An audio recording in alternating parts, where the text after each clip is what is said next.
Hello, Steeler Nation, and welcome to day 3 of the NFL draft, the longest draft. I got to stay awake today. We got 9 hours ahead of us today, guys, and I will be here for all 9 unless my heart goes out. But I'm psyched for this. Miles Prescray is already in the green room while I'm prepping the cast. Always good to see you as well. But welcome to the Steeler Nation draft show for day 3. I'm your host, G Striker. We are sponsored by Total Sports Enterprises. Be sure to check them out over at tseshop.com. They give away a ton of signed jerseys, guys. And during the draft, they're giving out stuff constantly. So go and follow them on Twitter. Check out what they're giving out today at Total Sports ENT is their Twitter. One thing I've got to touch base on before we even talk about players, before we even talk about the players we picked up, before we talk about our needs for today and who's still on the board, I want to pay homage to the man that has made this all possible. And I'm wearing my general manager shirt in honor of Kevin Colbert's last day on the job. This guy has done it all. The only general manager shirt I probably will ever wear.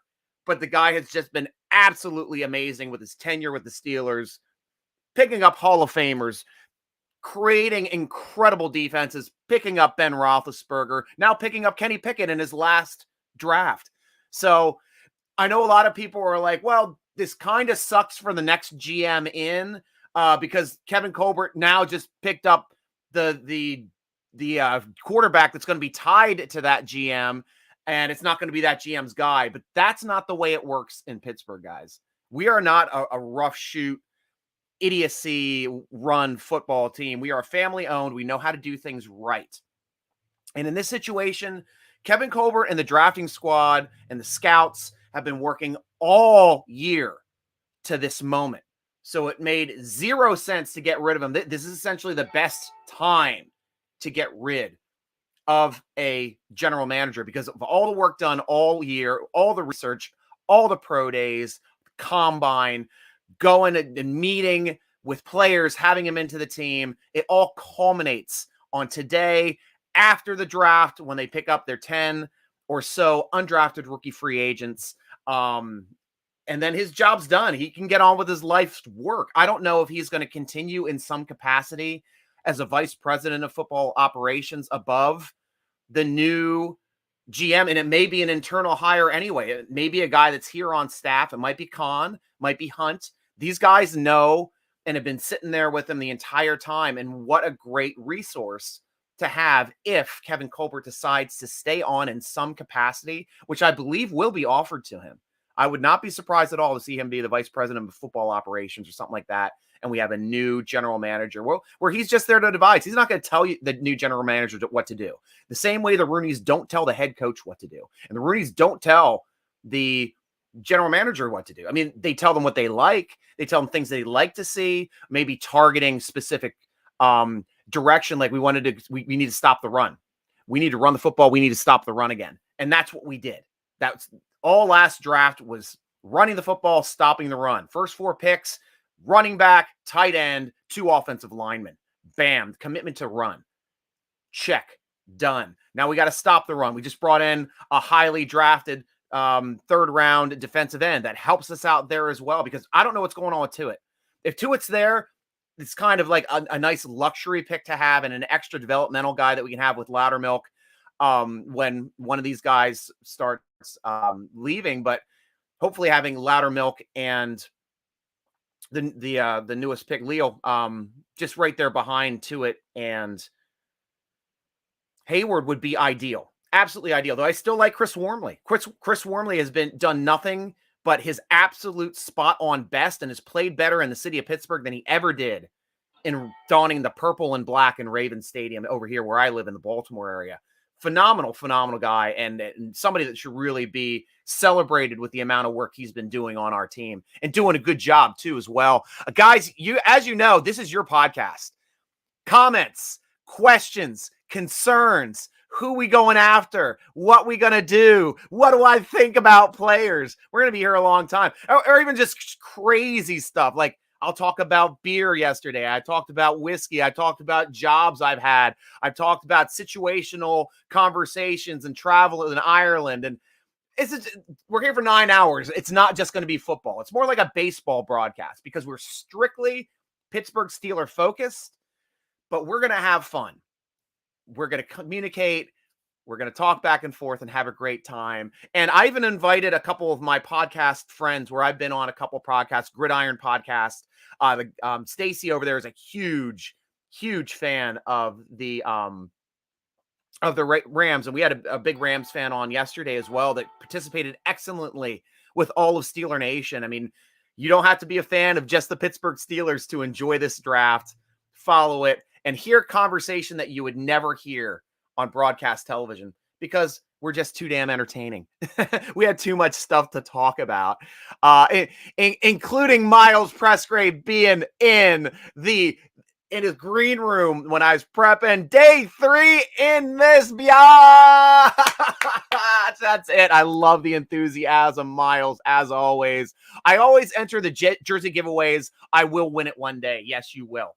And that's what I keep telling people. They do get people like, oh, it's a thing on Twitter. There's no way they're going to give it away. Yes, they do. Every single time we have a winner, we talk about it. And then we talk to the winners. We talk to winners that have won a jersey. They tweet us back the picture of them in it or the jersey in the box of them unboxing it. Just absolutely great guys at Total Sports Enterprises and an excellent partner of Steeler Nation. They've just been, and they've been with us for a while, even before we started blowing up. I mean, we're talking about 3 years ago when I started the podcast. They've been with us lockstep.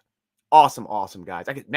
Maybe 2017 I start the podcast. Man, time is flying by, man. That whole 2 years of 2001 was zero time. It was straight from 2017, 2018, 2019, 2022. That's how I see time. I don't know about the rest of you guys, but that's the way I absolutely see time right now. Who is going to be the new GM? Like I said, I think Omar Khan's got a good shot, and Hunt as well, being the head of scouting, for being internal hires within our own system. But it can be anyone's guess. And honestly, if the Steelers internally hire a minority player for a prime position, they should also get the draft picks, the compensatory draft picks for hiring a minority into a high-level position. The way that these rules are written, it seems like you're only getting a benefit if they change teams. And I think that is absolutely unfair and something that needs to be made a point of with the owners, making sure that if you're doing your due diligence, promoting someone within, building someone into a great person and GM or head coach, offensive coordinator, defensive coordinator, you deserve to get draft compensation if other teams are getting draft compensation for bringing in guys they didn't even develop. And that's, we get it if they go to another team, but honestly, you need that benefit also if you're hiring. You really do. I'd also, I would love, my heart goes with Louis Riddick. He was nice enough to join us on the podcast last season before preseason, and we were talking about Dwayne Haskins almost entirely. I mean, that guy was also the director of football operations for both the Washington team and the Philadelphia Eagles. So he's not just a talking head on Monday Night Football.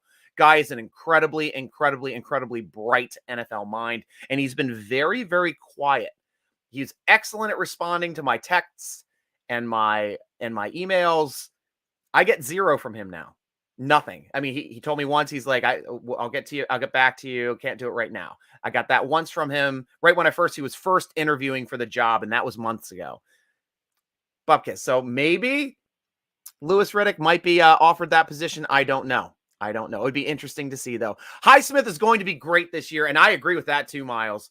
He was my pick last year and Louis Riddick's pick last year for being the player that is going to be most improved on defense. He started showing flashes. He kept getting stronger at the end of the year, and he is a strength against the run on that edge. He can set that edge. He's athletic enough to shed the tackles. I mean, we did not lose a whole lot when we had Highsmith starting from when we had Dupree starting, because Dupree was an excellent run defender as well. It's just an apples and oranges thing. And it's for such a young player from a smaller school to be able to come in, run in with what seems like a higher floor than Bud Dupree had. He didn't really come on until 4th and 5th years. But this is what we got now. Yeah, we got Highsmith, and I love that take as well, Miles. While we're on the topic of GM, could you see Tomlin as GM one day and maybe perhaps Flores as head coach? That's an interesting perspective as well. And I think Rad Rob, I think, brought that up on one of the vidcasts. Yes, that absolutely could happen. I don't know if it's going to happen within these next couple years while we still have Flores and why we still have Tomlin on the roster. Because Tomlin wants to be a head coach, and he is an amazing head coach. He really is. I mean, the rest of the league sees it. A lot of Steeler Nation wants to be upset about the fact that he's created a winning tradition and excellence in the city of Pittsburgh, like Bill Cowher before him, like Chuck Noll before him. The guy wins no matter what. He's been to 2 Super Bowls already, just like his predecessor. I'd like to see him go to a couple more. Really would. I mean, he missed out on a couple with the AFC Championship games, like his predecessor, but he's the guy. He is definitely the guy this year. And I guess one of the things I wanted to talk about too, going into the draft, let's look at our needs, our draft needs today. We picked up a quarterback, so I've taken quarterback off of the draft needs completely. We picked up a defensive end. I took up depth defensive end off of there being needed just in case Tuitt was there. We've drafted a wide receiver. I still have wide receiver as a need in this draft because we do not have a slot receiver. Ray's gone.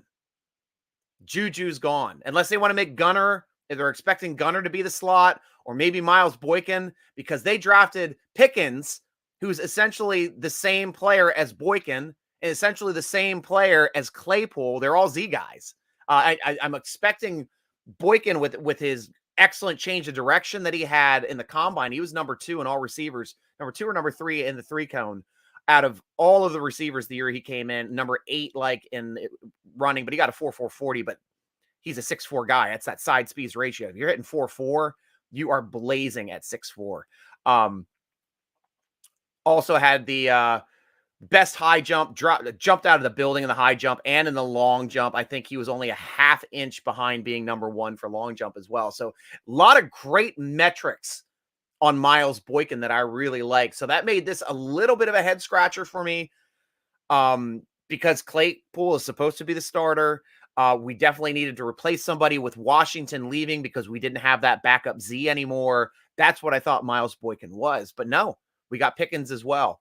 Got to see if one of those guys can transition to slot. If Boykin can, really slot isn't the issue, but I don't see him as a slot. I really don't. We'll have to see if they, so that's why I'm saying slot receiver is a need today. Expect them to draft a slot receiver. Let's go to the other positions as well. We definitely need, well, don't need, but safety, strong safety is still a nice depth position to have. I don't know if Joseph is going to be there, if they're slotting in to be there to be behind Edmonds as the starter, but we'll have to see in that respect. Running back, we're all talking about a possible person to come in and help out Najee, but they still have Snell on the roster, who is a rock runner and a heavy workhorse kind of guy. They also do have McFarland from the speedy running back under the Matt Canada offense over at University of Maryland on this roster as well. And he was slated to be the backup last year.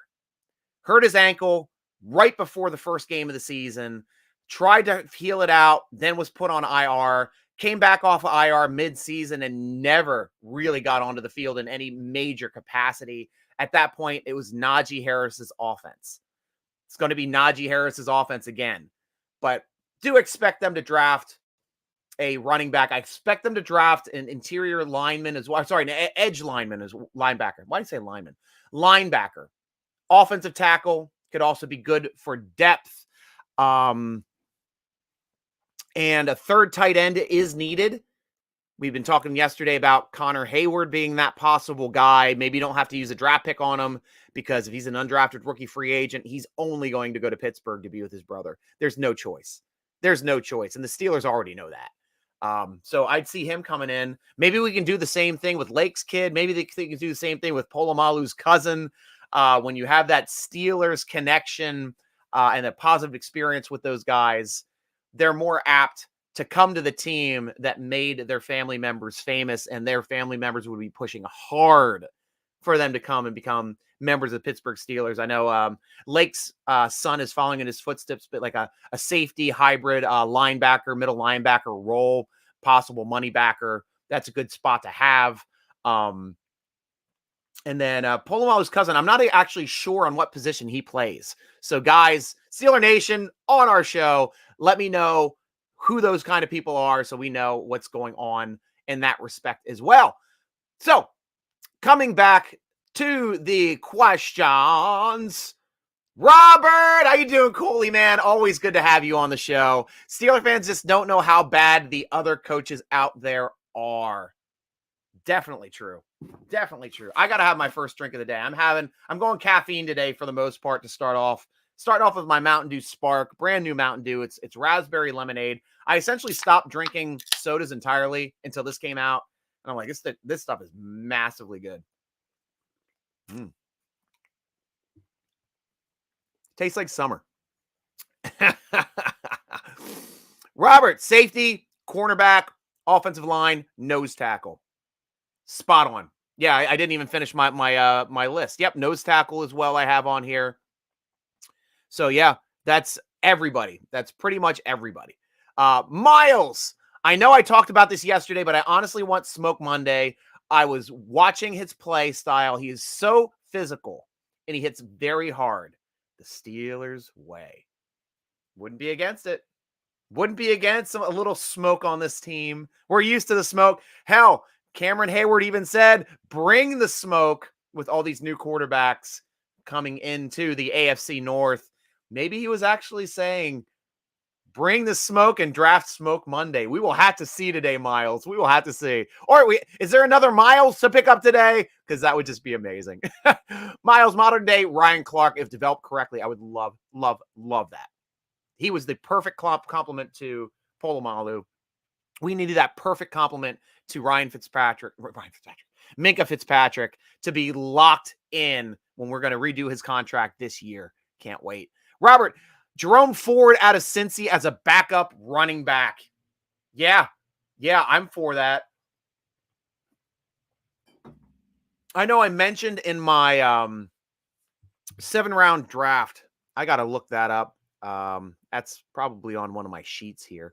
But I'll get to it a bit. I liked the Walter Payton Award winner from the FCS. His name is just blanking on me for a second, but he looks like he's going to be available in like round 6 or round 7. Can run, can catch, can block. And he's only knock. He's just a smaller school guy. It's insane. Steeler Lee, welcome to the show. And if you guys, if you're guys members of Steeler Nation, shoot me your handle. Want to know who you guys are. From SteelerNation.com football forum. That'd be awesome. What do you think this means for Mason? Do you see him traded or cut by week 1? No, I don't. And the reason why, Lee, is because we lost Haskins. And that's the most tragic thing that could happen to our quarterback room. I did call on the show previously before we lost Haskins that if we drafted a quarterback, Mason Rudolph will probably be the odd man out. I stated that. I think he might be disgruntled like Baker Mayfield is in Cleveland. Can see that happening. Didn't happen, but right now, depth-wise, we're going to need 3 receivers going into the season. I know we argued about that a little bit in the comment section. Steelers are definitely going 3 receivers, or 3 quarterbacks this season because they don't have Ben anymore. You need 3. You need somebody to hold the clipboard. You need somebody to back up. You need somebody to start. Is it going to be Trubisky as a starter? Is it going to be Rudolph as a starter? Is it going to be Pickett as a starter? Who knows? But the good thing is we don't have to push Pickett into the starting role. And that's one thing that I do like about this quarterback room currently is we've got the ability to rely on Trubisky's being a veteran where you can rely on Rudolph understanding this offense for the past 4 years, or Pickett might just blow them all out of the water with his ability. That would be awesome to see in training camp, practice, preseason games, mini camps, rookie camps. That's what I want to see. We had that wow factor as well. Remember when Ben Roethlisberger had his first camp, when Maddox was a starter, throwing the ball, Maddox was even like, wow, this guy is something else. And it only took him one game and an injury coming in game 2 against the Ravens. Thank you very much for injuring Tommy Maddox and starting the Ben Roethlisberger era, going on a 15-game win streak. And then, unfortunately, losing in the AFC Championship game to the Pasterisks. Hate them. But it's what happened. Steerly again. Hope we draft cornerback Kobe Bryant from Cincinnati. We were mentioning him yesterday as well. That would be an awesome pickup. I'm all for that as well, Lee. Would love to see that happen. If we draft a Miles, if there's one out there, I will lose my poop today. I know. It's just so funny that we've had like back-to-back Miles picked up in free agency with you on the show. Absolutely have loved that from week to week. Been a lot of fun to talk about that. I was thinking about the Trubisky-Pickett duo. I think Mitch is going to start out the games, and they bring in Pickett as a closer to finish out games for reps. Yeah, and that's kind of like what they did with Rudolph, except for Ben's last home game when he was trying to come out in the field to close it off, and Ben's like, I got this one. I got this one.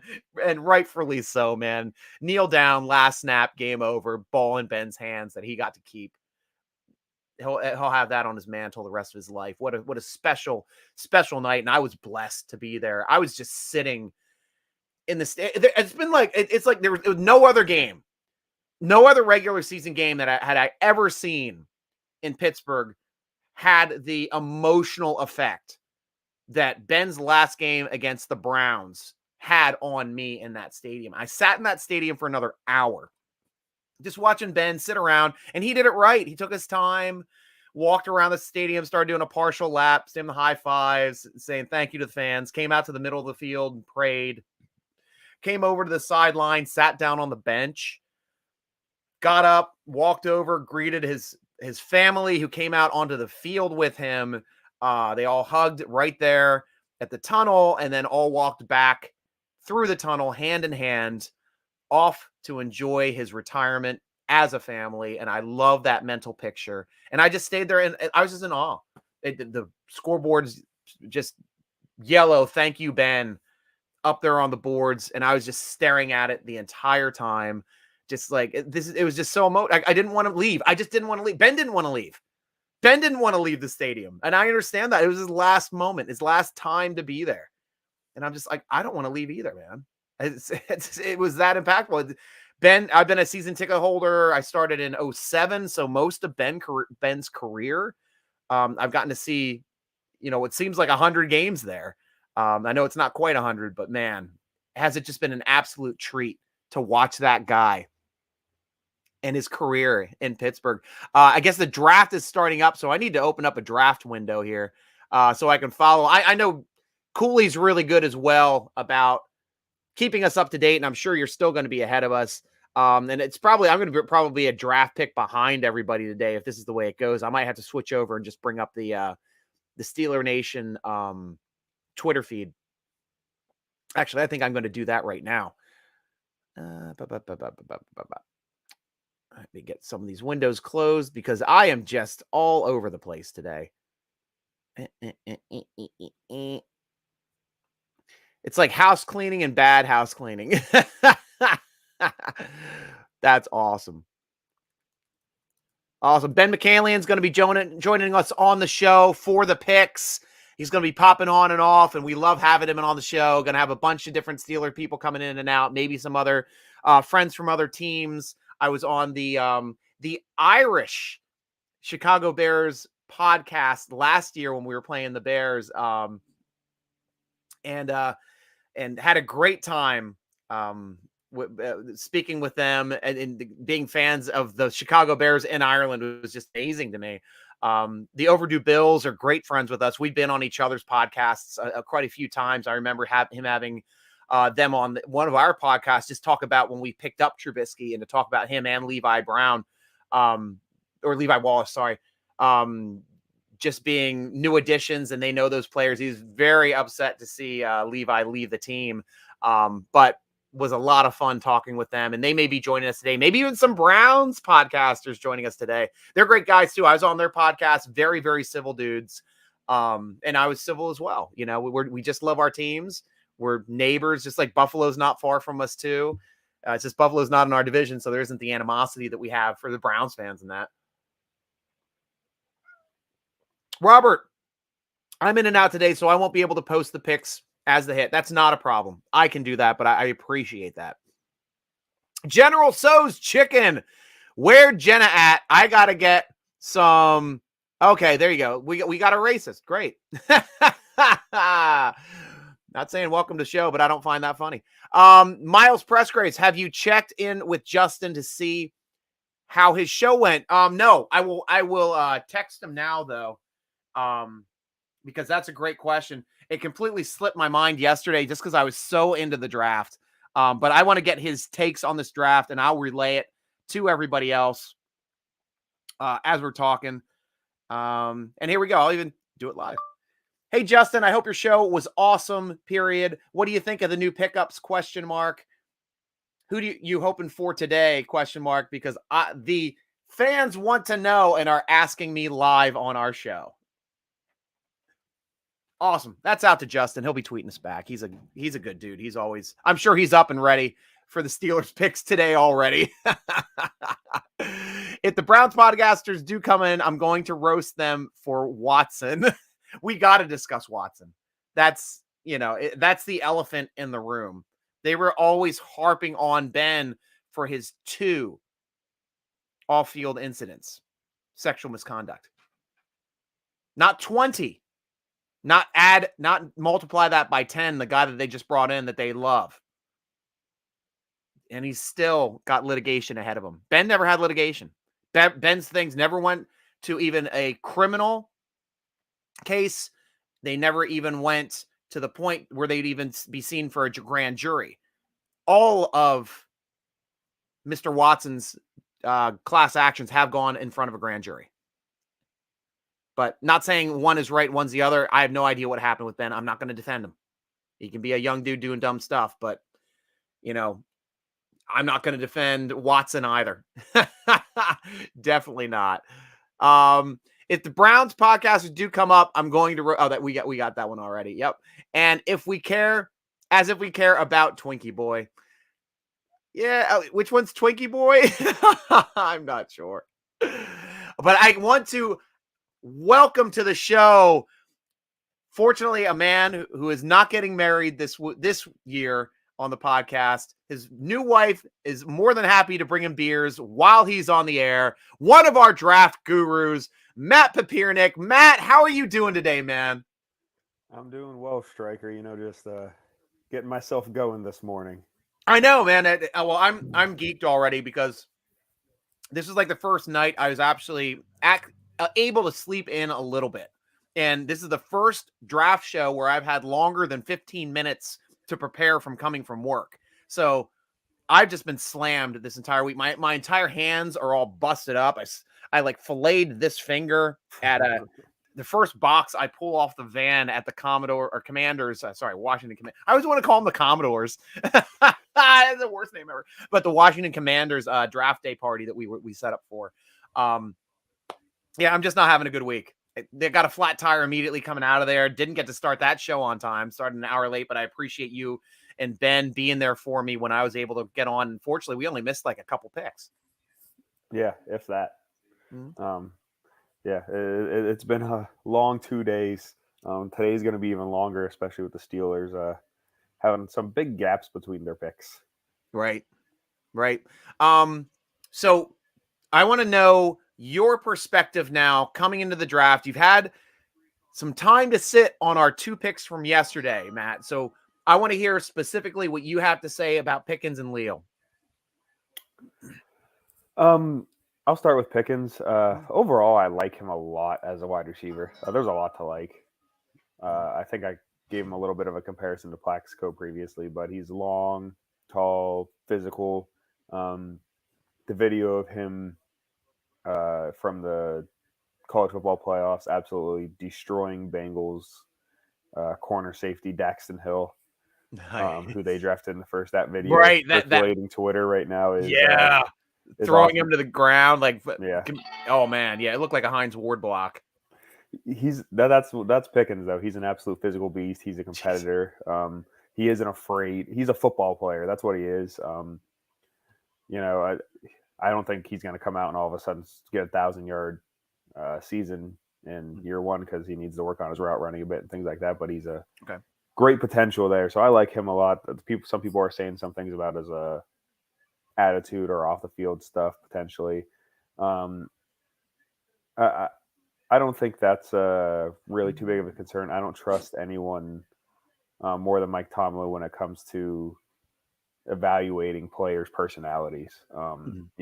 Think he had Antonio Brown on his team for how long? 7-8 years. Yep. And was able to keep his personality in check. He has some personalities currently in the locker room that some people are not always the biggest fan of. But he manages them well. People don't like Claypool's personality at times. He manages him well. Yeah. He has that ability. So I'm not worried about that. So I think that was a very good pick in terms of the Marvin Leal. He's someone that a lot of people were higher on until the pre-draft process began. So during the season, he was very good. Very good for Texas A&M. Some people were saying, hey, maybe he could even be a first-round pick. Nice. But he's kind of a tweener in a 4-3, not really a defensive tackle, not really a defensive end. So he was kind of lacked position there, was jumping back and forth, and then had a very poor scouting combine. Ran a 5-second flat 40-yard dash. Wow, yeah. Not great jump numbers. So he just doesn't look as explosive in shorts and a t-shirt compared to someone like Jordan Davis or Devontae Wyatt or some of those other guys who look great in shorts and t-shirts. Right. When you run 4.840 at 340 pounds. But yeah, I honestly think he will excel a lot more in a 3-4 than he will in a 4-3. That's the kind of person he is. He's strong, stout, doesn't get pushed back. Reminds me a lot of an early Cam Hayward in that regard, where Cam, that's what he was early in his career. He didn't necessarily have the pass rush chops early in his career, but he was a block eater.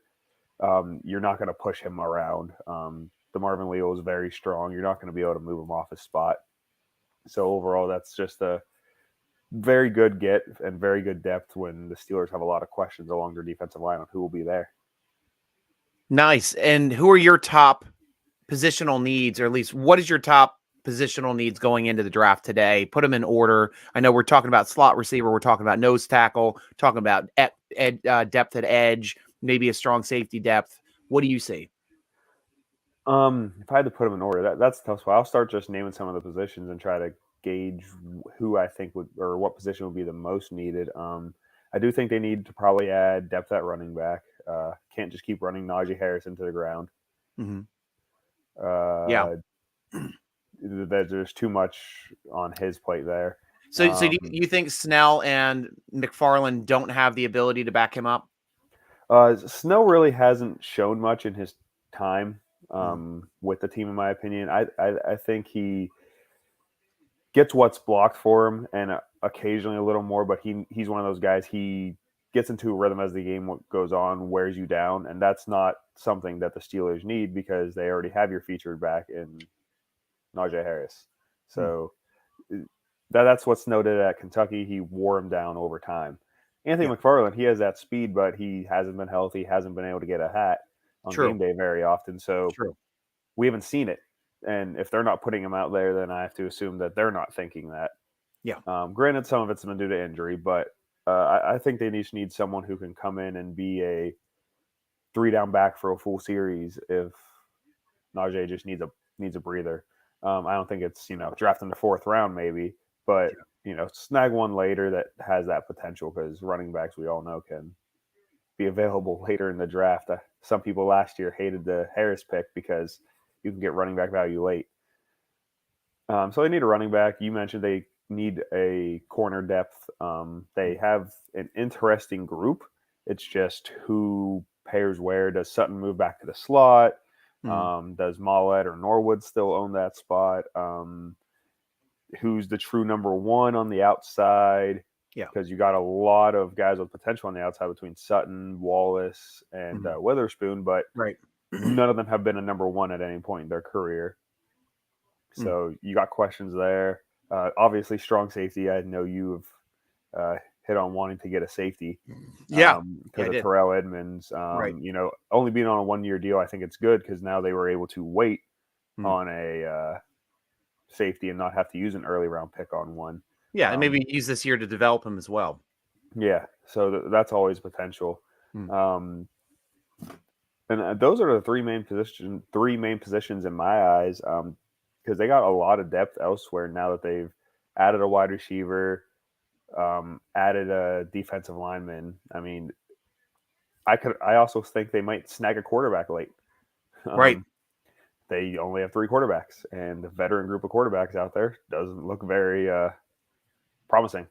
I personally would be disappointed, and I understand your logic because you're right. They are going to go into training camp with 4 quarterbacks. I just would be disappointed if they utilize the draft capital on another quarterback this year when next year's depth is going to be much, much bigger. And so I'd rather see them draft somebody high this year. Maybe they go ahead and draft somebody high again next year, and then you got your quarterback and your starter and your backup set on your roster.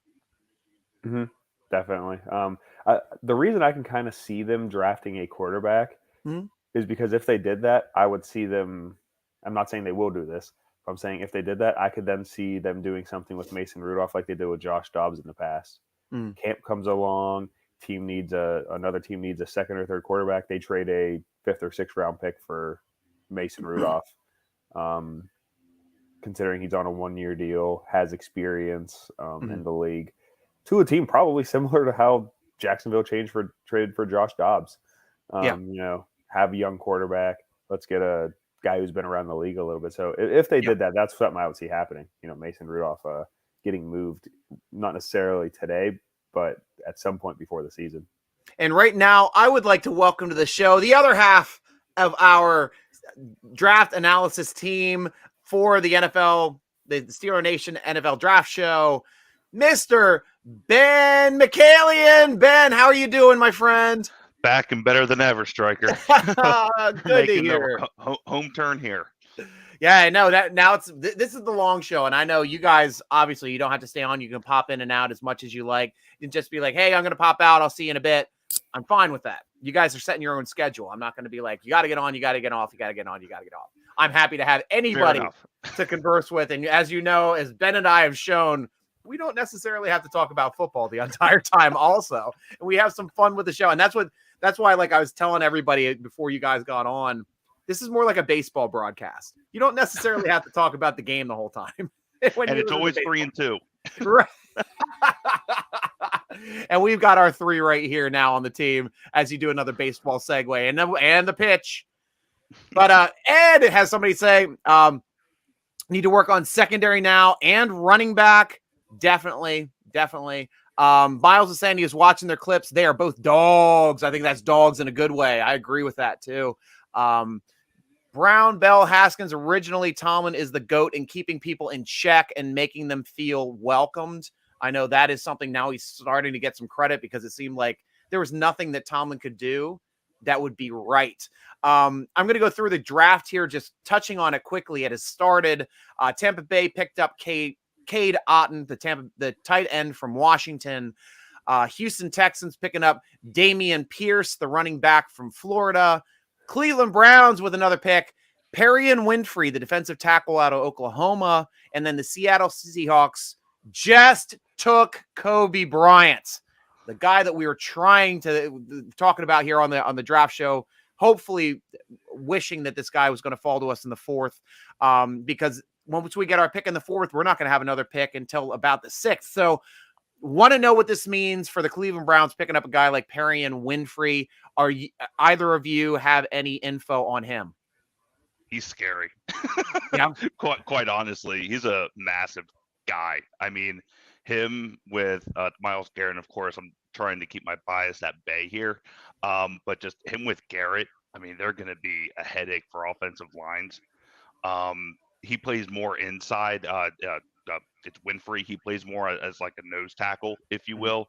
But again, he's a massive guy. He eats up double teams and just splits them and can come right through. His pass rush is a little bit suspect, if you will. He's more effective in the run as like a plug. Yeah. But I mean, there's only you can't coach size and strength and just overall grit and scariness off the line. I really wanted him to be a Steeler.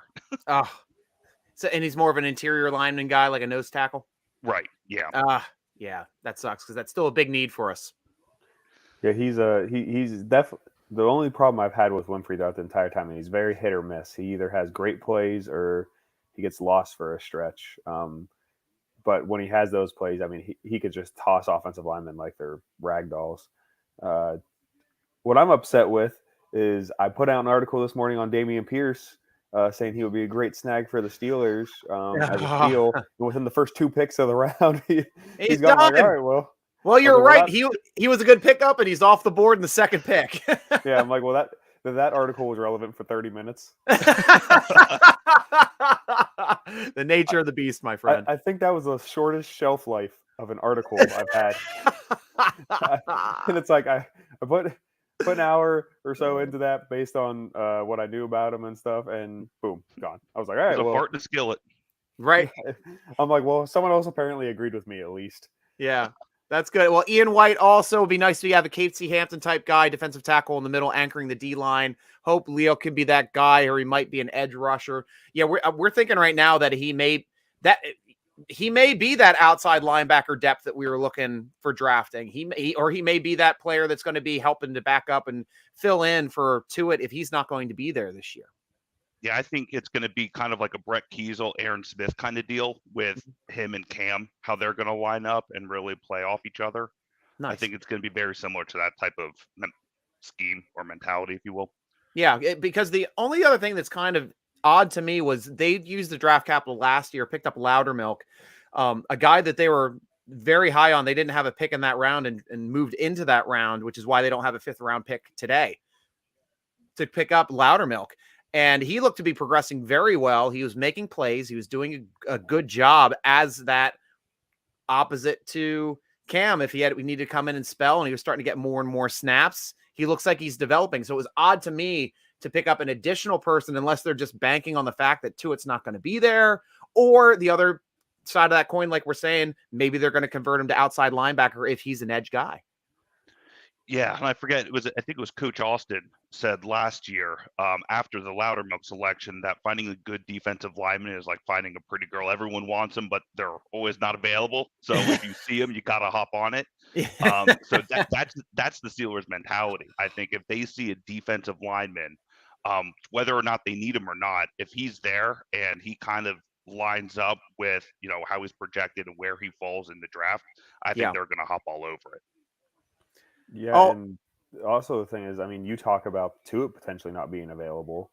You hate to say it, but Steelers aren't getting younger there. Even if Tuitt is back, I mean, he's 28, 29 there. So, I mean, he's not exactly young anymore. Let's see here. How old is Tuitt? Tuitt is apparently, I can't find his age. Yeah, he's 28. He's about to be 29. So even if he does come back, that's another 3-4 years. Cam's already in his 30s.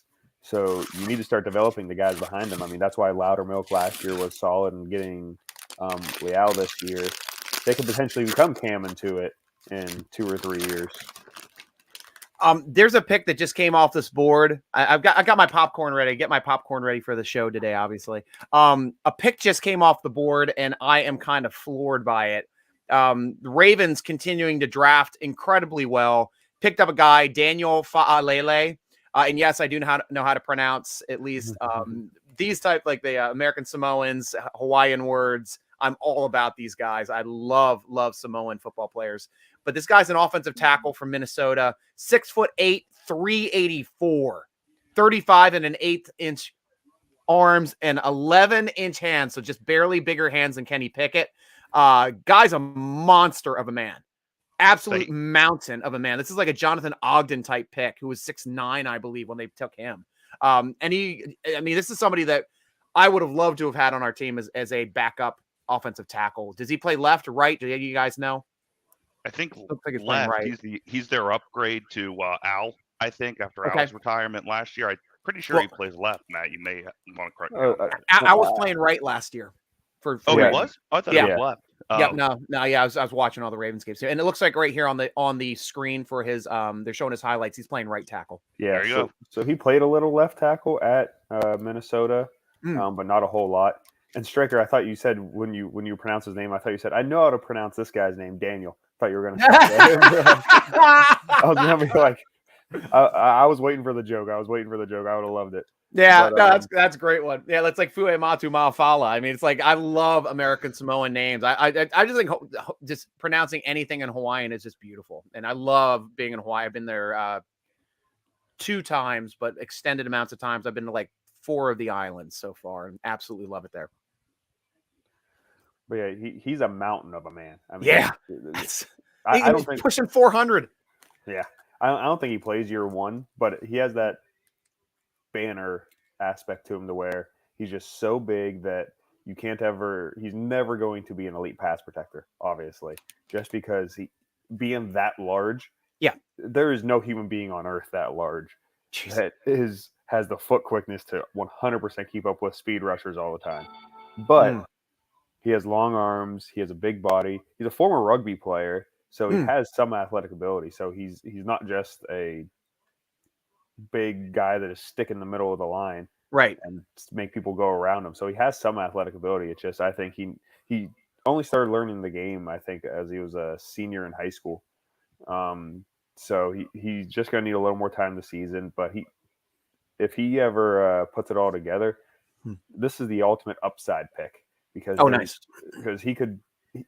I'm trying to think of he could be. I can't say he's going to be in Ogden because Ogden was a Hall of Famer. Yeah, drafted in the first round, highly drafted. Yeah, but he could end up being the best run blocking tackle in the league.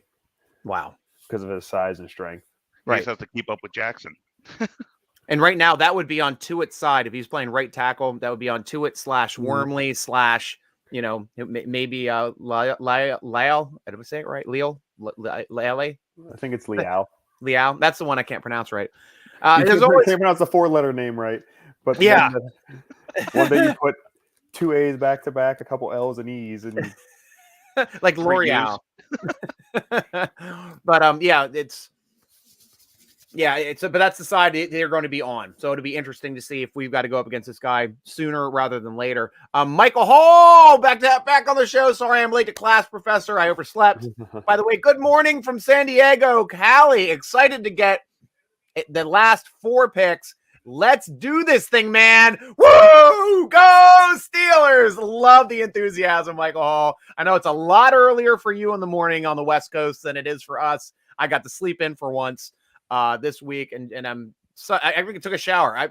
I've been so busy this week. I haven't taken a shower. I've been working like every day. I just have to jump straight from getting out of the car right into here. Don't have enough time to turn anything on. Just like throwing an extra shirt on. Done. I was expecting to dress up in a suit and tie and stuff, but not this year.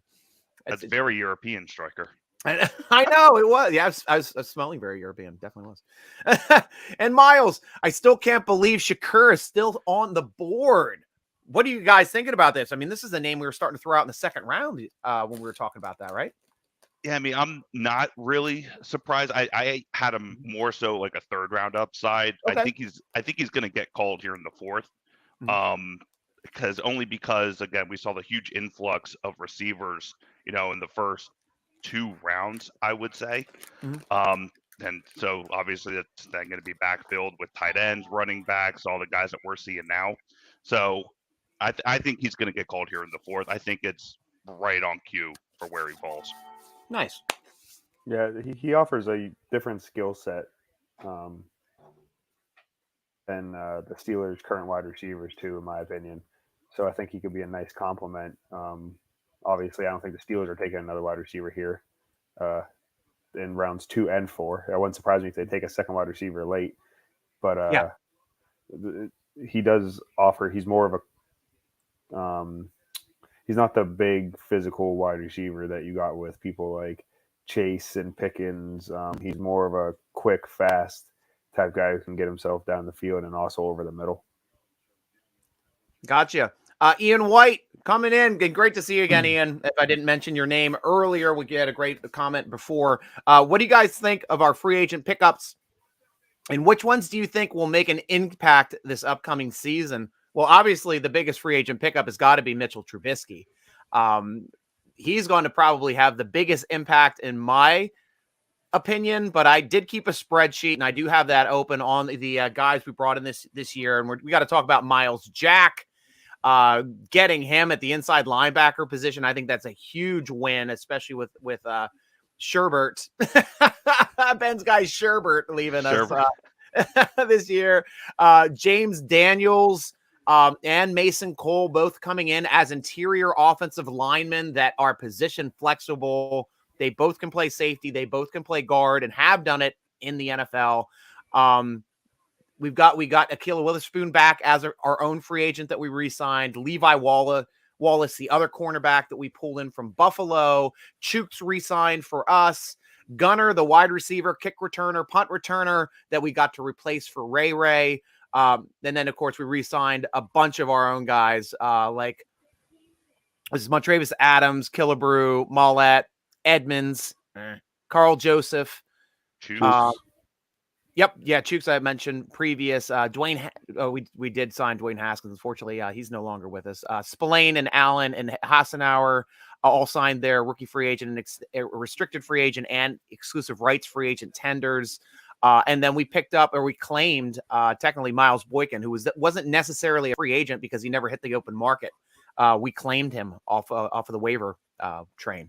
So there's a lot of players there that I think that are going to contribute this year. Out of the guys mentioned, and other than Trubisky guys, who are you most excited to see play? You want to go, Matt? I think it has to be James Daniels, in my opinion. The Steelers have been struggling along the offensive line the last couple years, especially at that right guard spot. Because last year they had, I'm drawing a blank. What the hell was his name? Who they signed? Was it Trey Turner? Trey Turner. Yes. They had him. He was supposed to be that big mauling right guard that, didn't really pan out for them. He didn't do bad. He just wasn't good. Yeah. And then the year before, Matt Filer, they moved him in from right tackle to be right guard. Yeah. I thought he was better suited for tackle, to be honest. He wasn't strong enough on the interior. So right. Now you got James Daniels there, who's an absolute stud. So he's been a stud last few years for the Bears. Still young, still like 24, 25 years old, if I'm not mistaken, after coming out of Iowa. And he's one of the best guards in the league, in my opinion, top 10 guard. So I think Steelers finally get another guard to pair on the interior of the offensive line. You've got your two tackles kind of set at this point. So now you got likely your two guards set in Dotson and Daniels, and now just figuring out the center position. So the offensive line's finally rounding out, and so getting someone like James Daniels is huge. Yeah. I would say Miles Jack, quite honestly. Yeah. For me. I can see that, because the Steelers, we saw what, a weak inside linebacker core does to a defense, and that's a lot. Yeah. And Jack is exactly what the Steelers need. I mean, he was great in Jacksonville. He's young. He still has tremendous upside. He just is a gamer. He just matches perfectly, I would say, between him and I would even argue like Levi Wallace. We still don't know what Joe Hayden is. I'm already assuming he's not going to return. Yeah. So we need all the help we can get at the secondary position, specifically the outside corner. So I would argue whether a Miles Jack or a Levi Wallace there is making the bigger impact. And I want to mention, too, one guy I forgot to touch base on, Janarda Avery, the guy that we picked up at outside linebacker from the Eagles. This guy was a starter. I mean, it's not like Taco Charlton, who touched as being a starter for a bit, and we were a little bit upset about losing Taco Charlton. This guy is actually started and was traded from, I think, the Bengals. The Bengals traded him to the Eagles. Got him from from Cleveland to be their starter, and he was their starter all last year when he was healthy. So that is a big impact guy, and a guy kind of like Ingram, who was more of a starter when he came to us. Obviously, he had a Pro Bowls and stuff under his belt. Janarda Avery doesn't, but he's got way more snaps in this league than a Taco Charlton had. Yeah, I mean, I think he's going to be more on special teams, only because I'm already assuming that Highsmith and Watt are going to be the set starters. Oh, easily. Yeah, I'm just saying for a third rotational guy like we had with a Taco, or we had with a when Highsmith was doing it when we had Dupree ahead of him. Right, and injuries happen. So yeah, I completely agree. He's a great value piece, I think. Brian Brown, welcome back to the show. Thank you, man. Who do you think the Steelers are picking today? That's the elephant in the room, guys. What do you see for value in the 4th round now? With, I guess let's go after quickly who's off the board. Now that I got back to Fa'alele, Max Mitchell, offensive tackle from Louisiana, went to the Jets. Daniel Bellinger, the tight end from San Diego State, went to the Giants. Percy Butler, the safety from Louisiana, went to the Commanders. Then another safety, Dane Belton from Iowa with the Giants. Damari Mathis, the cornerback out of Pittsburgh, went to the Broncos.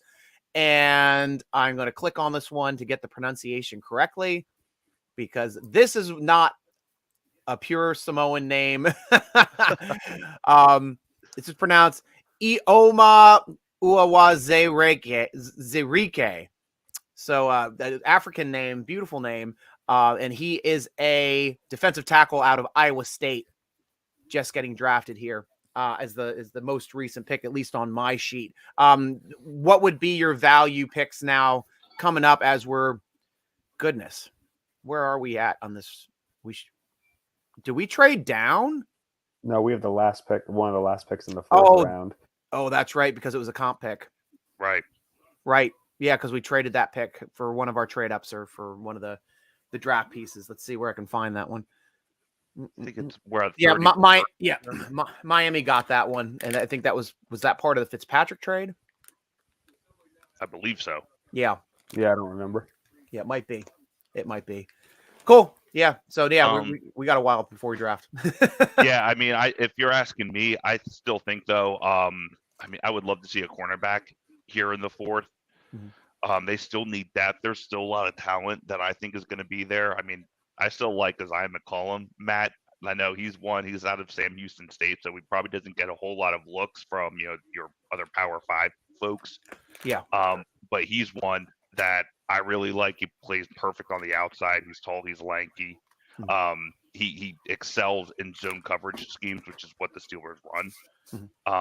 And then you also have the pair of cornerbacks from Alabama as well, and Josh Jobe and Armour Davis too.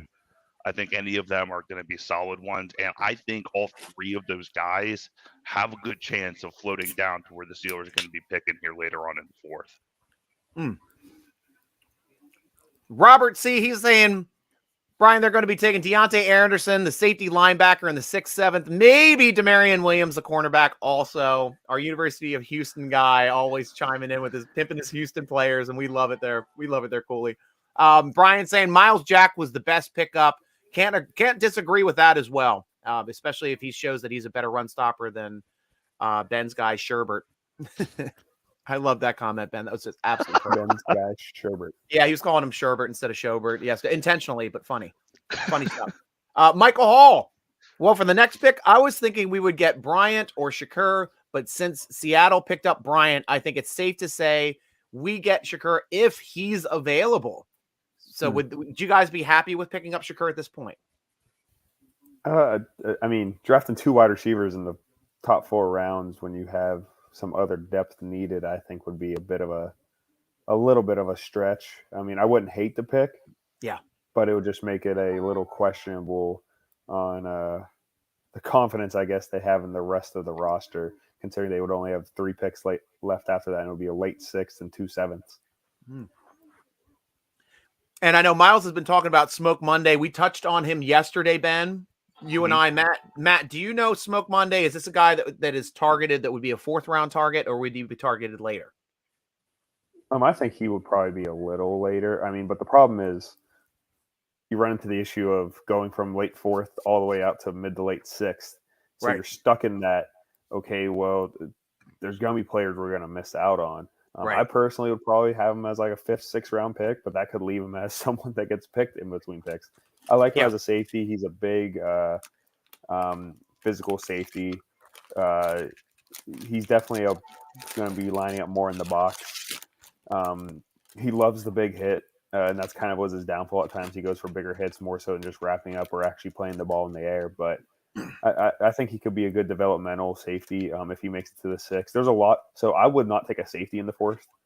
There's not a safety I really like on the board right now, but there are a lot of developmental safeties that if they're in there in the 6th or 7th, I like a lot.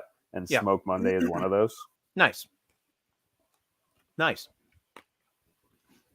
Miles was saying James Daniels was such a good pickup, and his attitude coming into the press conference was what we need. Yeah, we love guys that are run first and want to bang people. I know Michael Hall's loving the Miles Boykins pickup. I had that up there a little earlier as well. Miles Jack is a run-stopping beast. He's with you there, Ben, as well. And Ian White, now they're caught up to our comments here on the list. Yeah, Davis at cornerback would be a good pick here in the 4th, or maybe a power running back. So, yeah, it's wide open. Now, also, comp picks are tradable now, guys. Before, comp picks were not tradable, especially with the Pittsburgh not even having a draft pick in the 5th. I would not be against them trading back for multiple picks in this draft if their guy is not there. Matt, would you do that, or would you rather take the talent that's here now? It's hard because it depends on who's there. Right. I wouldn't be against it, but right now I don't think the Steelers have a true lot of holes right now. They actually have pretty good depth. I mean, we've talked about how they have all 22 starting positions filled, and I think we honestly feel pretty comfortable in all 22 starting positions. So it's not like they're trying to find a starter, so trading back could provide you with a little more depth, but I just don't know where you apply all those picks unless the board truly goes kind of south here, and a lot of the guys that they like fall off. Because I mean, you need to add an offensive lineman at some point just to add some depth. Probably they add an offensive lineman almost every draft, just because of depth. Probably need to add a wide receiver, maybe not draft, but at some point, either one. But honestly, their depth is pretty good now across most boards, except for maybe backup starting strong safety. And guys, I'm going to drop the banner here for a second because I've got to see what jersey Mr. Ben has on today, guys, because it was going to be number 6. Who is it? Is that a Quacker? No. Or is that even older than the Quack? Is that Brister? Oh, Presley Harvin the third. I told you, the 7th rounder from last year. The 7th. Why am I not thinking of that? I'm trying to keep up here with the draft, just all from last year. I think that's phenomenal that you have a punter's jersey. I think that is absolutely phenomenal. You have to. You have to. And guys, I am wearing the general manager shirt in honor of Kevin Colbert's last day of work as the general manager for the Pittsburgh Steelers. He has done more for our franchise than I think we give him the credit for, and is probably the only general manager I will ever wear on a t-shirt. Makes me want to drink some red wine and listen to Italian music. I know. It was such a great graphic design, too, with the Godfather. It came out freaking perfect. It was absolutely perfect, and thank you so much to, oh gosh, I forget the name of the company that gave it to me. It was one of the t-shirts companies that's provided over at SteelerNation.com. They're one of our partners, and they make great t-shirts. But thank you very much for providing this, and I wore it immediately for the podcast and the vidcast. I'm like, I'm never taking this off. And of course, did you change out of your Ohio State t-shirt, or are you still wearing it? No, I changed out, and I'm just wearing an orange champion t-shirt because we're feeling like champions today. Yes, it's Championship Saturday. Well, I'm having so much fun with yins that I'm eating fun yins. Oh, there you go. That's your vegetable serving. I'm going to be snacking all day, guys. I mean, I do this every year. Got my, I'm just going to drop you guys down for a second so everybody can see this. I got my cooler right here next to me, guys. Oh, shites. I just dropped my drink all over the floor. With my cords. But right here, got the cooler all stocked. Got my food, got my drinks, got my bubbly. Actually, I have a couple drinks of choice in there, but I'm stocked, and then I got my Funyuns next to me, my whole box of chips. So I'll be snacking a bit, bring these guys back up here quickly. There we go, guys. We switched spots. Oh, I'm no. back in the middle. oh gosh. I guess that's the way I pull it up. What's up, guys? Hey, Matt. how you Oh, doing? You went the, you was like, no, you went the wrong. It is opposite, so it's confusing. I'm dyslexic. That was numbers. I'm dyslexic. Go into the comments. Yeah, that's what I thought. I thought it was Bubby Brister too. Really did. Michael Hall. Oh, here we go. Got to pop up a bit too. Is the 4th too early for Jerome Ford? Yes. Yeah. Okay. There's too many running backs like him, in my opinion, to take him in the 4th. Okay. Miles, he's a solid running back. He's good at okay at everything, great at nothing, in my opinion. He just could be that solid backup, which isn't like a bad thing. Like Benny Snell. Yeah, kind of. He's a little thinner than Benny Snell, not quite as big of a back, not kind He's of like a wear down barrage. back. A little bit, yeah. Yeah, he's solid backup that will do well on special teams, but not one that I see ever carrying the workload. So you draft that in the 6th, 7th, in my opinion. Cool. Miles also wants to know, how is Rasheed Walker? He's the I think he's the guy from Penn State. Yeah, Penn State tackle. Yeah. I mean, he's one. Quite honestly, I had him in the 4th. I mean, he's a big guy. He obviously has a lot of coaching up to do. He'd obviously be a depth piece, if anything. He's going to be just like there. You know, as Matt said, like already, really all 22 starting positions are already kind of there. So he's not going to be a starter necessarily. I think there's higher needs in that same mindset than offensive tackle. I still think we should be looking at defense here at this point in the draft. So that's where I am with him. Yeah, he's everyone expected him to be so much better in college and how he actually performed because he has the height. People always say the height, weight, speed guys. Well, he's the height, weight, speed guy of an offensive tackle, if that makes sense, which usually you don't hear about. But he has that build. He's just a big, has a athletic. Well, Jalen Armour Davis just went off the board, the Alabama corner. But the Ravens. Yep. Gosh, man, the Ravens draft is insane this year. Now, in all fairness, I said this in our group text earlier. I'm not an Armour Davis fan. Okay. And it's not because it's one game that stuck with me. It was the playoff game against Cincinnati. 3 straight plays. Alec Pierce beat him on a slant in the end zone. 3 straight plays. Desmond Ridder got him the ball 0 of those times. One was dropped by Alec Pierce. Well, so I should say Desmond Ridder did get it once. One time it was deflected, then the other time they didn't throw it to him. So after that, I was like, listen, if you can't guard the same play 3 times in a row, the rest of his game, I really didn't think was that bad that I've watched outside of it. But that was just a sour note that got left in my mouth after watching it one day. And I was like, well, I that just soured me on him. But he's his own coverage guy. I mean, he's not going to be there pressing the man at the line of scrimmage. I mean, all right, if he's on the Ravens, he's not going to match up well with Chase Claypool. I can tell you that right now. He's not going to match up well with George Pickens now. He's just not going to be able to keep up with him. So I kind of agree with you, Matt. I was higher on him, but now that I'm like thinking about it, or even maybe now I'm just seeing him with like the Ravens purple, I just hate him now. But I agree. I'm glad that he more. The Ravens are killing the draft as a whole, though. Slaughtering. It drives me nuts. Yeah. I mean, BPA every time. Yeah. Every time. Kyle Hamilton. That's a top 5 player, in my opinion, that they got 14. Tyler Linderbaum, the center that everyone wanted for the Steelers until they signed Mason Cole. Right. David Ajabo, first-round pick until his Achilles injury, so he can sit for a year and be a stud after that for the Ravens, of course. And then Travis Jones, the nose tackle that everyone wanted on the Steelers because he's a freak. Jeez. So who are they throwing it to, though, Matt? Like, who did they get back? Did they get back anyone to replace Hollywood Brown? They still have Rashad Bateman, who was going to be their number 1 in my opinion, anyways. But I agree they have very little depth at wide receiver. But if no one can score on them, what the hell do you need wide receiver depth? If you only need to put up 10 points, and they run it every play.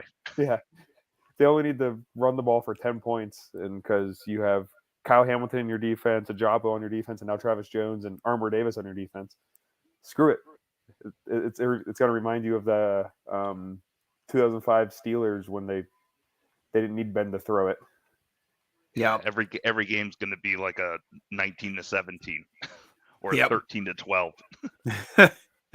And Michael Hall asking, didn't last year we traded with Miami to get back into round 5? Could it be done again? Of course it can be done again. Either like we may trade back into round 5 this year to get a couple round 5 picks or get a round 5 and round 6 pick. Would be interesting to see if that happens. Thank you, Brian, too, about the shirt. I love it as well. Ian, do you think they're going to extend Deontay Johnson's contract after the draft? I'll let you guys start because I've done podcasts on this. Podcast. Wow. So you had covered it multiple times. Yeah, I covered it multiple. Every time, like vidcast and podcast, I am such a Deontay Johnson guy, but I want to hear your guys' takes for it because they've always heard mine. You want to start, Ben? Because I mean, they rarely. Yeah, I mean, I think like last year with Watt was kind of an anomaly, if you will, about like how they really did it. I don't think they're going to do it this year. Quite honestly, I think they're going to let him play out this year and see, and just I would address it next year. I mean, and they rarely do, and obviously between now and like training camp, and I know this is like really all over the board. I don't think they will, I guess is what I'm saying. I don't think they will. I think they're going to let him play through everything. I think they're going to really see how he does this season and I mean, see if he's worth the cap hit here next year. What do you think, Matt? I go back and forth every other day. So let me get a couple more drinks in me and my opinion might change by the end of the draft.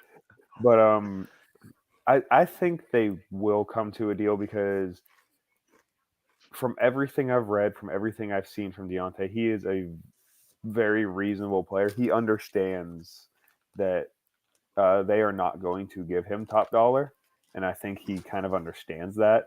Mm-hmm. I don't think he wants to go out there and just maximize his profit. He wants to also go with someone where he's a focal point of the offense. Right. Because you can see on the field, he even gets frustrated if he isn't getting the ball enough when he's open or throws are missed in his direction. He tends to have that happen. So I think that's just as big of a part for him as it is the money aspect. So I think even though the price tag is kind of going up, I think they'll probably be able to get something done. But if you're the Steelers at this point, with how this wide receiver money is just getting tossed around, locking up Deontay for, I don't want to call it reasonable because that sounds cheap, but for an appropriate amount, which at this point is probably the $18 to $20 million range, might be a smart decision. Considering everyone else getting, I mean, AJ Brown just got $25 million a year. So, jeez. But if they go your route, Ben, I could also see them letting him play out. I think they sign him, but I could also see them letting him play out and then franchising him next year. I mean, because the franchise tag will be like $20 million. So then you get him for 2 years, and then that gives you time to let Claypool develop and Pickens develop for 2 years, and then you can make a decision if, based on the next 2 years, if he meshes well with Pickett. I was going to say it also comes down to the overall chemistry that he's going to have with either Pickett as your long-term guy, you know, for 4 years, or Mitch if he shows up this year and they want to extend him as well. I mean, if you sign Deontay but he doesn't perform well with any of the quarterbacks that you brought in, then you're kind of like stuck with him, or you try to. I would say you also want to try and trade him. But if he does show to have a great chemistry with them, you know, it's like a great value add, in my opinion.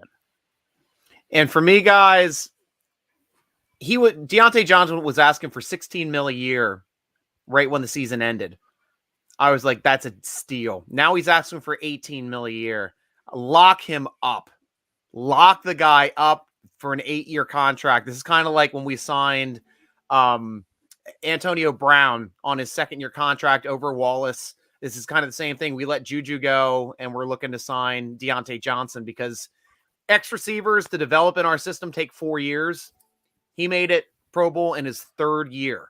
Guy had a phenomenal year. I mean, Antonio Brown did make it in his 2nd year, but he made it as a returner. Even though he had a 1,000-yard season, he did not make that Pro Bowl as a wide receiver.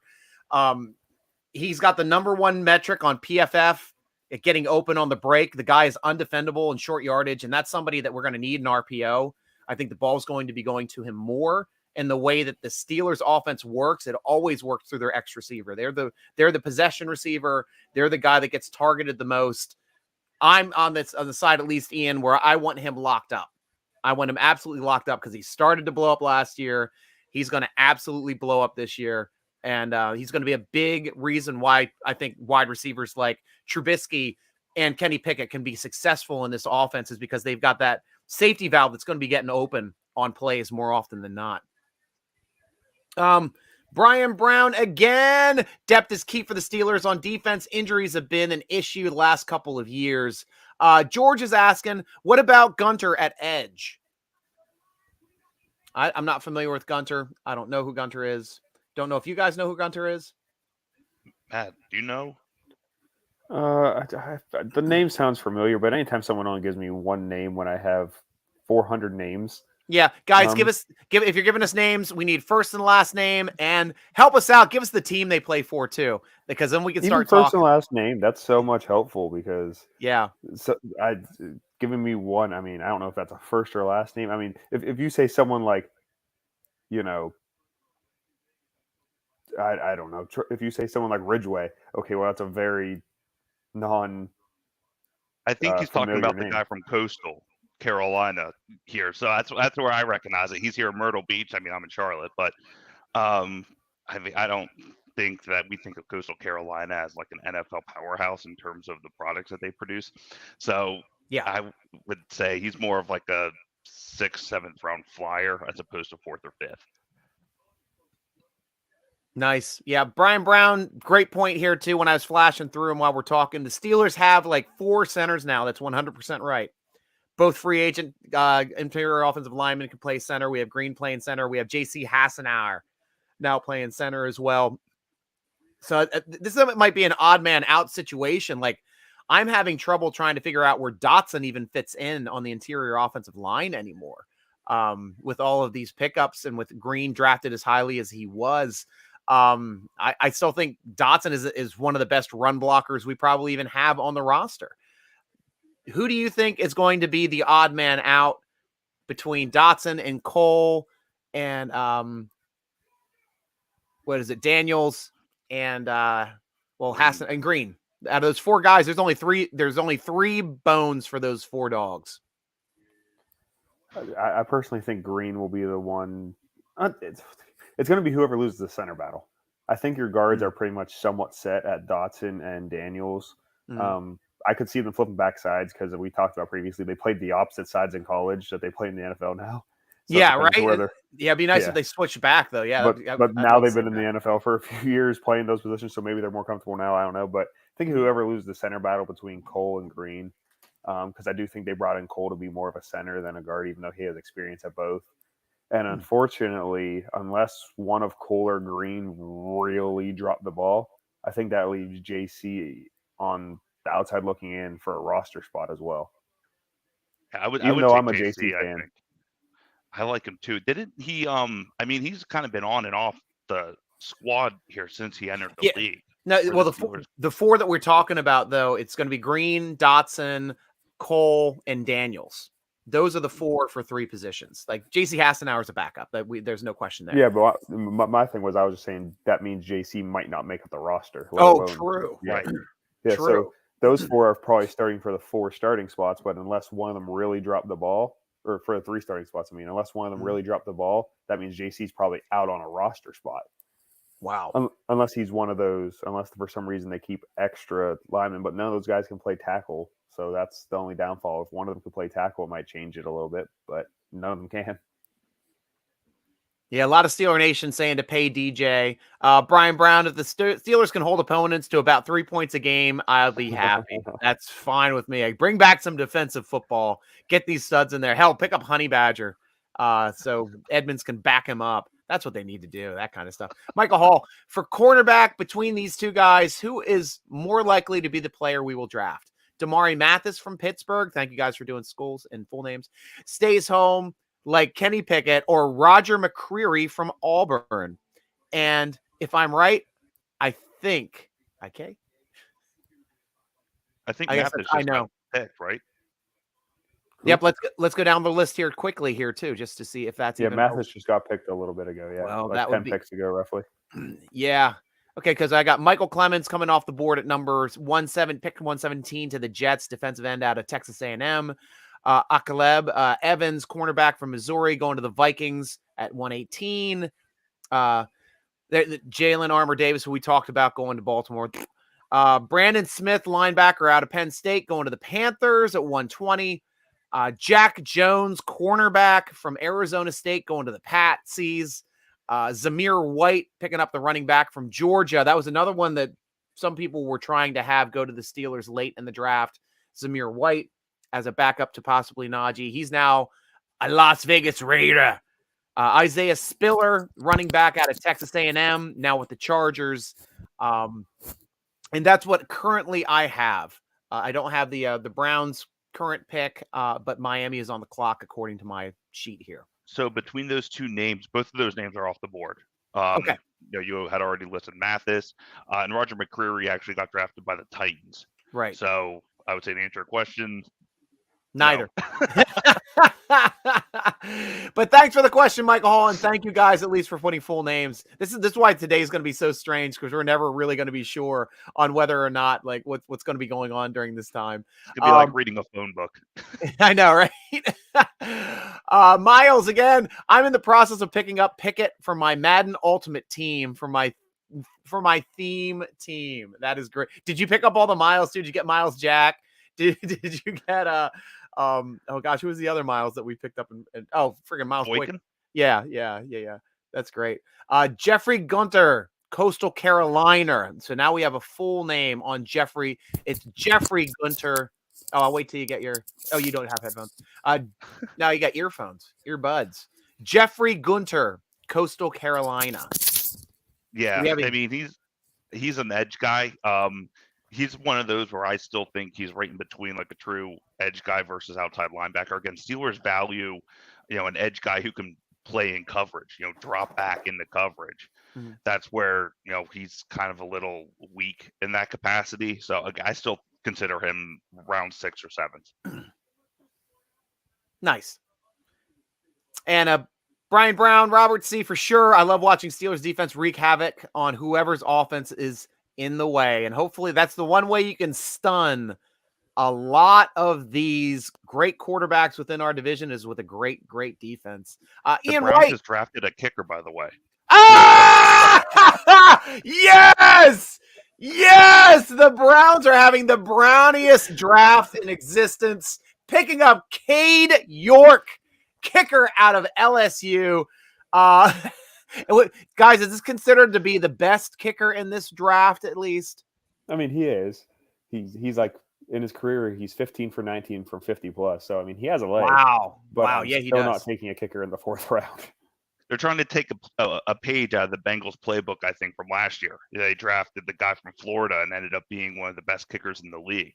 True. But that's assuming that they play in close games. Wow. One interesting aspect, he did not handle kickoff duties at LSU. So their kicker last year? Do they have a kickoff specialist then? Might be the punter. Maybe. Who's the long-haired guy? Yeah, the Gillian. Yeah, or Deshaun Watson if they're paying him for 3 positions. Good one. Yeah, I guess where was he? Trying to find out his analysis. He was supposed to be a round 5 pick, getting picked around early. Obviously, always hilarious when the first kicker comes off the board, especially when the Brownies pick him up. I hope he develops into nothing and has a terrible life. But a good pick, Browns. Ian, we talked about yours. Where are we at now? Yeah, Ian White. Do you think John Ridgeway, Arkansas defensive tackle, would be a good fit for Pittsburgh? If you asked me before yesterday with Liel, I'm never going to get that right. Right. I would say yes, but now that we already have that kind of locked up, I would say irrelevant at this point. Good point. Yeah, for For the most part, I probably agree. I think Ridgeway can go to nose tackle, whereas Leal probably can't. But either way, they both probably be better as a defensive end. But Ridgeway does have probably that ability. If he would kind of almost be between a nose tackle and a defensive end, whereas Leal would be between a defensive end and an outside linebacker for the Steelers. But I don't see Ridgeway as a true nose tackle that could play there consistently. So I agree. Now that they have Leal, no reason to add him. Nice. Yeah, I'm never gonna go back to you, Robert. You know that. It's my control here. It's my show, baby. You're lucky if I go to you.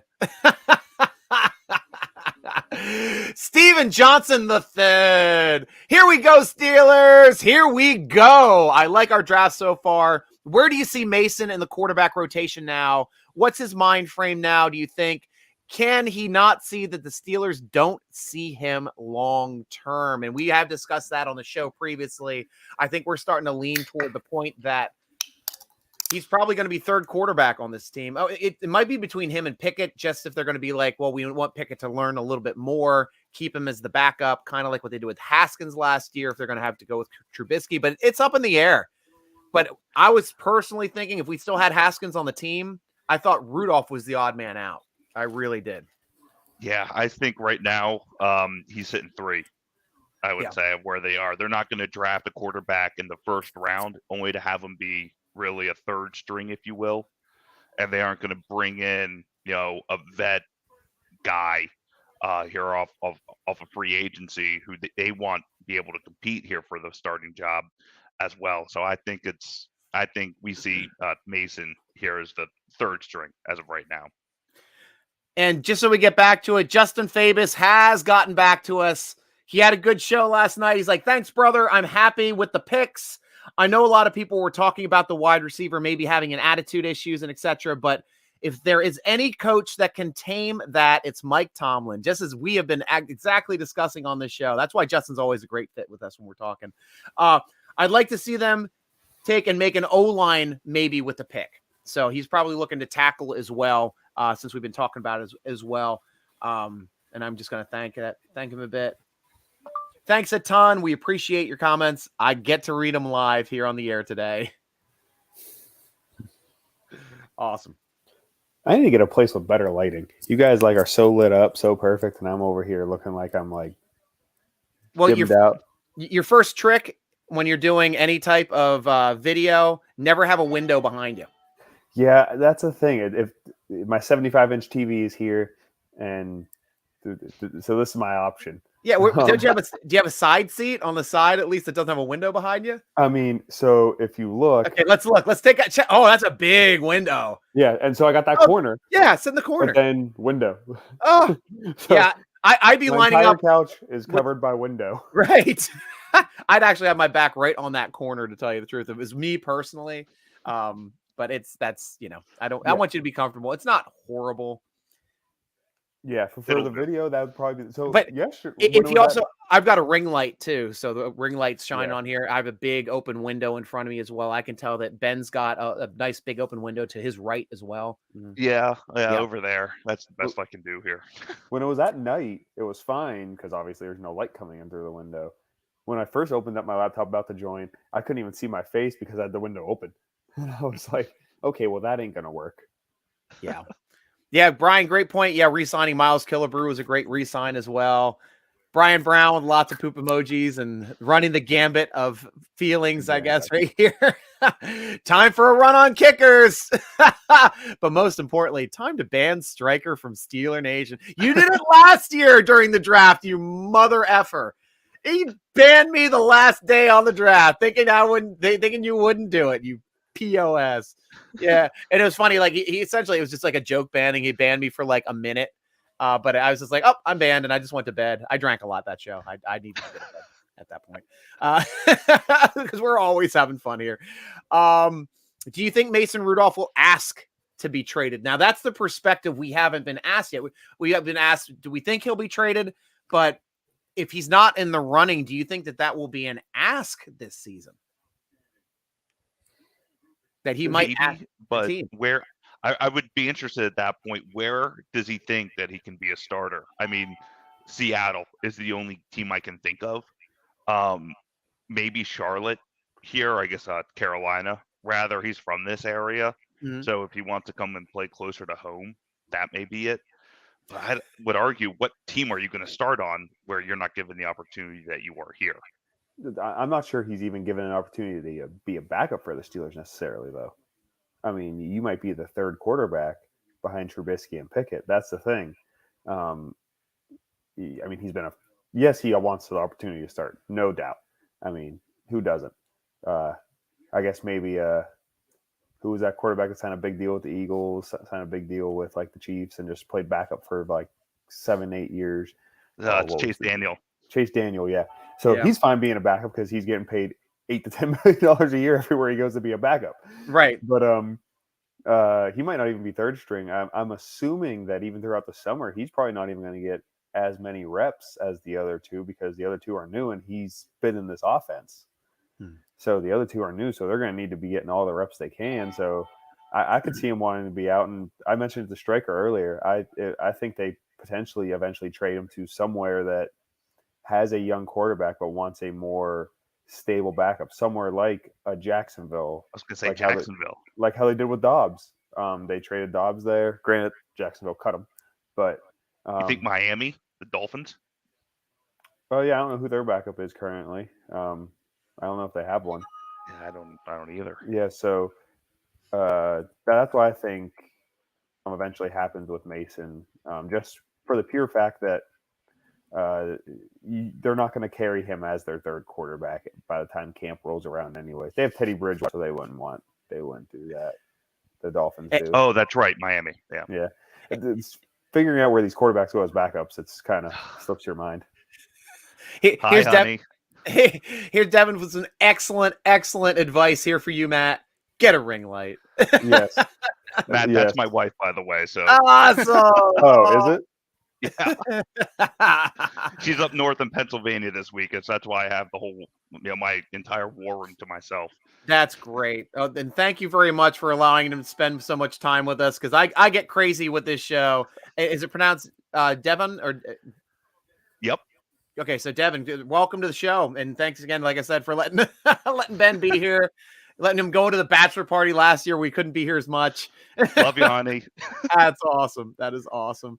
Orange is the new black, and yes, Tim, this is in fact a Kevin Colbert general manager shirt of Kevin Colbert. I'm wearing it in honor of his last day, like the Godfather, pulling the strings, bringing all the players here to Pittsburgh, whether it's the draft, whether it's free agency, whether it's wheeling and dealing. The guy is the man with trades and everything else. Absolutely love the guy, but I had to pay homage to him on his last day of work here with the Pittsburgh Steelers. Or is it Winston Churchill? I did love that one too. And then Brian Brown states, I'm one of the few people who believe Mason could be a starter. He's the minority. Yeah, he could be. He started games. It depends what you define by a starter. If it means he starts games, yes, he very well could be. Does that mean he's one of the best 32 quarterbacks in the league? No. Michael Hall, Cleveland Browns doing Cleveland Brown things. I love those Browns emojis. Poop emoji for every crappy pick that they get in the draft. That's a lot of poop. That's like me last night. I had to get up early. I was I had some issues. I ate 2 veggie patties, and I was like, that was a bad move in the sun. Good show. Thanks, Steven. I appreciate it, Tim. Beautiful. Ian, do you think Pitt will help Devin Bush if he does well, or will they trade him if things don't work out? They have until the 2nd, which is that Monday or Tuesday. In order to sign his 5th-year option, yes. Right. So I guess we'll see where we are there. I think they're going to let him play it out. And I think they'll keep him. I mean, I don't think they're going to trade him necessarily prior to the start of the season. Yeah. But we'll see how he bounces back after last year. Nice. Yeah. At least in that situation, the 5th-year option is the only thing on the table. He's playing in his 4th year this year. He's on the roster no matter what this season. But yes, if he has a good year and the Steelers decide to go the same way they went with Edmonds last year, being like, yeah, we're not going to pay him $6 million, guaranteeing it for next year because we can get him for cheaper. And they did. They paid him $2.5 million. They saved $3.5 million plus on that 5th-year option amount for a strong safety that's never made it to a Pro Bowl, because you get higher once you make it to Pro Bowls. And honestly, to tell you the truth, if he does have a year where he blows up and he plays incredible, the Steelers are going to make him a good offer. They do pay their linebackers very, very well, especially ones that start doing very well for them, like Timmons being here for a while as well. Could definitely see that. Here's a good question from Miles. Do you guys have a favorite TV show? Mine's The Last Kingdom right now on Netflix. I haven't seen The Last Kingdom recently. Yet. Ooh. I guess that's the word I'm looking for.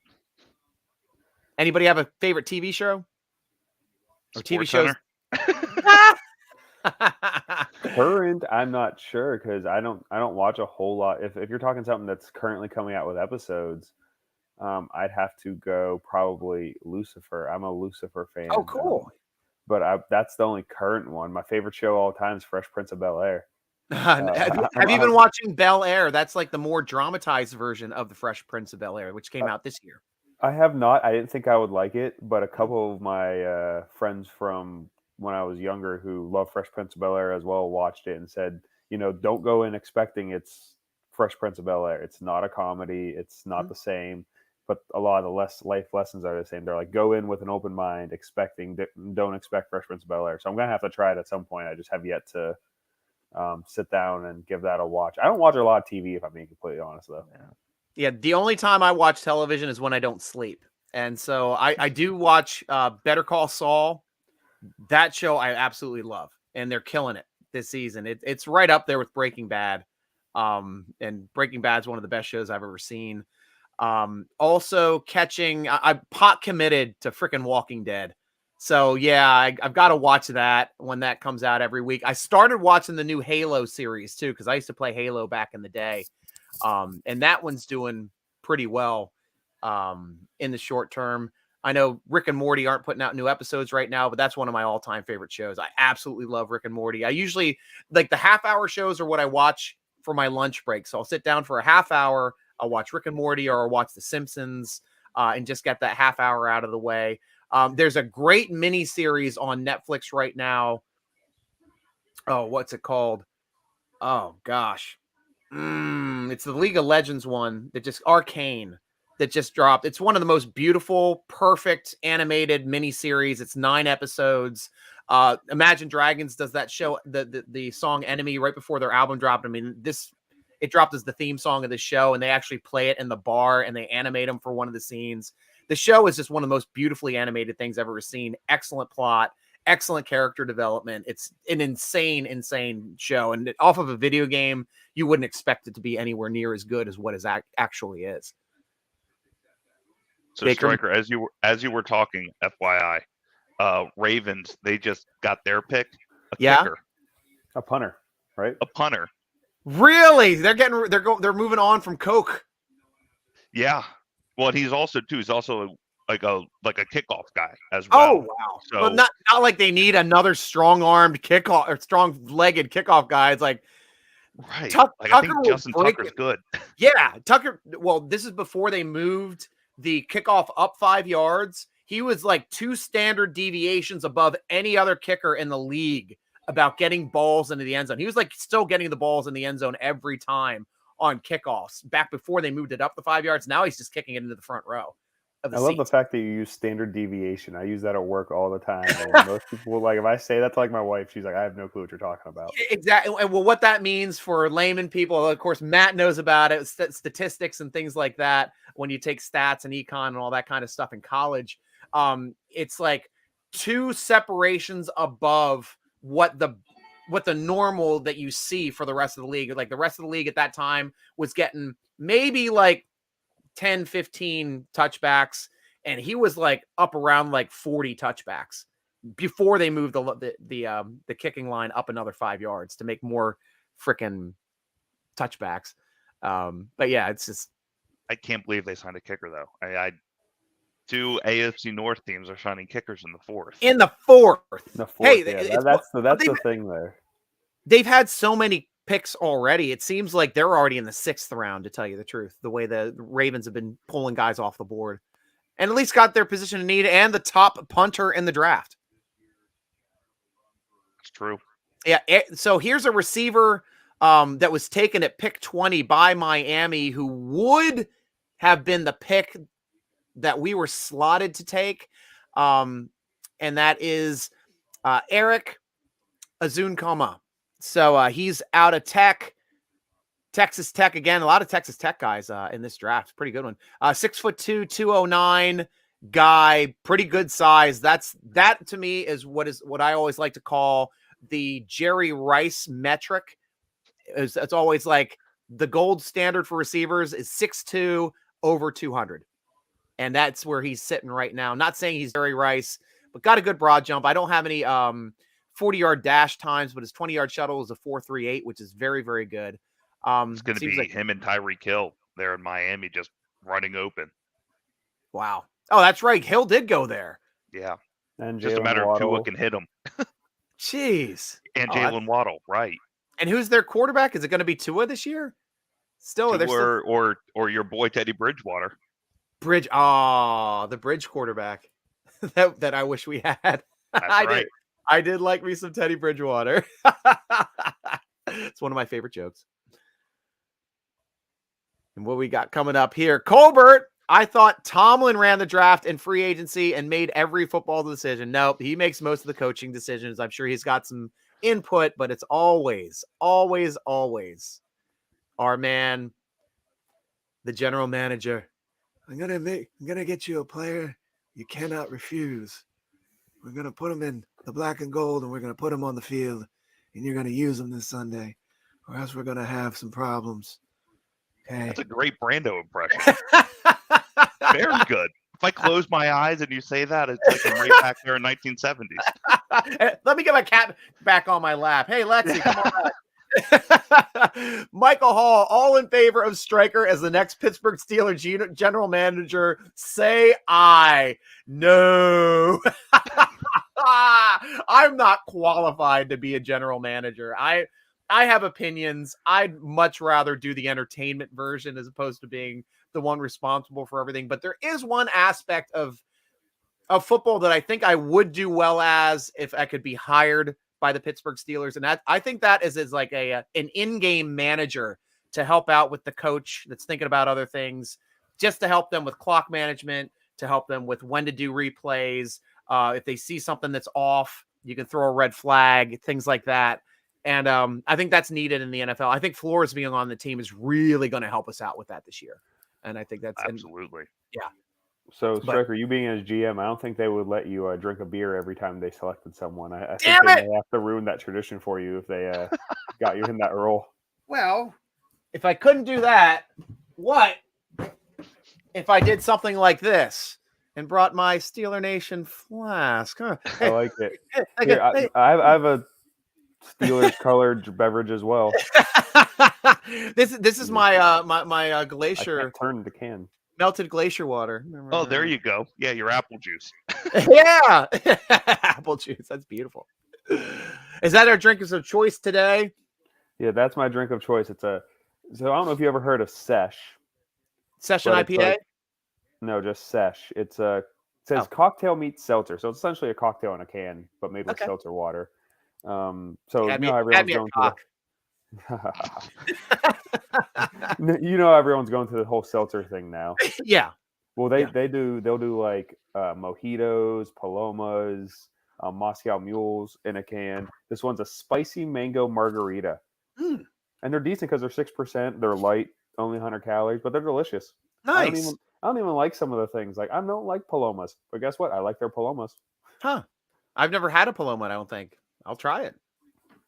What do you have in there? Oh, sorry. Finish off. Ben. I was going to ask Ben. Yeah. I actually have a it's a Coors Light here, so that's what I'm starting out with. Don't hate on Coors Light. It's better than Miller Light. I'm gonna move. I just got off my coffee. I need my water. I got to get hydrated here. We still have 3 rounds left to go. Man, it's a long day. And one of my The Bucs favorite. just took a punter. Hold on, what's this run with punters? Oh no, it's a run on punters. Why didn't this happen in the third round right before we drafted? And we could have gotten better players. My drink today is the Highest Priestess, which I still have in a can. This is an Imperial seltzer. It's a blackberry Imperial seltzer from a brewery called The Answer in Richmond, which is one of my favorite breweries.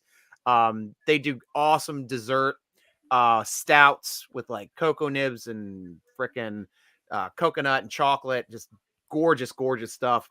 And then they also do like really good, like sweet popsicle and ice cream type drinks. That's almost like drinking a smoothie when you're drinking this stuff. But this is a 9% seltzer. And I gave a pounder too. It is. Yeah. I gave my wife tried to drink one and she was like floored. She's like, you didn't tell me this is 9%. The room's spinning. I'm like, you're only halfway through it. Because I poured it into a glass. And I'm gonna have to join you guys, I guess. Right. Right. So I went to so early in the morning. So out in Vegas right now where this draft is, it's 10:30. My early morning drink when I was out in Vegas, because I would go out there for March Madness every year, Bailey's and coffee I would drink Bailey's and coffee from probably like 8 a.m. till about noon every day. Just nothing but Bailey's and coffee to get my day started. So Ben, you said you were drinking coffee. Go get yourself some Bailey's, pour it on in. Yeah, I will. I'll get there. I started COVID like that every morning. It was like, oh, we're on vacation for 3 months. We can't go anywhere. Let's start drinking coffee, Irish coffee every morning. Whiskey and Bailey's in my coffee every morning. And I was like buzzed all day. And it became a problem. And I put on like 200 pounds. And now I'm back down to not drinking so much. Miles also agrees. He loves Lucifer as well, like Peaky Blinders. Guess you guys have a great laugh. Watch New Girl. Yeah, I haven't seen New Girl yet.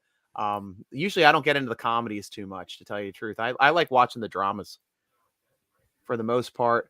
Robert Stryker only knows what Cooley reels him. The only thing you teach me, I will say that is true in one very small portion of my intelligence, and that would be strictly for University of Houston players. I will give you that. Ravens take a punter. I love Barry. The show Barry. I was like, yeah, I love punters too. We saw Barry on our team. No, Barry's not even on our team anymore. We got Presley Harvin III, that great jersey that he's wearing, the 7th rounder we took last year. Yes. All right. Yes. Barry, that is a good show too. I did watch the first 2 seasons of that and did enjoy that as well.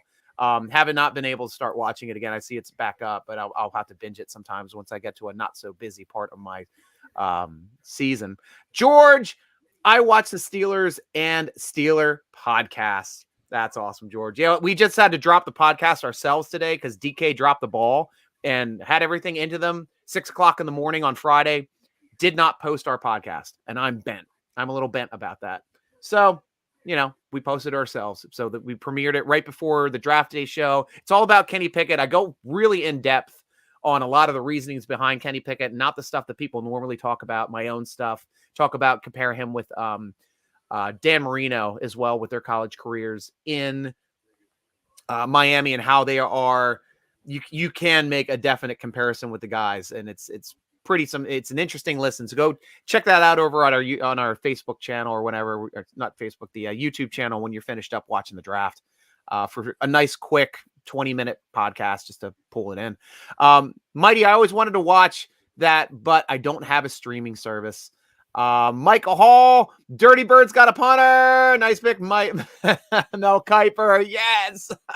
Go, baby. Go Steelers, baby. Yeah, anytime we can rub it into Mel Kiper, that's freaking great. Yeah, no one wants to draft someone and then turn into a bust like our guys' input throughout the draft. Keep rocking. Thank you. Thank you so much. I guess I want to go to the draft pickups here because I haven't chimed in a bit. Yeah, and we're getting closer. Yeah, we got to be moving up the line here. Because we finished with him. Neil Farrell from LSU, defensive tackle, went to the Raiders. Pierre Strong, who we talked about, another good running back option from South Dakota State, now with the Patriots. Charlie Kolar, the tight end from Wisconsin, is now a Dallas Cowboy. How about them Cowboys? Jordan Stout, first punter off the board. The Penn State punter, preposterous, went to the Ravens.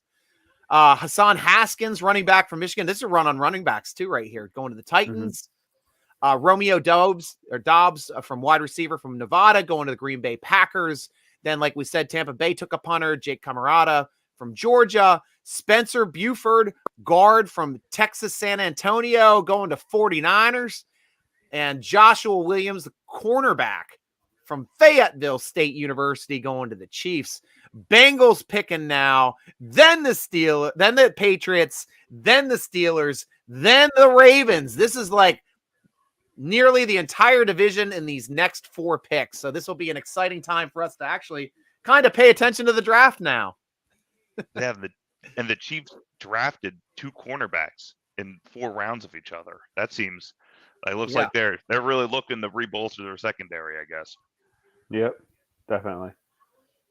Yeah. Bengals select a tackle. Okay. Cordell Volson. North Dakota State, I think. South Dakota State, one of the Dakota states. Dakota. Anita, welcome to the show. A job well done. We appreciate you joining. We appreciate you choosing the Steeler Nation draft coverage as opposed to listening to the same crap we hear as from the talking heads, even though somebody's got their sound up a little bit over there. Probably Matt. If I'm guessing, it's Matt. Not me. Yeah. What about me? I can hear your TV's TV too loud. Oh, my fault. I haven't changed this entire time, though. Like, it's been on the same volume this entire time. Yes, Kenny. That's my sense of humor. It's all potty. I like it. Light beer should come with a nipple. That's great. That'll make it more enjoyable. I mean, I already enjoy it that way, so I mean, screw it. Yeah. Yeah. Steven Johnson also likes Lucifer. You're getting a lot of love for Lucifer tonight. Derpy, welcome back to the show, man. Well, I'm back, and fuck the Ratbirds. They took my Pro Bowl lineman from Minnesota. Yeah, they're making some great pickups. That Samoan, it's going to be making some plays for them. We're going to have to see a big man over there. 2 more picks till our turn, right? Because you said the tackle came off, the guard came off the board. Cordell Volson. Is anyone familiar with Cordell? Yeah, he's a athletic pass blocker. Needs to get bigger, needs to get stronger. North Dakota State, so obviously the level of competition was a little lower, so he was able to succeed there. But he's going to need a year to get in an NFL program, really develop. He has the size, it's just needs a year. Overall, good swing tackle to the start. He played right tackle a lot for them, but I think he has potential to swing both sides if needed. Nice. Yeah, and here's the aspect, like I'm kind of bent about, I see we've been given the first compensatory pick here in the draft for Bud Dupree, but should have been a 3rd rounder as opposed to a 4th rounder. And the fact that we got, and it used to be based more on strictly on the contracts that were signed, and now they're doing it on snaps as well. But that's not as good in my opinion for a way to do these types of drafts. Yeah, it's not the Steelers' fault that he didn't play. Why you gotta bother me on the day of my daughter's draft? You come and you ask a favor of me. We'll see if I get you a cornerback. Oh, striker. Now I got my cat. Ben, who do you think this pick's going to be, Ben? Who do you think this pick's going to be? Yeah, now we got to start talking about it. I got to stop making jokes. I really want a cornerback, man. I'm still like I guess here's the question: is it too early for Ty Chandler out of UNC? Like I said, I have him squarely in the 5th round. So you have like one of the last picks in the 4th. Pick. Yeah, and you have like one of the last picks in the 4th. So I guess not. But it's like, do you reach? So, I mean, I'd be looking at Ty Chandler.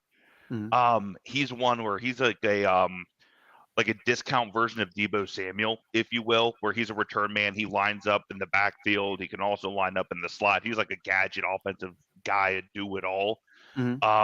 But he's one, as Matt was saying, where he's more of a fifth rounder. So in the Steelers position, do you reach on him now in the fourth, knowing that you don't have a fifth round pick? Or do you just kind of skip over him and just move on to the sixth? And I mean, I still think there's decent talent in the cornerback position as well for the Steelers at this point. I still like Zion McCollum. He's still out there. That's where I am. I think it's a little bit too early for an offensive lineman, in my opinion. Shakur's still on the board. Cordell Volson's still on the board. How about Volson? I don't know if we've mentioned him yet today. That's who I just mentioned. That's the tackle we were just talking about. Never mind. Burp. I'm sorry. I'm petting my cat. So Patriots just took Bailey Zappi. The quarterback. Yeah. So question, would you have rather had Carson Strong in the fourth or Pickett in the first? Pickett in the first. That's the bias talking you've been now that it's happened. So Zappi now went ahead of Malik Willis. No, Malik Willis. Oh, that's right. He went yesterday. That's right. But ahead of Howell. Yeah, he went ahead of Sam Howell, which is shocking. And wow. Would you rather have Sam Howell in the fourth? Did Corral get drafted yet? Mm-hmm. Yeah, he got called yesterday to here in Carolina. Okay, cool. I think he'll fit well in Carolina too. Yeah. All right, this is Robert saying it. Verone McKinley the third. Is that him just asking? I don't think it's been. I don't know if he's asking or if he is that he's a safety, but he's a free safety. He's not a box safety. Gotcha. Yeah. So he would be a backup to Minka. Which I don't think really a need as opposed to getting a strong and safety. Steelers don't really dip into the Pac-12 too much either. I mean, he played in Oregon. I think the last player from the Pac-12 or I guess out of Oregon was Dennis Dixon. Yeah. I'm going to go my Ohio State bias here. Thayer Munford, tackle at Ohio State, can play tackle and guard. Boom. That's my pick. And they love position flexible guys. Oh, whoa, I was wrong. You see it? You see it, Matt? Yes. I'm fine with it. Okay, I don't see it yet. I will allow one of the comment section of Robert, if you want to put it up. Smoke Monday. I know Preston was asking for that. Loving the duck. Getting some more duck love. They think it's double, but the other one is actually Presley Harvin III, the one that he's wearing currently. I don't know if it comes through like that. Harv, I see Harv. That's all you need. There you go. Just take my word for it. Yep. Steeler Nation, you guys are in the chat column, aren't busting this through yet. I know that we probably know it. Steelers have drafted wide receiver Calvin Austin out of Memphis. Is that true? Was that the guy? That is it. Thank you, Derpy, for breaking it for us right before our guy that's giving us all the inside info and Mr. Robert C. He was probably drinking his whiskey there and enjoying that beverage a little too much. So let's talk about Calvin Austin. I mean, they got their tall receiver in the second round. Sounds like to me that they got a much quicker receiver now in the fourth round, but this guy is like a really short receiver, isn't he? Yeah, 5'8". Yeah. I don't know, Matt. I mean, he's the one where you got to get in the ball in space. Like they tried to do that with Dre Archer. Now, assuming new offensive coordinator, it's a new quarterback at this point. It'll be interesting to see how they scheme him open. Really. Yeah, I did my mock draft, and in the mock draft that I had, they had him going in the second round, and I didn't take him in the second round. I took a different slot receiver, but he seemed to me like he's the exact same size as Dre Archer, like very, very short, right around 150 some pounds. Those guys usually don't last long in the NFL, aside from the other Austin that was drafted a few years ago in the first round. Tavon. Yeah. Overall, I mean, I'm fine with it as long as he's used correctly. He's very fast, very quick. I mean, he was on Memphis's track team before he was on their football team. So he's really fast. The good thing is all of his production is legit production. So he had Last year he had 1,100 yards. He caught like 4 screens all year, so it was all legit down the field production. Wow. So they didn't use him as a gadget player. They used him as a true outside receiver. Not even in the slot much. They used him as a true outside receiver a lot of the time. Because he only had 52 snaps in the slot last year. Yeah.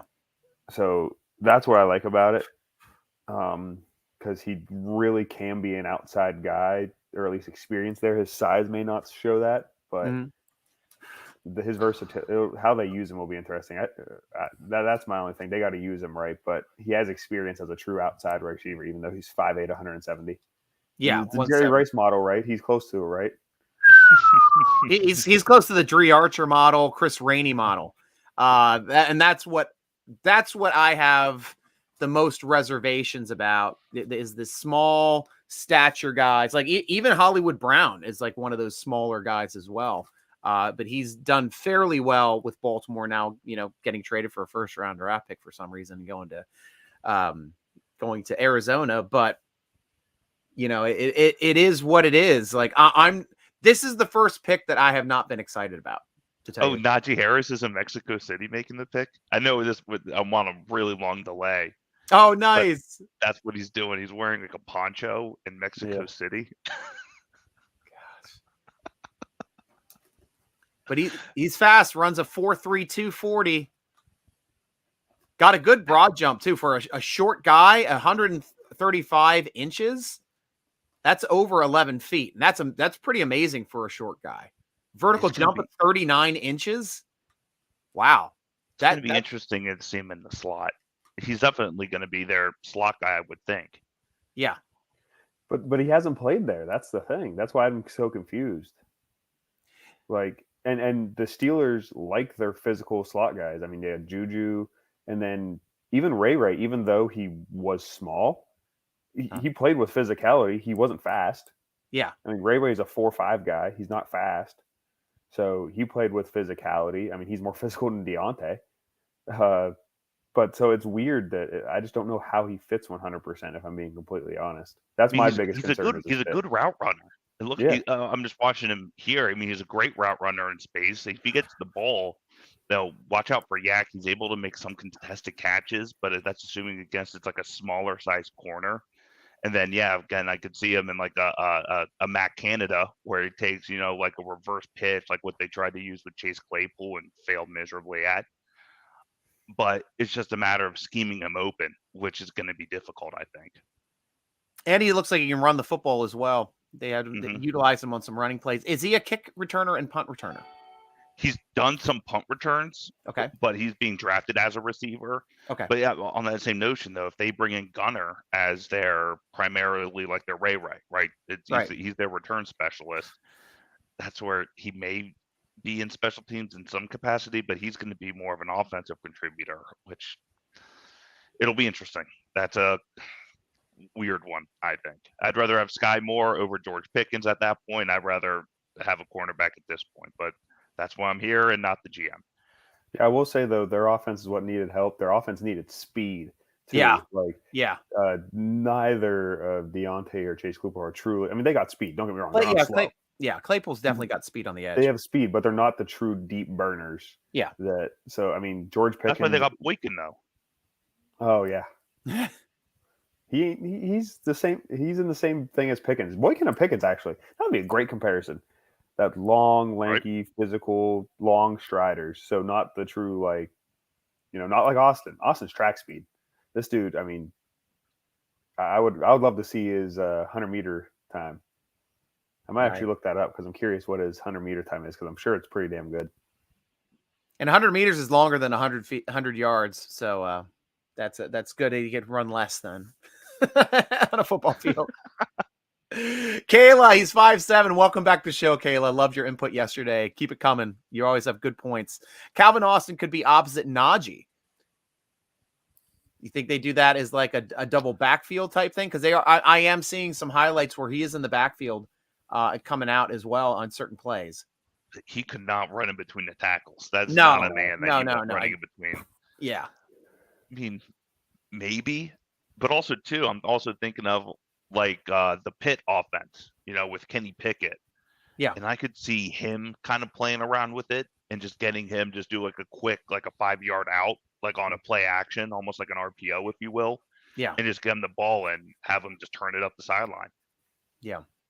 And wasn't Steve Smith Jr. small as well? He was short, but he was stocky. Guy had muscle. He was like a brick. He was a pit bull. Not he's a bulldog, I'll say, because bulldogs are smaller, just like freaking Bougie, like Juju Smith-Schuster's dog, a little ball of freaking muscle. Those things. My brother had a French bulldog, and like when you have a dog and they're misbehaving, and you gotta show dominance to the dog when it's learning your training, and it's doing things you don't like. You take the dog, you put it on its side, and you hold it there until it relaxes and understands that, like, I'm done with your crap. It's like, you got to start listening.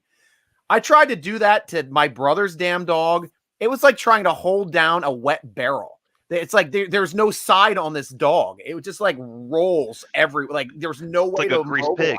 It was insane. It was one of the worst paid dogs ever. I love you, Justin, but yeah, that dog was the right choice to get rid of.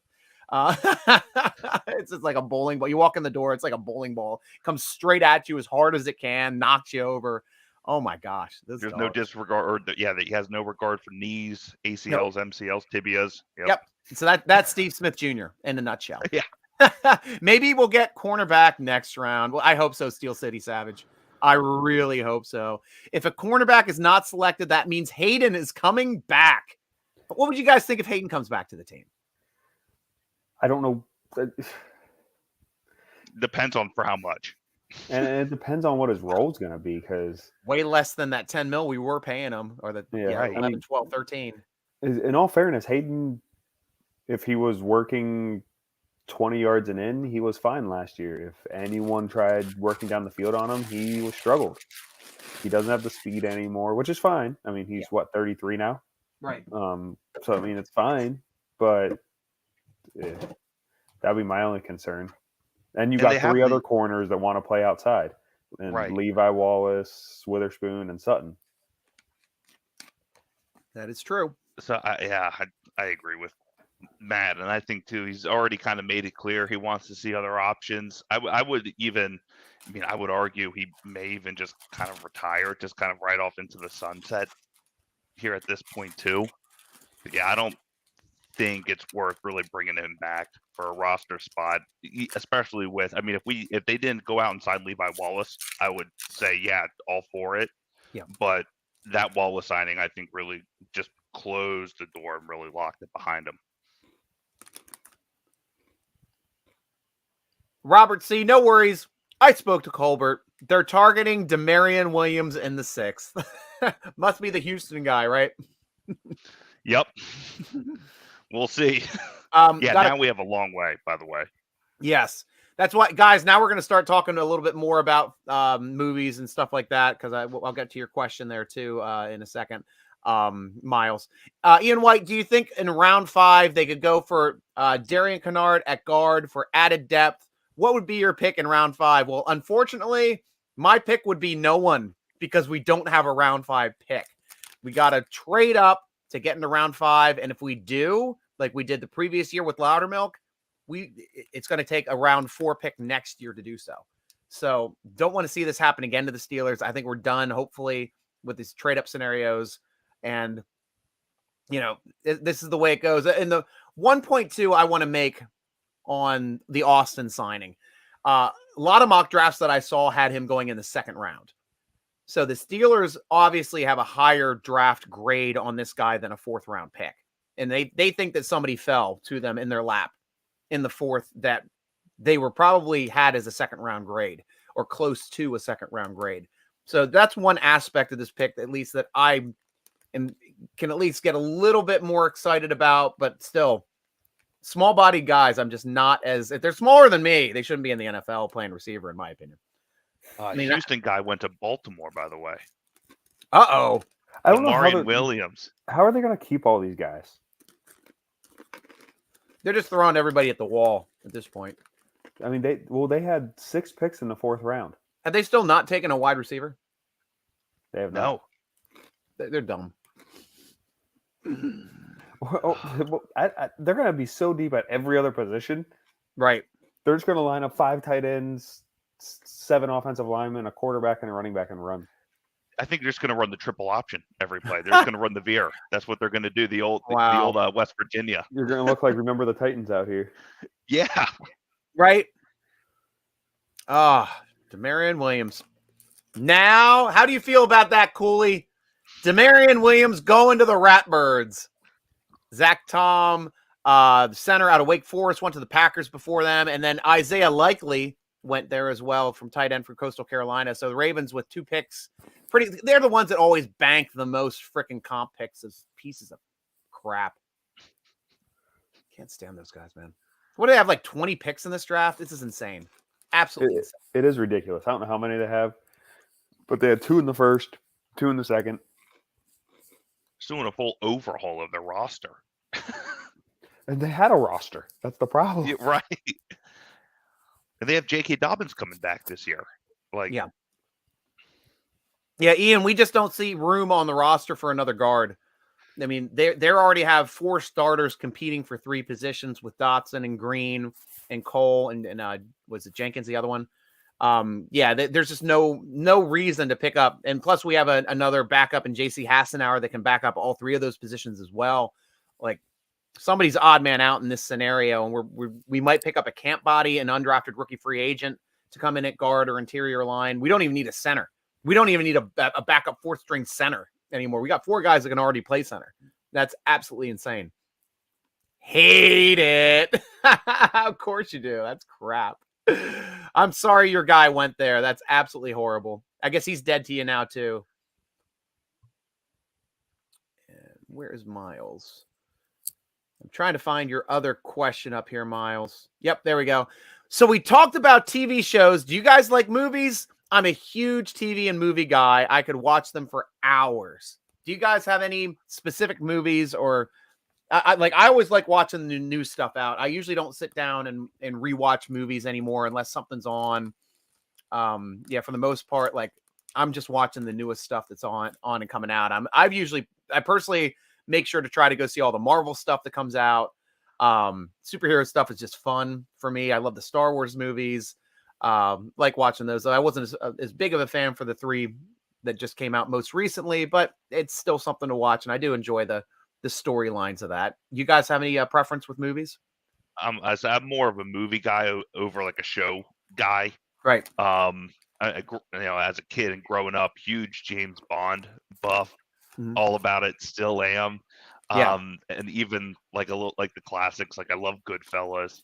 I think that movie is absolutely fantastic. I love Scorsese. So anything with Scorsese, Leo, even Johnny Depp. I think is fantastic. Nice. Yeah, I enjoy movies as well. What I don't enjoy is how expensive movie theaters are anymore. Right. But I honestly, I'll sit here and rewatch old movies all the time. Once I find movies I like, I'll watch them 10 times in a year just because I love them so much. Like my favorite movie of all time is the movie Troy with Brad Pitt. Oh, that's a good one. Yeah, Diane Kruger. Who's the Orlando Bloom? Orlando Bloom. Jesus, I couldn't remember his name to save my life. Right. But like that's my favorite movie of all time. So I could literally rewatch that once a week and be just sitting here. I could act like it's the NFL draft, just sitting here at a screen for 9 hours a day. That's a great movie. I completely overlooked that one. But I'm trying to think of recent movies that I watched. I haven't really watched any in the very recent. With a kid, I'm watching a lot more Disney movies. I'll tell you that. And kids movies just in general. And there's some, decent stuff out. The Encanto was a good movie, good music in that. I think Pixar movies are hilarious. Oh, any Pixar movie. The adult humor in them now. Right. The Luca movie that came out with the sea monsters, that was amazing. I did like that one. I just watched the Batman this past week. Finally got to check that one out. I really did enjoy the storyline, how they made it not necessarily dark, but just like twisted. It was like watching a thriller movie as opposed to watching a Batman movie. It was more well done. They made Batman a little bit crazier, which is the way Batman is supposed to be seen as, but still has his mental faculty to be able to take care of business and figure out things. And I do like that aspect as well. But yeah, it's on my list. Yeah, their depiction of the Riddler was just freaking amazing. It's freaking. It's probably my favorite on-screen adaptation for the Riddler that they put out yet. It was better than Jim Carrey. He played the Riddler, right? Yeah, I mean, Jim Carrey was hilarious as the Riddler. He was fun as the Riddler, but man, he played with Michael Keaton. he was closer to the guy that played the Riddler on the old Batman TV show than being like an actual scary enemy. Like he wasn't the green suit. Right. Riddle me this, Batman. And Colin Farrell, I'm sure, was better than Danny DeVito. Because he played. Yeah, Penguin, they both right? played Penguin. Yeah, and it's neat because they're developing him. And they did it the right way. Like when you saw the Batman movies there in those middle years with like George Clooney and Val Kilmer, I mean, it was just like how many like enemies can we cram into this movie, and each one's got to get screen time, and they just kept Arnold worse Schwarzenegger and worse. Yeah, because they had the only one that was acting well was Uma Thurman playing Poison Ivy in that movie, but then it wasn't Jim Carrey in that one too, and Arnold Schwarzenegger as Dr. Freeze, and he was just like doing the worst one-liners ever. But it was still kind of hilarious in I can't believe I'm watching Lou Arnold in a cringy kind of way. It was still pretty freaking hilarious. It kind of callbacks, like 90s, right? And that was like callbacks to like when Arnold Schwarzenegger played the Running Man, and he went up against the Freeze guy and the Running Man, but then he's actually the Freeze guy then in Batman. That's like, yeah, it's just like a nice parallel. But yeah, but the new Riddler, chilling to see. Like I actually like what they did with the Chris Nolan one with how they used the Scarecrow. Scarecrow's a great Batman enemy, and they actually made him to be a definable scary character, and still kind of even had him pop in and out for the rest of the series when he wasn't like right up in front in that one movie. And I like that with rotational stuff. But yeah, but they're just starting to develop the Penguin in this movie. Like you're just starting to see him come to power. Like he's kind of like in the lower wings right now. It's same thing with Commissioner Gordon. He's just starting to come to power as well. Like he's not even the commissioner in this movie. So it's a neat way and view to see Batman done in like a slightly different reboot way. Though I did love the Nolan movies. I thought they were excellent adaptations of the Batman. Yeah, he's a great director. Yeah. And that freaking Joker. Oh gosh, played by the guy Heath Ledger. Yeah, Heath Ledger. Oh man, yeah, that's one of the best Batman characters. But I love this. I love the Riddler adaptation. Like it's not as good or as much of a dramatic performance that Heath Ledger did for the Joker, but it's just like a bone-chilling, hyper thriller that you're watching this time. It's like almost like watching Seven or Saw or something like that. It's like it's got some stuff going on in this one. It's pretty. I know what I'm doing tonight. Right. Thanks, Stryker. But your wife's not home. Exactly. I can like that movie anyway. Oh, yeah, I know. Oh my gosh, when back when the Saw movies first came out, my birthday is right around Halloween. So Saw movie, first Saw comes out. It's my birthday. What do you want to do? Go to the movies. What do you want to see? I want to see Saw. We saw Saw. She's like, I never want to see these movies again. When the second movie comes around, second year around Halloween, what do you want to see? Saw 2. She comes in. As soon as the girl falls into the hypodermic needle, she gets up and walks out of the theater. She didn't come back. She like walked into another theater and watched something else. And I'm like, this is amazing. I love Saw. So, great segue. So the Commanders just got Sam Howell, by the way. Ooh, finally Howell coming off the board after Zappy. So he'll be the backup to Carson Wentz, which is weird because they both have a similar play style. Which is what you want, though. Like, if you have an offense, why would you want somebody coming in that has a different play style if your starter goes down? That's why I thought it was smart with the Ravens when they had McSorley as the backup, similar play style, being able to do that, a mobile type of offense for the Ravens. And then the guy that was it Huntley or yeah, from last year, he did a phenomenal job too, essentially running they didn't have to change the offense. And that's the way you kind of want to have it in the league. Similar skill sets. Obviously, the starter is going to be a way better player than your backup, but if they have similar skill sets, you don't have to change the offense when a new guy comes on. Right. Yeah, how these quarterbacks fall the rest of the way is going to be interesting. Which quarterbacks are left? You got Carson Strong is the last name that everyone will know left. Right. Just because he was viewed as kind of like the sixth quarterback, even though now he's going to be at least the seventh quarterback taken. But there's others. Some people talked about E.J. Perry out of Brown, Jack Cohen out of Notre Dame, Brock Purdy, Iowa State. So it'll just be interesting to see how the back end of it plays out, because that's where you get your depth pieces and how these guys get evaluated. I don't think any quarterbacks are going to get drafted for the rest. Outside of Carson Strong, maybe in the 7th. But I wouldn't be surprised if we don't see another quarterback get taken. I think Carson Strong gets drafted somewhere in the before the 7th. But I agree. I could see not another quarterback gone. Especially how this draft has gone. No one's taken him. Yeah. So, Steeler Nation, get your drinks ready. We've got a new player to add to the team. We definitely have a new player to add. Okay, if I go grab a beer for this, can Yes, I will wait. Yeah, no, let me pull you off. I got you. So go grab a beer. I'll hang out there. Hi, Vivi. How you doing? You found your scooter? Good. Have some fun. My daughter just came scooting around on her scooter onto the back porch. Nice. But yeah, a lot of stuff here going on. Miles, again, with that, did you see him watch the new Batman? Yep, of course, we talked about that. Ooh, Johnny Depp. Kept up with the Johnny Depp case. If so, what are your thoughts on it? Have you been listening to the Johnny Depp case at all, Matt? A little bit. Like, I've seen some of the clips, but I haven't followed it intently. No, a lot of it's been what my wife would show me. Yeah. It's odd for sure. Yeah, sorry about that double question. My bad.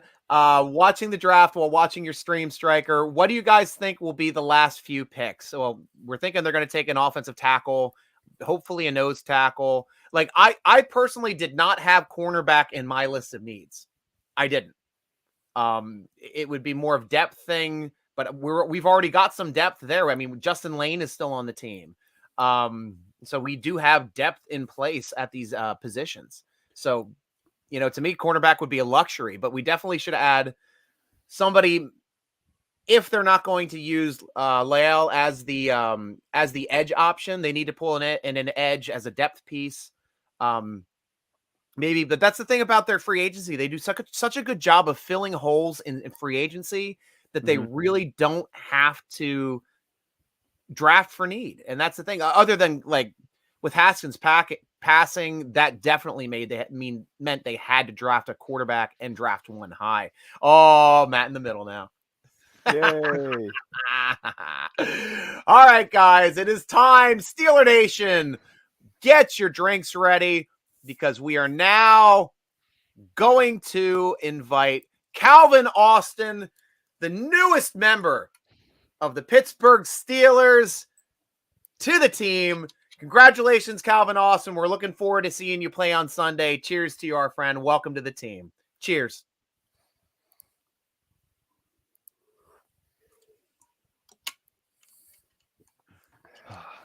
Yep, this was needed.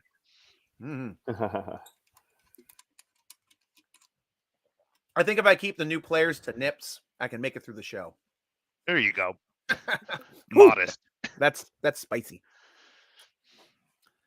Nice. And my drink of choice today is the Copper Fox rye whiskey. Copper Fox is a distillery in around the Colonial Williamsburg area of Virginia. Phenomenal whiskeys out of that place. And this one is port barrel aged. So you get a little bit of that red, that deep red wine type of feel to it, with some slight sweetness in that. And the spiciness, of course, with the rye grains and that. It's a really, really good whiskey. And you guys know I like my whiskeys. We were talking about it a bit last night as well.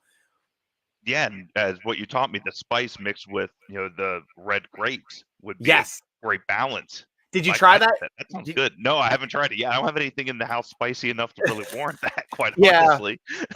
Yeah, so you can even do it with something that's even lighter spicy. Like my dad always had like jalapeno cheese in the house, and that was the first thing that I ever ate that was spicy because my dad's like cutting off like strips of cheese and popping to his mouth from the block of jalapeno cheese.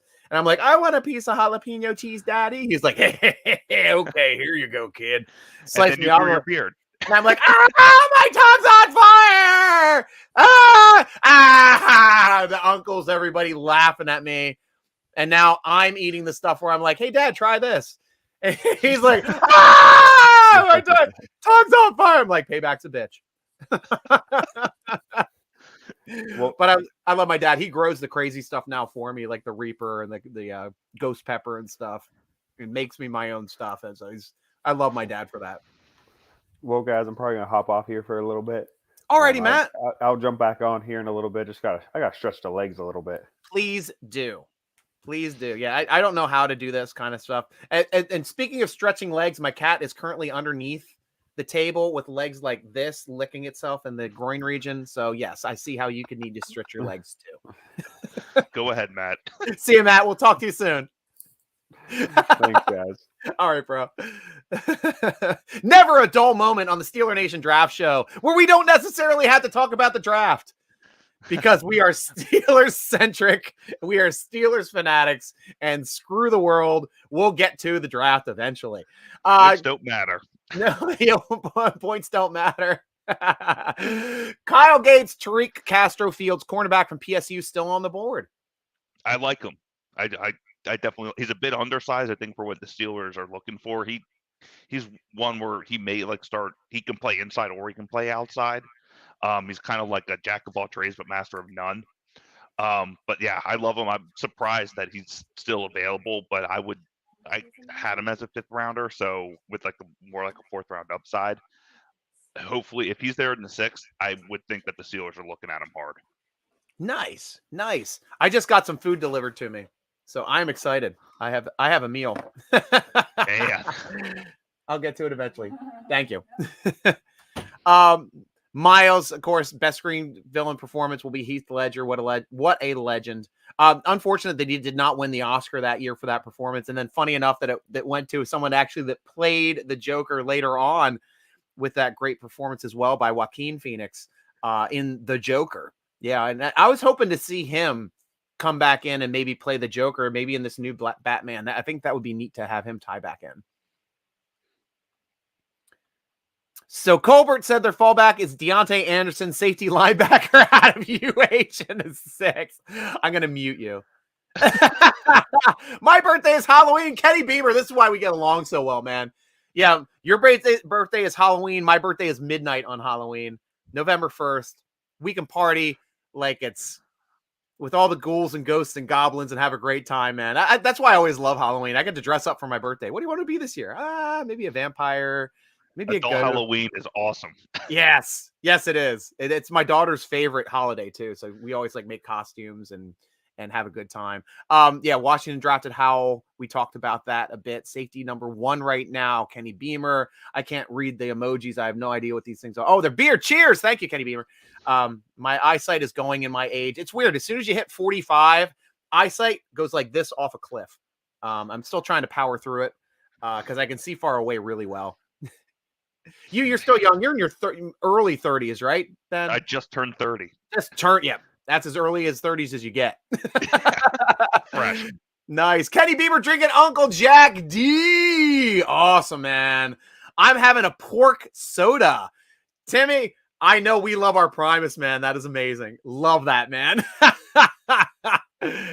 Grab yourself a can of pork soda. You'll be drinking just fine. And wait, do you guys know who else is going to take over for Colbert at GM after the draft? We'll miss the guy. He has done a lot for Steeler Nation. Yeah, that's why I'm repping him today too, Ian.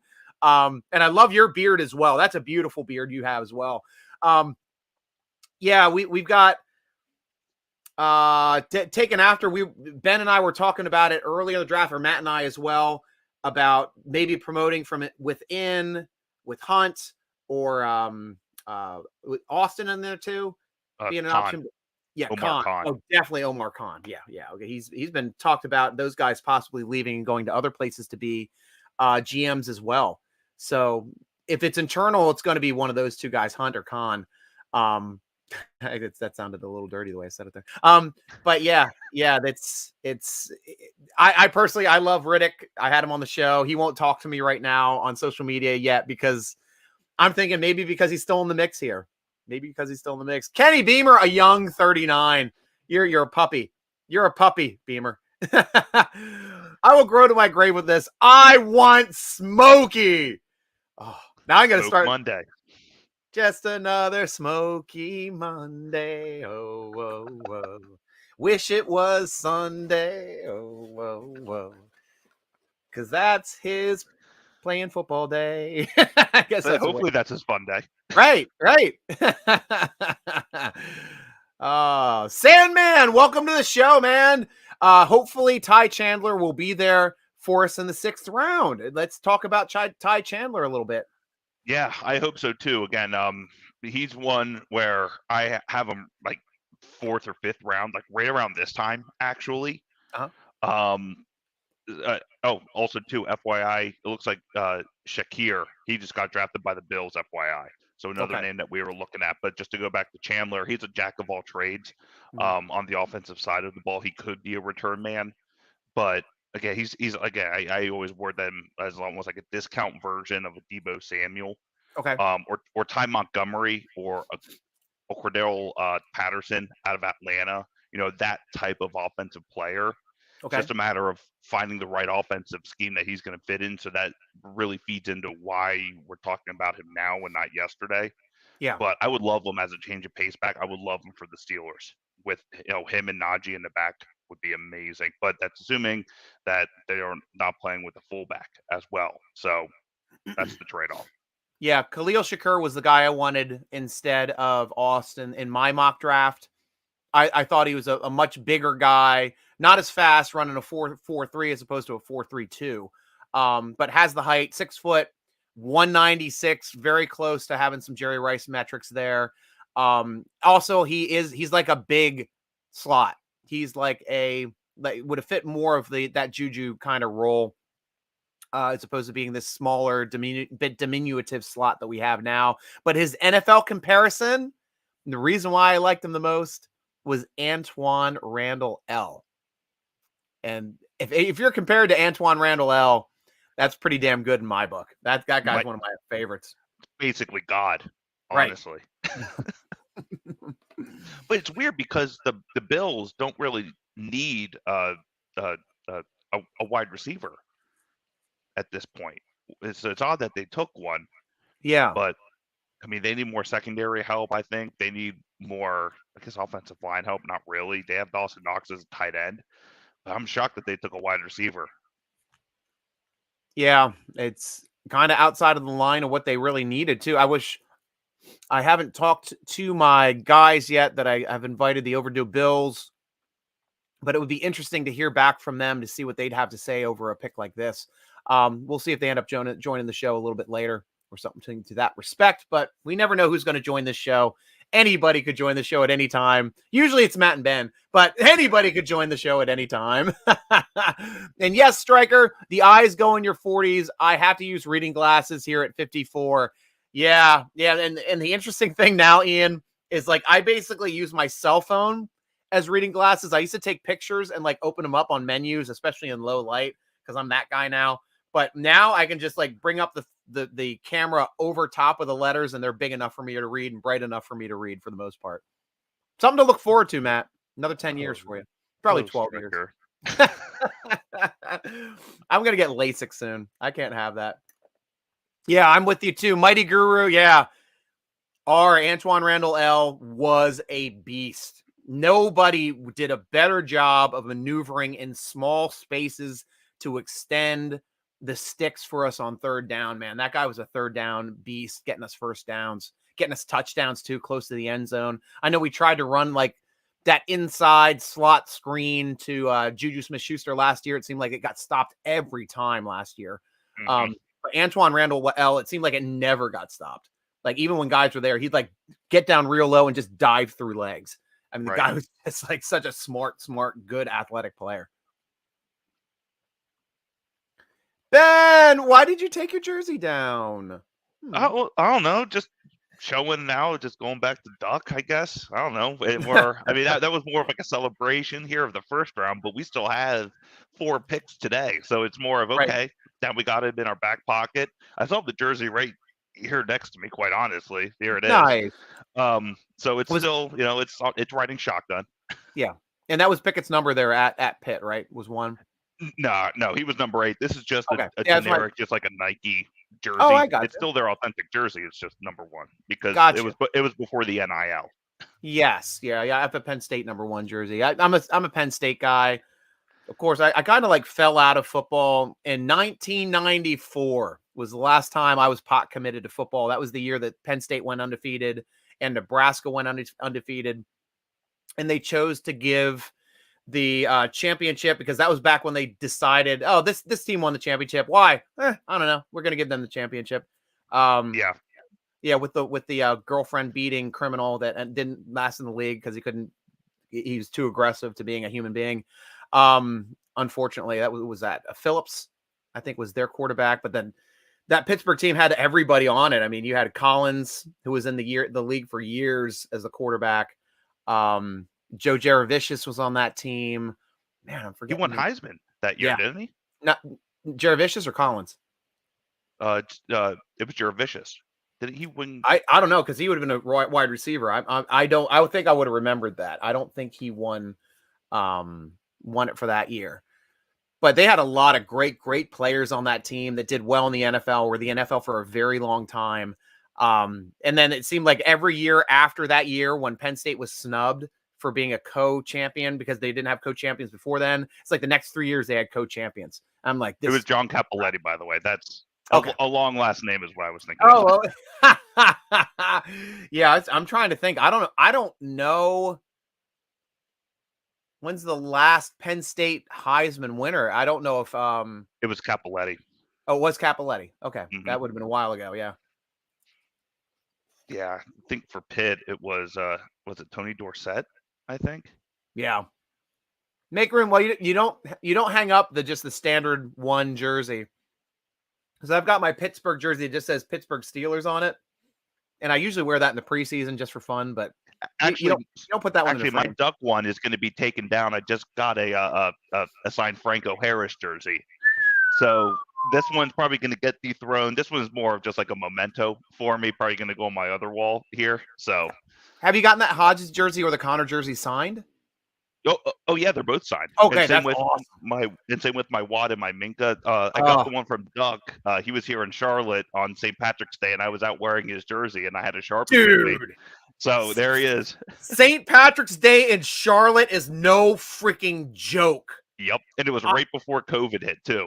Wow, I don't think any Steeler Nation. There is no city on the planet that does St. Patrick's Day. I was floored. It was the same time when I told you, like, I was there watching UMBC play in the tournament, and we were staying right down there. It's like, what's right around the same time? Yeah, it was the exact same. It was the day after they defeated Virginia, then Saturday. So they defeat them on Friday. Saturday was St. Patrick's Day. So I got down to the field got down to the road, and we watched the parade. And then like they have T-shirts. They give out T-shirts, and that is your token to getting into whatever bar you want to get into. Yeah, there's a giant bar crawl every year where it's average like 1,500 people. Exactly. It's insane how many people are going through and getting wasted. Yeah, and I went to say a couple breweries, I think, that day. We had to come out of the city a little bit. It was a little too hectic in the city, but it's crazy. It is no joke in Charlotte. Mm-hmm. Have you done the bar crawl before? I haven't, no. I mean, I'm a little bit too old at that point. A lot of those kids are like right out of college, but Duck was here with a group of his friends. They were playing golf, and they were staying right next to our apartment at the time. So I was able to meet him out at it was the Charlotte Brewing Company. And again, had his jersey on there. So you can't see it, but yeah, it's autographed. It says #StayDucky. Yeah. Yeah, Kayla was all over that too, Capoletti. I know she probably got it before we got it. She's the smart one. Probably. I got to have her as one of my writers. You're killing it. You're killing it. Where are we at now? Ian White. Janiyah Thomas could be there at 6 at safety. Do you think that's possible? That's a name I haven't heard. Okay. So yeah, you probably could do it. I just lost sight of safety. I just lost sight of safeties after really the 5th round, and only because we already have Edmonds. That's why. And just to be clear, I was excited when I got food delivered to me in my room until I realized, like, I got the leftovers. The entree isn't even in here. It was just the leftover rice and a couple potatoes, and leftover bread. I don't know what I'm going to do with this. So where is it? She made it sound like it was, I got like sauce in there and some shawarma thing. I'm like, there's nothing in here. It's like, thanks for your rice. My Lord. Great marriage. What year are you in your marriage? Not even year 1. That's right. Your fiance was on earlier today. We got married. It was July of last year. Oh, okay. Cool. So cool. We're not even at our 1-year anniversary yet. Awesome. Oh, so you're still in the honeymoon period. That's great. What do you mean? You're not at the point yet where you're doing an 8-hour marathon and they give you leftovers. They're leftovers that damn day. I was like, you got me something? You thought of me today? You know I'm not leaving this room for 8 hours, and you decided to bring me some food. No, I decided to give you the stuff that I'm not going to eat. Hit your rations. Yeah. Merry effing Christmas. So Kenny's asking, is Colton still mad? No, I don't think he's mad anymore. I think when, like, Ben and I were saying he was going through his progressions of grief, he ran the gambit of emotions in that 20-minute segment until eventually he got to acceptance. Eventually he got there. I think he's honestly, I think he's camping this week, so he's out trying to find himself in the woods. I believe he's going on a little bit of a vision quest. Oh, wow! Is there mushrooms involved? I have no idea. He called me on Friday. I had to talk him off the ledge with the whole Kenny Pickett deal, and he goes, "I'm going camping this weekend. I have to go explore myself with the outside." That's great. That's great. Yeah, I don't know if he's doing mushrooms, but I always know that Colton. He's a fun guy. He's a fun guy. Just like a mushroom. Just like a mushroom. You get much punnier when you get older. Scott, what's worse than not getting your guy? Seeing the Ravens get Hamilton really sucks. Agreed. It was like they were either getting Hamilton or Davis because those were the 2 picks right there. 1 pick before they were drafting. And fortunately, the Saints jumped them to grab Davis. I think Davis would have been more dangerous in the short term and over the course, but I think he's more I think they're both absolutely starters out of the box. But there's a little bit more nuance to playing safety than there is to playing defensive tackle. And for a guy that's a space eater like Jones was, or Davis was, right? Yeah. That would have been just monstrous to have to go up against every year when we're committing to being a running offense now, essentially. Yeah, they're both just defensive studs. I mean, it's right. Do you want to get beat on the line or do you want to get beat on the back end? Right. I mean, it's going to be tough. Ravens have had a great draft so far. Well, joke's on them. We don't have a great quarterback yet. We're just going to hand it off. Yeah, but I mean, that's more of a move now. Like they used to make the moves to beating us. Now they got to that's a move to beat Cincinnati. Right. That's exactly it. Ravens are really pushing for it. Rice. And stale bread. Oh, that's freaking great. Ian! I would have loved to have gotten Jack Lambert signed jersey. He was a beast at linebacker. Yeah, he's one of my all-time favorite Steeler players ever. Especially being undersized and being as dominant as he was, being the tough guy in the NFL, the guy everybody feared. Great call. Yeah, and it's weird because like he's one of those guys. As soon as he retired, he still lives in the Pittsburgh area, but he never comes back to the stadium. Ever. He still lives. I thought he moved out to like Wyoming or something. Oh, did he? Maybe that's why. Maybe he's out farther now because I thought he was still in Western Pennsylvania somewhere, but doing his own thing. So it's like a case in point. He really fell off the radar.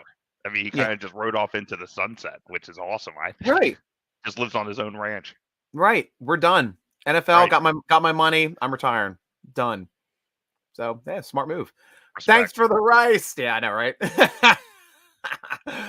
Miles, it's safe to say majority of the rest of our picks will be defense. I think that would even out because we've gone 4 offense. What do we have? 3 picks left, correct? Right. Yeah. 3 picks left. So yeah, we probably have to go defense with these next 3 picks. Kind of like last year, we went offense first, the first 4 picks. And now we're going offense again with the first 4 picks. I was much more excited about the offensive picks last year, to tell you the truth, of the first 4. But I mean, this year, Kenny Pickett, I mean, he could be great. Pickens could be great. We got 2 receivers. We got because now we're filling in the skill position because we did a lot of like running last year. Now it's like the skill guys. We got the quarterback and the 2 receivers. The year before, we got 2 offensive linemen, the running back, and the tight end. So within 2 years, we kind of rebuilt our offense, is what it feels like. It made it younger too. Right. Made it much, much younger. Now we did get a defensive player though. Leal was a defensive player. The defensive lineman. Oh yeah, I completely skipped. Yeah, that was number 3. Yeah, my fault. Yeah, that brain fart. Yeah, I'm not even drinking today. Yeah, I mean, I think the only they may, I wouldn't be surprised, just only because, you know, as to what you said, Striker, they always tend to sign an offensive lineman in some regard. So may grab a flyer later on, but yeah, and even I'm still lobbying for. I would still love them to grab another running back. I still think there has to be a solid RB2 behind Najee just to kind of help spell him. We don't want to run his wheels off the first 2-3 years of his contract as a rookie. But I'll tell you one thing, though. At least if you're going for backups in the NFL, it is so easy to find a good vet backup that you don't necessarily have to rely on the draft to being the backup, as long as they understand, you know, you're the backup when they come here, as opposed to Blunt being like, yeah, I think I'm going to be the starter. I'm better than Bell. Right. Here, smoke this. Yeah. I mean, come on. His last name is Blunt. And it sucks because he still won a Super Bowl that year, which absolutely floors me. Yeah, that's the worst move in the Colbert era. Getting rid of him. I just would have just like made him inactive for the rest of the year. Something happens to Bell, he can play. It's like right now you're not going to play, but yeah, that's the only way to have handled that, to tell you the truth. And he helped Brady. Ugh. Yeah, jeez. And he had that monster game too. He had like one game with like 200 yards in the playoffs, didn't he? Right. The first game. You're like, okay, we're going to beat you on the ground today. Thanks, Bill. All right, so I guess we got to go back not very far, all the way back to 2019, the year we drafted Deontay Johnson in the 2nd round, Bush in the 1st round, Justin Lane in the 3rd, Snell in the 4th, Zentry in the 5th, Sutton in the 6th. All those guys still rostered. Isaiah Buggs is not on the team anymore. Ulysses Gilbert is still rostered. Derwin Gray was some guy I was hoping developed. He was the Maryland guy. That was a great draft. If we're looking back to 2019 and who's still on the roster, but 2 of them are still on the roster. I wish Justin Lane would really take that step. I mean, I considered him a steal there in the 3rd because he was being talked about going as close in the 2nd. Right. But he just never, he kind of plateaued once he hit the NFL. He never could really find his ceiling. So this is another big prove it year for him, because I think this is the final year of his rookie contract. And he had legal issues last offseason. So it was already kind of on edge, if you will, on the hot seat about what he can do. And he's just been a special teams contributor. He hasn't really been able to be that cornerback that they drafted him to be. Right. I know he got some field play last year in certain situations, but yeah, it would have been nice to see that 3rd rounder develop. Right. And I guess wasn't Ike, what was he, a 3rd or a 4th when we got him? I think he was a 4th. Yeah. Out of Louisiana. Yeah, that's what I'm trying to find right now, where he was. Was he 2003? That's what I'm looking for. Yes. Yep, that was the one where we went Troy Polamalu in the 1st round in 03. We only had 5 picks that year. Troy Polamalu 1st round, Zoe Jackson in the 2nd round, who was one of the very few players that never converted from defensive line to outside linebacker. Then Ike Taylor in the 4th because we didn't have a 3rd rounder. Brian St. Pierre in the 5th. There he is. He was in the league forever. Barely played, but in the league forever. And then JT Wall was the running back we took. He never got any stats in the league also. So really an interesting draft when your best players were like, obviously Troy Polamalu and Ike Taylor are home runs. Mhm. Absolutely home run. That's a win draft out of a 5-pick draft. And Brian St. Pierre being a backup forever in the league is just another really interesting side note on that one as well. But yeah, like I was saying, for 2019, that's the last time the Steelers had a draft where they did not select an offensive lineman. And oddly enough, goodness, they had a run here for a couple years. So they didn't select an offensive lineman in 2019. Looks like they also didn't. Okay, they got Chooks was in. Oh, never mind. I'm wrong. Derwin Gray last in the last place. T is an offensive lineman. I was looking for OT. Nope, never mind. I am corrected. We got to go all the way back to 2017 to the TJ Watt draft. Another great draft with Watt and Smith-Schuster and Cam Sutton, James Conner, Josh Dobbs, Brian Allen, who we were hoping would be something, the great long snapper, Colin Holba, and then Keon Adams just to run out that draft. That's the last time we did not draft a offensive lineman was in 2017. So it's been a generation. I mean, yeah. So these have been very, very good drafts as far as for talent here in these last from like 2016 on. Because the 2015 draft, that was the last one. It was like, it was an okay draft. And 2014 was downright terrible other than Tuitt. Well, Shazier was first, and Tuitt was, Shazier was an incredible player when he played. But then you got like Dree Archer and Martavis Bryant, Shaquille Richardson, and all those guys. I would consider Bryant a decent. He was a decent pickup. I agree with that too. He had a good couple years. But with the Dupree draft, that was the Senquez golden year. Senquez didn't even play it down with us. But we got his partner in the secondary, Mike Hilton, as an undrafted rookie free agent when the Patriots decided to drop him. And he was amazing. He was a great pickup. That was the Sammy Coates, Doran Grant, Jesse James, and Anthony Chiquillo. So the best players in that draft were Dupree, Jesse James, and Anthony Chiquillo for Chiquillo? our team. Yeah, good old Chiquillo, good old Chicklets.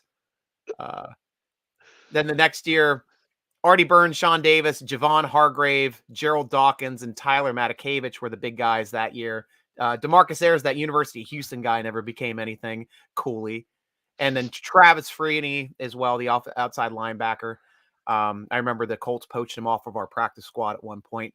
Arguably the best player in that draft was Hargrave. Yeah, I would say that's a pretty weak draft class, hearing those names and knowing what we know now. Yeah. Hargrave was really it. Gravedigger. But that was our last bad draft. And they all like that. We went over the TJ Watt 2017 draft, 2018 draft, Terrell Edmonds, James Washington, Mason Rudolph, Chooks, Marcus Allen, Jalen Samuels, and then Josh Frazier, who didn't stay in the league. But everybody else in there was a contributor on this team for a bit. I know Jalen was not on a team last year. Might have been on a practice squad somewhere. I thought he was on the Texans. I think he got picked up by the Texans. Yes, that's where he went. Then we already talked about the 2019 draft with Deontay Johnson and Devin Bush and Justin Lane. 2020, the year we didn't have a first-round draft pick, this might be one of our best drafts. Chase Claypool in the second, Alex Highsmith in the third. I mean, that was just great talent with those two guys. Anthony McFarland Jr. still on the roster. Kevin Dotson still developing and is a starter. Antoine Brooks Jr., who was with the Rams last year, the only guy not still on our roster. And then Carlos Davis, who was injured early and then trying to get in fights on the sideline there at the end of the year. This past year, Najee Harris, Pat Freiermuth, Kendrick Green, Dan Moore, Buddy Johnson, Isaiah Loudermilk, Quincy Roche, Trey Norwood, and Presley Harvin III at your representative. That's a great draft. That's a great draft, and all those guys are still in the league. Yeah. Yeah, that was solid. And they all ended up outside of Buddy Johnson, they all started in some capacity during the season. Nice. Yeah, Robert, I have a football with green, Holmes, white, Greenwood signatures. That's a great one. So that's the whole like steel curtain right there, right? Yeah. Yep. Oh, that's cool. Wish we had with the 2 wide receivers. Is that bad news for DJ? Hope not. No, I don't think any of those guys are X guys. Maybe like you're saying that with Austin, when we picked him up, he can translate to probably being a backup X as well as doing some slot. But we'll have to see with the way that Deontay Johnson plays the X. He's the best route runner in the NFL. Runs it as well as like AB was doing stuff for us. The guy gets open. The guy is going to get open. He's going to get his targets. He's going to get his catches, and that will be production in this league. Ian White, I would love nothing better than to have Super Bowl back in the Steelers' hands. Would be great to have a run in like the 70s have had, and I hope we do with Kenny Pickett, because that would be amazing. Absolutely amazing. There we go, Rob. I knew you were listening. Man. Ayers stayed hurt. I said when he was drafted, he would have to stay healthy, and he didn't. Well, way to put quantitative results on your University of Houston players. I still get sick to the stomach over Hargrave. I wish we could have kept him. I do too, Beamer. That was one that was a tough pill to swallow. I mean, we all understood it because we didn't want to throw that kind of money at a guy that's only on the field for about a third of the snaps. It was a smart money move, but yeah, production-wise, with him in the middle, we would have been monsters. Absolutely monsters, and much better against the run. Plus, he can rush the passer as well. Love that. Right. Super Bowl 30 still gives me pains. We were so close, but O'Donnell threw those 2 picks, and my heart sank. I know, especially with the way the comeback was going. And they were running that route tree where you were supposed to commit at 10 yards, which direction you were supposed to go and run with it. And it was a misread between the wide receiver and O'Donnell. He threw it too quickly, and boom, made Brown the Super Bowl MVP that year. Give it to a defensive player. Ugh. Did you remember that Super Bowl? I was 2.5 years old. You young guys. You whippersnappers out there with your fancy musics and your tickety talks and whatever you're dancing on field images. Oh, I can't stand that kind of stuff. Just hand the ball to the refs like a good player should. That's what they do in my day. You score your touchdown, you act like you've been there, you hand the ball to the ref. And that's the way football was. And it was great. And that was when Steelers were winning Super Bowls. Got to get back to that. That's just for you and me, Ian. Love that. Yeah. So let's at least try to catch up on what the draft's been doing, because I've given zero thought to the 5th round, just because we don't have a pick here. I know we mentioned Sam Howell, quarterback, going to the Commanders with the 1st pick. Darian Kennard, we mentioned as well, guard, going to Kansas City. Mika McFadden, linebacker from Indiana, going to the Giants with the 3rd pick. DJ Davidson, defensive tackle out of Arizona State, going to the Giants. So Giants with back-to-back picks there. Khalil Shakur, I talked about, because that's a guy I wanted, being a slot guy. Cole Turner at tight end, going to the Commanders, or the Washington whoever they are. Whatever they identify as, maybe as a football team. Well, they used to identify as a football team, but now they identify as Commanders. Thomas Booker, defensive tackle out of Stanford, going to the Houston Texans. Tyler Algier, running back from BYU, going to the Falcons. Delaran Turner-Yell, safety from Oklahoma, going to the Broncos. Tariq Woolen, cornerback from Texas San Antonio, going to the Seahawks. Snoop Connor, RB, going to Jacksonville. Love me some Snoop. Matt Willetsko, offensive tackle from North Dakota, going to the Cowboys. Jerome Ford, running back from Cincinnati, going to the Browns. Now we got to talk about that Browns pick. They finally got a running back in this draft. Obviously, I guess they still have Hunt. They still have Chubb. Yeah, a chubby Hunt. Hunt and a Chubb. So they really only need depth. I mean, they've got their guys. So this really, I guess, wouldn't hurt them. Is this a decent spot for this guy? Did you see him as being draftable or whatnot? I mean, yeah, draftable for sure. But the Browns also have that city third guy who he started whenever Chubb and Hunt were both out. And it's like Yeah. Dieris something. But like they already had their 3 guys right there. Mhm.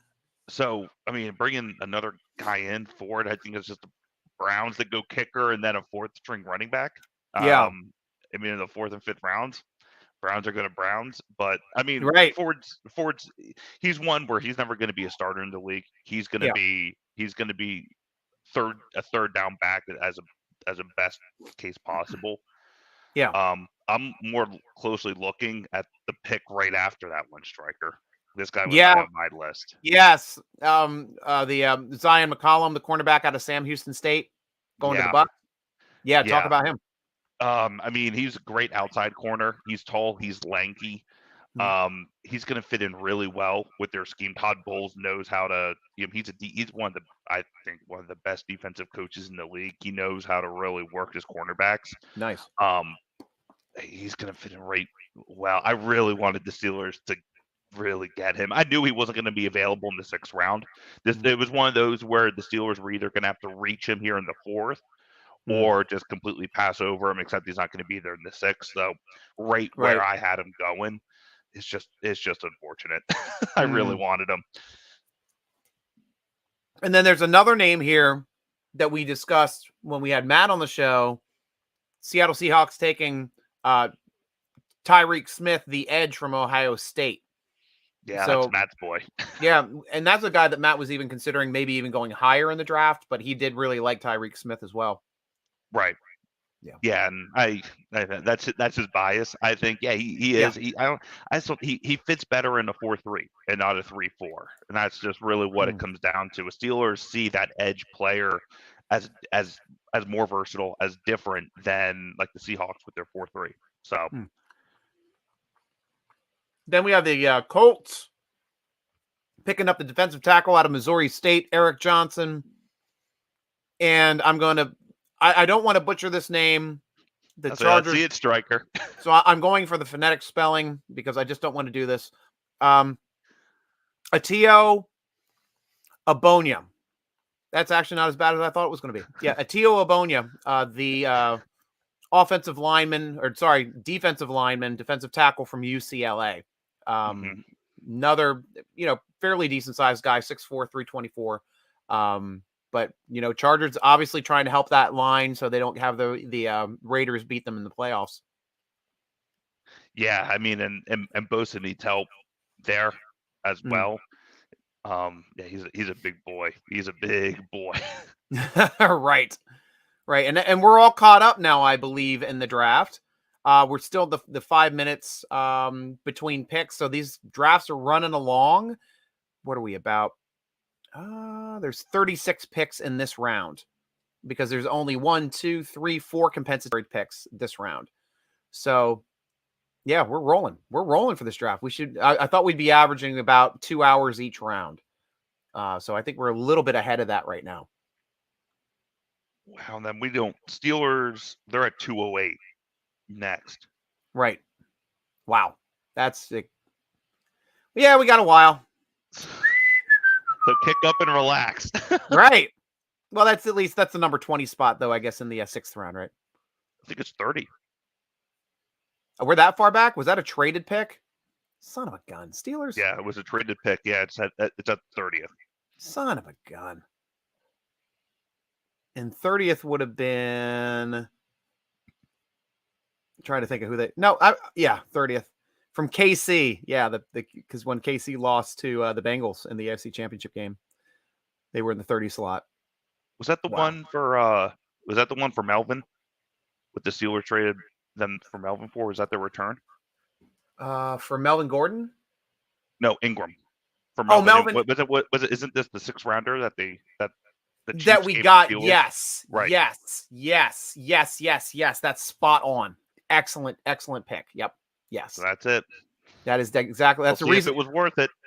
Well, it's the only reason why we have a 6th round pick this year. If we didn't get rid of Melvin Ingram and get a draft pick out of him at the trade deadline last year, we would have been 2 rounds without a pick. So that's something to be a little bit positive about. And Melvin Ingram didn't win the Super Bowl last year, unfortunately for him. And I don't even think he's on a team anymore, too. Oh, really? Was he? I guess he was a free agent. He was only a 1-year contract. Right. I thought it was a 2-year for some reason. No, you might be right. It was a 1 year. So he's not even on a team anymore, and the Steelers are drafting for his replacement in effect. Right. So I'm making him. It's the Godfather at work. Yeah. Yeah. You don't bother the Godfather when he's eating over here. We'll get to the draft when we get to the draft. When I tell you to get to the draft. Paulie, more wine. Oh, those movies are just so epic too. Like we started talking and touching base a little bit more about some of the old movies. Like one of my favorite too was The Untouchables.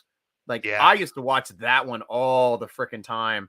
With Sean Connery playing the Italian the Italian with the Scottish accent. He's a freaking amazing actor. But I do love him in all his movies. It doesn't matter that he's like playing a Russian with a Scottish accent or playing 007 an Englishman with a Scottish accent. But the guy was just entertaining as hell to watch, and he could act. He just wasn't good at accents. Oh yeah, or Donnie Brasco is another. Yeah. Yes. I love Donnie Brasco. That's a great movie. Oh man. Because you said Goodfellas earlier. That's the one with Pesci, right? Where he's the one that goes nuts all the time. You making fun of me? He was a clown. You thinking a clown? Yeah, that's a good scene. That is a good scene. Right. I'm getting this food out of my way now. But yeah, the first two Godfather movies, incredible. Third one, not so much. Should have stopped at 2. Third one is like my the prequel to My Big Fat Greek Wedding. They're really trying to wring out that dish towel. Yeah, right. They're like, what if you had kids and these kids do this now? That's like Scarface. That's why I love Scarface with Standalone. It's like we only have one movie. It's Scarface, and it was a great one, perfectly acted. Yeah, those movies back in the day, man. Yeah, they were pretty fun. Going back to comments, Steeler Nation. I know Striker, us old guys had to stick together from these youngsters, right? Right? Yeah, always. Kayla Johnson is the Browns' third back. Thank you, Kayla, for keeping us on. Thanks, Kayla. Points. That's it. She's a writer. We're going to our writer, Kayla, now with the correct information and always correcting us, but in a kind way. We love it. Calvin Austin III has the fastest 10-yard split I have ever seen. 1.44. Mighty Guru putting in some stats. And Robert Love and Goodfellas as well. But that was one of the stats that I thought was incredible out of Dree Archer. Was when he ran his 40. He ran the fastest 40. It tied, one of the fastest 40s, but he did tie Megatron for one metric, and that was finishing the 40-yard dash in the smallest amount of steps. Now, Megatron was like 6'6", so you expect him to run the 40 in the smallest amount of steps. Dree Archer was 5'7", and he finished the 40-yard dash in the same number of steps that it took Megatron, which is the all-time record for the least amount of steps to finish a 40-yard dash. And I'm like, this guy's got the strongest legs ever. He's going to be amazing. And of course, it just didn't transition because his upper body was like mine. Right. As long as I'm covering it with Kevin Colbert, you guys aren't blinded. See, I make fun of myself more than I make fun of you, Ben. I appreciate it, but that is a stat. I wouldn't even think about that. Yeah. It was just interesting. I'm like, I've never heard that stat before, and it's like it's a legit stat. You can look that up. Miles Pressgraves, I know you sound like a Marvel. Moon Knight is the best Marvel show to date. I am enjoying Moon Knight. I was a big fan though of the Netflix series when they did the Defenders. All the Daredevils were awesome. Punisher, it's the best Punisher they have. I'm glad they're using those characters now in the movies. It was great to see Daredevil, the guy who plays Daredevil, in a movie, and it sounds like they might be re-upping those casts now for Disney Plus. To have reoccurring roles and moving forward. So I think that's really, really cool. And was that in the Spider-Man movie that they were in it? I can't remember. In the newer one, yeah, there was Daredevil in it. He never came out as Daredevil. No, he came out. No Marvel, Yes, but freaking the guy that played Fisk, the Kingpin. He was in it too. Wasn't he in that one? Was it that one? I remember him being in one of these movies, and I freaked out because I love that actor. He was also Gomer Pyle in the old war movie with Joker, and which was that one called? Damn it! All right, help me out, guys. Was it the war movie? Yeah, it was the old war movie, and he's Gomer Pyle, and with Full Metal Jacket. Full Metal Jacket. Yes, thank you. And the greatest drill sergeant ever in history, who was an actual drill sergeant. His name was Gunnery. Right. That was his real name. Wow, that's amazing. He was so freaking great. Hoorah! That's right. Fisk was Hawkeye. Fisk was in the Hawkeye show. Thank you very much for correcting me. Yeah, I loved seeing that in Hawkeye, and having that turn all back around too. Like they're just killing it. The Marvel universe across the board absolutely kills it. Like, I was a big fan of the Agents of S.H.I.E.L.D. Like, first season was like very formulaic. It wasn't that good. But as it progressed, like each week was like a movie, and it utilized how the movies were going on how it affected the TV show. So things happened to New York City when that first Avengers movies happened, and it like New York City got like destroyed. So they really did a good job of like tailoring that all in. So I really did like Agents of S.H.I.E.L.D. as well. But yeah, all the stuff. Loki's probably my favorite to date on Marvel. I did like the Captain America one too. What's the one that came out before that? Which was the first one? Dang it. I even like the What Ifs. Of the shows. The TV shows. Yeah, I'm talking about the Disney Plus TV shows because they started hitting it out of the park, early. So yeah, I always can talk about TV. Yes, Miles, 146 pages later. And this is one of these interesting statistics was the Dree Archer thread went over 150 pages in a forum, which is like unheard of. And it was like starting to get clocked and marked on like Google because of how many times like people were clicking on this damn thread. They made one of our best posters like leave the site entirely. He was a great like strategic capologist and a draft guy who actually wrote draft books every year. And his name was TMC at the time. Yeah, he was really, really fun guy to talk to. But that was the reason why he left the site was because we drafted Dree Archer and everybody's just being dickbags about it. And he was not happy with the pick at all. Yeah, it was amazing. To go 150 pages in a football forum. I mean, it's just constant, like nobody can agree on crap. It was like a novel, and it was fun to read. I've not seen the Daredevil series on TV. I did not like Ben Affleck playing in the. Oh, me too, Ian. Yeah, that was an unwatched. That whole string of like Ben Affleck's Daredevil and then Elektra that came out. Those were bad. You don't like Jennifer Garner and Leather? To look at. I didn't watch the Catwoman movie too, and I Halle Berry. Love Halle. I love Halle Berry. I didn't watch Barbed Wire either, and that was the big pinup model. Oh, what's her name? Dang it! Why am I losing her? Though she was really good in one of the Naked Gun that movies. was Pam Anderson. Pam Anderson, yeah, she was fun. Oh, it wasn't Pam Anderson then in the it was not in the Naked Gun movie. It was the other because Pam Anderson was on Baywatch. Yeah, and I'm thinking of the Playboy model too that was like out there for a bit, and she died young. Anna Nicole Smith. Anna Nicole Smith. Thank you. Thank you. Yes. Thank you. See, word associations. They help. All the research I did as a 12-year-old finally paying off. Nice. Yeah, right.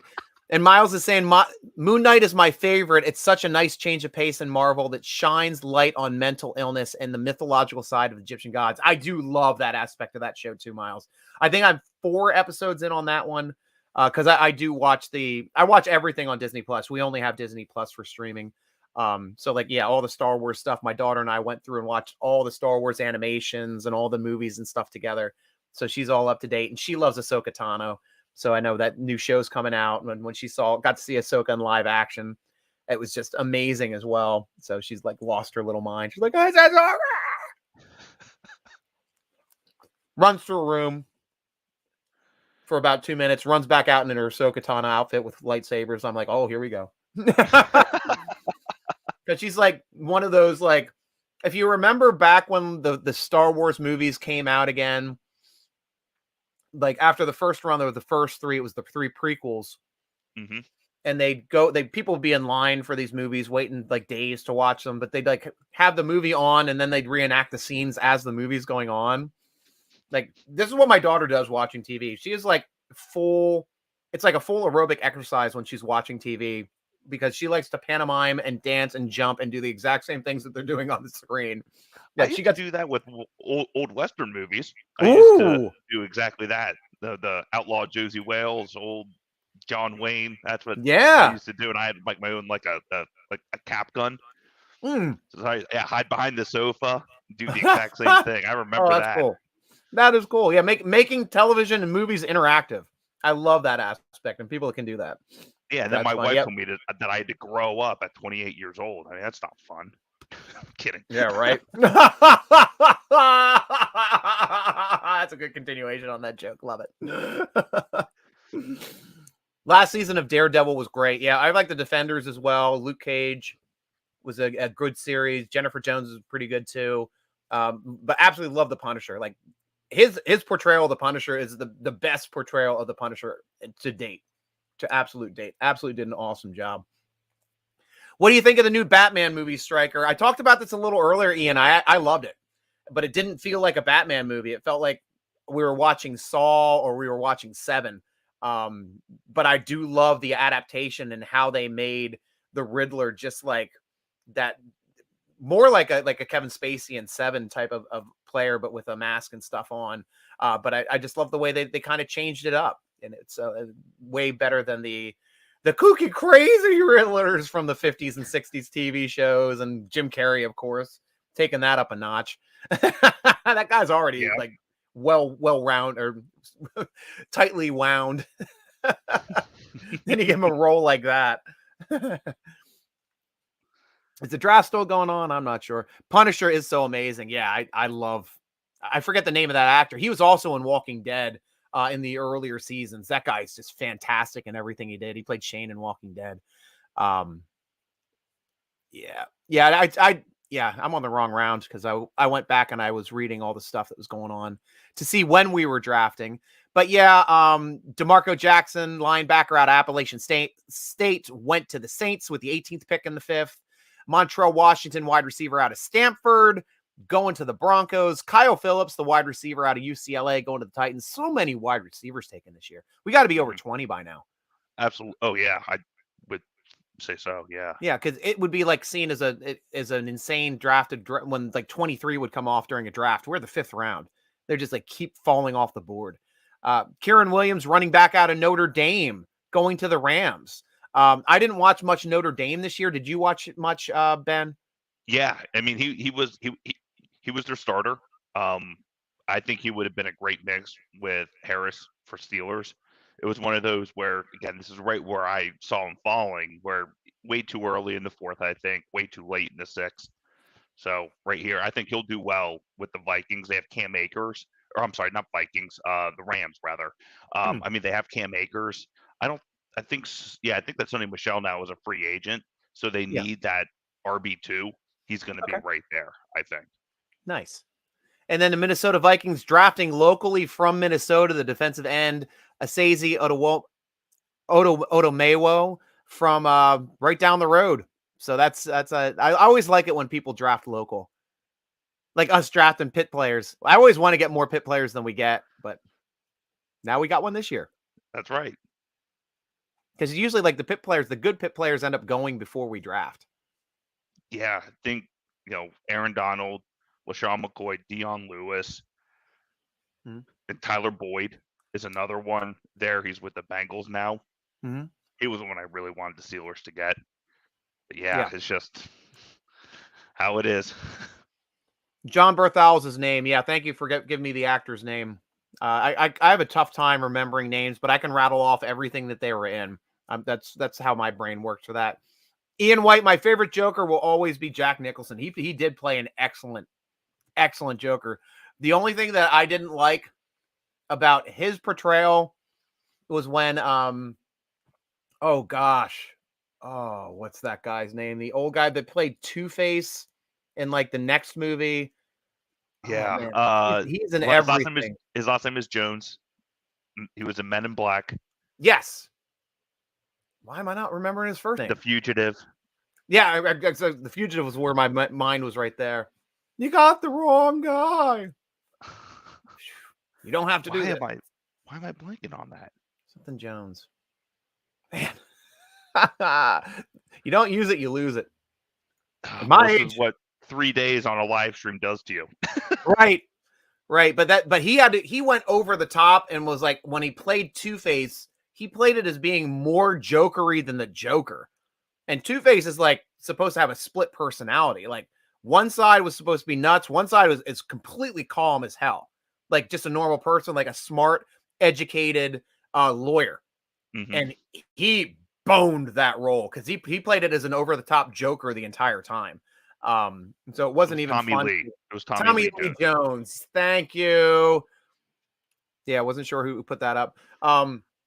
But yeah, I love Jack Nicholson's performance in there, and I will state that, and I will go to bed or go to the grave saying Michael Keaton was my all-time favorite Batman, because for one reason only.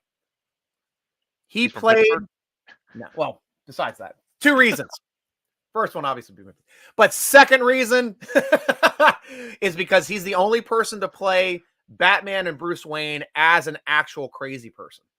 And that's how he is in the comics. Like, he saw his dad and mom get shot in front of him. That just doesn't make you a stone cold detective. It makes you effed up in the head that you want to go out and just keep learning how to fight every day and trying to make sure this stuff doesn't happen to you, but mentally you lose it. And that's Batman always was supposed to play that. He was supposed to play being an amazing detective versus being able to control himself. And that's the way it was played by Michael Keaton in his movies. And if they ever did like a Batman 2000 where they bring back and they have the old Bruce Wayne, I hope to hell it is Michael Keaton coming back to play that role. I love Christian Bale, though. I thought he did a fantastic. Don't get me wrong. I did love Christian Bale's depiction of Batman as well. I did. And he knocks it out of the park over all the other ones to me besides Keaton. But yeah. And he was jacked too. Michael Keaton wasn't really built physically. Right. It's like Mr. Mom. Right. Mr. Mom out there fighting crime. But still, like, you know, but he still played Birdman. He was great in that role. He was awesome. Like, I still go back and I rewatch his performance from from Spider-Man Homecoming. He is phenomenal in that role. I haven't seen him in that. He acts his ass off in that role. The new Spider-Man movies, Tom Holland, finally they got the Spider-Man right. Like, that is comic book Spider-Man. He is perfect. And that was like, yeah, Homecoming was the first one. Mm-hmm. It's an amazing movie. It really is an amazing movie, and it's really carried very, very well by Michael Keaton's performance as the Vulture. Like, knocked it out of the park. Absolutely knocked it out of the park. Yep, we talked about that. I want to see the new Nicolas Cage movie where he literally plays Nicolas Cage. I did hear about that. That does sound fun. It's the most Nicolas Cage thing ever. And what's the deal with like all this Nicolas Cage like items you can buy on the internet, like Pickle's Cage? It's like a pickle with like Nicolas Cage's face on it, and they have it on pillows, and like everything is like a Nick Cage pun, or like Nicolas Cage on the coffee mugs. It's like, it's weird. Like the marketing going behind like Nicolas Cage puns and weird like throw pillows, and not even just like straight t-shirts, but like just weird stuff. What's the deal? Tell me about it, Steeler Nation. It's something I don't understand, yet I'm somewhat intrigued about being a marketing guy. Like, I don't know. Just because he's a weird individual. He's his own brand. It's like Matthew McConaughey. Oh gosh, yeah. Yeah, and Matthew McConaughey, though, he seems like he plays the exact same role in every movie. Kind of laid back, confident, in control of himself, knows what's going on all the time. Never, has to struggle a little bit, but gets through it. That's like a Matthew McConaughey role. Carefree. Yeah, happy-go-lucky. Right. Except the one drug movie, I think that was probably the biggest range he ever had. Mm-hmm. Yeah. Actually getting an answer to a question. Kayla Gates, thoughts on Tyler Goodson, running back from Iowa? Could be an unstaffed guy. Yeah, he's going to go undrafted. Or undrafted I would guy, say. yeah. Yes. He's going to be a prove-it player for him. I mean, the odds of like an undrafted an undrafted rookie at running back is tough, but running backs have they tend to have a short shelf life in the NFL. So, here for the Steelers, practice squad, shelve them, see what happens with Anthony McFarland, see if he comes through with it, see what they do with Benny Snell.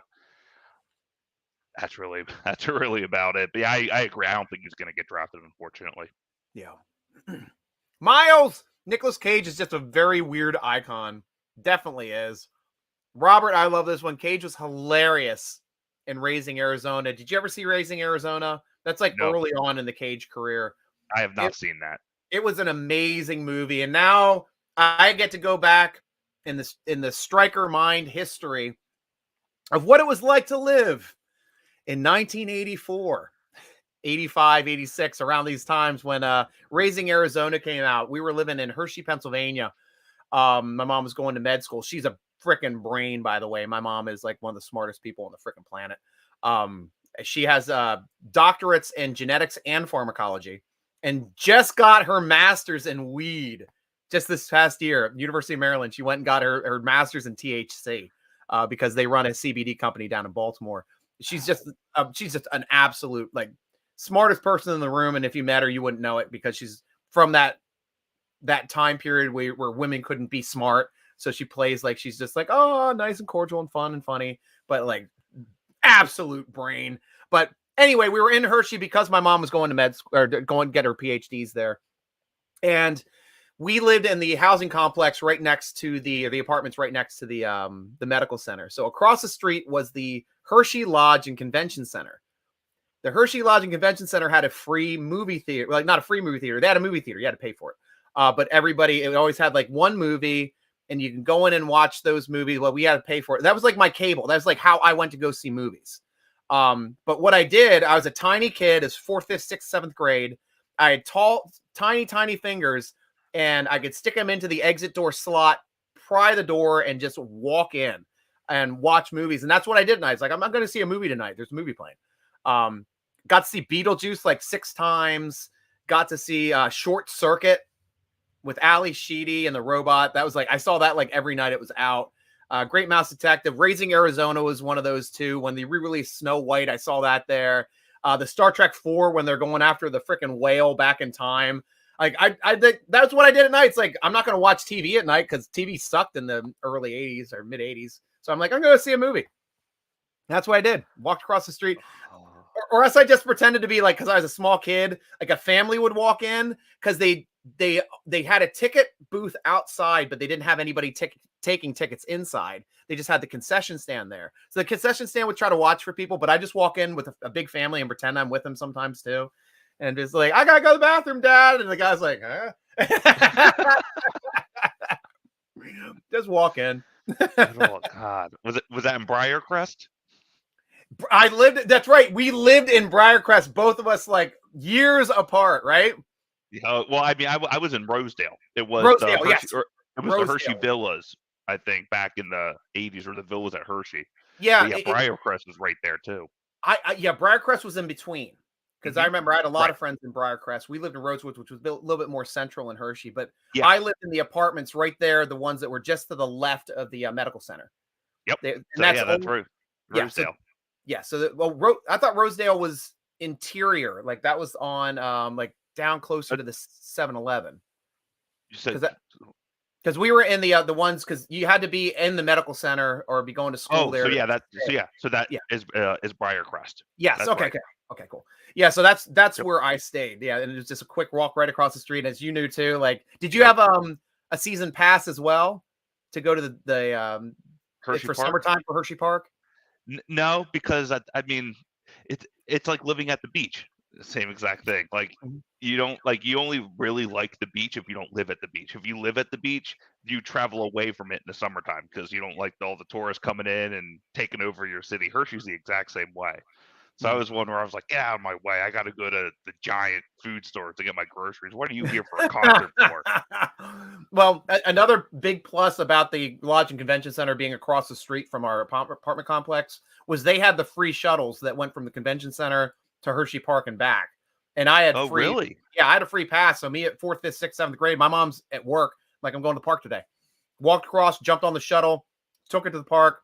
What I did at the park, this is my daily routine at the park when I used to go to Hershey Park. My sister used to work the ice cream booths, but I get into the park, jump on the Skyline, and just take the cable car all the way to the other side of the park, get out, spend the entire day in the arcade. That's what I did. Really? That was me for 3 years. Yeah, just hanging out in the arcade at Hershey Park all during the entire time. That big dome, was it still a big dome? No, you went? it was much smaller back when I went. Okay. It was right around where the coal cracker was, the big water flume. So it was right there in that area. So that's pretty much where the cable car dropped off. Yeah, Wildcat, I think, was right there too. Yep. Yeah. Oh, man.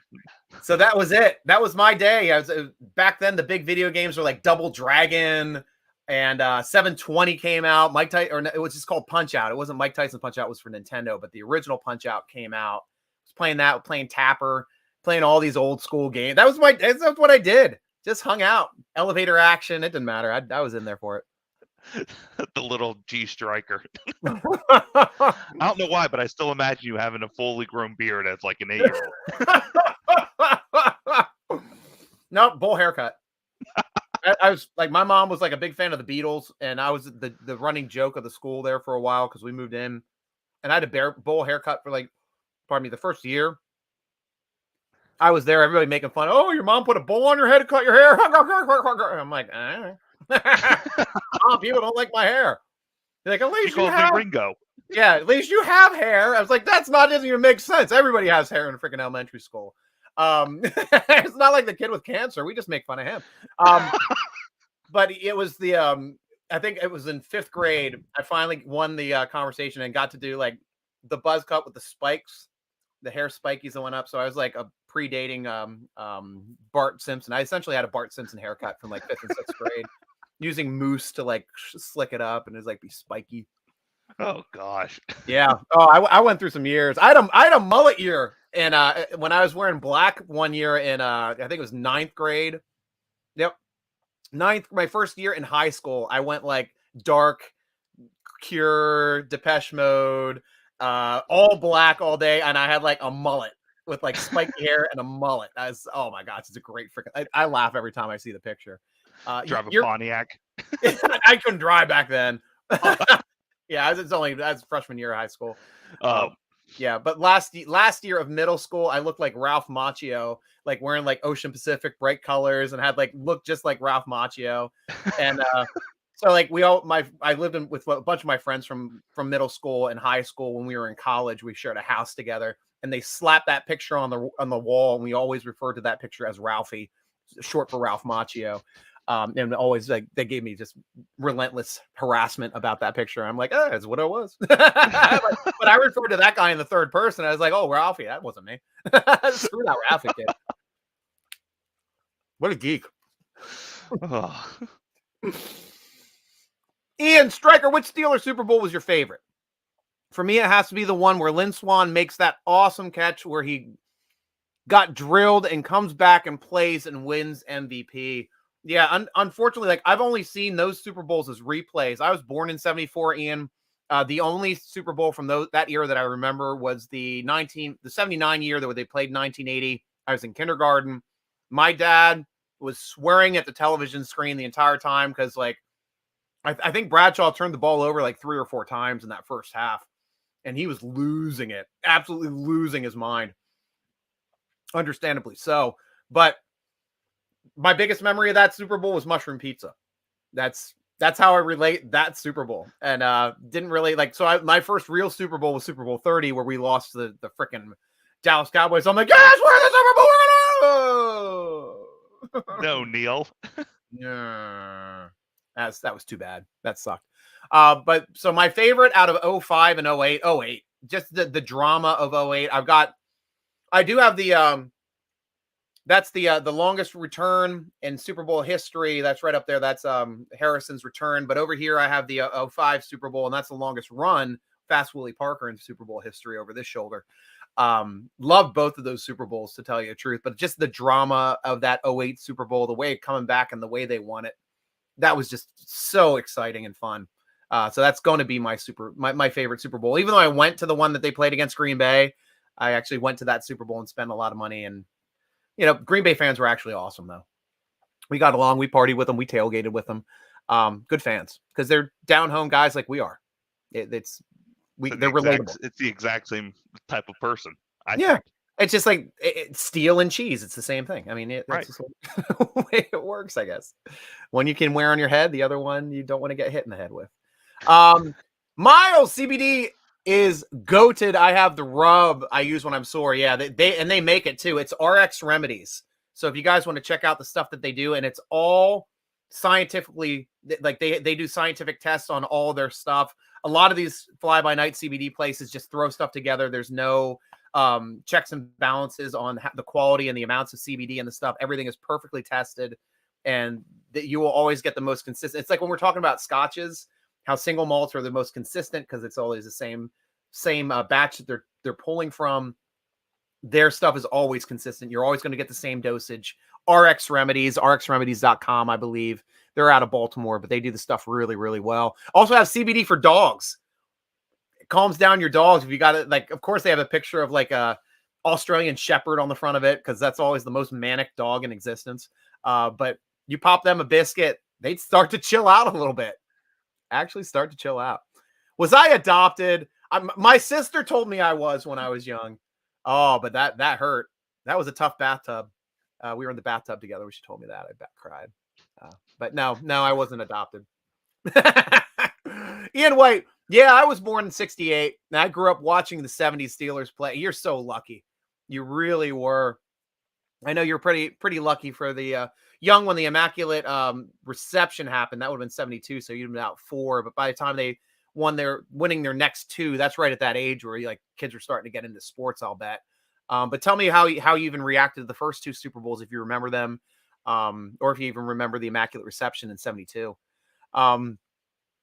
Miles, I don't like Bradshaw. He seems like a dick from when I've seen him speak. Hot take from Miles today. The youth does not understand Terry Brad. Oh, I can't wait for Ian. Here comes Ian. Ian's typing as we speak. Oh, you whippersnappers don't say that about my Terry Bradshaw. Terry Bradshaw has always been a goof.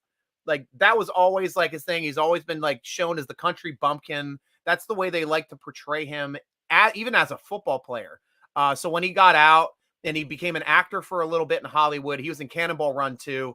Absolutely awesome in that movie with the Tropicana drivers running the NASCAR across in the Cannonball Run. I mean, I don't know if you've ever seen Cannonball Run, but it's a must watch. Those movies are fun. They're just I've only seen him in Failure to Launch with the Naked Room, and that's the only image that's in my head. I've never seen that movie. Is it good? If you want a good laugh that you don't want to take it too seriously, then okay. Sure. Okay. It's one of those where you always see it on like TNT around like on Saturday afternoon. Right. You're like, oh, look, it's Terry Bradshaw walking around naked. Okay. and it's not the Fox show. Is what's going on here? Yeah. I expect him to do that too one day. Just walk on the stage all confused, naked. Oh, is it Sunday already? Sunday? I thought it was bath day. Where are my slippers? All right, is the draft still going on? We have time to draft yet? All right, let's talk about some people that were picked up. Tyson Anderson, safety out of Toledo, went to the Bengals. These safeties, man, they're starting to come off. I guess they were there last round. Or is there any of these safeties taken in the 5th that you would have liked in the 4th? That's not real. Okay. Not really. Okay. To be honest, really, no. I mean, these are all ones that I think 5th round. Okay. Really it. Then we had Deron Bland, quarterback out of Fresno State, going to the Cowboys. The Braxton Jones, offensive tackle for Southern Utah State, going to the Bears. Bears. Ty Chandler, running back out of North Carolina, going to the Vikings. Tegan Quinterino, I can butcher your name. Tight end out of Oregon State, going to the Texans. Luke Wattenberg, center from Washington, going to the Broncos. Samuel Womack, cornerback out of Toledo, going to the Niners. Marcus McKithen, guard out of North Carolina State. Sorry, North Carolina. They're 2 different schools. Tar Heel.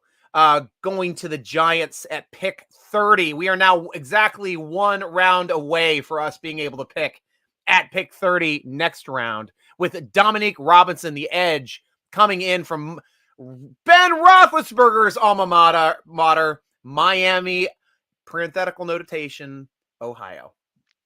Going to the Bears. Miami. Oh, Yeah. Parenthetical notation, Miami of Ohio. So were they the ones that call themselves the U, right? As Miami calls themselves the U? the ones in Florida. Yeah. Yeah. So do the ones Miami of Ohio, do they say the U of Ohio? I don't know what they call it. Is it the U of the Ohio for the Ohio State? The original Miami? I don't know. Bienvenido a Miami. Miles Pressgraves, I'll look into it. Up, show. I'm trying to hit the right button here. I'm trying not to get whatever sauce is on my hand on my computer right now.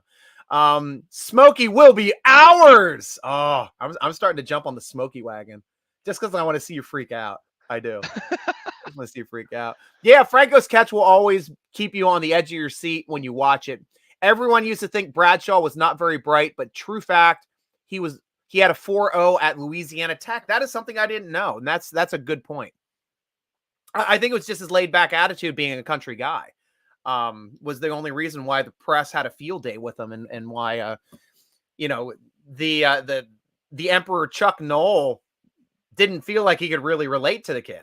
I mean, they had a bumpy relationship that, you can still tell pains Bradshaw to this day, that he never got, that attaboy or good job from Chuck Noll, and that's what he was used to getting. But Chuck never once, just do your job, then get on with your life's work.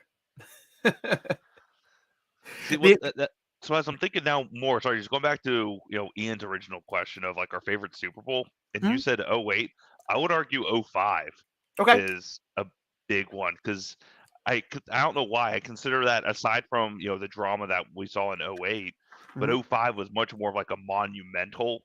I mean, it was much more of a more historic game. Being, I think at that point the Steelers were the first team to reach 5 Super Bowls. Third. Right? Or third. Yeah, San Francisco and the Cowboys. Dallas passed them to get 5. Yeah, so it was, but they were the first to 3 and 4 and 6. So then, with that aside, first 6 seed to win a Super Bowl, and we remember that entire season was just up and down, and everything was for Jerome Bettis, and then we're going to get there, and then we know what happened in the divisional game. And Antoine Randall was the first wide receiver to throw a touchdown in the Super Bowl. Wow, that's that good same point. game. Yeah, and then you also had, as we saw there with Willie Parker as well. And then think of the team. I mean, how many Hall of Famers were on that team alone? I guess now it's what, 2 as of where we stand right now. 3 with Jerome Bettis. Yes. But just the defense. I mean, that defense was just absolutely amazing. 4. You got Faneca on that team too. So yeah, Faneca, Troy, Bus, and Jerome, and Ben. Well, I guess Ben's technically not a Hall of Famer yet, but I guess already in the Hall of Fame. Yeah, you're right. Yeah, True, so there's true. 3. Yeah, yes, you're right. 3 that are currently. And Cowher, if you want to throw in Cowher. Oh, true. Good point. And Dick LeBeau. Yeah. We got some great Hall of Famers there, and still Ward's got a chance of getting in. I would say that even though he wasn't a starter for the Super Bowl, Harrison's got a shot of getting in, because he wanted, like, he had an amazing career, being as short as it was and being an undrafted rookie free agent, winning Defensive Player of the Year, being aggressive as hell, changing the rules because of a guy like him because he hits too hard. That was a special team. And it was the first Super Bowl I've ever watched as well. So that's, really? Is that as a Steelers fan? I was like, oh, all right, my team's finally in it after waiting, 13, 14 years. It's finally here, and I get to watch him win. Nice. Look who's back. Devin. Hello, honey. Hello. Hi, honey. I could listen to you both talk all day. I love listening to your expertise on my favorite team. So she's a Steeler fan too? She's converted. She started as an Eagles fan. Perfect. So, that's why you put a ring on it. That's right. Yeah, that happened to me too. My wife was a Redskins fan before getting married. We got married. She had a Steeler garter on, and she says, "I'm a Steeler fan now." I'm like, We're boom. not there yet.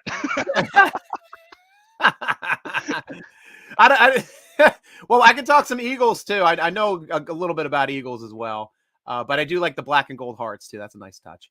Rad Rob, where you been today, man? We were worried something happened to you. Top of the day, Taya Striker. Kind of metaphysical question. Why doesn't NFL use Sunday as a draft day?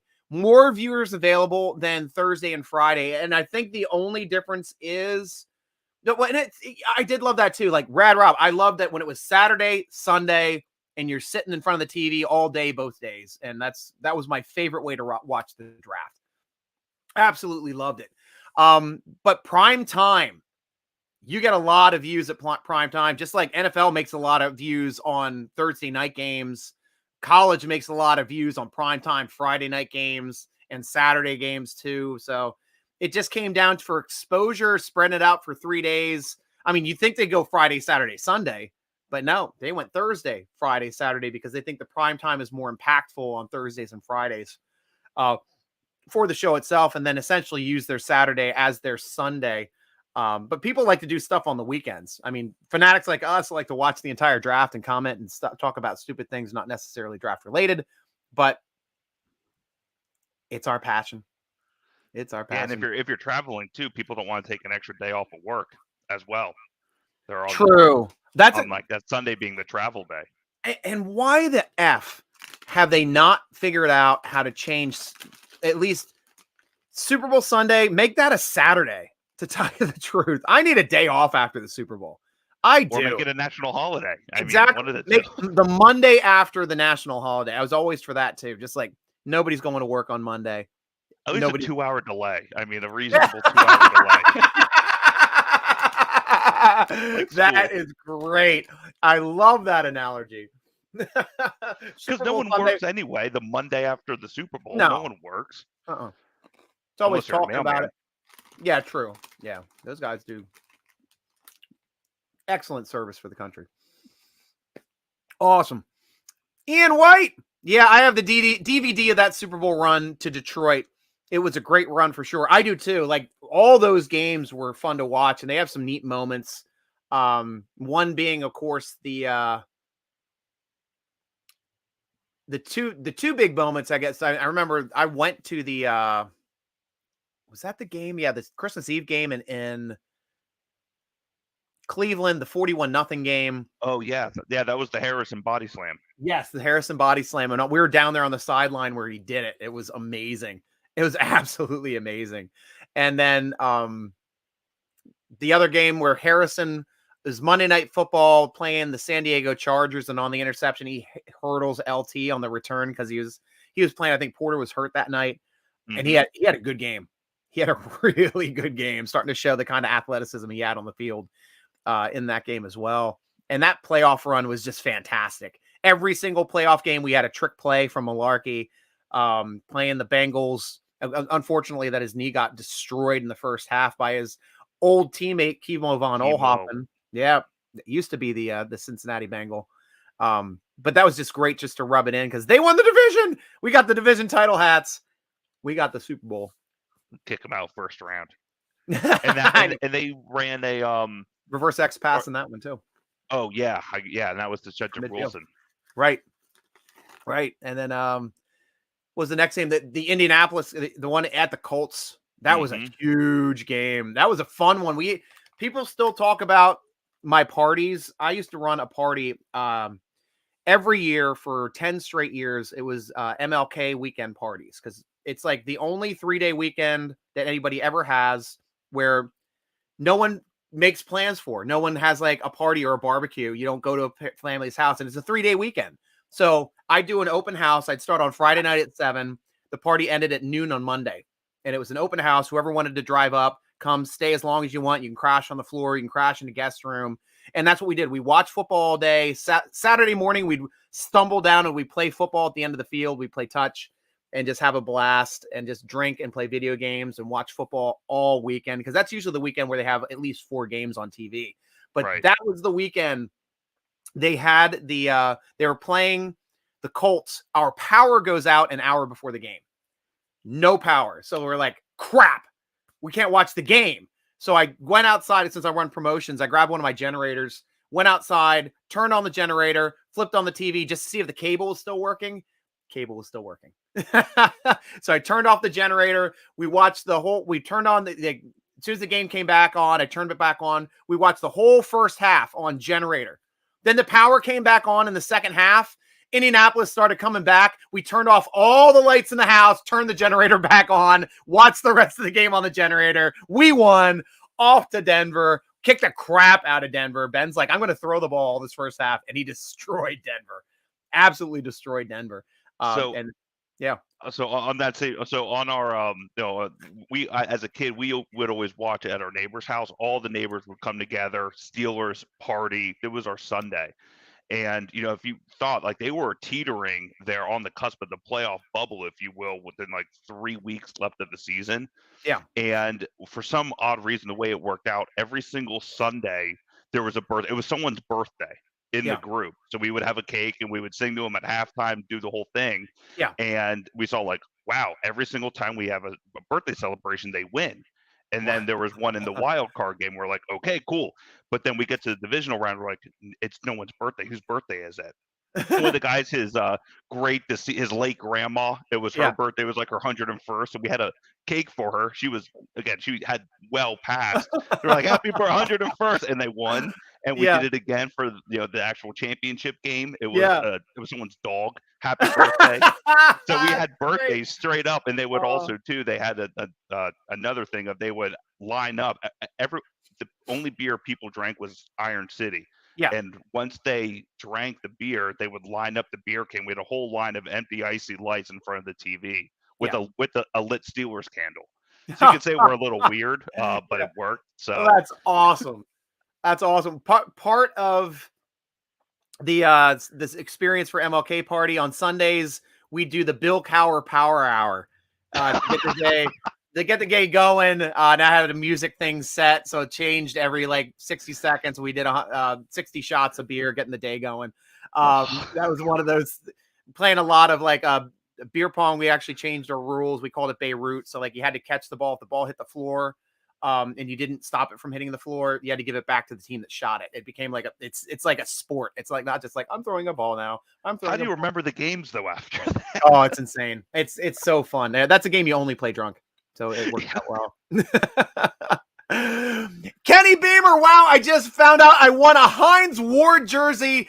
Thank you, Total Sports Enterprises. See, guys, we've been talking about it. Miles, you keep doing this. You're going to win your jersey one of these days too, man. Congratulations, Kenny. That is awesome.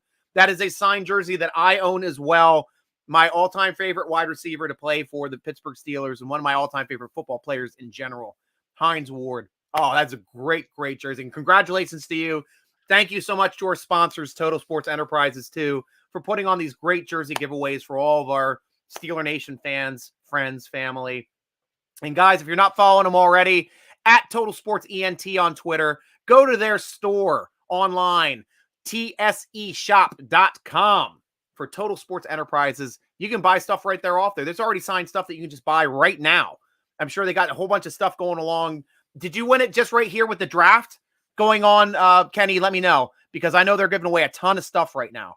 And I haven't been following it because we've just been messing around and having too much fun. Miles, Super Bowl and at the end of the day should be a national holiday. Yeah, we agree. We agree. Yeah, Miles was just talking about hoping he knows he's going to keep clicking, keep sharing, keep following. That's how you win. You persevere, Miles.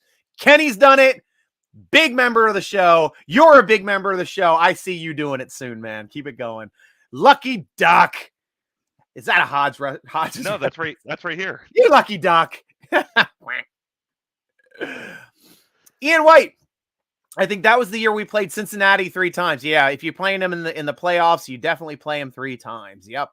That's always the case. Rad Rob, yes, with Super Bowl Sunday, statistically, Sunday Super Bowl creates more lack of working than Saturday would because people call off the next day.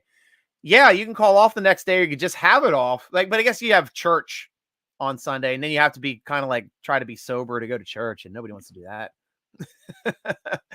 Rad Rob, I assume Austin is a slot. Now 3 out of 4 O players, so D is likely 2 defensive backs. Left tackle is my prediction. Yeah, it's going to come down to who's the best on the board at that time. I'm thinking nose tackle is probably going to be the next pick. I liked this range to finding a good interior big defensive lineman. You can agree or disagree with me. I know you were liking safeties too. What do you think, Ben? I still like cornerback. I still think corner is still a little bit of a pressing need. And again, I go back to an RB2. If you want to throw linebacker, it's weird too. Steelers haven't drafted a linebacker yet. I feel like that's like what the Steelers do is they draft linebackers, whether that be inside or outside. Right. And like, I wanted drafted one yet. I wanted an inside linebacker too, Ben. But now that you look at the roster, they have Jack and they've got Bush locked in as starters. Then you have, that's 2 right there. Then you have Splain, you have UG3, you have the converted safety, Allen as well. So you already got a full 5, which they usually only carry 5. And Buddy Johnson from last year. And Buddy Johnson, that's what I was going to say. Yeah, you got 6. So there's probably no chance of them drafting an inside linebacker this year. Yeah, I mean the alternative would be, but this is where we already. Yeah, and that's where you would be looking at an outside linebacker, which that then translated to an edge, but they wouldn't draft an edge. But yeah, I would say safety. I would think safety. Yeah, I think it's realistic. Damn, Timmy. I looked up Hershey High School to see if they're the Squirts, but they're the Trojans. They are. They're the Trojans. It's Hershey Squirts. No, that's their minor league hockey team. No, they're the Bears. I'm just kidding. They're the Bears. It's the youth hockey team. They call them the Squirts. But no, my sister used to cheer for them. That's the orange and blue Trojans, and they did play at Chocolate Stadium right there on the grounds of Hershey Park, which where their high school played. So always had a decent football program. And that's where Wilt Chamberlain put up 100 points too. Great point. People forget Not a lot of people know that it was in Hershey, Pennsylvania. Yep, at the old Hershey Arena, where they don't even play. I think they just do regular skate arounds and stuff in there. It's made out of a beautiful old marble building that was made by Milton S. Hershey and all this stuff that he did in town. But now they play in the Giant Center. But yeah, put up that 100-point game in the NBA at the arena in Hershey, Pennsylvania. Yeah, very, very few people know that stat. That's a neat one. Teaching guys stuff today. Kenny Beaver, it's been like a week, but they just wrote me. Oh, okay, cool. So you won it last week. Congratulations, man. That's great. That is awesome to hear. Striker should buy me a Ward jersey. Hell, I tried to give you a jersey last year when you won. You're like, it's okay. I know you. You're all talk. Rad Rob. Connor Hayward should not be drafted with the 2nd, 7th round pick. Why? Equals DJ Watt. Connor lasts till the bottom of the 7th. He'll be an UFA minutes later. If they wait, then can get a position of need plus Hayward and UFA. And I agree with that completely. Like I had him in my mock draft just because it's fun to talk about. But I also listed in that mock draft that is most likely we are going to pick up Connor Hayward as an undrafted rookie free agent because there's no other team he's going to play for. Are you going to play with your brother or are you going to play somewhere else? I'll play with my brother. He's not going to play in Cleveland or Baltimore. I can say that. Exactly. And are you a Michigan fan, Ben? No, not necessarily. I don't dislike him. Okay. I was able to watch some of him at Michigan State. I mean, he was a great utility guy, but I agree. The best case scenario, unfortunately, for him is like a 7th rounder. But I agree with you, Striker. I mean, there is no way he's not going to come to Pittsburgh, either drafted or undrafted. Yep. Rad Rob, yes, nose tackle is important, like left tackle, cornerback. Yes, strong safety, maybe not draft because we already have 4 competent safeties. I can't disagree with that as well. And now at this point, like I'd want to take a safety earlier if that was the case. Competency is correct. Yeah, we've got it. We've got 4 guys plugged in already. You know who's a safety? Oh, this is a leading Honey Badger. I'd take him. I'd still take him over anybody on a roster. I already told, except for Mickey Fitzpatrick, obviously. I already told you who they were taking. Nice. Some guy from Houston. Rad Rob, drafting a linebacker was always stupid talk because many other thinner positions than outside linebacker or inside linebacker. And you're right. Yeah, it looks like we're definitely not going to be drafting a linebacker this year, not drafting a guard, not drafting a fullback. Tight end, we still do not have a third tight end. Will we get one in free agency? That could be an option. You could definitely fill a third tight end in free agency. And it would be cheap because you're paying that guy league minimum. Right. Robert's got the inside scoop. Colbert called for my opinion. I felt him call you from my t-shirt. Hey, Coley, man. We're going to be taking a guy out of Houston. Who do you like this year? Yeah, we like that guy too. All right. Yeah, don't tell me yet. We're going to wait till we're on the clock. I just want to put it in your head first so you know. So you can tell everybody on Steeler Nation. All right. We'll talk to you soon. Bye. That's how that conversation works. Exactly that. I have to look more like, hey, Coley.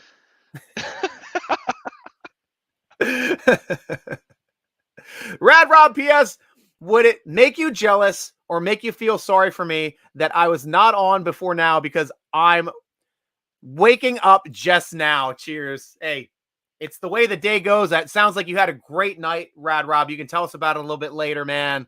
And we're happy you did. I got a little tipsy off of one drink yesterday. Or actually, I had two. I nursed 2 drinks yesterday, didn't I? I just remember the Mad Elf. The Mad Elf, man. Oh my gosh, was that freaking amazing? Wow. Yeah, and I had a full 12-pack unbroken. So that was my first one. So I got 11 left now. So I'm going to be spacing that one out because right now that's my absolute favorite beer. I can't get that stuff anywhere now. I hear you, Rob. Yeah, Kenny Beamer was on a little late too. Not as late as you, Rob, but just a little late. We asked earlier, where's Rob today? He's usually here by now. Nope. Not Honey Badger, my dude, Smoke Monday. I wish I knew more Smokey Robinson songs. I'd sing them. Ian White, I have to agree with the last few picks will be defense. Yeah, there's pretty much nowhere else to go on offense. And why waste it on a third tight end by now? You know, to tell you the truth, it's like, I think we're better off sticking maybe defensive line, interior, safety, or corner. Yeah, because we've already discussed it. I think that's pretty much the last 3 spots for the last 3 picks. Maybe offensive tackle, though. Like, I could still see that being a pickup as well. Yeah, I would say secondary help is really it anywhere. I said I would argue again, the only offensive would be a running back. Nice. Just at this point. These 2 guys are a fun combo. Thank you for appreciating Ben and Striker's comedy hours here on Steeler Nation podcast, vidcast, whatever we are now. Steeler Nation draft show, I think I haven't even drank yet today. I'm having trouble remembering anything. What the heck's going on? I thought you had that. I thought you had the seltzer.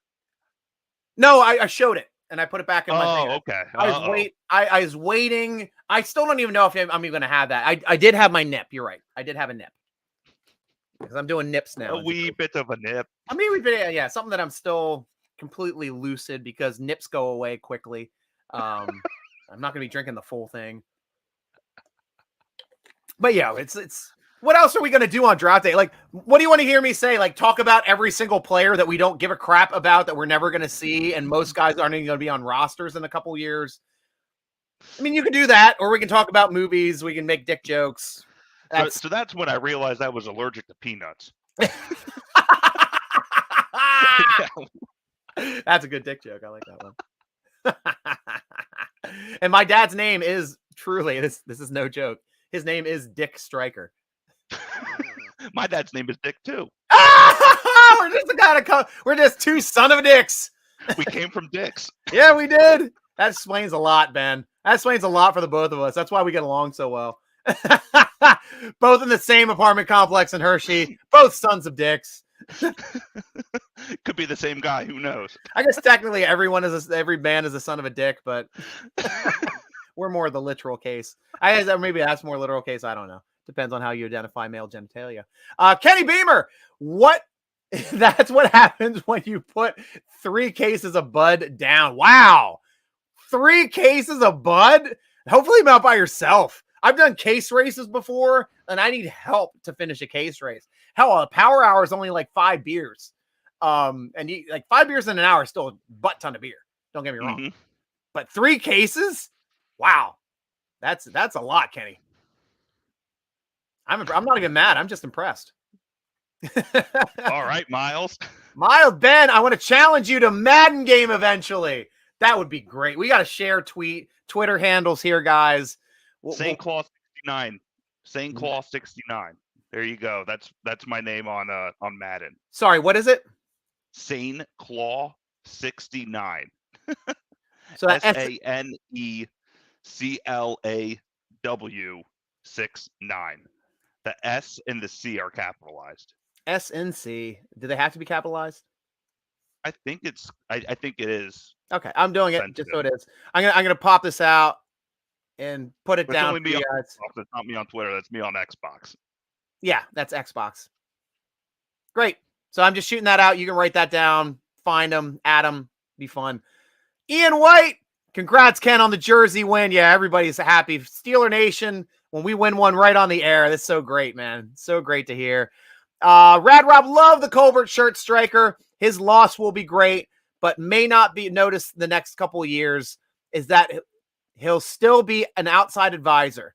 The mediocrity has increased the last 11 years, will increase more. I hope not. I hope the mediocrity doesn't increase. We've had some really good drafts here the last 3 years, in my opinion, and I'd love for him to stay on in some capacity as like a vice president of football operations above the GM, and just be an advisor. Yeah, I think that's the perfect role for this guy. Hey, guy, you need us to draft to help you with the draft again. See what I can do. Somebody hold my cat. Better than Dick Stroker. That is true. And that's funny. Like as a kid, like when everybody's making fun of names, Striker's a pretty badass name. Don't get me wrong. Even when I was a geek, people weren't like, they didn't whip out Stroker until college. And by that point, I was just laughing. I just thought that was hilarious. But in elementary school and middle school, for some reason, they wanted to call Striker Streaker and thought that was worse. And like Stroker's way worse, obviously. Streaker's this guy running naked, happy around a building. It's like, I've done that. Yeah, and? So? See if we're going to get to something that actually hurts. Rad Rob, imagine Tomlin drafting without Colbert. I shudder in disgust. Well, that's the reason why we have GMs. I don't think the Steelers have ever drafted without them, at least since 1969 in the Chuck Noll era. Don't know if we had like coach GMs that essentially did everything themselves, probably in the earlier days. But yeah, that's just not a thing that would occur. Oh, there's the St. Claw 69. That's his Madden for Xbox, guys. That's going across on Facebook, on the Facebooks, on the YouTubes. I don't know if we're not getting comments for Twitter for some reason. We're on there and we're streaming on Twitter. Unfortunately, we're not getting Twitter comments, which sucks. And that's the way they changed the stuff from Periscope to whatever now. Radioactive Turk will be adding you. So keep in mind, remember Radioactive Turk. I'm surprised you didn't work in the miles on that one. Like miles to go before I sleep. That would have been a good one. You got any other puns for Miles? I'd walk 5,000 miles. Oh, that's a good one. Yeah, that's all.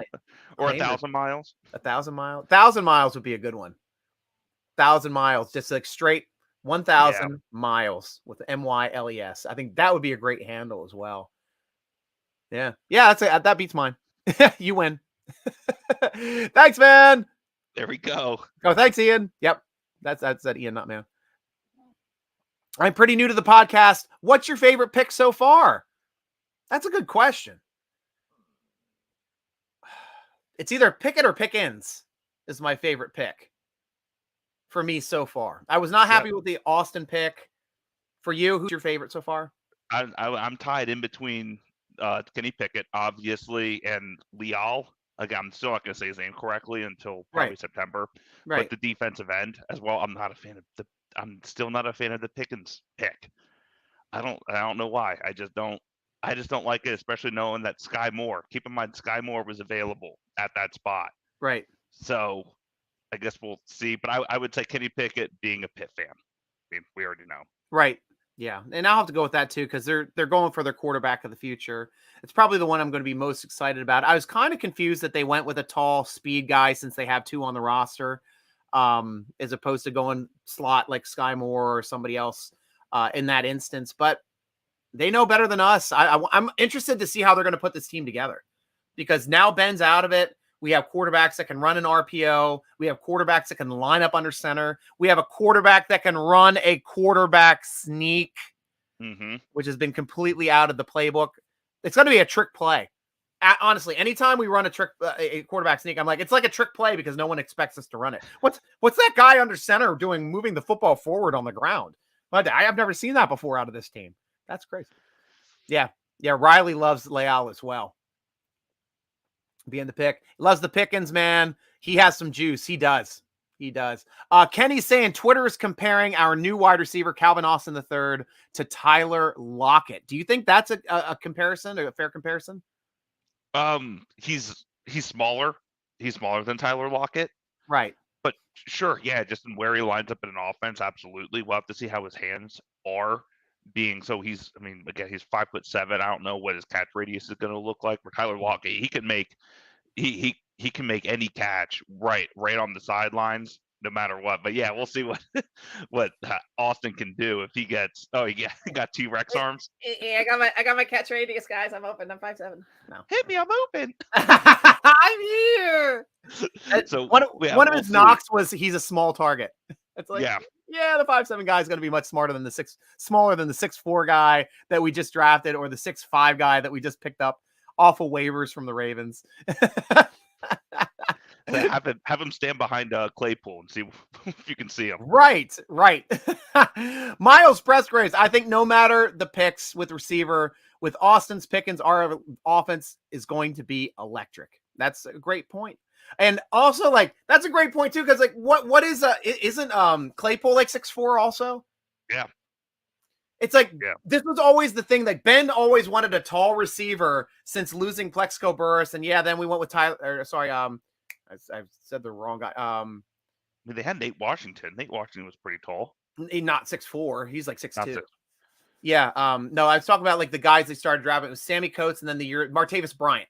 Martavis Bryant was like the first real tall guy they drafted after Burris, and then they got Coates the next year, and Bryant did a little better than Coates did, and then we didn't have tall guys until like Claypool, and now like we have the tallest wide receiver roster right now to date that we've ever had, with like Boykin, Claypool, Pickens. Like, these are huge guys, and Ben's just like, damn it, why did I retire this year?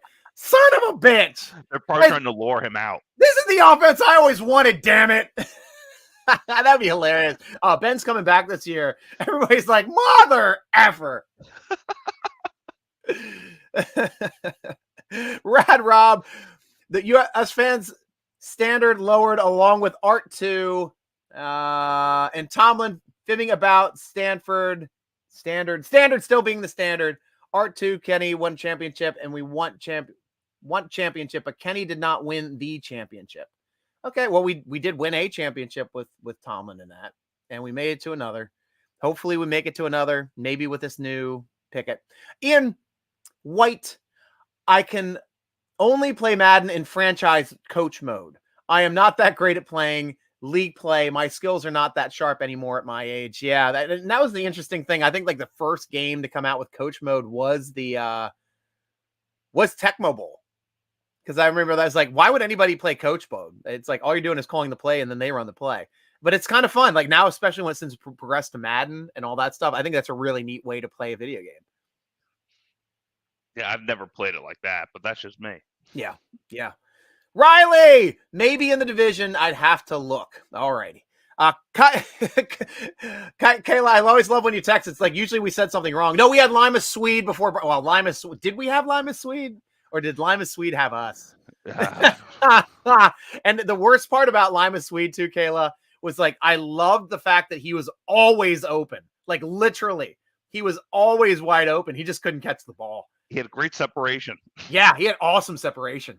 The problem was, I read he had his I'm going to mispronounce this, but you're going to know what I mean. Astigmatism. Oh in yeah, his eye. yeah, Yeah, he had vision issues, and that's why he eventually had to retire early too. yeah, That yeah. explains a lot. Yeah, because they couldn't fix that with LASIK. That's like one of the things that you can't fix with LASIK. Yeah, because I've gotten astigmatism as well in my one eye, but the other one is good. Yeah, tallest in the division. Yeah, and especially since Auden Tate just left Cincinnati. He was a tall dude too over in the backups for Cincinnati. Drew, welcome to the show. I think this is the first time having you on. Kobe got drafted by Seattle. Yeah, that happened early in the day. Yep, read it wrong. Okay, cool. No worries, man. Welcome to the show. We love having you. All Steeler Nation are welcome. All fans of other teams. We had a lot of Rams fans on yesterday. It was really good at interacting and giving us information. Nate Washington, 6'1", was tall compared to the Smurfs we otherwise had. You're right, Ben. Jealous of the current wide receiver height, right, man? That's definitely it. The Smurfs. Antonio Brown, DJ, Emmanuel Sanders, but Wallace. Ward. Yeah. Ward was like 6'1" as well. He's like more like Washington height. 6 foot, 6'1". But Wallace was like our shortest Z receiver we ever had. And he was one of the best Z receivers we ever had.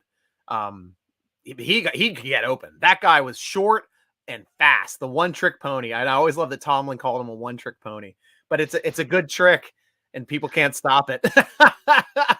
Get open deep. Okay, boss. Boom. Touchdown. Boom. Right. Awesome. He was phenomenal. Miles Pressgrave, our pick is kind of close. Are we getting up there now? We're out of the round here. I got to follow up on some picks to see where we're at. Where did I lead off here? Sam Womack, cornerback at Toledo, went to the Niners. I talked about them. Matt McKethan, I talked about. Dominique Robinson, edge of Miami of Ohio, was the last person I talked about going to the Bears. Matt Butler, defensive tackle from Tennessee, is now a Raider. Damone Clark, linebacker, going to the Cowboys. How about them Cowboys? James Mitchell, tight end, going to the Lions. I feel sorry for you, sir. John Ridgway, defensive tackle, going to the Cowboys. Green Bay getting Kingsley Engelbert, defensive end out of South Carolina. And that brings us up. We are in round 6. We're having so much fun on the show. We forget the draft is even going on. And like I'm saying, it was supposed to be right around 2 hours for each round. We expect the 7th round to be a little quicker now. I guess since we're, I think Kenny was the one that told us that it drops down to 4 minutes a pick for the 7th round. Yesterday, yeah, because we're already 7 picks in and we still haven't hit 4 o'clock yet. But let's talk about those picks. Matt Arriaza, punter from San Diego State, going to the Bills. Kyron Johnson, linebacker from Kansas, going to the Philadelphia Eagles. Darian Beavers, linebacker from Cincinnati, going to the Giants. Kevin Harris, running back from North Carolina, going to the Cheaters in Patriots. Vidarian Lowe, offensive tackle from Illinois, going to the Vikings. Christian Benford, cornerback from Nova, going to the Bills. And Zach Thomas, guard from San Diego State, going to the Bears. Why do I know the name Zach Thomas? That's like, you have him as a guard or as a tackle? I had him as tackle. He's listed right here as a guard. Wasn't Zach Thomas, wasn't he a linebacker that played in Miami? Is that the Zach Thomas that I'm thinking of? I don't know why. That name sounds like a name that would be on the Browns. Or am I thinking about Zachary Taylor Thomas from Tool Time? Maybe maybe that. from the old show. Huh? Zach Thomas, football player. Okay, it's just this Zach. Yeah, he was the old linebacker, awesome middle linebacker, bruiser, white dude from Texas Tech University for Miami. Borderline Hall of Famer, in my opinion, as well. 13 seasons. Great player. Yeah, that was the Zach Thomas I was thinking about. I don't know if it's his son. Let me check on here. I'm going to check Zach's Wikipedia to see if his son is up. Earlier college year, professional years, Cowboys retirement year, personal life. I'm going to personal life. Nope, nothing here mentioning a son. So it might be a different Zach Thomas, but it's definitely about that age of him having a son that would be coming to the NFL.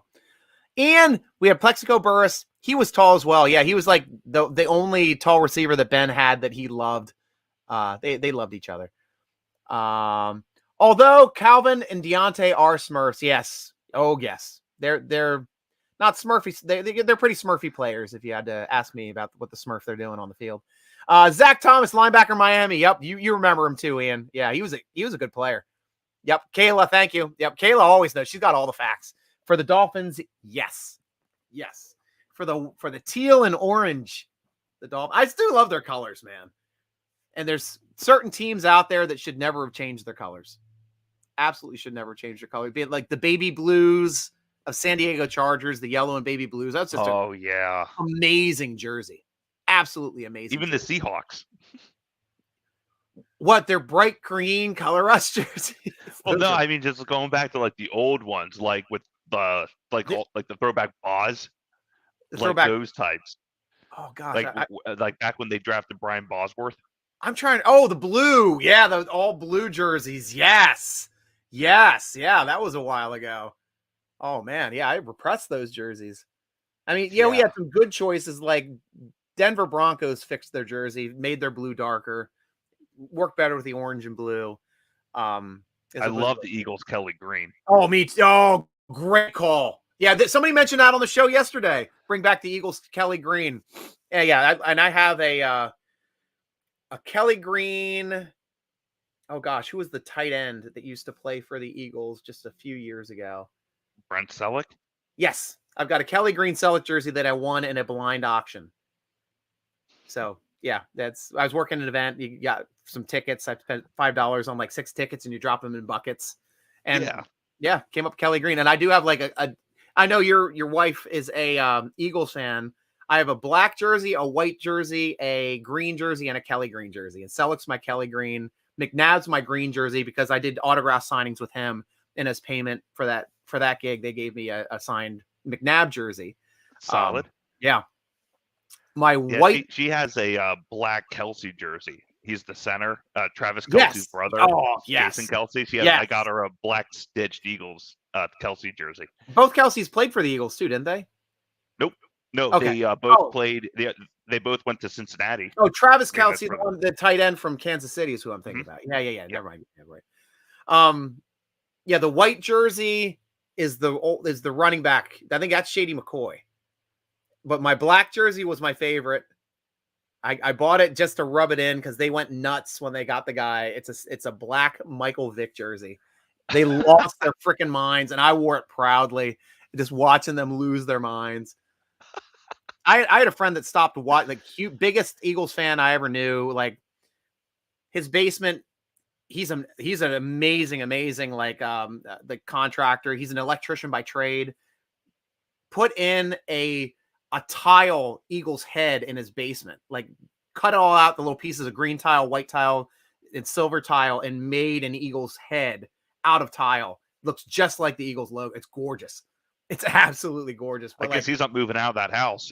No. Well, it doesn't matter. He's in Philly area. It's Langhorne. Oh, okay. Yeah, somebody's going to walk downstairs and they're going to be like, "That's awesome," or else we're going to put a rug on that. That's how you do. But he was like biggest fan ever. But he was like, I'm a dog owner. I can't root for him this year. And he didn't. He didn't root for him at all that year. So for 2 years. For 2 years, he kind of like didn't root for him at all. So pretty crazy. Ian White.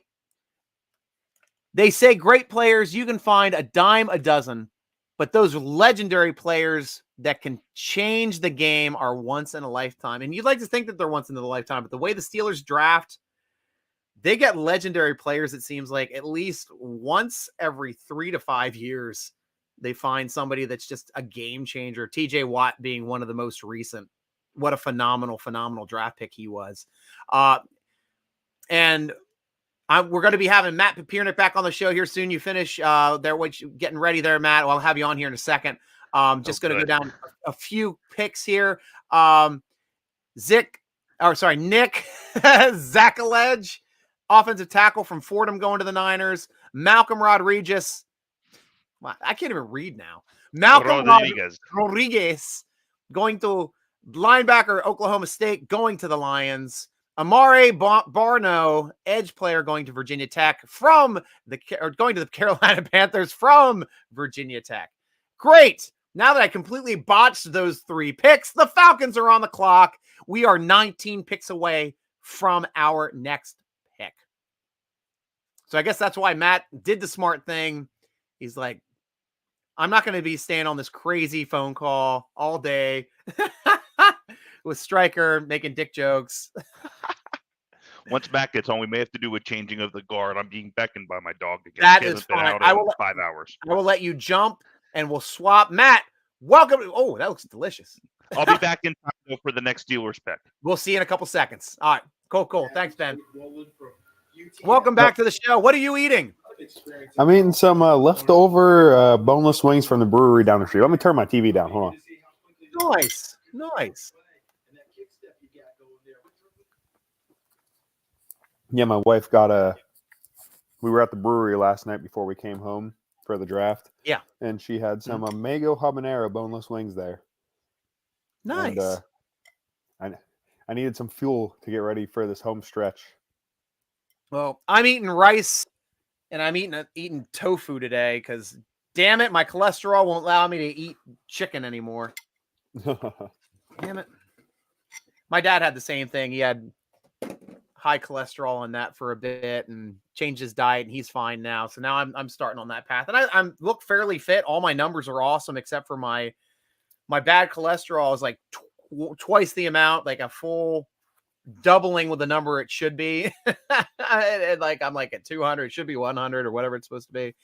But I'm like one standard deviation away from being healthy. I didn't realize chicken was bad on cholesterol. I didn't know that. All terrestrial meats are. Yeah, Oh. Fish is the only meat I can eat, so I'm technically a pescatarian now. Nice.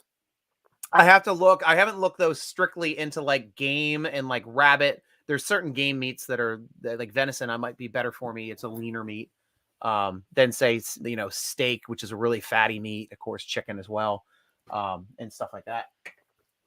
Let me grab another drink. I'm gonna go with Mountain Dew Major Melon this time. I had the Spark earlier. Now I'm going with a watermelon Mountain Dew, just because I haven't had one in a while, and I found it in the truck, and I'm like, I'm gonna see what this tastes like because I forgot about it. I always used to enjoy all the flavors of Mountain Dew. They went a little wild there for a few years where they were releasing every flavor of Mountain Dew you could possibly think of. Mm-hmm. But that's not bad. It's like a watermelon Jolly Rancher. That's a good drink. And I know they released it hard and on 2020, and then the pandemic hit. Like we were going to be pushing it hard. It was a big Super Bowl ad for it, and then bam, nothing. Like it's like people didn't buy it. But Spark is flying. It's flying off the shelves right now. Ian White. Oh, no, we just talked about that. Rad Rob. Brown's already awful uniforms have somehow gotten worse in recent years. Might as well put poop emblem on the traffic cone helmets and make them so bad that they're good. These jerseys with Browns logo. I would love to see a poop emoji on the side of a Browns helmet. I think that'd be hilarious. But I don't know if you know the Browns, like they've got like a little elf logo as one of their logo. It's the dumbest looking logo ever. It's kind of like the one right here over my shoulder is the let me move Jack Lambert out of the way here. The Steeler guy kicking from the beam is kind of like it's a cute logo, but it's like dated. Like that's something that should stay in the 50s and not go beyond the 50s. Like, yeah, 30s, 40s, 50s, you're working out graphic design. You don't know what it means. That's fun. It's a guy on a Steeler beam kicking a football, but not a logo for us anymore. Yet the Browns still have that elf hanging around on their stuff. There you go. Protect him. Got him over the shoulder. See, that's why I'm not upset or don't get worried about these casts, because if you guys start attacking me over my shoulder, I got Lambert. He's got my back. He's got your back. You're ready. Miles press grades. People say boneless is awful, and they are just wrong. They are easier to eat, and they get you twice as much meat with half as much work. I've never had problems with eating boneless wings. There are some wing traditionalists that will give you a hard time about it, but for me, it's all about the sauce. You can put the sauce on a boneless wing. You can put the sauce on a regular wing. And now I'm at the point too. When I was having wings, now I haven't had any for the past 2 months, unfortunately.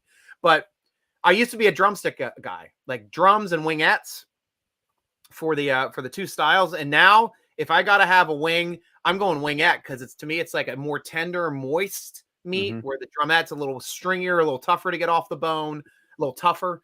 I don't know if you agree the same, but what do you like better? Or do you like and how would you compare them to the boneless? So boneless, it very much depends where you go. everywhere does it a little different. Some places just like have like pre-cubed up meat. Other places will cube up their own meat. I make boneless wings here. I'll make them either in our air fryer, because I'll air fry them instead of actually frying them because it's a little healthier. Yeah. Or I'll smoke regular and boneless wings. When I make them, though, I use dark meat for my boneless wings. I love using dark meat for my boneless wings. I get some chicken thighs. Oh I'll do gosh, it that way. that sounds amazing. Yeah, 'cause I've only seen boneless wings as white meat. Yeah. Yeah, that would be badass. Yeah, that's what wings are. Wings are dark meat. Mm-hmm. So smart to do that. Yeah, so I'll use the thighs, and I love it. But if you're talking a bone-in wing, I'm much more of a flat guy. I don't know which one. So you said you prefer the drumettes. I prefer the flats. So you used to prefer the drumettes. It was like the most recent, like last 2 years, I was like all about the wingettes, or what you call them, the flats. Yeah. Yeah. Much more tender, tougher to get to, but still, like, it's a better tasting, more tender meat. I don't even have issue with it. Like, some people are like, oh, they're hard to eat. I'm like, I don't know, maybe because I only eat wings with one hand. Like, it don't matter whether it's the wingettes or the drumettes. I eat it with one hand because I always want to make sure I have a clean hand available. I don't know why that's just me when I eat. So I eat those wingettes with one hand. I push that meat out with my finger real easy, and I have no issues. So but I agree. It's the sauce. I'm a Maryland guy, living in Maryland for a long time. You know, I learned how to crack and eat blue crab when I was in high school. And man, I'm not afraid of having my hands dirty and pruny and all cut up after 1 to 2 hours of just cracking through crabs. I can just sit there and keep going. I'm not afraid of getting dirty. And same thing with wings. I two-hand it, but that's really neat thing to learn about you, Matt. I love that we learn a little bit more about each other on these kinds of shows. Ian White, Striker, I hear you. I have medication I take to lower my cholesterol every day, and that's what I'm trying to avoid, Ian. I don't like taking medication. So right now I'm doing a diet change. I'm going to see how this reacts, and hopefully it reacts a little bit better for me. But yeah, that would be the next step. Rad Rob, doctors are behind the times and not backed by science with BS, bad cholesterol BS. Now that's pretty locked in on science, Rad Rob. You got high LDL. It's going to get locked in. You're going to get blocked arteries. That's a straight one. We got scientists in my family, man. Yeah. We're going to have a difference of opinion, at least on that. But at least LDL is not actually cholesterol. But by the way, as of keto diet, high LDL is good. It means your body is transporting fat out. That's an interesting point of view. That is. Now that one I can get behind a little bit more, Rad Rob. Thank you for at least sharing your opinions. We're at 208, right? That's our pick. Yes, Kenny, our next pick is 208. We're currently, it looks like, at 194 coming in, and 195 is on the clock, being the Chargers on the clock. They're still, man, this is getting interesting. Yeah, I'm not getting into the politics of you on doctors when I have doctors in my family. That's the way we roll with science, man. Robert C., they're not boneless wings. They are chicken tenders. I love that. Yeah, because Robert is very, very succinct about his food choices. You know, anytime you're going to have chili with the guy, he'll tell you, recommend put as much beans in there as you can, because that's the way he does it down there in Texas. We'll see. He's wrong there then. Oh, really? He's wrong right there. Yeah. See, you're wrong, Robert. See, chili should not have beans in it, Robert. No, those who know beans about chili know chili doesn't have beans. There you go. You're preaching to Robert. Yeah, I'm just trying to make fun of him and hurt him personally about chili having beans in it, because it hurts him personally whenever people say they're eating chili with beans in it. I just love that. I just love that people get upset over things like that. Those are things that I don't care about at all. So I don't eat chili with beans, but it's personally because I'm not a huge beans fan. I just personally don't like the texture of beans all that much. Mm-hmm. Like, I will eat them. It's just I prefer without them. But yeah. But no, I will. I'll fall on the sword for the chili without beans argument.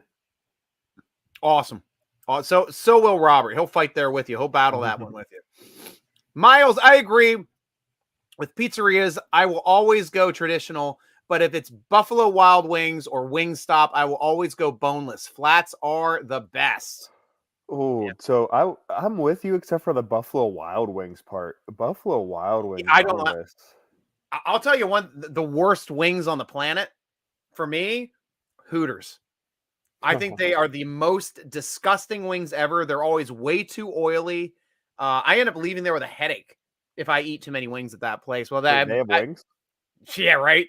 That was the whole reason. Like the only reason it's like the same thing as going to a strip club. The only reason I go to a strip club, the only reason I went to a Hooters is because one of my friends wanted to go see women. It was never like, hey guys, let's go to the strip club. It was never my idea. And sometimes some of my girlfriends, like the first time I ever went to a strip club, we went with one of my best friends in college, and she was like, we got to see my friend strip tonight.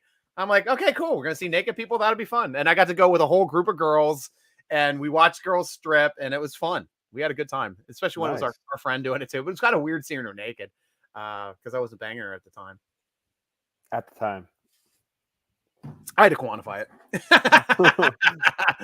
Miles, Rob, they are wings because they are covered in buffalo sauce or a typical wing sauce, making it a wing. Oh, now we have an argument. Yeah, we're going to have people going back and forth in the comments. Oh, here we go. This is like the same argument. It's like, is a hot dog a sandwich? Yes, I love these arguments. They're so fun. Blue crabs on newspaper covered table is great. If they are a real Maryland blue crab and not the Vietnamese knockoffs. Exactly. Yeah, no, only because we'll pull them out ourselves. We got traps. We'll go trot lining. We go on down there to the bay, and we'll go out trot lining on the boat there in Balmer, and we'll get ourselves some blue crab. We get ourselves some natty bow. We'll have ourselves a good time picking crab. Have a good time. That's the way we like to talk there in Baltimore. I love the Baltimoreese accents. Miles, beans are good in chili, but you need a low amount, and it's only kidney beans. Yes, I love this argument. Just keep in mind, Miles. Miles, are you from California? I can't remember where you're from. Like me in the East, like the first way I was shown chili was like it has beans in it. Because like we were poor as hell. Couldn't afford a lot of meat, so mom's putting a ton of beans in there. That's how I first got exposed to it. And I hated chili, to tell you the truth, back when I was a kid. It was all freaking beans. George, my grandpa had a huge chicken farm and used to throw all the wings away. But this was in the 60s. Yeah, that would have been smart to try to parlay that into money. I just don't want to get on politics tonight, Rob. We're talking football. You know, that's the only thing I don't talk about on the show because people are too opinionated on it. And I want to be here, keep having fun. But yeah, keep throwing us football stuff, and we'll keep the conversation going. Kenneth Beamer, yes, 208. Yep, thanks. Definite ban for There's the reaction for the beans and the chili. Yeah, I knew it was coming. Derpy, what about Haskell, the rascal Garrett for the Steelers? Matt, hey, another Ohio State guy. I'd be fine with it. He was expected to be a higher draft pick coming into this year, but he didn't have the year some people expected him to. I would have liked him to be on the team. I think he has talent. But the problem is now that they've already drafted Leal, really is the same position. It's the same player. Right. Haskell Garrett has a great story, recovery story. During his time as Ohio State, got shot in the face. So recovered, came back from that. So he ended up having a great career. But overall, yeah, just I like him. Just doesn't really fit with what the Steelers need after drafting Leal. Nice. Miles Pressgraves, I've been leaning away from Buffalo Wild Wings. They are super expensive. I just go to watch sports since I don't have cable or sports apps. Yeah, there you go. That's a way to go. They got all the sports in there and all the TVs. Rad Rob, if no bone, then not a wing, but a nugget. That's a good take there, Rad Rob. Love it. Absolutely love that. Here we go, Miles. Hot dogs are not a sandwich. They are their own class, which is a hot dog. And people who call it tacos need to go in the woods today. That's right, because it's a rolled around the interior meat. So, yeah, maybe taco would be closer to calling it that because it's all connected as one piece. Though you can eat an open face sandwich. Isn't a Reuben an open face sandwich as well? I guess technically, if you curl the Reuben, you can make a Reuben taco. Reuben taco. Or would that be a Reuben half sandwich? Being a half sandwich of being what a hot dog essentially is. A half piece of bread. One piece of bread folded in half. Miles Pressgrave, I was raised in Maryland since I was 8, then moved to Jersey and have been raised here since. Awesome. Yeah, you know the foods in this area then. Ian, be right back. Have call to take a call and take out order from Five Guys. Oh, Five Guys is my absolute favorite fast food burger chain, and one that I won't be eating for a while, and one that was surprisingly expensive the last time I went there to get 3 burgers for the family. It ended up being like $40. Oh yeah, it can add up quick. I learned you got to order because anymore I don't eat quite as much as I used to. You got to order like I ordered a little bacon cheeseburger because it only has 1 patty instead of 2. That saves you like $3. Mm-hmm. Good call. Michael Biddle, welcome to the show. Batman is ruthless. He don't take crap from no one. Definitely not.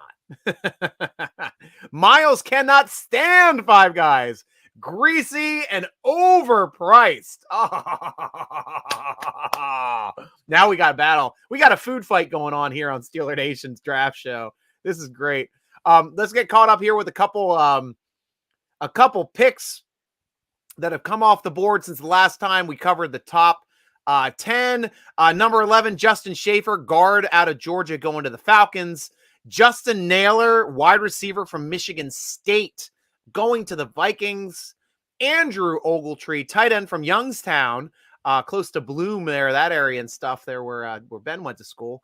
Going to the Colts. I'm from Youngstown. Oh, you're from Youngstown. Oh wait, no, Youngstown's closer to Pittsburgh. Never mind. I got that wrong. Youngstown's about an hour west of Pittsburgh, just over the border. That's right. They're in West Virginia. Is that technically still West Virginia? Or no, that's Ohio. It's Ohio. Yeah. Ohio. Yep. Man, I messed up on the head there. You're fine. You're doing great, Striker. You've been at this forever, so I think you just after 15 hours of draft coverage, get a little tongue tied from time to time. Yeah, I mean that's what happened. And that's what I'm a gamer. That's what happened. The light goes on. I'm in there. I'm a goalie. I don't want to come out of the game the entire game. When I'm playing my hockey games, I'm standing in net the entire time. Everybody else gets to change and shift. That when we get into these types of situations, I want to be there the whole time. I want to have a good time with everybody. And I'm glad that you're being a part of this too, Matt. You've been a large part of it. So thank you too for jumping in and joining us on the show. After who did I get to there? That was Jordan Jackson, defensive tackle out of Air Force, went to the Saints at pick 15 in the 6th. Jamari Saylor, guard from Georgia, went to the Chargers, pick 16 at 195. Tyler Batty, running back from Missouri, going to the Ravens with pick 18. Do you have any Tyler Batty talk? Because that was a possible connection as a backup for the Pittsburgh Steelers. Oh yeah, he's a solid late round pick for the Ravens here. It seems like they're always drafting running backs near the end that they're able to get good value out of. Even though in their offense, any running back has typically had success. He's a smaller running back. He's only like 5'8", 5'9", probably about 190, 200 pounds. Mm-hmm. Has good speed to him, but he was a 3-down back at Missouri. So he can be really effective with them. It'll be a change of pace for their other running backs, for Gus Edwards, for J.K. Dobbins, that definitely thrive in the early down role. Yeah, J.K. being a guy that Steelers fans really wanted in that draft. Didn't get him. We got Chase Claypool instead. We're sticking by that one. Unfortunately, Dobbins got hurt last year. Poor kid. Because he's got a lot of talent. The next pick then off the board, number 19 in the 6th round, Jacksonville Jaguars took Gregory Jr., cornerback out of Uchiata Baptist University. I don't even know where that is. I couldn't even tell you right now. Ochita Baptist University. Sorry. Go ahead. A buddy who could tell you where they're located, their mascot, when's the last time they won a national championship in underwater basket weaving. But So the pick is in for the Eagles at 20, making us 10 picks away, Steeler Nation. We're getting there. Eventually, we're getting there. Ouachita Baptist is in Arkansas. In Arkansas. In That's not your Kansas. That's our Kansas. Located in Arkadelphia. Arkadelphia. Yeah.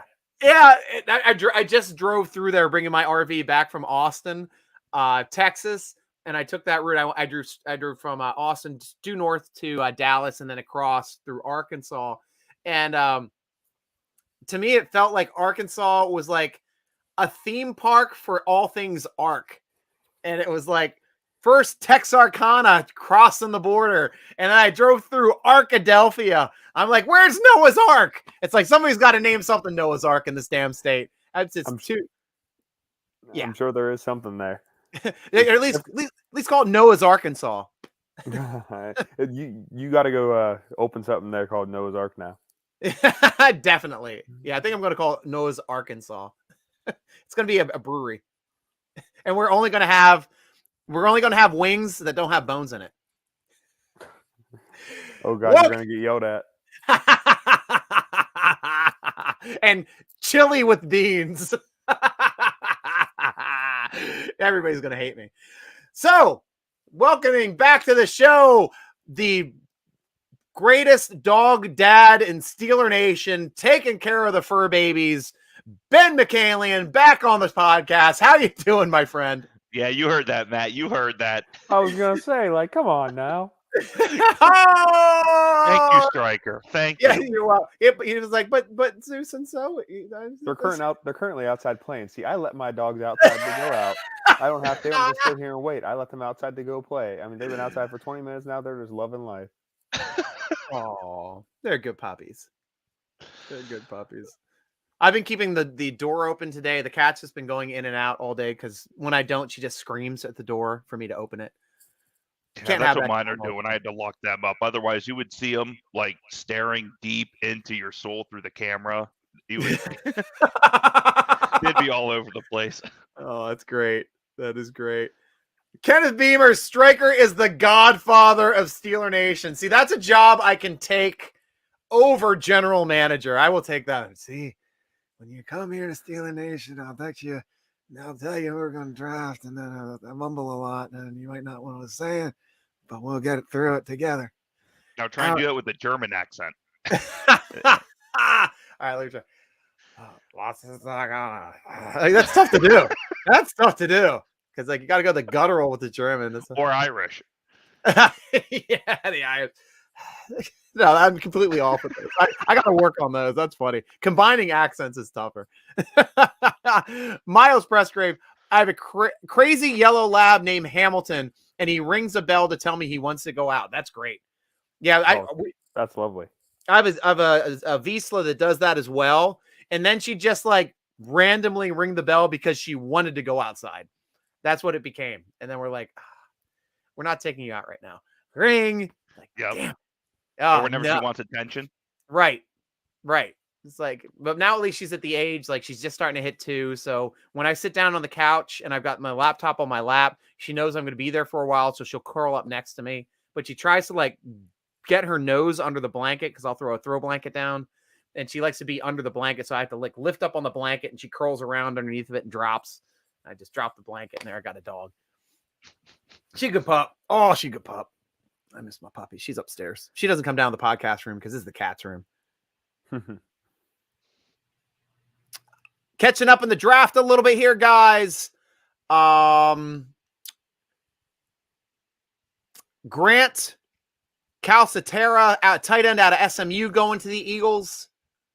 Cade Mays, guard from Tennessee, going to the Carolina Panthers. The cheaters are on the clock. That's why the NFL Network won't hire me.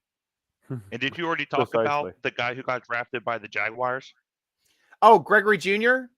Yeah, out of Ouachita Baptist. Yes, we were trying to figure out. I said Ochiata. I think I probably butchered it. Yeah, Ouachita Baptist University. I'm going to look it up. Do you have any info on it?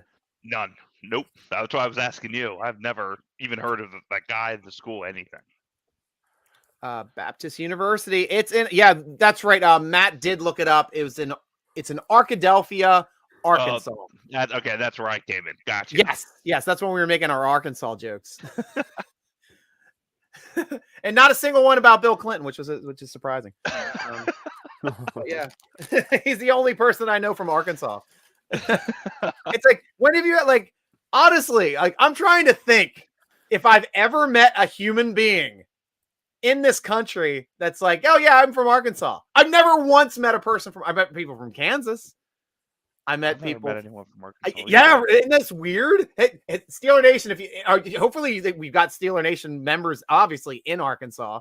It's like, now I like watching Ozark. I mean, that gets me onto, that's another show I watch, guys. Yeah, every once in a while when I can start buzzing through them. Like, binging is the only way I watch shows. It's like, this is the day I'm sick.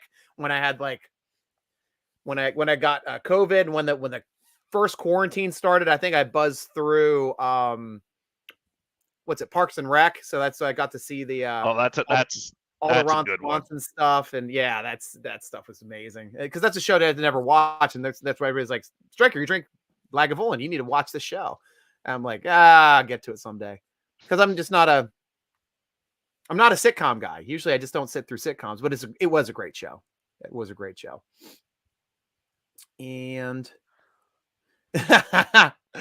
in a Bill Clinton voice, I did not have sexual relations with that woman. Hey, it's always like the eyes and the smile. I did not have sexual relations with that woman. It's like, does he mean that he did have sexual relations? Is he being sarcastic? I can't tell. Striker is Fredo. Oh, now we're getting there. Good one, Robert. You bastard. Oh man. Didn't he wake up with the horse head in the bed? Was that Fredo? No, that was the other guy in California. Yeah. Not gonna lie, it's been a while since I've seen the show, but I've seen the movie. I need to go back and watch them again. They were excellent. 1 and 2 at least. 3rd, I'm not going to watch it again.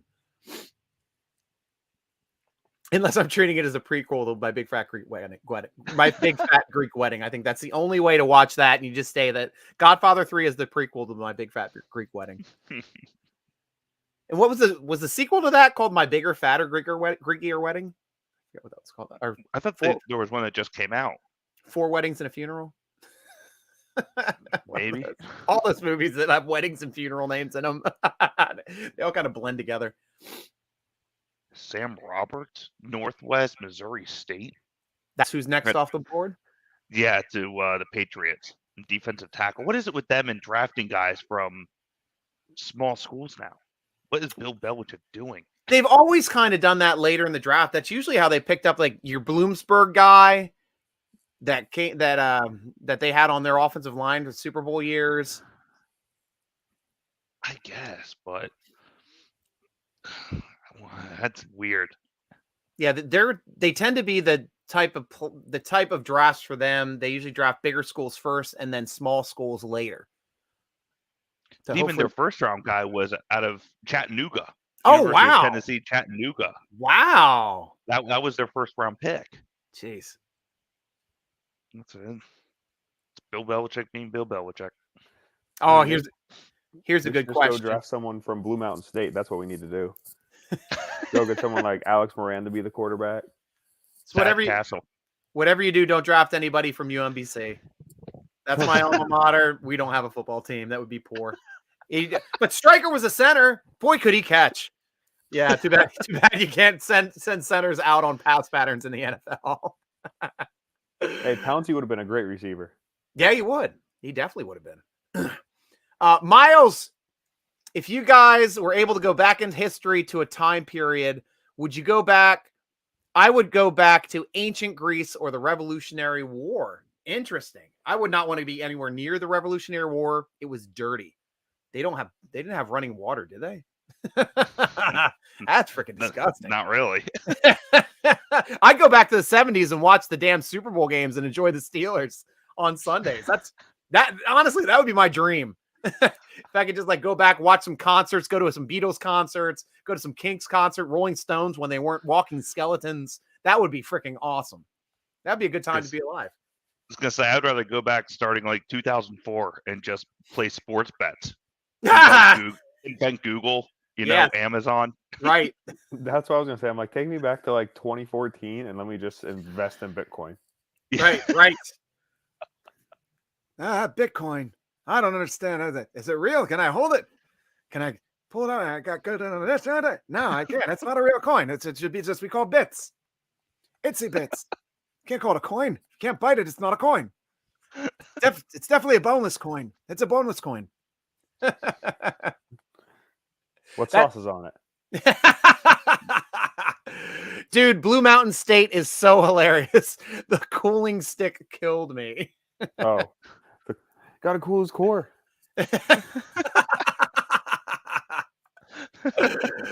Michael Hall, Substriker, I'm back. Who are we thinking about taking with our 5th pick? We're getting close there now, guys. How's our BPA look? Because I know you're running a big board. Right, Matt? Well, I was, but it's mostly gone now. Oh, okay. That's right. Top 100. Yeah, it was only a top 150, but so okay. I mean, there would be a few names still on it, but it's kind of toast now. Gotcha. But there's still some Josh Jobe. Yeah, there's some intriguing names still. I mean, hell, if you want a swing tackle, you still got Rasheed Walker, Thayer Munford.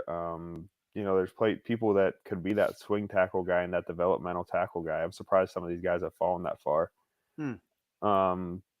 Running back is getting kind of thin. I'm not sure if there's a running back I'd really be interested in snagging at this point. I'd rather them sign a veteran at this point. Okay. Yeah, definitely.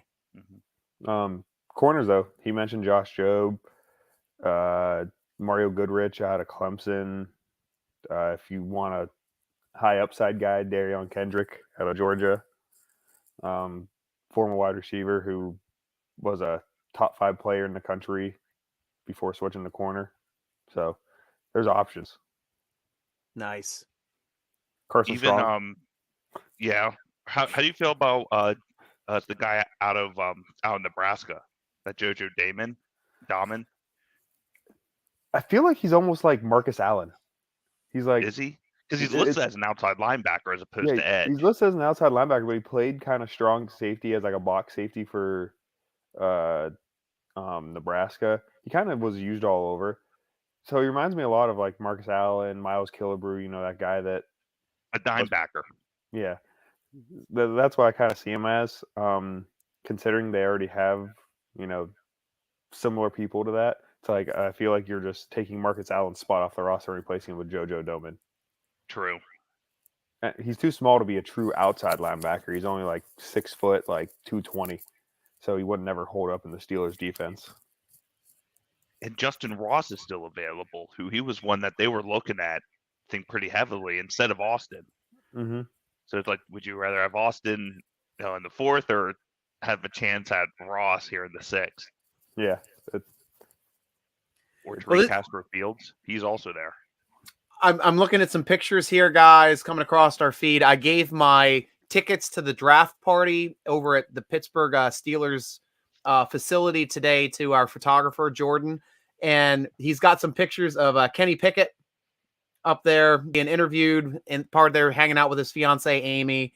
So we're going to get some good shots, I'm sure, that we're going to be able to utilize for these articles coming up. I'll be back in 1 second, guys. Got the dogs barking outside. No problem. That's why you leave them outside. Right? Classic, Matt. The double Z's. Mm-hmm. Don't worry, you'll be back in the middle when he gets back. All right. Oh, okay. What we got? Yep, or the oil change, or the so-called pocket cat. Yeah, a pocket cat. It's PG-13. Sometimes I do swear, but usually I blame it on alcohol. I can't do that this year. I've been fairly sober. Couple picks off the board that I haven't mentioned yet since we talked about Sam Roberts. Keontae Ingram, running back out of USC, just went to the Cardinals. Mike Woods, wide receiver from Oklahoma, just went to the Browns. And Treston Ebner, running back from Baylor, went to the Bears. That was another one where I saw the Baylor running back as being a possible replacement or backup over here. Fast dude, runs a 4.4 40. Still got good size, 5'11", 206. Yeah, that was an interesting aspect and a good rusher. Mhm. Yeah, Michael Woods is going to be interesting in Cleveland. We'll have Yeah. to see what he does. What do you like about Michael Woods, and can you explain that to us? I mean, he's great. He has great hands. He has great separation off the ball. He comes from a pro style / spread offense, if you will. So he's used to playing in an offense where balls coming his way a lot. Yeah. He's kind of undersized, but he has strong hands. It's just more so now. You guys, my bias coming out, but whenever the Browns draft a wide receiver, like last night we were talking about Donovan Peoples-Jones. Right. That Who had I great like that upside. pick late. Yeah. Right. And so it's just I really want to see what he does in Cleveland. Really, he may be there as the Jarvis Landry backup, or not backup. I'm sorry, replacement, if you will. Okay. So it's gonna be interesting, I think. Nice. Yeah, big body guy, 6'1", 204. Not the fastest, a 4.55, but you don't have to be the fastest to play in the NFL. Jerry Rice had quite a career out of a 4.7 40. It's all about short area quickness, getting separation. That's a big part of this game. Miles is asking, Tomlin, if you are listening to this, if you don't pick up someone with the name Smoke or Monday, I am driving to you and giving you a 5-hour lecture. I would like to hear that 5-hour lecture in its entirety that goes beyond, why didn't you draft Smoke Monday? Where else can you go from there? That's pretty much it. You can just yell at him for a couple. You can just keep yelling the same thing, I guess. That'd be a long time to yell the same thing for 5 hours. Matt, you can give me the thumbs up when you're ready to come back. Great. We're going to have Matt back on the show. He's done taking care of his puppies. Another great fur baby daddy over here in Steeler Nation. I didn't mean for you to take offense when I was. Oh, did you get yours too? Yeah, I'm opening our live gift. Unboxing. I already opened mine. Yeah, our from our mini helmet draft with Total Sports Enterprises. Cool. Let's do an unboxing live on the show. This is my second addition to my collection. My first was a Troy Polamalu. Oh, nice. Here, I'm gonna go get mine while he does that. Mine's already unboxed, but I'll show you. Oh, another Hines Ward. Today is Hines Ward Day for Steeler Nation. We had Kenny Beamer win the jersey. Is it signed as well? Yep. His signature right there. That's awesome. That is awesome. I took place this was the 32 helmet draft, which took place on Thursday. And then me and Ben took part in the 32 jersey draft, which took place Friday. And Ben, who did you end up with? Did you actually get to draft the jersey yourself, or was it assigned to you? Okay, cool. So as part of it's like whatever's left, and then you get to pick whatever's left. Yeah. Who you like. That's cool. Here's my helmet. So you saw Matt's. Matt, yours was what? Hines Ward, right? Yep. Right. All right, Striker. Are you ready for this one? Yep. I'm gonna do the slow rise. Oh. Joe Green. You got Mean Joe Green? Yeah. Oh my Lord. I love the white helmet too. That is gorgeous. There you go. Ben got lucky and got the third pick in both the 32-team helmet draft and the 32-team jersey draft. Oh, yeah. So the jersey is my Franco Harris that's going to be coming in.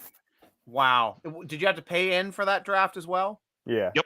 Yeah. Yeah, you pay in. It's a flat fee. Yeah. And it's a randomizer from 1 to 32, 1 to 10, whatever it is. Yeah. And as people, you can pick whatever. So which two helmets went before Joe Green? Is it Jerome Bettis? I think. And was it Troy Polamalu? I think it was Troy Polamalu. For the helmets? Yes. Yeah, because I was looking at the Troy Polamalu one pretty hard. So how'd the jerseys work out then? Who'd you end up with on the jersey, and what were the ones that went ahead of you? And did you get a jersey also too, Matt? Yes, yeah. I had the 10th pick there. first to the 11th for the helmet, and he had the 3rd pick. Yeah, and the third in the jersey, it was it was Jerome Bettis who went first. Mhm. I forget who went. I forget who went second. Matt, was it maybe Hines Ward? No, it wasn't Hines. Oh crap! I still have all the messages. But at 10th, I ended up getting Shazier signed Ohio State one. Oh, a whole Ohio State jersey with Shazier on it. Yep. That's awesome. That's a great jersey. Yeah, it was pumped because I knew I had a feeling that no one was going to take the one Ohio State jersey in there. Right. It's a bunch of Steelers fans. Right. So That's right. It was Kenny fell to Pickett me. who went second, by the way. Oh. It was a Kenny Pickett signed Pitt jersey. And that So was it was the morning right after he got drafted. Oh, wow. Yeah, that would be a big one to take. And you ended up with what in that draft? And I ended up with Franco Harris. Oh, geez. Great jerseys. Great jerseys, man. Wow. Oh yeah. So just got to get geared up, ready for September. Right. Yeah, I kept saying, "Oh, I'm going to slow it down on these drafts." You know, I've been doing too many drafts too quick, and then, well, 2 more. I got another helmet and another jersey. And he had 1 hit and he's hooked. Yeah, I got the first Right. pick on the Troy Polamalu one, so I chose Troy Polamalu, and now I'm like, well, shit, I'm like a gambling addict now. Theo Jackson came off the board, cornerback at Tennessee, going to the Titans, staying in making a short commute over there. Austin DeCollis, offensive tackle from LSU, going to the Texans. Matt Henningsen, defensive tackle from Wisconsin, going to the Broncos. The Bears are on the clock. Steelers are in the hole. We will have a new player here in the next 10 minutes. Let's go I have defense. no clue what direction they're going to go here. Yeah, me neither. And Miles, yes to wraps, or also lettuce wraps. I love the food talk here, guys. It's great. I love that white helmet. Steelers should use that for away games. Yeah, that would be cool. I'd like to see us in those helmets for one. And the wraps are just the wraps. The lettuce is just a little too much, as there is no type of bread. I like those lettuce wraps. I had them once when I was over at, like, what's that big Chinese restaurant with the giant horses they have out front? P.F. Chang's. I think that's the first time I ever had a lettuce wrap. You use the lettuce and you wrap your meat in it, and it's delicious. Low carb. Yeah, right. Miles, we are the next pick. Get ready. Can't wait to invite a new Steeler onto the team. Bears took a center, so I think it's safe to say they didn't take anyone the Steelers wanted. Right. Definitely not. Unless they really fooled us all and wanted another center. I had a 5th one into the rotation. So cornerback, you're saying? I think so. That's where I would go. Either I would say secondary, a cornerback. I'm already getting a notification from someone. That. Yep. Well, here's a question though before we get to it: JoJo Damien or Marquise Bell? Who would you pick out of those guys? Bell. You pick Marquise Bell? Oh, yeah. This is way too early, Matt. I think this is too early. Yeah, this is around too early, but it's a pick. It's a Steelers pick. The Steelers pick being a guy they want. It's a guy that makes sense for them. Okay. If it's not Smoke Monday, I'm blowing a gasket. But yes, I agree, Ben. It could have been next round. I don't think anyone was taking him, but it's such a Steelers pick. This reminds me of the James Conner pick. It's probably going to be my next jersey. Quite honestly. And another pick guy they're taking? Maybe. Steelers take center Doug Kramer? No, that was the Bears. That would be. Oh, Bears yeah. Good. Striker, I think you'll like this one. Are they going Hayward? They actually used a 6th rounder for Hayward, for Connor Hayward? Yep. Oh my gosh. Yeah, that's yeah. Yeah. Some guy they probably didn't even need to draft. I don't know if anybody was picking him up. Like I said, it's such a Steelers pick. It screams the same way when they drafted James Conner. Same way they drafted Kenny Pickett. It's that same type of thing. It hits home to the Steelers. Steelers are like a family, keeping it in the family here. Right. But this is actually exciting because it's a player that I mocked in my draft, and we drafted him. And I think that's other than Pat Fryermuth, that's the only time I've gotten a player in the mock correct. And I'm happy to be right for once. But still, he's just interesting in the fact that he's just a diverse athlete. I don't hate this pick at all. You might hate that he was taken too early, or maybe he wouldn't have been drafted at all. But we can't hurt the fact that he is athletic. He's going to be a monster on special teams, and he's going to give us some chance to maybe be Derek Watt's successor at fullback, and maybe provide some help with that tight end depth. So we might have locked up 3 positions in depth here with one pick.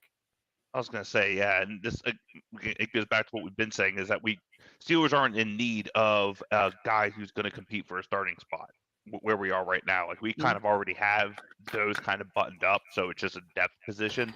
Right. So yeah, more and more I think about it, I like it, because that's exactly what he is. He's depth not only as like a halfback / fullback, but also as that third tight end striker. Yeah. And also a huge contributor on special teams. Yeah. So and that's how you make the team in Pittsburgh. You bang it on special teams. Yeah. There'll be a weird dynamic to see where he fits in with Derek Watt, if they choose to keep both of them, or if they fully commit Hayward, now Connor, to a true tight end, which I think he's a little bit undersized for. So it's going to be interesting to see. Yeah, I'm curious what happens with Derek Watt now. Right. Well, it'd be one set of brothers might get broken up to bring another set of brothers together. Yeah, the Packers is going to be fun to watch now. What contract? There we go. Yeah, I'm going to look up right now Derek Watt's contract, see what it means over the course, because I believe he's going into the last year of his contract this year.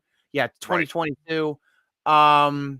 Cap hit this season is $4.713 million. Pretty high for a special teams player. But he'd only have a $1.9 million dead cap. So they'd be able to save, $2.7 million if he ends up being cut. And that can pay for some people. So it might be a cost-effective money move if they've got their 6th-round draft pick that can do all the same stuff that Connor does. Maybe he becomes your guy. Definitely a possibility. He's going to have to bulk up too. I think he has to get bigger. Well, it depends. If he tries being the fullback, I think he's decent size. Because he is like 240 already. Right. He's short. He really is stocky, but he has great hands. At the same point, he has great hands. Like, you can swing him out and he can make a catch in space and run, even a contested catch. So does Derek Watt, and they've never used him on pass plays. That's the one thing that I've just never understood about how we've been using Derek Watt. But hopefully Matt Canada can use the fullback in this offense. Yeah, and I think Hayward is a little bit more of a better runner, I guess, than Watt is in that respect. Watt's a great blocker as well on run plays. Hayward is more of the catching back, if you will, the catching guy. It's gonna be a fun training camp, I think. Yeah, it's gonna be a lot of brotherly love going on there. So, Miles, I just don't understand how it isn't a defensive one. They really want to beef up the offense. Family. La Familia. The old cut. Kissing up to Cam on the Kiss Cam, Brian Brown. Kayla, gotta go to you. I always go to you. He's got a lot of talent. Not sure how they'll use him. Yeah, agreed. It's around early for Michael Hall. Steelers totally did not need a fullback. I'm an advocate for Hayward, but I would like to see a gosh darn safety to replace the soft tackler Edmonds. Me too, Miles. So look at it this way. The fullback competition is Connor Hayward, Derek Watt, Trey Edmonds. Yep. All 3 brothers. The 3 brothers. I'm fine losing both Edmonds off the roster, to tell you the truth. Hey, you can't say that right now because they don't have another strong safety. Well, if we pick up Matthew after the draft, I'd be all for jettisoning both Edmonds brothers. Well, until they add someone, I'm going to be a big advocate that he has to stay. Can we like get an evolution stone from Pokemon and combine like Trey and Terrell into their brother and that can actually play football? Because that would be fun. My daughter's playing a lot of Pokemon right now. I'm sorry, that's so weird. Someone, hey, I love Pokemon. I'm a big Pokemon guy. Someone tweeted, breaking news, Cam Hayward is the next GM of the Pittsburgh Steelers. That's a great one. That is a great one. I'm sorry you thought it was a wasted pick, Derpy. I hear you, man. Could have signed him. We don't know. We'll never know. Now we're speculating. We're obviously speculating that we think we would be able to pick him up as an undrafted rookie free agent. Now that's never going to happen because he's a Steeler. I agree, Miles. Edmonds is too soft for the spot. In the 6th round, why? Small Ben 7, welcome to the show, man. I tell you, crazy draft picks. Bring people out of the woodwork. I'm glad everybody's communicating here. Michael Hall, Miles, Pressgraves, agree with you 100%. Small Ben, same thoughts here. Matt Canada can barely draw up a play for receivers to catch the ball, much less a fullback. Well, we were running a Ben Roethlisberger offense last year. I'll see what he can do with an actual having the whole range to be able to throw the football. In the words of Dominic Toretto, it's all about the family. Love it. Why do we need 3 fullbacks when we don't even use one? That's what you were saying. I freaking love it. By that pick now in the 7th round, we're going to draft Troy Polamalu's nephew. Is Lake's son still on the board, right? I think. Let's go complete nostalgic draft. Get Lake's I'm surprised son. they're not doing like I'm surprised that they aren't drafting the rights to Joey Porter Jr. at this point. Just go ahead of time. Right. Hey, Harrison has some kids. Can they put him in the minor league somewhere? Developmental league. There'll be weight room addicts. Put him over, make him play in the the midget football over there in Hershey for the Hershey Squirts. Great. I love that comment. That was a great one earlier, guys. Miles Press, great Smoke Monday. Why all the freaking yeah, Bernie. Welcome to the show, Bernie. I have no idea. No, it's a crazy draft. It's a crazy draft day. We cannot I mocked him. I thought he fit the Steelers pretty well. I think he's going to be a younger, cheaper option, of course, to Watt, but we'll have to see in competition how they work out. But that's a situation though where I can see, because the Steelers usually do keep 3 tight ends on the roster. If they're going to decide that Connor is their 3rd tight end, they will keep Watt and Connor, and they'll be able to have a switch for backups too. So if Watt gets hurt, Connor's coming in playing fullback. And then you could switch in between fullback and 3rd tight end. So to me, it's not a bad pick. It's not a bad option. And he's going to be a monster on special teams. And I would love to see Hayward and Watt play together on special teams on the coverage teams. That would be pretty awesome to watch. See, I consider that as like a sure why not pick. Where they are in the draft, again, they already have all their starters kind of buttoned up. They already addressed the heavier needs in the front. Sure, why not throw them in there? Give them a little bit of a pay bump there, drafting 6th instead of 7th. But Steeler Nation, get your drinks, get them ready. We're going to be cheersing the newest member to Steeler Nation here shortly. I'm going to take a comment here from Miles. None of my picks have come to light. I am both happy and emotionally distraught. The Steeler way. It is the Steeler way today. Well, we're all here. Yeah. Right.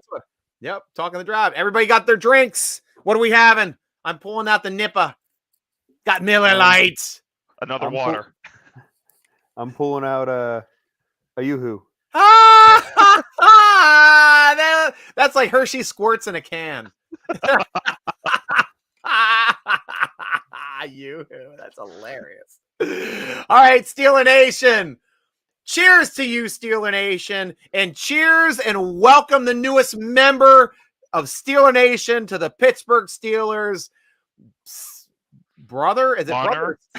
Is this a brother or son? Is it son of Hayward? Brother. Yeah, brother of our All-Pro Cameron Hayward. Connor Hayward joining the team. Cheers to you, Connor Hayward. Welcome to the Pittsburgh Steelers. Cheers. Cheers. It would be neat if either Watt or now Connor, I count with him as a rookie, would be the special teams captain. So you would have the big Hayward as a defensive, and then, or I guess Watt is defensive, have his brother then as special teams. Right. Or vice versa.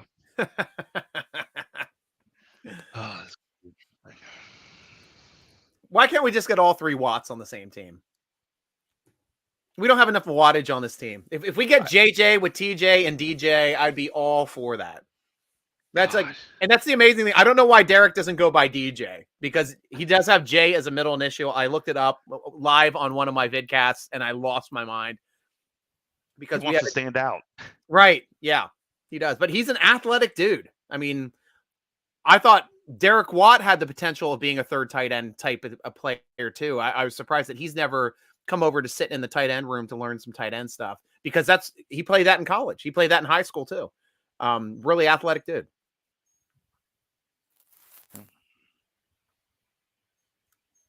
And there we go. Yep, we were talking about that one. Next one up, Michael Hall. What are your guys' 3 opinions on who we need to draft for the last 2 picks on defense or offense? Well, they might as well just go offense now, get an offensive tackle. And wait, defensive wise though, nose tackle. They still need a nose. Honestly. Need a nose. You don't need it. I guess technically you have 2 guys there already with Adams and Alu, but I'm worried about Alu's health. Yep, you know, I would agree. Yeah. Give me a guy you can throw on a practice squad at this point at nose, develop him for a year, see if it works out. But I mean, they've got a bunch of Mondu and Davis. Both Davis brothers still, don't they? For defensive line. My gosh, yeah, we got a lot of guys on defensive line that are still. Is Bugs still on the team, or do we get rid of? Well, we got rid of Bugs last year during the season. Yeah, he's on the Raiders. Yeah. That's right. So now, yeah, Michael, definitely please. So yeah, secondary. Now this is late. The Steelers, I've seen them draft safeties this late. I guess we drafted a corner last year late when we picked up Norwood in the 7th round before we got Presley Harvin the 3rd. But yeah, could go late corner yet again, because that's maybe our biggest depth need at this point. Yeah, and Leon O'Neal is safety, and he's still available. If they want to dip back into that A&M pool again. Yeah.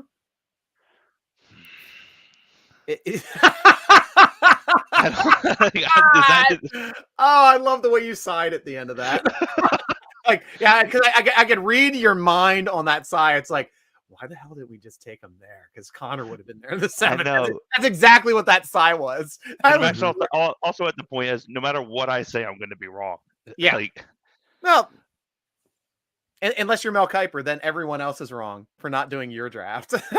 Especially the neighbor's mailman or whatever. Right. Yeah, screw that guy.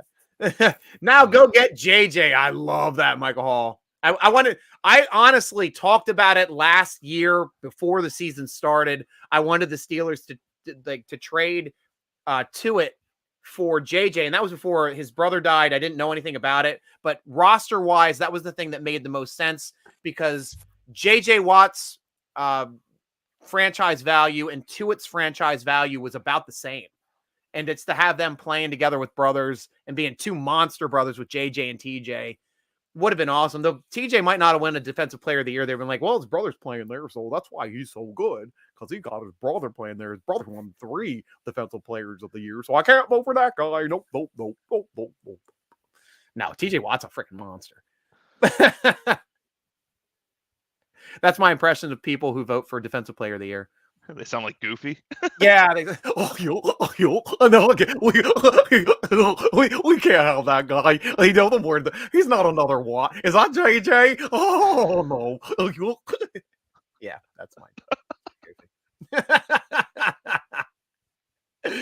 Technically, we do have a DJ Striker. Call him the adopted Watt. Yep, DJ is on the roster. Or another DJ. Oh yeah, Deontay Johnson. That adjusted Watt right there. You're right. You're right. At least we didn't get Watt's son. We don't need that Watt on the team.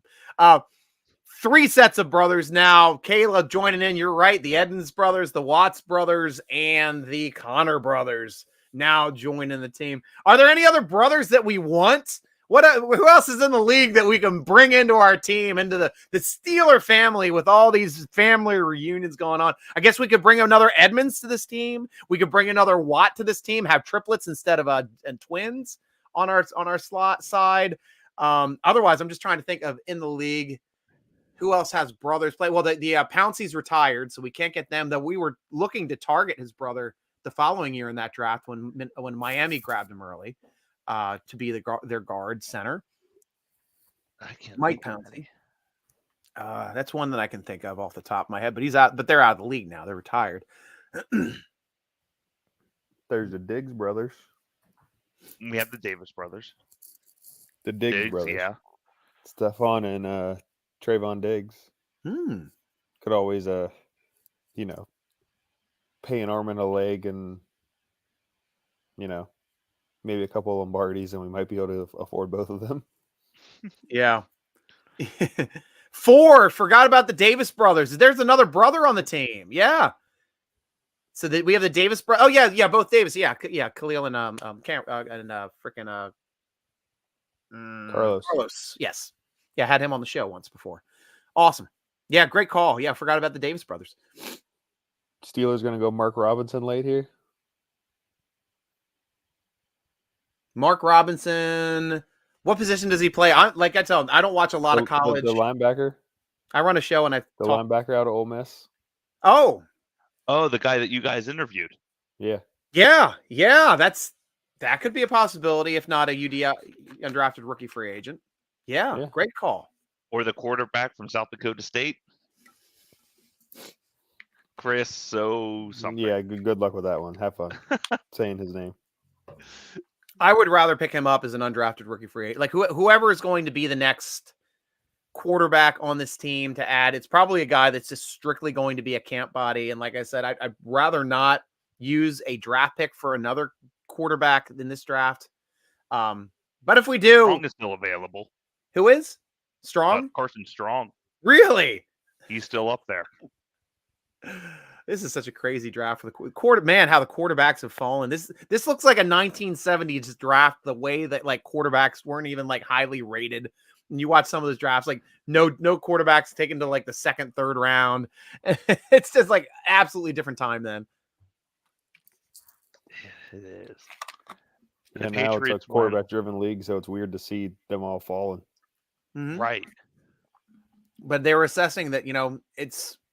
These quarterbacks are not as strong as what they're probably going to think of next year's draft class being. Mm-hmm. Yeah.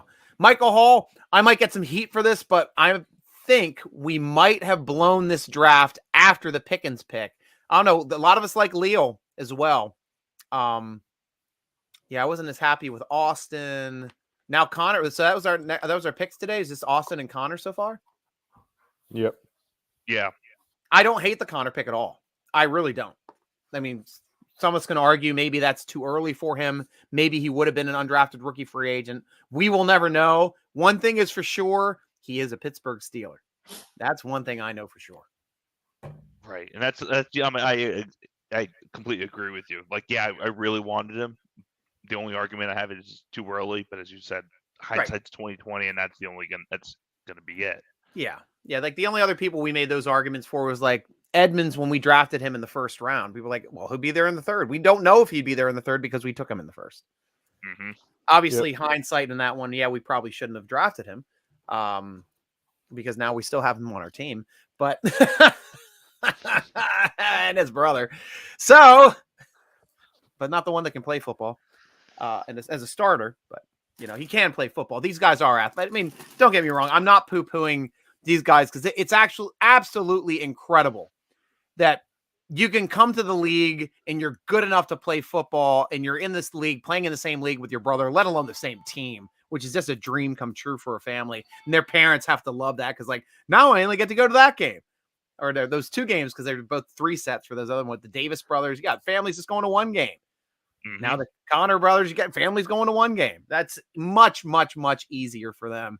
But how crazy is it though that you have 2 brothers in the league that are both defensive players of the year? Like that is something that is, rarely seen. I mean, yeah, we can look at quarterbacks. If you're talking about the Manning's brothers, of course they'd never play on the same team, but they were both excellent quarterbacks, Super Bowl winners, all pros.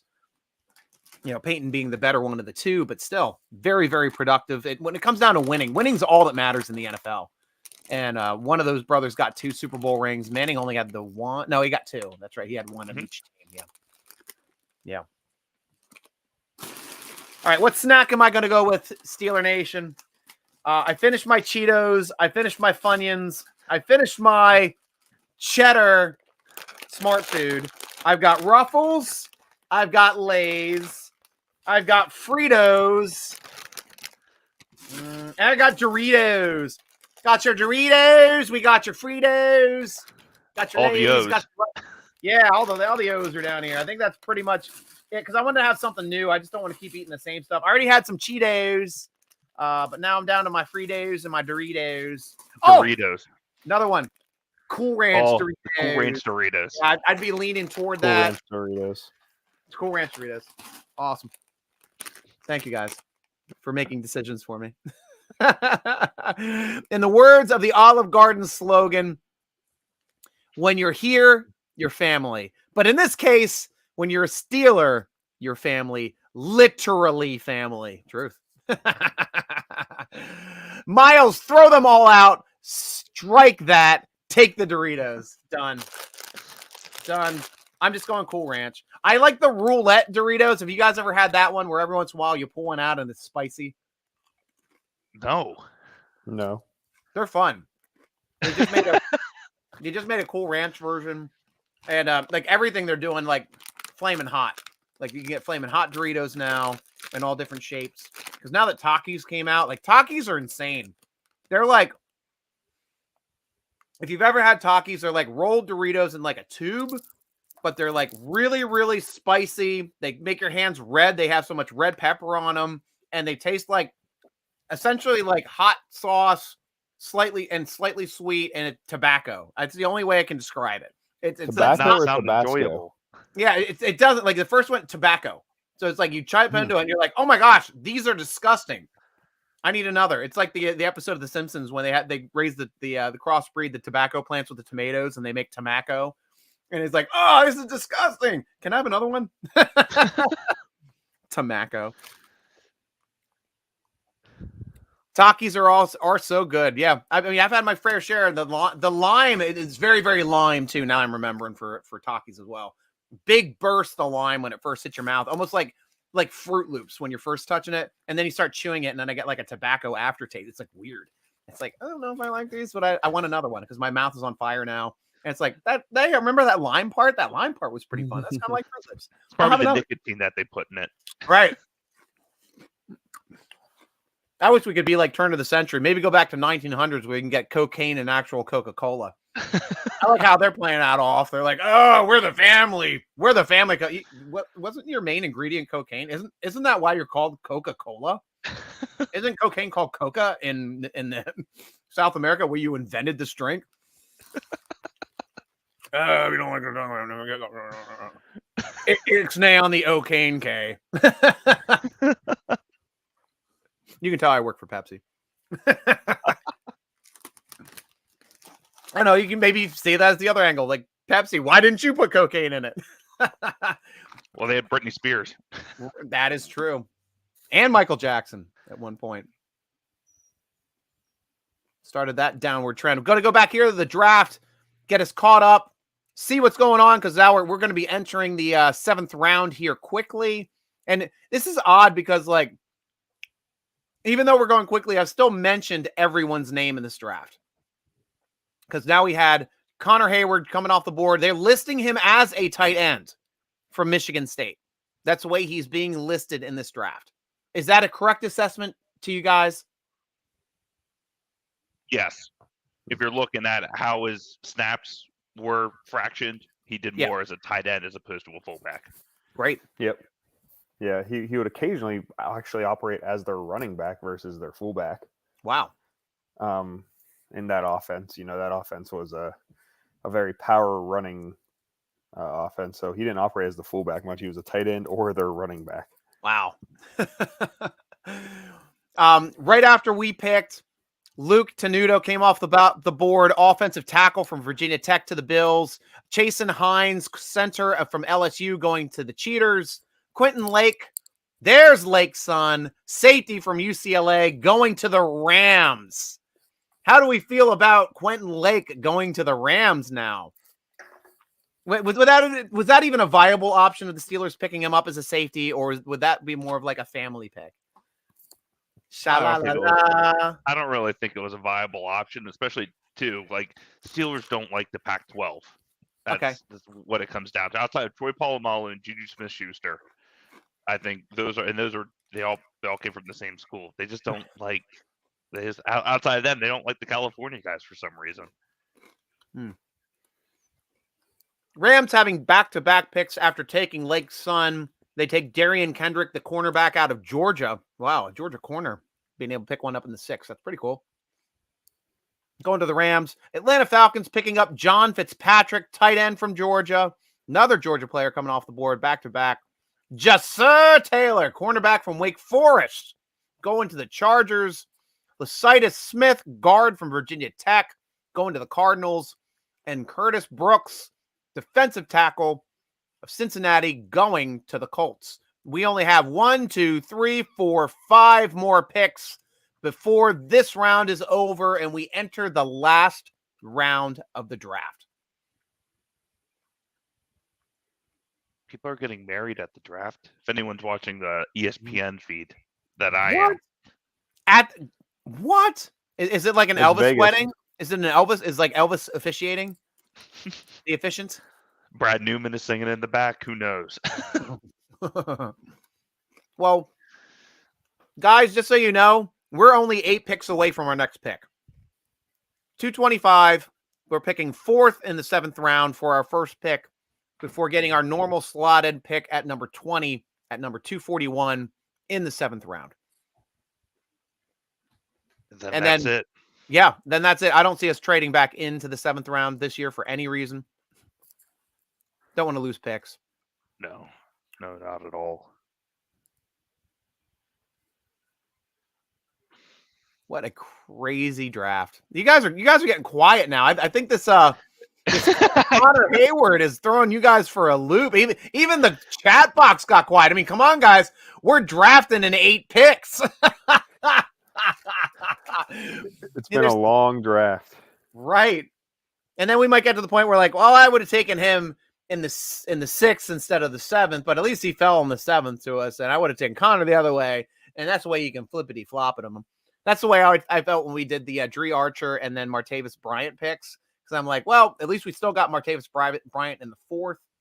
Probably should have spent that 3rd round comp on him and gotten Dree Archer in the 4th. Maybe people would have been slightly less upset about that Dree Archer pick instead of losing their freaking minds.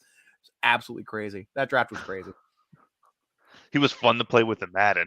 Oh, I loved him in Madden. Oh, I'm sure. Probably the fastest guy in Madden, right? Right. You just do a pitch out to him on the outside and run. Yeah. Kayla's asking, was Rasheed Walker that tackle drafted? No.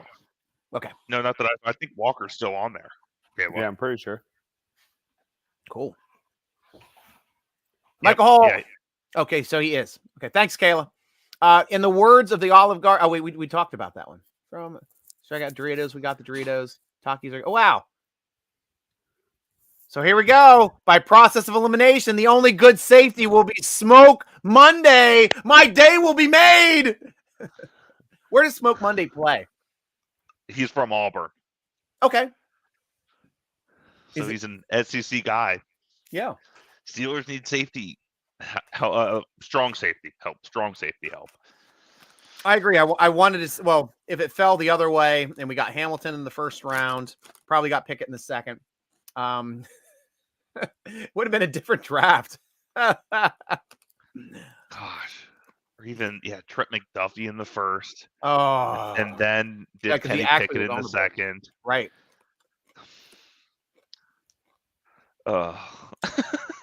Yeah, I don't want to think about it, guys. You're giving me.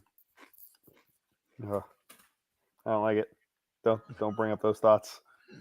What ifs? Rad Rob, 2020. Are we thinner at nose tackle, Martavis, or left tackle Haig? A nose tackle we have in the Davis brothers. We have both Davis brothers, and we still have Mondo as well. Behind Haig, we got Squat, right? Yeah, I would not be upset if they went offensive tackle.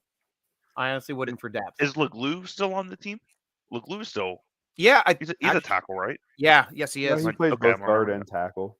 He does play both, but yeah, he is. He stepped up at the end of last year. Yeah, he was filling in at left guard for Dotson for a little bit. Mm-hmm. He was the glue that held the offensive line together. They hold the offensive line together. Yeah, the French Elmers. Yeah, my friend. My French Canadian accent. Here we go. Oh my gosh! I set off my freaking speaker on what is it called? Okay, Google. I think Siri likes your accent. It does. Oh, no. You want to have sex with me, Siri? I can see how you like the way I speak to you now. I love your sheen aluminum body. Oh, let me touch you. Your smooth, glassy texture. Oh. I will FaceTime with you now. read my facial expression to unlock. Sorry, I don't understand. Your comedic timing is beautiful. So you have to go for a walk after this. Oh my gosh, I'm an energy guy. I feed off of people. This is how I live. So like having you guys on the show, I get excited. Having all this fun, like communication with Steeler Nation keeps me excited, keeps me going, keeps me pumped the entire show. I'm going to crash. I'm like a puppy or a small toddler running a hardcore. Everything's awesome. Scream, bipolar. I'm crying 1 minute. I'm laughing the next. And then as soon as the lights go out, I'm asleep. and this is why the NFL gives you Sunday as the buffer day here as a weekend. So I can recover. So yeah, we're talking about offensive tackles. I'm going to the roster right now. I'm going to see if they list them as OTs or Ts. They might list them as both. We got Chaz Green still on the roster. Joe Haig we talked about. John Leglue is still on the roster as well. Of course, Dan Moore Jr. And then I think they probably have Chooks listed just as the letter T. But I don't see Chooks on here. They list them as OL. I hate it when they list it as like OL. Like they can't keep their stuff consistent. Stuff drives me nuts. Yep, Chooks is an OL. Dotson OL. James Daniel OL. It's like they're guards, man. Well, they're guard centers. They technically could be OLs. But Chooks, I mean, what other position is Chooks playing other than left or right tackle? You think they're going to bump him down to guard? Defensive tackle. Oh, Chooks a defensive tackle. Yeah, that's not too bad. I don't think anything. Yeah. All right, Rad Rob, is vegetable pasta or mushroom pasta still pasta, even though zero bread? That comes down to, is pasta the ingredients it's made out of, or is pasta the texture and how you receive it? Kind of like milk. Well, they went hardcore, like the milk industry. You can't call nut milk and plant milk milk. It's not milk. Milk comes from boobies. You need milk in jugs. They have to be called juice or white liquid. It's nut water. Nut water, yeah. Nut milk. I mean, I make nut milk, but not enough to fill a gallon tank. Nobody wants to drink that, even though I had lots of pineapple earlier. Rad Rob, ditto for that no bread lettuce wrap. Bien, call it sandwich. Nice. The pasta dough isn't bread, though, right? I don't think pasta would be bread. No, that's pasta. Pasta is a completely different category from bread. Different ingredients made differently. Because I don't think pasta has yeast, right? I guess you can have unleavened bread that doesn't have yeast in it. But what fun is that? Then again, Matzah. yeah, and true, like naan and roti and stuff that you can eat with Indian food. I do love that stuff. Pita. Pita, exactly. Yeah, I guess that would be bread because they call it pita bread. So you can't decline that. Rad Rob Colbert did with wide receiver Austin what I had predicted. Go the fastest mofo available, like Al would have done, 4.340, but at least, actually, yeah, I thought it was like a 4.2 something 40. He's like a burner. But yeah, Al Davis, though, the only difference between Colbert and Al Davis would have done it with their first pick in the first round. Did you see that 40 time? Draft him. The only one that worked out was Tim Brown. They got one Hall of Famer. Everybody else was like speed people that couldn't catch. Darius Hayward Bay. Amari Cooper. They did well with Amari Cooper. That's true. Wasn't that after Davis died though when they got Amari Cooper? Was it? Wow, I don't guess know. so. It was. You're right. Yeah, it's different. Yep. Cornerback, strong safety, cornerback, left tackle, defensive back. Yeah, that's what we're about at. Yeah, said nut milk. Go wash your mouth out with soap. I'll wash my mouth out a little bit. Give me a second here. Love it. Much cleaner. Yeah, I'll definitely say nicer things now. Rad Rob, unleavened bread is different than bread. So is it really bread? It's just missing yeast. That's the only difference.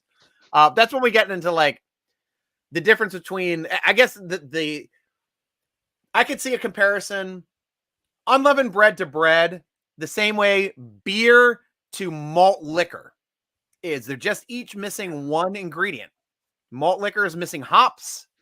Unleavened bread is missing yeast. But for beer, you have to have, both of them have to have yeast to make the turn the sugars into alcohol. But nose tackle, cornerback, strong safety, left tackle. Those are the ones I'm looking at the most, Rad Rob. Yeah, that I agree with you 100% on that. You guys thinking of any other positions here that might be coming off? Now that third tight end, which I did have as a need, and I will go to my sheet. I'm going to knock off third tight end from our list of needs.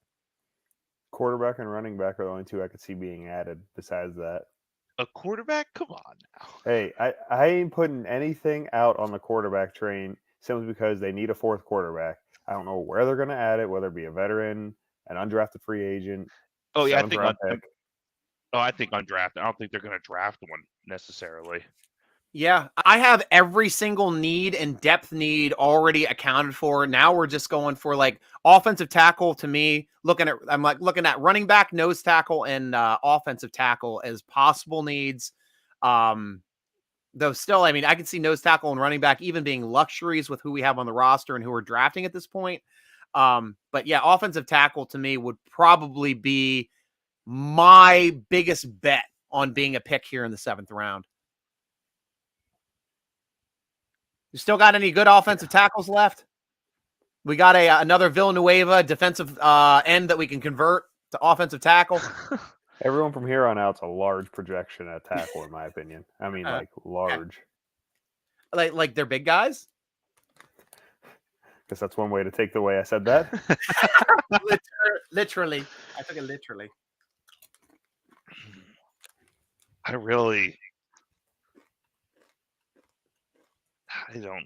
don't even know. Still has all the traits of bread, though, just not puffed up. That is true. And you can still utilize it the same way you utilize bread. Yeah, I guess maybe like, here's a good one too. Is yeastless bread still beer? No, because you can't ferment without yeast. It would have zero alcohol. Maybe it would be, is non-alcoholic beer? O'Doul's. Yeah. Is O'Doul's beer? I don't know. My wife's been drinking them for the past 8 months. I'll have to ask her opinion. So technically there is a little bit of yeast in it because their percentages are like 0.05. They're like so low. It's like nothing that can do anything to you. You can drink a case and not feel it. Makes but sense. they're technically not 0% alcohol. So there is some yeast in there.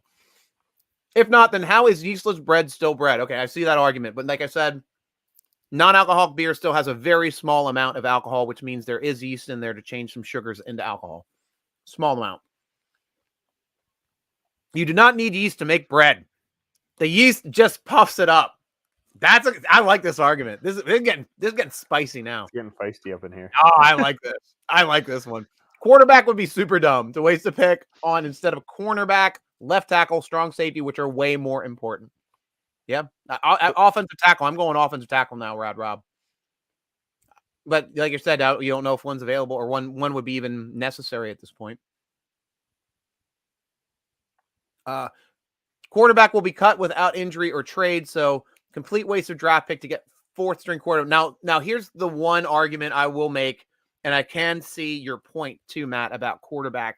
It's essentially what teams do, and that is utilize their last pick as essentially locking in an undrafted rookie free agent to make sure that they're going to be on the roster no matter what. And that is something that they have done in the past. So which quarterbacks are left right now? Strong still out there, you're saying, right? Strong, Barry. Mhm. I'm going off on my head here. I should just look down at my phone. Yeah, Strong. Carson Strong, Skylar Thompson, Jack Cohen, Cole Kelly, EJ Perry, Brock Purdy from Iowa State. From the black and gold. No, Iowa State. So Oh, Iowa the State, not Iowa. Okay. the maroon and gold, I guess. Gotcha. Yeah, it's pretty minimal. I mean, Carson Strong, obviously, of those would be the favorite. He just has a really rough track record with his injuries. Yeah. So that's probably why he's going undrafted. It's not because necessarily of his talent, just of his longevity, Right. and how he's projected to be in the league. All right, we're done with the 6th round. We're going to go through the picks here quickly. Curtis Brooks, defensive tackle out of Cincy. I mentioned that one. James Houston, edge from Jackson State University to the Lions. Co Cleeft, tight end from Minnesota, going to the Bucks. Chance Campbell, linebacker from Mississippi, going to the Titans. Kalia Davis, defensive tackle from UCF, going to the San Francisco 49ers. Tariq Castro Fields, corner from Penn State, going to the 49ers. Ending the 6th round, bringing up the 7th. I know we're going a little quicker here, I think, in the 7th round. So I think we're going to be picking here very, very shortly. Yep, we're on the clock, actually. Jacksonville Jaguars took Montrick Brown, cornerback from Arkansas. Isaiah Thomas, edge from Oklahoma. Cameron Good, edge from California, going to the Dolphins. Isaiah Thomas went to the Browns. So, he was the edge player going to the Browns. That's their second edge player they've taken. Browns are going to Browns. They needed help on the edge, though. I will say that. Yeah. They didn't have anyone opposite Miles. Garrett. Yeah. Because they had Clowney there last year, and he hasn't re-signed yet. Hey, I was right. Hey, what we get? What? Who did I suggest that might have been a pick earlier that Stryker was having trouble remembering about that we interviewed him. Oh, we got him! We got our boy! There you go. That's great. That is great. And that was Mark Robinson. Yep. And he was a converted fullback, wasn't he? Another converted fullback? Running back, yeah. Running back, yeah. Yep. But he's a man. He's a man? Yes. In today's day and age, sometimes you have to specify. At his pro day, he went through a lot of his pro day with his shirt off. This dude's scary looking. Yeah. He's a master dude. Yoked. And for only one season at linebacker, I enjoy it. I enjoy the pick. He played very well for only one true season as a starting linebacker.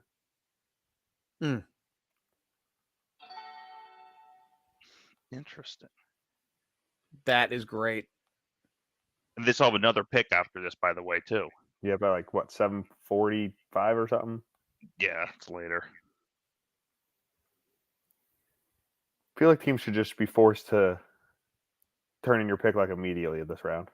Right. Like you're not allowed to sit around and think. It should Or be just a go on auto draft. speed round. Yes. The speed round. Yeah, that's super cool. He was a nice guy when we interviewed him. Yep. I remember we were not allowed to talk about the fact that the Steelers did interview him. Was it officially listed that he came in for an interview, or is that just something that our Steeler Nation was privy to? I'm not sure. Yeah. I swear we never go defense. Except Oh, wait, I meant to say safety. Nick is in. Yeah, so Robinson is now I know he played some running back. He was projected to play looks like some linebacker. Yeah, so he was a linebacker. Yeah. Hit the last 2 years. inside, right? Yeah. Yes. Yeah, and he was a running back at his earlier stops. He had a couple FCS and then lower Division I stops, and then transferred to Ole Miss. And during his year, he had to sit out. They converted him to linebacker. Well, he's got no grade on NFL.com as a prospect. 7th round pick, number 4. Mark Robinson, linebacker, coming to us. I'm actually just reached out to his agent, congratulating him, welcoming to the team. Just because that was just such a neat experience. That was the first time that I was able to interview a person who was interviewing with the Steelers, but really couldn't talk about it. Just talk about the stuff that he likes about Pittsburgh, about his college experience, stuff like that, where he sees his fit for the NFL. And it's obviously special teams too. I asked him about his special teams play, and he understands that he's got to play hard on special teams to make teams. And he loves. So you were probably the first Pittsburgh outlet to interview him. Yep. Right. Yes, I am. Yep. We There are you go. definitely the first Pittsburgh outlet to interview him. So, we got a friend of the show. And it's like with Banner leaving, it breaks my heart that we don't have Banner on the team. I'd be happy to bring back Banner to the team as well for depth. That'd be something that would be really, really nice. I haven't seen him sign anywhere. No, I saw that he was in Southern California just visiting, but that's really the extent of it. Yeah, that's where he lives usually, is Southern California. That's one of his places. Carbonated apple cider called non-alcoholic sparkling wine. Moral of the story is, I do not believe what you read. Believe only half of what you read and nothing what you hear. Well, but I just read that. So what do I believe? I don't know. I can only believe half of it. As happy for Cam as I am, wondering DJ Derek's future. Steelers reached and wasted a 6th rounder on the bottom of the 7th round pick. Cam Hayward could have been a waste of a 6th, and don't get AB nor Tom Brady. Though, at least Cam has a profile here on the draft board, and Mark Robinson does not. But we are fortunate to take Mark Robinson. It's just a fun thing for Steeler Nation, for his agency to reach out to us for an interview before he was drafted.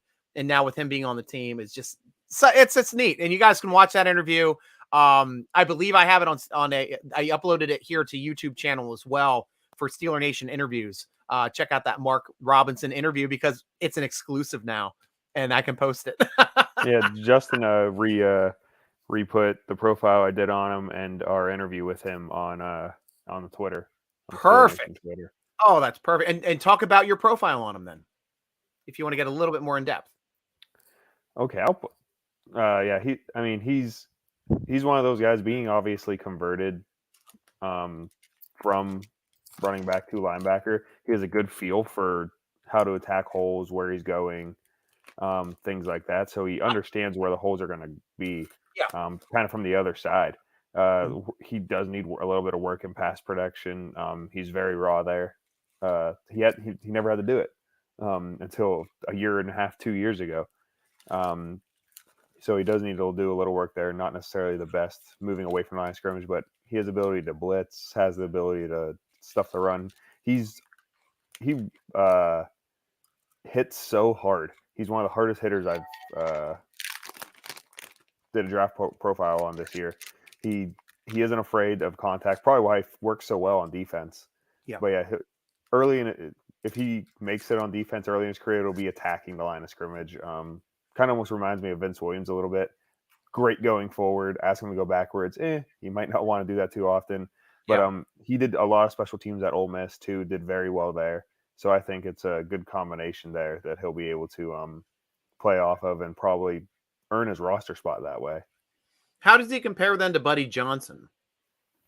Kind of similar. Buddy's definitely a little more fluid of an athlete in terms of understanding going sideline to sideline. Mark Robinson does better inside the box, playing downhill. Yeah, make sure he can get downhill, things like that. Yeah. He is he's not the biggest prospect in the world. I mean, obviously being a former running back, he wasn't huge, 6 foot, but he's like 230, so he's definitely bulked up. He does have some speed getting sideline to sideline, but he just flowing all the way out there isn't his strong suit yet. He's good at seeing the holes open in front of him because he understands rush lanes, things like that from the other side, from the offense. So he's very good in the run game and from that aspect, but he's just going to need reps.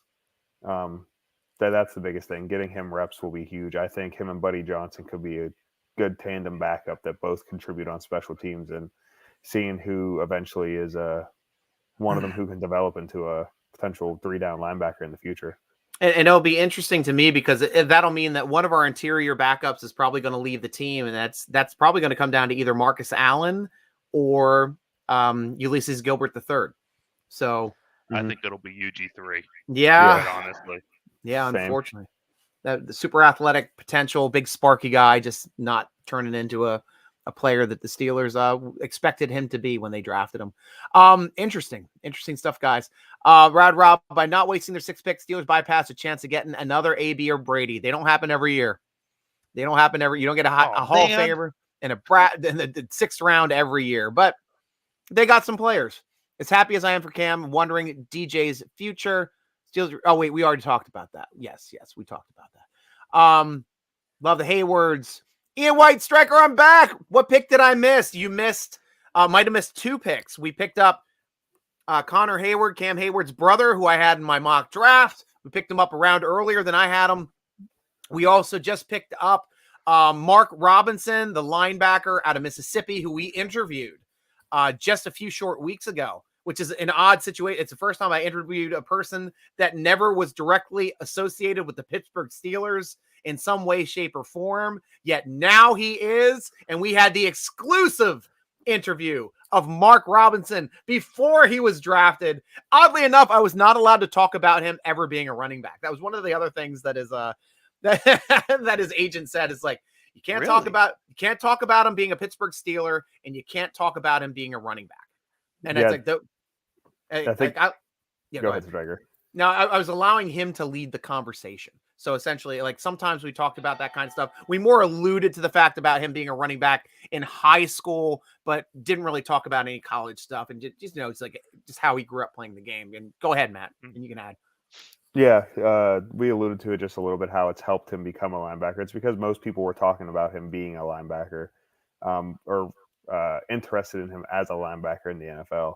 So he didn't want us to talk a lot about his potential, like, hey, do NFL teams look at you as a running back, stuff like that, because most NFL teams already decided that they are looking at him as a linebacker. That's what Ole Miss did. Before Ole Miss, he was playing at Presbyterian College and Southeast Missouri. So he was playing at some lower levels, then went to Ole Miss because his best friend growing up was on the team there. Yes, we talked about that. That was fun. That was a fun part of the conversation. He's not a Mike guy, is he? He's not a Mike linebacker? Or is he? Oh, yeah, he is. Okay. Yeah, so it's after 5 o'clock. I'm out of beverage. Hold on. All right, I'll wait. You find Steeler Nation, start getting your beverages. We're going to be toasting the newest member. I like this take too from you, Rad Rob. Ironhead, the man, and Cam is the man. So the bloodline is real. Real Steelers fans miss James Conner. As a compliment to Najee, he could be, instead of Tomlin completely making Harris' wheels fall off. Well, they haven't fallen off yet, fortunately. But still, great point on Ironhead.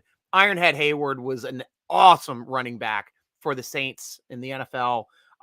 Father of both Cameron brothers that are now on the team, or Hayward brothers that are now on the team, Cam Hayward and now Connor Hayward. That's a neat story. Like, I loved Ironhead was one of my favorite non-Pittsburgh Steelers back when I was watching football there in the early 90s.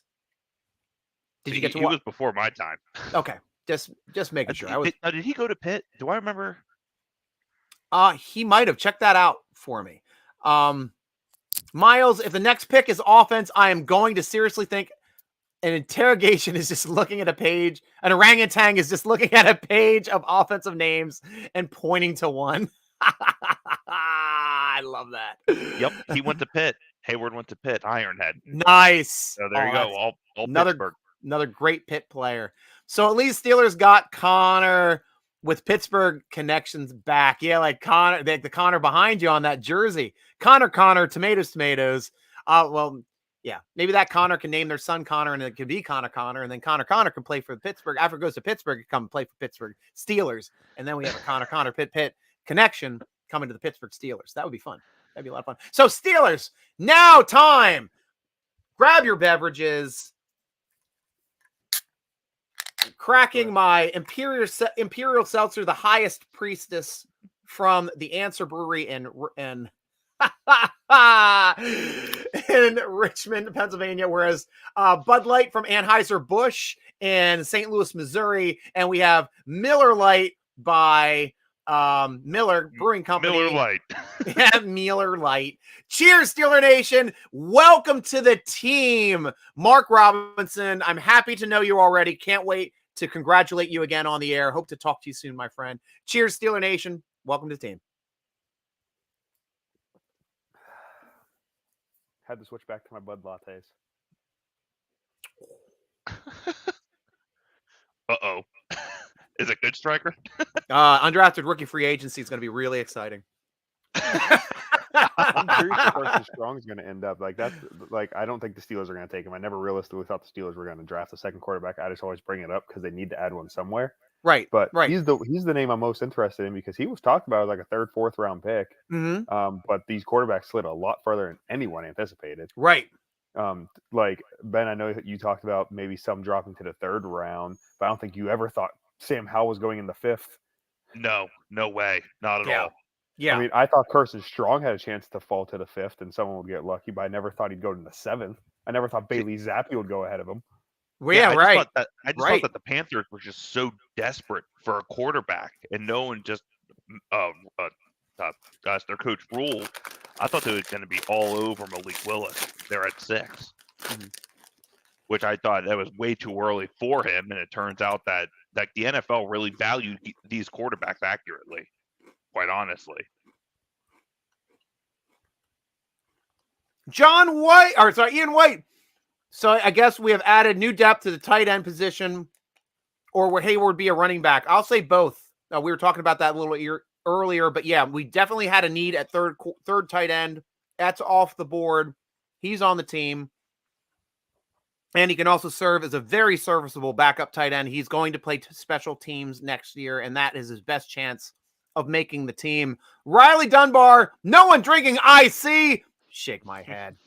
Well, our problem is none of us live in Pittsburgh. We are Steeler Nation, not Pittsburgh Nation, not Pittsburgh, whatever we want to call the show if we were more local. We're Steeler Nation. I'm in Baltimore, D.C. area. You know, we got Charlotte there next to me. Matt, are you ever closer to Ohio? Where are you at? I'm in outside of Cincinnati. Outside Cincinnati. Yeah. Can you get IC Light where you are in that area? Or do they have I honestly don't know. I've never really went through the store. So there's a store down here called Jungle Gyms. You can get pretty much anything at Jungle Gyms. I mean, it's an international market, but they probably also have the largest beer selection that I've ever seen. You walk down the aisle and they do it by state. So you'll walk by and it'll say Pennsylvania, and it has all these beers from Pennsylvania. Right. Like so they might have it there. I've just never looked for it there. So what is the Cincinnati like beer? Do they have like Queen City Lager or something? What do they have anything specific for Cincinnati? Yeah, so Cincinnati is absolutely huge for breweries and Okay. things like that. It's one of the bigger cities in the Midwest for it. So a lot of people have heard of the brewery Rheingeist. Rheingeist is like the biggest brewery around down German here. style. Yeah. Yeah. So the Rheingeist Truth is like the most famous down here. It's an IPA. Wow. Okay. Nice. So that's one. But we have a bunch of breweries down here that we love that we buy a lot of their beer from. Nice. We typically, I keep Bud Light in the house because it's common and everyone likes it, Yeah. including myself. Yeah. But we almost always have at least two different 6-packs from different breweries laying around. Nice. Rad Rob, Ironhead Hayward may be the greatest Pitt running back ever not named Tony Dorsett. And Pitt is another Curtis Martin ranked higher than both in the NFL. Okay, got you. And Pitt has either. Curtis Martin was phenomenal though too. Absolutely phenomenal running back. Doesn't get a lot of the notoriety because he played with the Jets. And he ended up beating Jerome Bettis for the rushing records there. They were swapping there at 4 and 5 there for a bit. But Martin won. As a Pitt Panther, Ironhead Hayward was an unstoppable monster. He definitely was. He was fun to watch. And your follow-up here is pretty spot on. The Nigerian Nightmare was really a B version of the Ironhead. Now, the Nigerian Nightmare story was absolutely awesome with Kansas City Chiefs back in the day. Christian Okoye, I believe. The guy was literally from Africa, learned how to play football like his junior year, and nobody could tackle him. He was just so big. But he didn't have a desire to want to keep playing football. I think he only played for like 3-4 years, maybe 5 years tops. He's like, I'm done. Don't want to play this sport anymore. And but that's the thing. He's from Africa. It's not a big deal, playing football like it is here if you lived up and grew up in this state. So, but really a neat, I know you meant version, yeah. Anybody surprised safety position wasn't addressed in the draft? I just think it's the way it's fallen. I honestly think if Hamilton was the chance to be there with Pickett and Hamilton on the board, I don't see how you avoid drafting Hamilton in that situation. Yeah, I'm surprised as well. But yeah, as you said, just really how it falls. We saw such a huge influx of it. Right. Steelers had other needs ahead of it, and now they're at the point where, they may add one here as their very last pick as being, a defensive back / safety. But we'll see. Yeah. I hope they do. Keith Cullison, welcome to the show. I love it when we have new Steeler fans jumping on. I'll take a Hayward every day. Let's also not undervalue keeping Cam happy long-term. He doesn't appear to be slowing down. And honestly, I thought last year was Cam's best year. He was an absolute monster at batting balls down at the line of scrimmage, being a harassment to quarterbacks and knocking down the run when at least came to his side. He was definitely a monster last year. He showed it. He played like he was Tuitt and Cam Hayward on the field at the same time. Yeah. Yeah, it's insane how much he does for this defense. I think I think we won't realize it till he's 100% out of the fold and retired. I don't think we'll truly understand how much he does for them. Dude, last year it was apparent. That's the reason why we made the playoffs, was because of DJ Watt and Cam Hayward. That was it. Like, they literally won us football games on defense. Phenomenal players. Absolutely phenomenal. Kayla, they got Connor and Cam on right now. Oh, Cam. I would love to see that because nobody is happier than Cam. Cam has been lobbying the Steelers to draft his brother. You got to look at this guy. Look at this film. Look what he does. This guy's going to be a monster. I'm a monster for you. He's going to be a monster for you. Is that on ESPN or is that on? It was just on ESPN. Okay, I had the NFL Network stream on because okay, I struggle with a lot of some of ESPN's reporters from time to time. 7 Miles, you're right. 7 picks away from my boy Monday. What if we pick him up as an undrafted rookie free agent? Would that still be a fun, successful draft for you? It's up to you. Yep.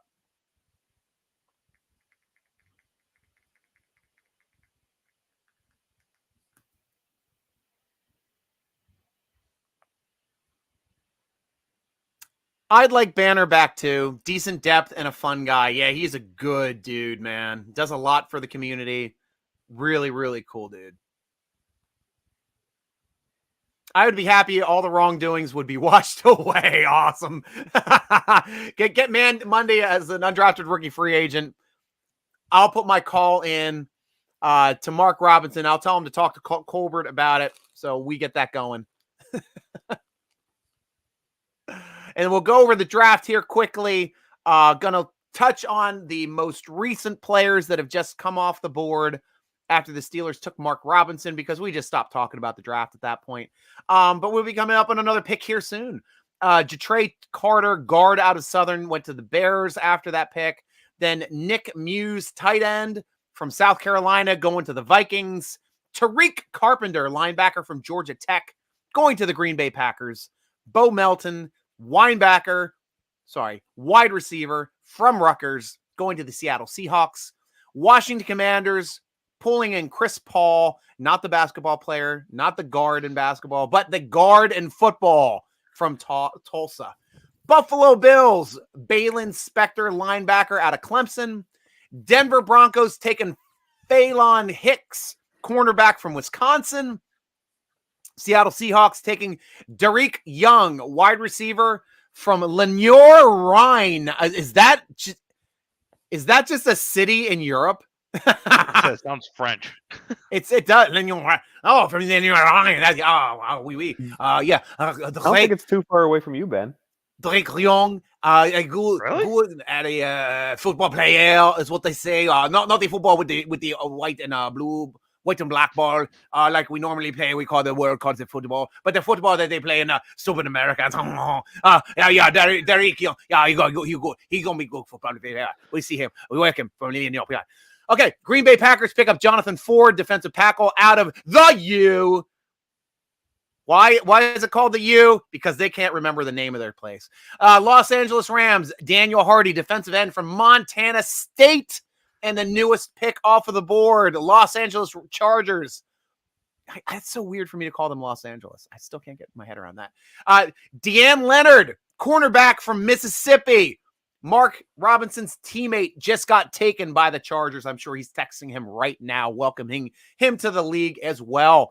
We are now 5 short picks, 4 picks taken. We are the 5th pick in the hole, waiting to welcome our next Pittsburgh Steeler to the team. I'm still excited. You guys are getting, I understand getting the rundown stuff, and it's a long day. I get it.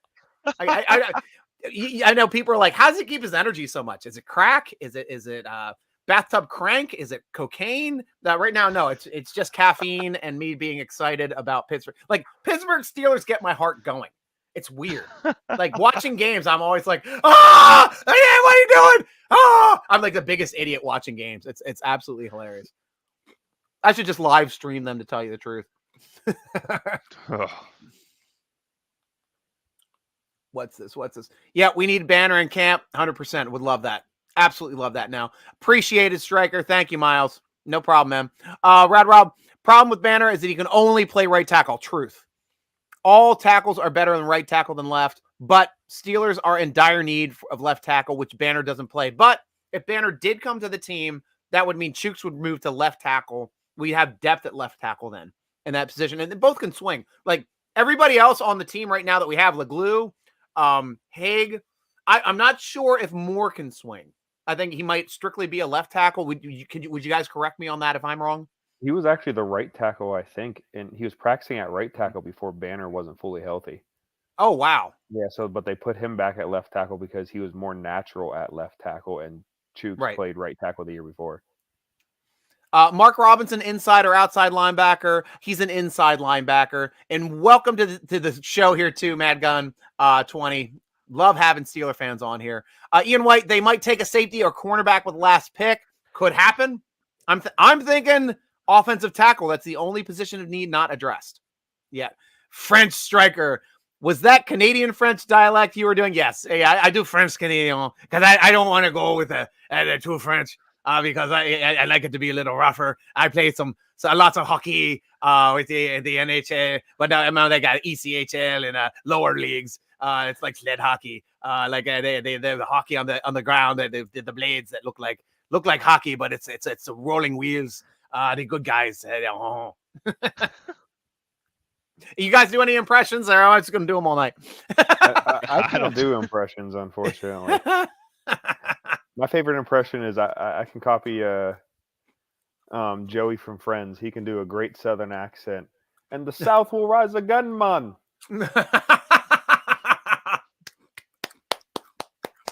That's good. If you ever watch Friends, if you ever watch the TV show Right. Friends, you'll get the joke. Right. I can just do the guy from Family Guy, the Herbert the pervert. That's what I do. That would fit in perfectly today. Is that the old guy on the Family Guy? Oh, what are you doing over there? I got some popsicles and some potato chips. And... Oh, boys. My God, that is so good. That's spot on, man. Oh, that's gorgeous. That is a Have you at, gorgeous kids' impression. birthday parties. I keep trying it. I always get kicked out for some reason. I don't know why. Oh, You have 3 restraining orders? I don't get it. I can't step inside a school. Rad Rob, nothing like a freshly brewed Brador's Fancy Molson, but got across the border to get it usually. Yeah. What about the Le Bats Blue? That's a good one as well, my friend. Yeah, drink us a Le Bats Blue and up country. Yeah, have them with all the DJs up country. Yeah. I like some Letterkenny. That's a great show too. I don't know if any of you guys watch Letterkenny. That's like one of my guilty pleasures. It's another one that I watch when I eat because it's nice, quick bite shows, like 15, 20 minutes. They roll off pretty quick. But they now Hard to keep up with them. They talk fast, man. I was like, what are they saying? Right. And it's so as soon as I get it, it's like 5 minutes after the fact. You rewatch the show. That's why that's one of those shows you can rewatch and really enjoy it. And I went back through and rewatched it again. Now they have a spinoff coming out for Shoresy where the guy that's playing Wayne that always played the voice of Shoresy and they never showed his face. Now he's playing Shoresy on a Shoresy spinoff. I think that's just going to be epic because I'm a big hockey guy. And it's I love the hockey chatter that they do. Right. Their hockey chatter is spot on. Absolutely spot on. And it disses. And oh man, such a fun show. Couple more off the board here. Chase Lucas, cornerback out of Arizona State, going to the Lions. Thayer Munford Jr., offensive tackle from Ohio State. There you go, Matt. Going to the Raiders. Talk about him for a bit, Matt, since you know about that guy.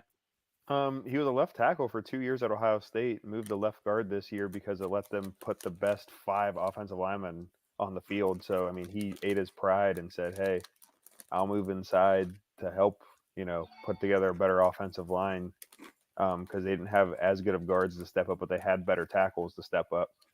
But he needs to use his strength better. He's long. His arms are outrageously long. He's only like 6'5", like 320, but his arms are some of the longest in the class. But so he has a lot of experience, good lower leg strength, but he needs to understand how to use his upper body strength better.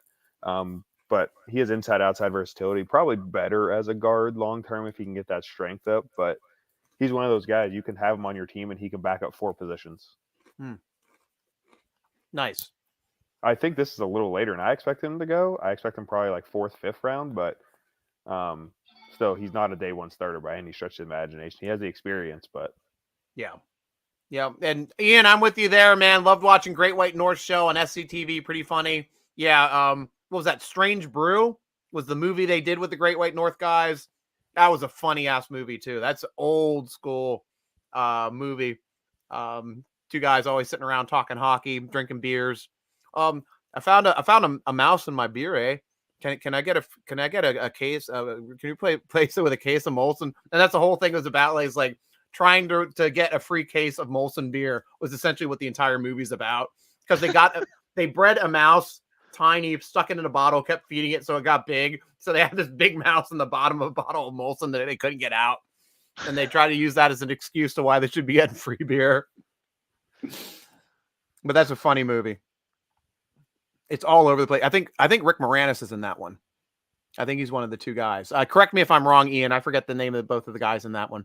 But I think if we're talking the same thing, I think those are the guys. Who is the last pick, guys? Carson Strong. Beer is very expensive in Canada. Going to bring up, and you're right. I know a lot of friends that travel to Canada for like hunting and fishing trips. They'll buy their beer in America and take it across the border. I don't know if that's legal, but they do it. So is that smuggling? It might be. You want to spoil it? French tip, but French Canadians can pretend they don't know how to tip. I know there are tons of Steeler fans there, but non-tipping French Canadians can burn if it exists. If HE double hockey sticks exists, yeah, they could burn there. They also a tip up there too is if like you go to French Canada or French like Montreal or up there as well, and you're like, do you speak English? They're like, oh, they'll do that. But if you're like, do you speak American? Oh, yes, I speak American because they hate the English. Everybody hates the English. Fuck the English.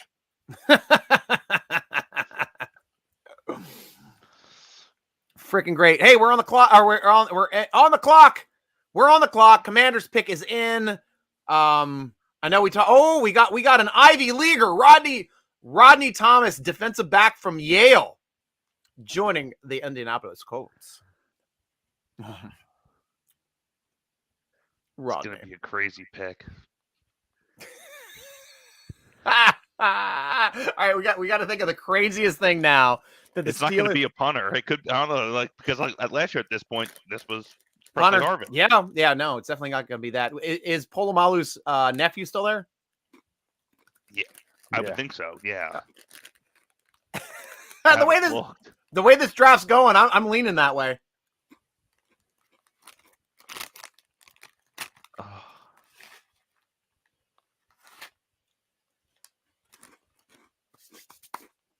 Yeah, he's still. I don't think he's going to get drafted. I mean, seeing the other safeties that are ahead of him and seeing as though there's very limited time left in the draft. Right. So now we're talking about locking a guy on your roster just because you don't want to have to go through competing for the person for free agency. So to me, the biggest need might be offensive tackle, might be a running back, might be a nose tackle. Those are my spots. As a sidebar, looks like Rocky Bleier announced the Commander's pick. So there you go. What? Rocky? Come on. That's the reason why he couldn't be on the show. Yeah, I reached out to Rocky to try to be on the show. Yeah, he's like, I can't make it. Sorry, but he's a good dude. He always at least responds. But yeah, he was busy this week. Yeah, I agree with you. Like help in the trenches in any way, shape, or form, whether on offensive or defense. I still think they need secondary help. Okay. I'm Yes, going to harp safety. on that. Would you say cornerback or safety is higher for you? Safety, only because there's very little depth at the strong safety side outside of Edmonds. Yeah. I don't consider Marcus Allen or Miles Killebrew viable options at the safety position. Yeah, they have a lot of depth at corner. If they were going to go corner, I wish they would have done it early because they need someone who could be a true impact guy. That's the only thing they're missing in their cornerback room is someone who could be at number one. And maybe Witherspoon can be number one, but he's not yet. So, though Carl Joseph did play for Edmonds the game that he missed with COVID. Yeah, I forgot about him. I keep forgetting about. Right. I do like Carl. Like I liked him in the draft that he was in. I was hoping that he was going to be an option, obviously there. Yeah, he was good at West Virginia. Right. He's a hard hitter. Like That's I don't know why I keep forgetting about him.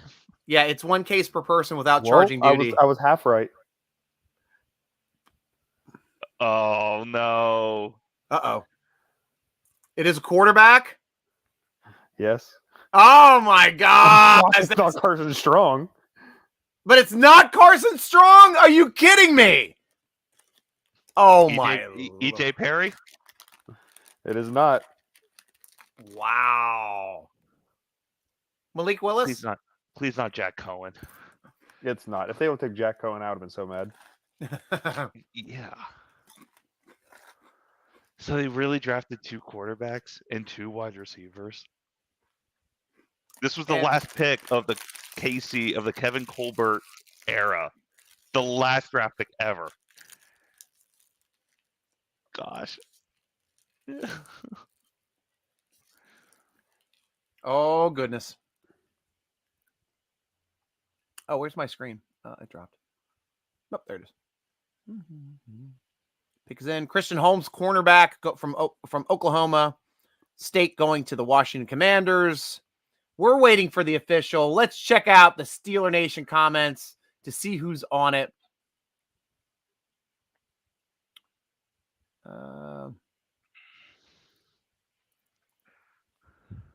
Freaking quarterback.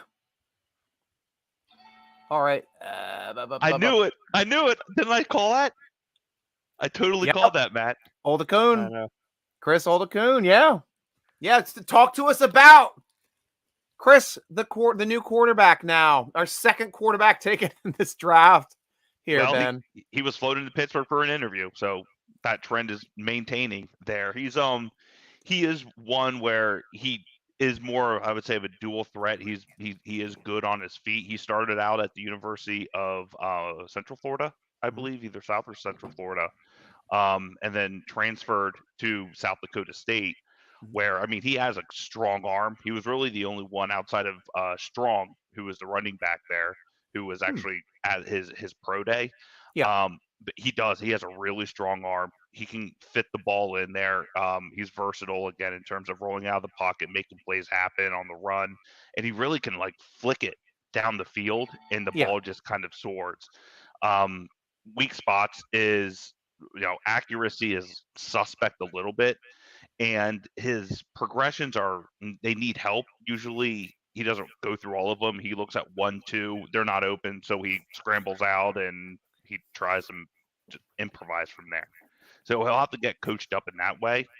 But in terms of exactly like what you said, Striker, locking a guy down, of a guy that we don't want to see escape the draft and end up in another organization locking him down, coach him up. I'm looking here. Looks like Mike Tomlin has a big smile across his face. Same with Rooney. And again, it's the last KC draft pick. I like him. I quite honestly like him. He's going to be a fun name to hear anyone from Pittsburgh try and pronounce. Oldacoon. Sorry, Oldacoon. So welcome to the team. Yeah, that's an interesting one. Obviously, it looks like he transferred to South Dakota State and ended up with 62% completion percentage, 3,000 yards, passing with 25 touchdowns, 7 interceptions. Rushing wise, though, 73 rushes for 166 yards with 2 rushing touchdowns. So is running capable, like you said, being a possible dual threat here that we've been looking to add a mobile quarterback as well. But doesn't He's seem not like a Malik super Willis, mobile. though. Yeah, exactly. Like or Lamar Jackson. Like he's not a guy that we're expecting to try to throw up 1,000 yards rushing in a season. But I don't know. That'd be an interesting take. I'm sorry it's not Smoke Monday. Might be getting smoky on the on the thing. I'm going to slam my head in an effing door. Sorry, Miles, man. He's going through what Colton went through. Right. Where's Colton when we need him? Colton, how do you feel about this pick? Quarterback's next year. That's such a dumb pick. What are you doing? What, Steelers? I can't even say. That's my Colton impression. DJ stole special teams, Gavin. Doesn't deserve to be allowed to walk on a virtual signal for Cam. I hear you there, Rad Rob. All right. That's it, Striker. You and I both know we need Matthew. I'm losing my mind day after day. I'm all for it. I am all for bringing Matthew to this frickin' team. I really am. Or KZ. I'll take KZ over that lump we have there at strong safety, to tell you the truth. Frickin' quarterback. I know. Are Steelers planning to not resign Derek Watt in 9 months? They don't carry 2 fullback. That might be the case because he'd be too expensive to re-sign. In that situation, they would stay with Hayward over Watt. And strictly talking about the younger brothers, both of those. This is arguably the most interesting draft I've ever seen in my life. It is. All drafts are interesting in one way, shape, or form, but who would have thought we would have taken 2 quarterbacks, 2 wide receivers, other than Matt. Matt's the smart one here. Like, I mean, put out an article on 2 quarterbacks. Awesome. That's awesome. I love that. Yeah. Interesting as hell. Every draft falls differently. And this one, 2 quarter. Why didn't we get that second quarterback in the 4th round when we had our pick of the litter for like Corral or freaking, I guess Ritter was off the board by then, but, Live between Charlotte and Rockingham, but born in Shanksville, Pennsylvania. Yeah, I've been to Shanksville. I've been to the memorial. Pretty close. I did that the last time I went up to St. Vincent's. That was one of my stops on the way up there because I saw the signs for it. I'm like, damn it, I'm going. So yeah, it's pretty cool. That is pretty cool, man. Only about a mile from your grandfather's house. Wow. Did he see it come down? That's an amazing story if they witnessed that coming down. But if French Canadian says, cheering with me with a beer, then I prevent him from going to purgatory, maybe. That's good. That's good of you. We appreciate that. I think it's possible to keep Derek and Connor, 2 different styles of play. Yeah, this year, definitely possible to keep both. Kayla saying it's a head scratcher. Rad Rob, Honey Badger, and better veteran free agent left tackle available need to be added to the Steeler roster if they realistically want to contend this year for the Lombardi. I'm fine with both of those pickups. Chris Odekutun can play. Mason Rudolph will be gone. I bet. That's interesting. That's an interesting take. Like, would you guys think that? Do you think that Odekutun makes it in a situation where the Steelers might not retain Mason Rudolph? He has better pocket awareness. I think. Who is that? Chris. Chris does. Oh, nice. Yeah. It's really going to come down to how he performs this summer. I think if he performs well this summer, I mean, because he like Ben said, he has work to do. He wouldn't be a starter he wouldn't be considered to be a starter in most people's minds at this point for a few years. And you wouldn't want him as your number 2 even for at least a year. So, there's work to do there, but he would be your number 3 potentially with Trubisky and Pickett ahead of him. So, I mean, if he shows well enough to where they're confident with him as a number 3, then I think you can move Mason for like a 5th or 6th like they did Dobbs a few years ago. And if they do move Mason, I'm just looking at his contract right now. He's a $4 million cap hit. If they release Mason or trade Mason this year, the cap hit drops. The dead cap's only $1 million. $1 million. So they say is that dead cap? And is that dead cap from his signing bonus, or is that dead cap from guaranteed money? No, signing bonus. Yeah, there's no guaranteed money on usually backup quarterbacks. But yeah, he has a $3 million base salary, $1 million from the signing bonus split. So that gives him a $4 million cap hit this season. If he's released, $1 million dead cap. Nice. So yeah, that move could clear $3 million. I mean, that's huge for in-season spending money because they always like to carry at least $5 to $10 million for spending money. That it's usually between 3 and 5, to tell you the truth, is normally what they keep on the roster. I follow the cap numbers pretty closely from year to year. Last year was 10, but that was an aberration just with all the crazy stuff going on. But now with the cap bumping up too and really starting to jump, and if they want to get in a situation where they want to grab a guy like Tyrann Mathieu, like they've got options now. They can save $3 million here with Rudolph. They can save another $3 million with Watt if they want to do that. If these are cost-cutting moves. But Steelers normally are not a team that does that. They will allow them to compete in open competition. But even if they get caught before the final roster is finalized, they still save that money. And they could be cost-cutting options at that time. Who's best available free agent left tackle? Is there anybody worth taking? I know they're going to be taking a tackle in an undrafted rookie free agency. Is the guy from Penn State? Rasheed Walker still up there. I didn't know if this guy. I didn't know if the question was more veteran free agents or under. Sorry. So you can name off the drafted guys or undrafted guys. I guess I should say. Rasheed Walker would be the one.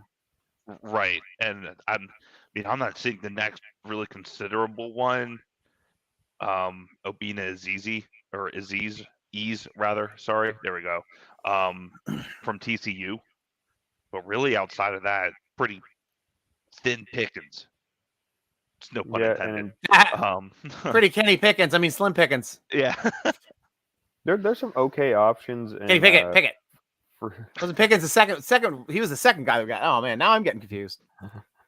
In free agents, there's some okay guys. Eric Fisher, if he wants to keep playing. Riley Reif, if he wants to keep playing, because they're both in their 30s. Mm-hmm. There's a couple okay names out there. No one that you're like, hey, go be a starter, but people who can provide some veteran depth there. Hell, Jason Peters, who's 40 years old, he still supposedly wants to keep playing. Wow. Do you guys have your beverages ready? The last little bit of my Miller Lite. All righty. Steeler Nation, it is time for us to welcome the newest, last member of the NFL draft, because we're not trading back into this draft. Chris Alodicone, quarterback. Welcome to the team, Chris. Welcome to Steeler Nation, and welcome to the Pittsburgh Steelers. We cheers you, Steeler Nation. Prost! Cheers. everyone.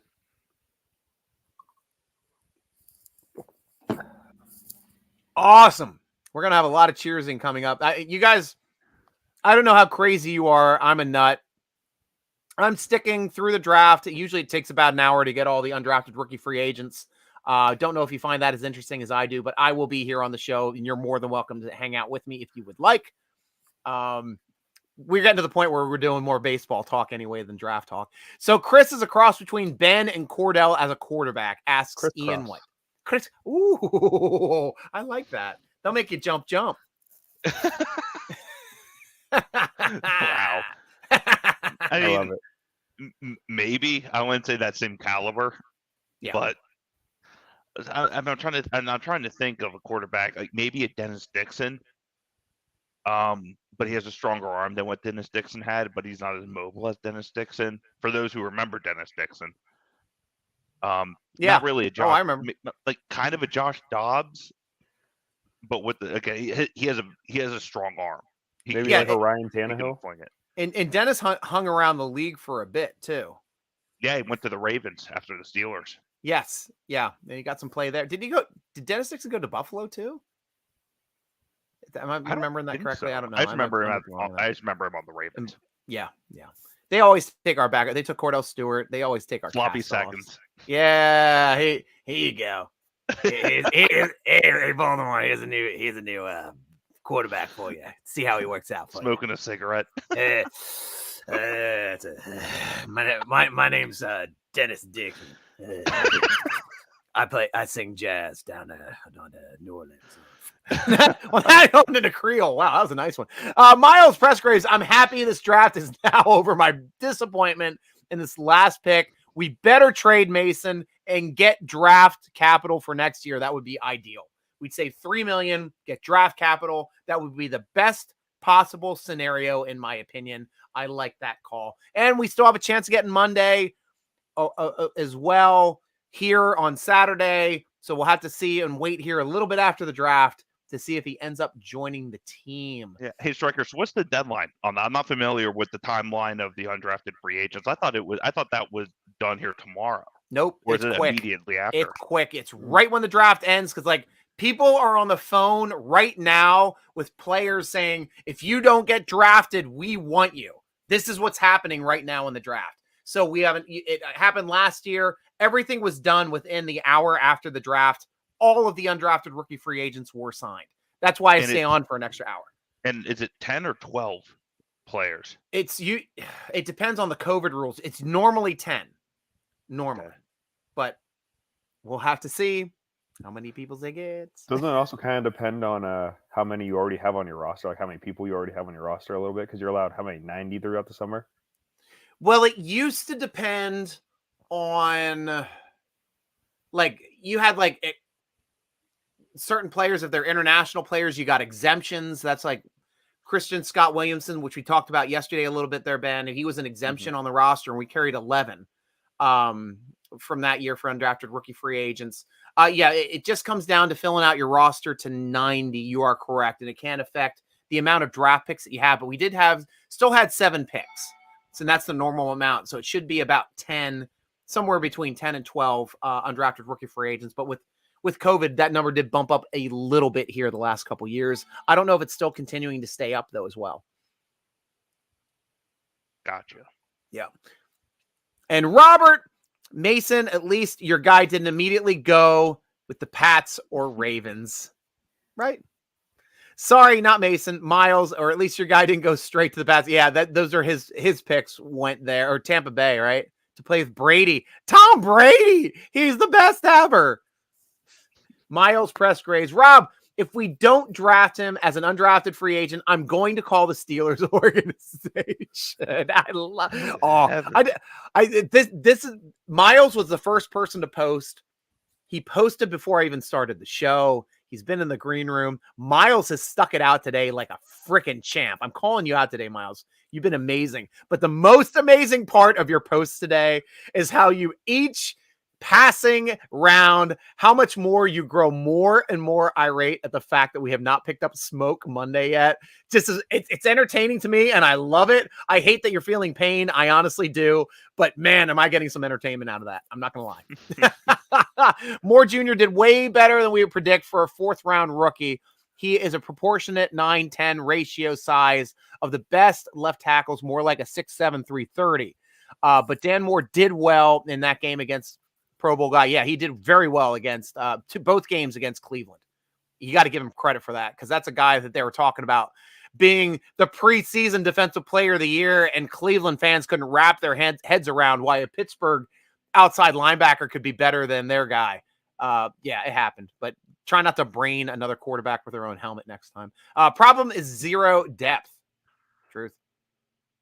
So mediocre best. Dan Moore and his boo-boo Steelers, nothing undersized guards converted to right tackles. They pretend they also play left tackle. Team's fate depends on mediocre overachieving young. I'm sorry you feel that way, Rad Rob. I am. I know you're going on your rant now. I might be avoiding some of these. Just so you know, if you keep saying the same stuff, going to avoid it a little bit. But I'll come back to you when we change subjects and we have some fun, man. You know that. I love you. You know that. I will not be toasting for this pick. I refuse! Don't refuse. Don't refuse, especially if we end up getting your boy. We have to do, are we going to be doing 10 drinks or 12 drinks when it comes back down here? Because I got to end the show immediately after, because I'm going to be disgusting. Well, guys, I have to hop off here. Okay, cool. Thanks for joining the show again, Matt. I really appreciate you guys. It's like, this is the carrying the show. That you guys are the ones I wanted on all show long last year, to tell you the truth, because I love that you guys know college players, you understand, you guys do breakdowns, you do write-ups, and Steeler Nation is smarter because of people like you, Matt, Papiernick, Ben, McCallion. Me, I'm just an idiot that hosts shows, has fun, tells dick jokes, does stupid impressions, eats time during a 9-hour draft show. Well, we're almost over with draft. We might be done by 8 tonight. That would be fantastic. Oh, that'd be fantastic. That would be awesome. They leave before 8. My gosh, like I said, only an hour after the draft. Like we'll know everybody. It'll be awesome. But Matt, thank you for joining the show. Matt Papiernick, guys, follow him on Twitter. What's your Twitter? What's your handles here, Matt? At Matt_Papiernick, at MATT_PAPIERNIK. I love you, Striker. I know how to spell your name. Love you too, man. You have a great night with your Z Dogs, and I will talk to you soon, my friend. Have a good one, my guys. See you, Matt. See you, Matt. Bye, buddy. I'm officially calling you a co-host, Ben, because you have spent more time on the air with me than anybody else this year. Ben is my official co-host for the 2022 Steeler Nation NFL Draft, sponsored by Total Sports Enterprises. I salute you, sir. I'm just trying to make up for last year. That's it, Striker. You said. You're making it up in spades, my friend. And I love your energy. I love that you're having fun with this too, man, because that's all it's about. That's all you can do. Yeah, great conversation. Because this is what I used to do. Just like sit there 2 days with my best friends, sitting there talking, drinking beer, cracking jokes, making each other laugh, getting excited about the draft picks. And that's what we're doing. So we got to do it again, man. That's awesome. Yeah, I love it, dude.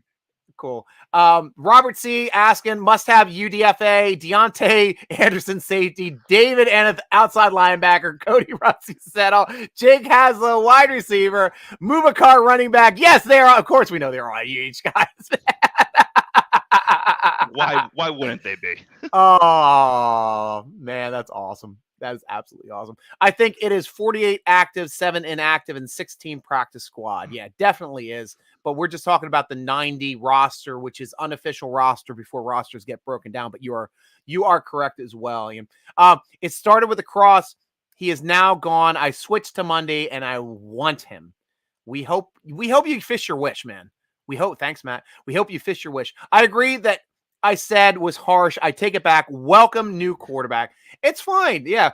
Like this was a strategic move. Like we're saying, 7th rounder. It was a strategic move last year. We wanted to lock in our punter as opposed to competing to trying to get Presley Harvin III as an undrafted rookie free agent with other teams where he may have gone somewhere else because they would have paid him more. Steelers pay their undrafted rookie free agents the base salary. You can officially pay undrafted rookie free agents more money than some drafted players. And some teams do that. Steelers do not.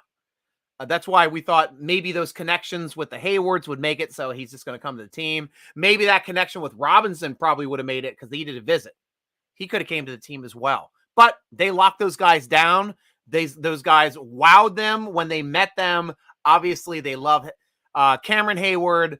Looks like they now love Connor Hayward a little bit more than a lot of these guys we were talking about. But honestly, that was a strategic pick.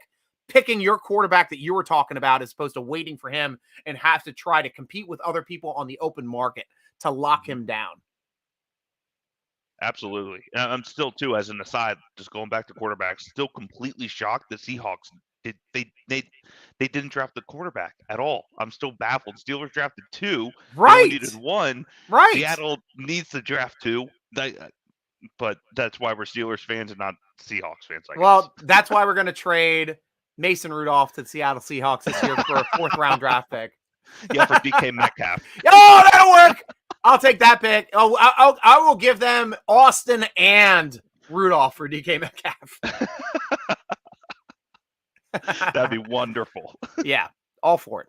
All for it. Let's go over the draft here quickly. We'll see where we're at because, Steeler Nation drafts, we only care when we pick up our own players. Eventually, we'll get around to what's going on in the real world.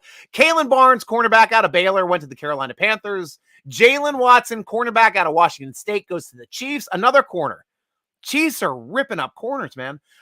Christian Matthew, defensive back out of Valdosta State, going to the Arizona Cardinals.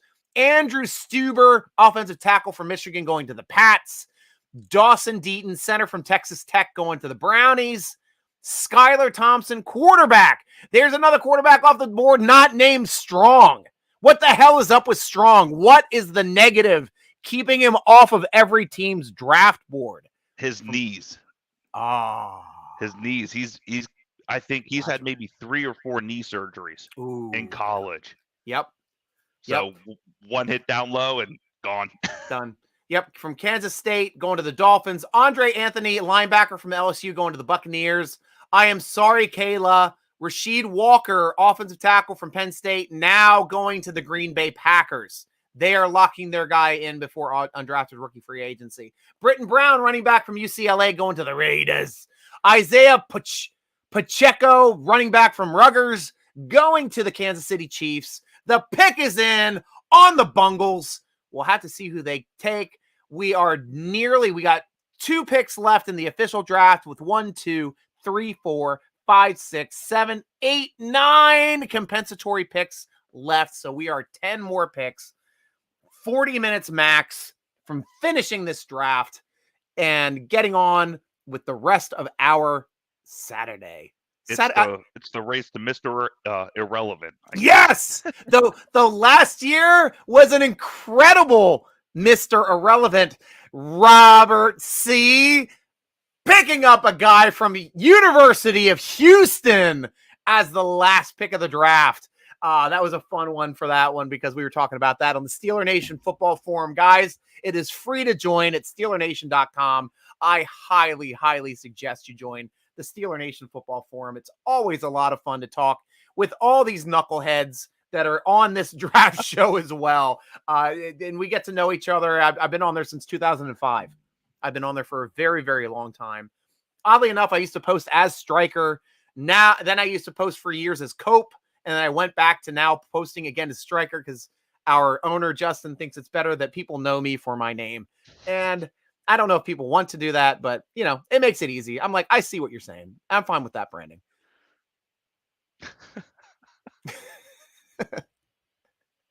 And now I'm drinking. It has to get lonely being in that room all by yourself all day, Striker. No, it doesn't. Really, it doesn't. Or I say lonely. Just I did the last 2 hours myself on the last show, all the way through the 7th round and doing the undrafted rookie free agents pickup. And I was blitzed. I was at I was slurring. I think I was slurring. I was so damn. Have you stood up in the last 6 hours and 53 minutes? I haven't even peed. I haven't peed all day today. I've been drinking, eating. Fingers crossed I can make another hour. It's not that I have to. Like, I can feel my bladder. My bladder, I'd say right now, it still feels like it's like a 20%. Like, I'm good. Like, but then again, I haven't been drinking alcohol all day too. Like, I've had some sips of whiskey. This is my first official drink is the Imperial Seltzer, the 9%er. So yeah, I mean, though you've gotten up a couple times. I know when you walked your dog to relieve them, I'm sure you relieved yourself. Yep. Yeah. It was a potty break for everyone. And I've been eating on the air. I know Matt ate on the air a bit too. It's like, I'm having snacks, so I'm not eating anything heavy like that. No, that freaking leftover crap that my wife brought downstairs that tried to pass. I got you something here. Oh, it's a little bit of rice and some broken, like torn up pieces of bread and some freaking tzatziki sauce. Oh, It's like fucking you're a POW. fucking amazing. Oh my gosh. Thank you.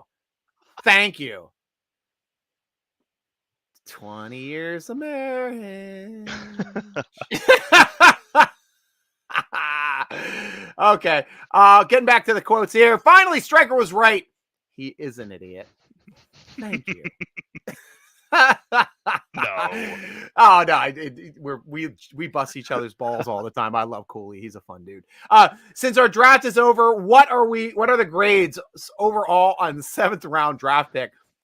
I want to go first here. But no. I'm gonna wait. Ben, what is your grades on this NFL draft? So I'm just gonna go overall, not pick by pick. And I mean, C. Okay. Average. Yeah. Average. Yeah. C to C minus. So if this was an exam, I would put it at like a 72%. Which it's passing, but still there's a lot of areas for improvement, and that's just simply because, I mean, the 2 quarterback things. I know Matt liked it. I still kind of iffy on it. I like both guys. Yeah. Don't get me wrong. Right. But just as very unorthodox, if you will. And both the wide receivers that they drafted, I would not have drafted. With you. That simply is. I mean, it is what it is. So I don't hate Pickens. Like, honestly, like I think he's an interesting talent and gives us a good option. I just don't see the fit. He's got to supplant Claypool. Like, that's, to me, it's like, are they souring on Claypool? They want to get rid of him next year. Maybe they want to trade him for a 1st round draft pick or something. They can do that. That's great. I'll take it. But it's like, what? That was a head scratcher. Yes. Guy Moore was right there. Who would be a starting slot. The Chiefs swoop right in and pick him up right after. Right. So that's going to be something that's going to be playing in the back of my mind as we're approaching the preseason and the regular season. Yeah. Hindsight's 2020. That's going to be really the deterring factor, and still the whole stuff with, like Pickens starting fights on the sidelines and his discipline. And yeah, sure, Tomlin can keep him under control, but you don't use a 2nd round draft pick on a guy who's going to be stirring up stuff in the locker room. Yeah. That's where I am. So I would say C to C minus. Okay. So I will go with my draft. This is what happened. I was in school. I was studying hard. I was ready for my final, but somebody in the family died. I had to leave. I'm taking an incomplete. Got to take an incomplete because I don't want to drop this entire thing and get D's and F's. Marking it down, incomplete for this semester. That is my draft grade. People don't go there, but I'm going there. Incomplete. Just like they yell in Denver every time a ball hits the ground, which is the dumbest thing ever. Of course, incompletes are going to happen. It's like strikes in baseball. They're freaking idiots. And they all scream, incomplete. So dumb. Rad Rob saying goodbye to Matt. Analysis is really good, even if he gets caught up in his own echo chamber. Love it. Robert say, yeah, I'm not remembering that handle. You don't have to remember it. It's fine. Ben is the GOAT. Thank you, Miles. Yes. Thank you, Steeler Nation. This is I'm why assuming me and not Roethlisberger. No, it's definitely you. It's definitely you. Packers took him. Oh, Packers. Packers? Rasheed. Oh, we'll go back to Walker from he was the offensive tackle from Penn State that we were talking about. Yep. Then Britton Brown. Britton Brown, running back from UCLA, going to the Raiders. Oh, I said that. Gunther. Russ Yeast, safety out of Kansas State, going to the Los Angeles Rams. So now they can officially make beer and brew alcohol because they have So is yeast. he bred or not? Yeah, they definitely bred. Now the Los Angeles Rams are considered bred because they have yeast. Aledokun will probably make the team as good for game preps against running quarterbacks. Yeah, that was something that Dennis Dixon did on our roster as well. Dobbs did it on our roster as well. Yeah, some interesting asset. Batch did it sometimes as well. I remember when he was a backup doing it. Ben has a very Bob Labriola-like way of speaking. Nice. Yeah, they got booming voices, and I love those deep baritone, like bass 2, low baritone, soothing tones, right? Chocolate rain. Chocolate rain. Robert Z, hey, did I ask some Cincy guys in this draft? I did ask about some Cincy guys this draft. You did? He wasn't all Houston. Okay. Oh, all right. But it's still like a Wildcat, same, red as the main color. So I just lump them all in together. Yeah, right. I will definitely be back to watch your podcast, Striker, next time you're on. Thank you for joining the show, team, Ian. We had fun talking with you, man. Us old heads got to stick together. Rad Rob, I'm going to be honest, I have no idea what that means. We're all having fun, guys, here too. George, my uncle saw Flight 93 going down, and it shook my parents' house nearly 10 miles away. Wow. Awesome. Striker, I was responding to George about left tackle. Cool. That's fine, man. You know me, I'm just going to the thread because it's fun to go to. Stewart played well on special teams for Tampa Bay. Cool. And I really think Derek will take a cut to stay. George, that would be nice. That would be nice if they could find a way to do that. I know his brother ain't, but his brother can pay him like if you got to take a $2 million cut here, I'll throw you $2 million. It's cool.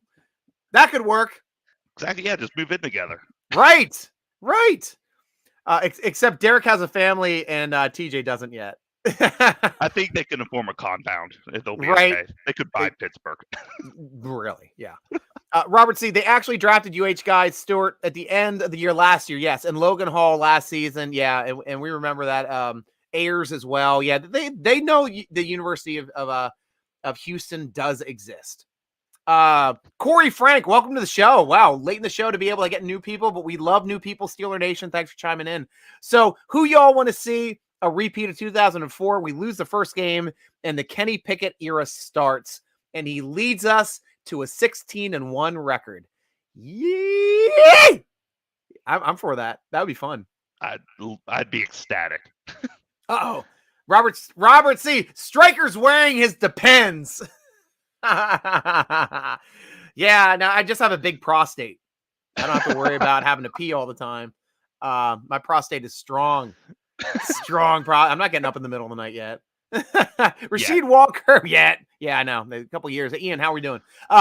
Rasheed Walker went 249 to Green Bay. Yeah, we talked about that. Awesome. Thanks, guys, for chiming in. Yeah, that's good. A lot of love here in Steeler Nation. Peace, love you. Yeah, love that stuff, guys. This is what we're all about. We all love the same team. Love the communication. Robert, I love that you have big, strong opinions, but you're willing to meet people and tell them, there's still love because we're all Steeler fans, man. That's what I love about you too, Robert, specifically. Great job, man. I love Claypool, though. I do too, Miles. I really do. Don't want him. The guy that we just got, or one of the guys. Tomlin's son is disappointed they didn't get his close friend Sky Moore. Yeah, we talked about that, Michael Hall. We talked about that early on as being a possible connection. And the way this draft fell, that's probably who they should have gotten. I'm disappointed they didn't get his friend. They got Hayward's brother. They got the guy nobody knew about that they snuck in for a visit. Should have drafted their son's roommate. Got the guy from Pittsburgh who was the quarterback there. This is like the most Homer Yinzer draft ever. Why aren't we so more excited about this draft? It's a feel-good draft. It's a feel-good draft. It is. It's like, as opposed to watching the NFL Network, we're watching Lifetime. That's awesome. I am all for that. As the draft turns. Well played, my friend, my co-host. Miles drafted. I kept pressing enter on accident. Shoot, it's fine, man. It's fine. George, if Derek takes the cut, then Connors won't be on the 53, right? Or are you saying Steelers will keep 2 fullbacks for the first time, Mike Tomlin era? For me, yeah, I know you guys are talking about it. For me, I think that Watt, ideally, Watt will stay at fullback. Connor will be the 3rd tight end, which they do roster. They do keep 3 tight ends. Mark Andrews made those incompletes the last 2 times trying to beat us last season. I'm trying to remember the reference on that. Oh, yeah. Mark Andrews. Well, we were saying incomplete. And then, Mark Andrews, he dropped the 2-point conversion against Baltimore when we were against Baltimore. Yeah. It was for the win. Baltimore tried to win it on the 2-point conversion. He dropped it in the end zone. Right. That's right. That's it. Good point, Michael Hall. Thank you, co-host, for helping me out with that. George OTJ, I think Connor can be a tight end fullback. Yes, and he's listed as a tight end in the draft. P.S. I've got the deepest, loudest voice of anyone ever heard. So live in a glass house. That's my cross to bear, I guess. I'd love to hear your voice, Rad Rob. We got to have you on the show sometime. Devon coming back in. Ben has a voice that is made for podcasts. You should do more together. I'm always happy to have Ben on podcasts, and I will. Happy to be here. Yep. Thanks, honey. And when we go full-time radio, he's my co-host. We're going on. Ben, but I wanted, George is saying, but I wanted to play more 3-edge type stuff this year, get inside edge to knock the crap out of the tight end and be decent coverage guy. Yeah, that would have been the other option to go. But we did pick up the starter off of the Philadelphia Eagles when we grabbed Janarda Avery. Yeah. Definitely the guy. Avery. Yeah. So that was one guy that very underrated pickup. That's a very underrated, like mostly like the stuff that the Steelers are used to picking up, those underrated guys. So this guy's a starter, plays edge. He's going to be probably the 3rd offensive lineman on the field and is an upgrade to Taco Charlton. Oh, yeah, absolutely. Yeah. Steelers were one of the first teams to go 3-4-D. Definitely were. That's why we had our pick of the drafts when we were the only ones in the league drafting defensive ends that we would transfer and over 2 years and change them into outside linebackers. And we'd be picking these guys up in round 5, 6, 7. Now we got to pick them up in rounds 1, 2, 3 because we got a lot more 3-4 teams in the league. Good point, though. Miles, I meant to say I love Claypool. I don't want him trading. I want to keep pressing enter. Oh, gotcha. That's yes. Yeah. That's excited. Yeah. Ian, back in. I agree. Instead of taking Pickens 2nd round, we could have gone defense instead. I mean, if they have Claypool and Boykin, yeah, right. Why do they need another big receiver? Preaching to the choir. We are family. I got all my brothers, but we are family. That's a Pittsburgh song. I got all my brothers with me. Yeah, they were playing that during the big Pirates run in the late 70s when they were winning World Series with Clemente and all them. Yeah, good call, Robert. Love it. Yes, we take care of Steelers family and go Steelers. Thank you, George. Thank you. Our wide receiver core are so deep that another team probably have to go at least one of our guys on their 53 in a few months. Though we usually keep 5 to 6. Bengals kept 8 wide receivers last season. 8 rostered wide receivers for Joe Burrow. I didn't know that. Yeah, that was one of the things. I just went nuts over that. I'm like, they've got 8 guys on their roster playing wide receiver. It's like they were much shorter on their running back depth. I think they only had like 2 running backs and 2 tight ends. 8 wide receivers. One guy can get the ball at a time. I mean, what's the profit share between those 8? Right? Especially now that you're paying them like 24, 25 mil a season now. Right. Right. Especially if they're good. Miles Pressgrades, we will force Ben to be in every vidcast, and he will never be allowed to leave it until it would be written into his contract. You got a lot of people lobbying for you here, Ben. I do not disagree. Take it up with Justin. Rad Rob, we don't have a wide receiver, special teams, gunner, so we'll not keep 6 wide receivers. Or what about But no, sometimes, yeah, gunner. But yeah, we do have a gunner. It is gunner, but sometimes we keep that extra wide receiver as a returner.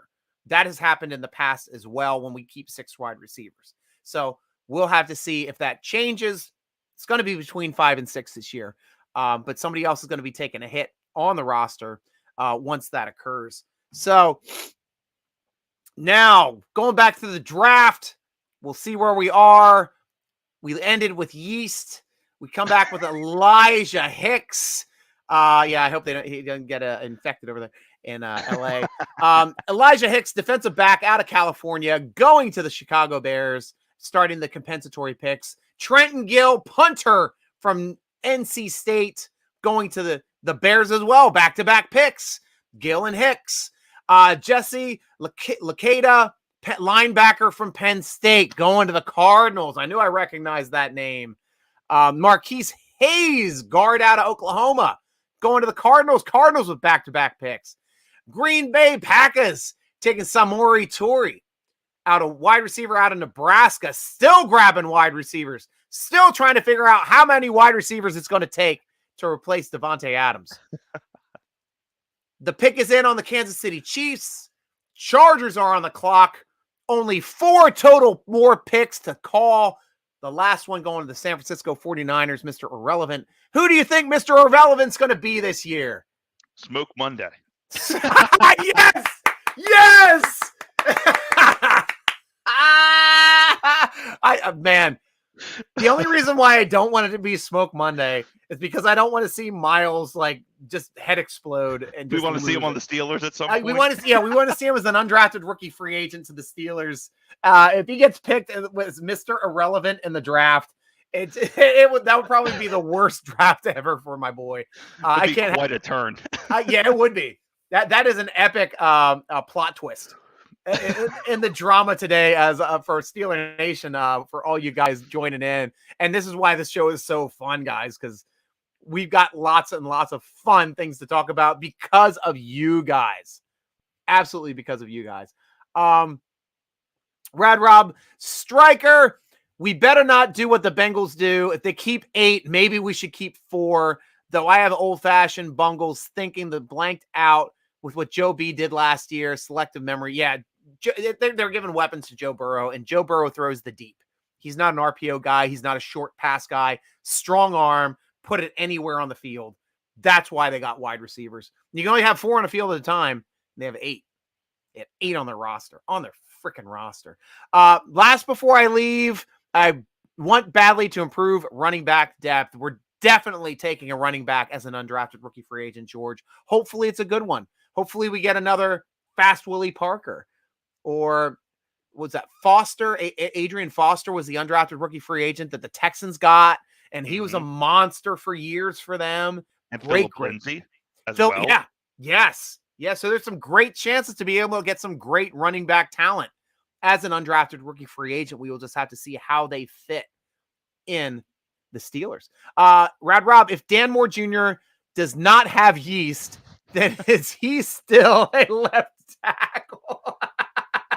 There we go. That's the Rad Rob I know that can make me laugh. Great comment. I don't know. We have to swab him to see if he has yeast, and I don't want to do that. Miles Pressgraves, smoke train, baby. Miles, would you be happy if he's Mr. Irrelevant? Would you be happy if he actually gets drafted?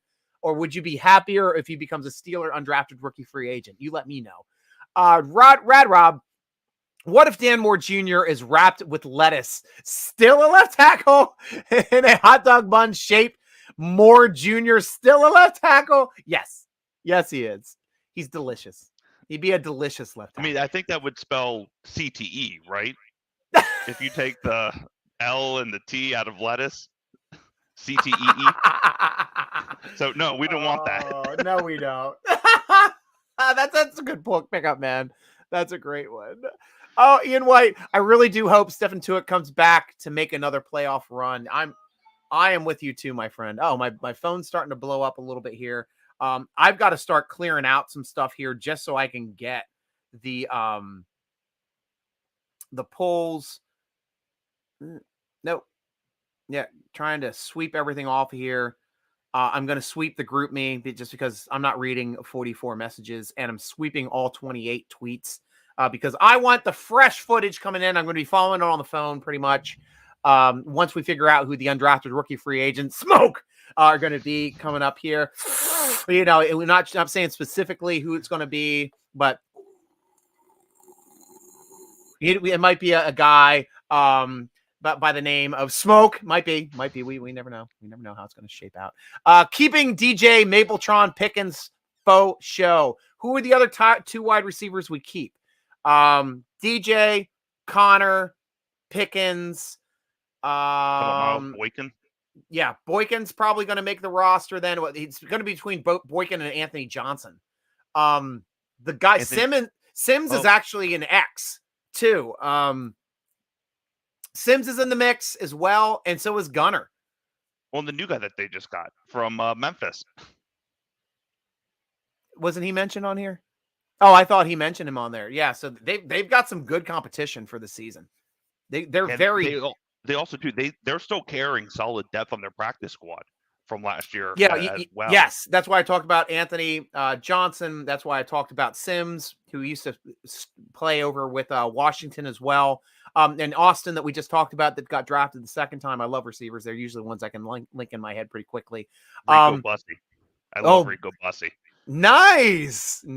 Yeah, that's another option there. So who knows? It's going to come down to competition, and I'm all for competition. Iron sharpens iron. Steel sharpens steel. That's how you get your next Pittsburgh Steeler in Pittsburgh. May the best man win. Now I'm going low voice. I got to match you guys. Got to get close to Rod Rob's low ball shaking voice. Miles Pressgraves. If he goes and ends up going to another team, I will be deeply saddened. So therefore, undrafted free agent to the Steelers. I mean, I just want him to get drafted now just completely for comedic purposes, honestly. And not for your emotional well-being, but strictly for comedic purposes. Michael Hall, Chargers took fullback from Purdue. This is when you draft fullbacks.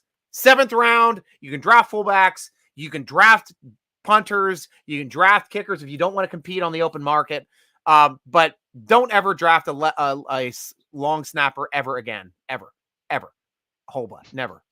Done. Well, Stupid. now, was Greg Warren, was he undrafted, or did they draft Greg Warren? I don't think Greg Warren was drafted. I mean, I'd have to look it up, but I do not think that him or Mike Schneck was drafted. Those guys were both snappers for about 10 years each. I love Greg Warren. Greg Warren. Phenomenal long snapper. So let's get off of talking about snapper now. I'm going to go to Najee Johnson, cornerback from Marshall, going to the Chiefs. Xander Hovarth, running back from Purdue, the fullback that you just talked about, going to the Chargers. We now have the Rams. The pick is in, leaving the Mr. Irrelevant on the clock for the Niners. It's going to be a fun one. Oh, boy. Going to be a fun one. And of course, my TV just cut out as soon as they get to that point. So now I'm tracking it nice through the old phone. Love BLTs. More Junior would be an MLT, and I'm hungry enough that sounds really good right now. I just wish I had such backup Simmies in the fridge. Oh, backup Sammys in the fridge. Yeah, backup Sammys are always good. DJ Pickens, Claypool, Austin, Boykin.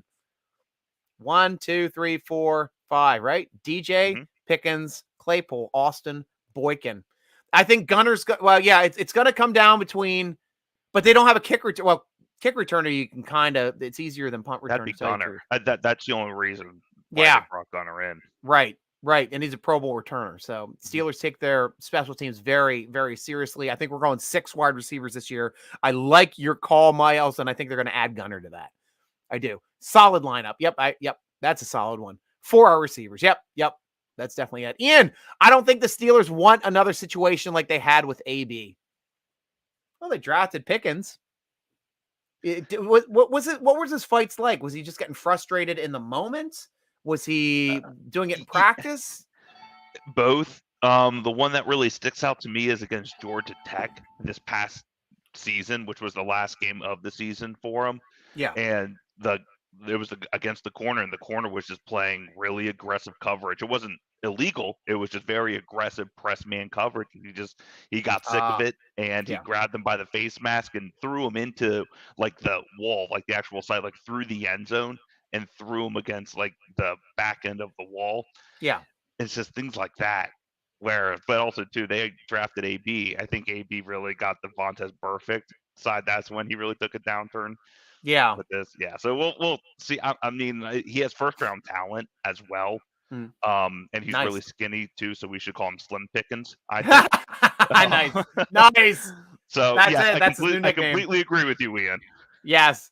Going off of the Twitter here, guys. Steelers fourth round pick Calvin Austin. I'm ready to play for him, to use me however is needed. I'm that guy that can play inside, outside, jet sweeps, whatever.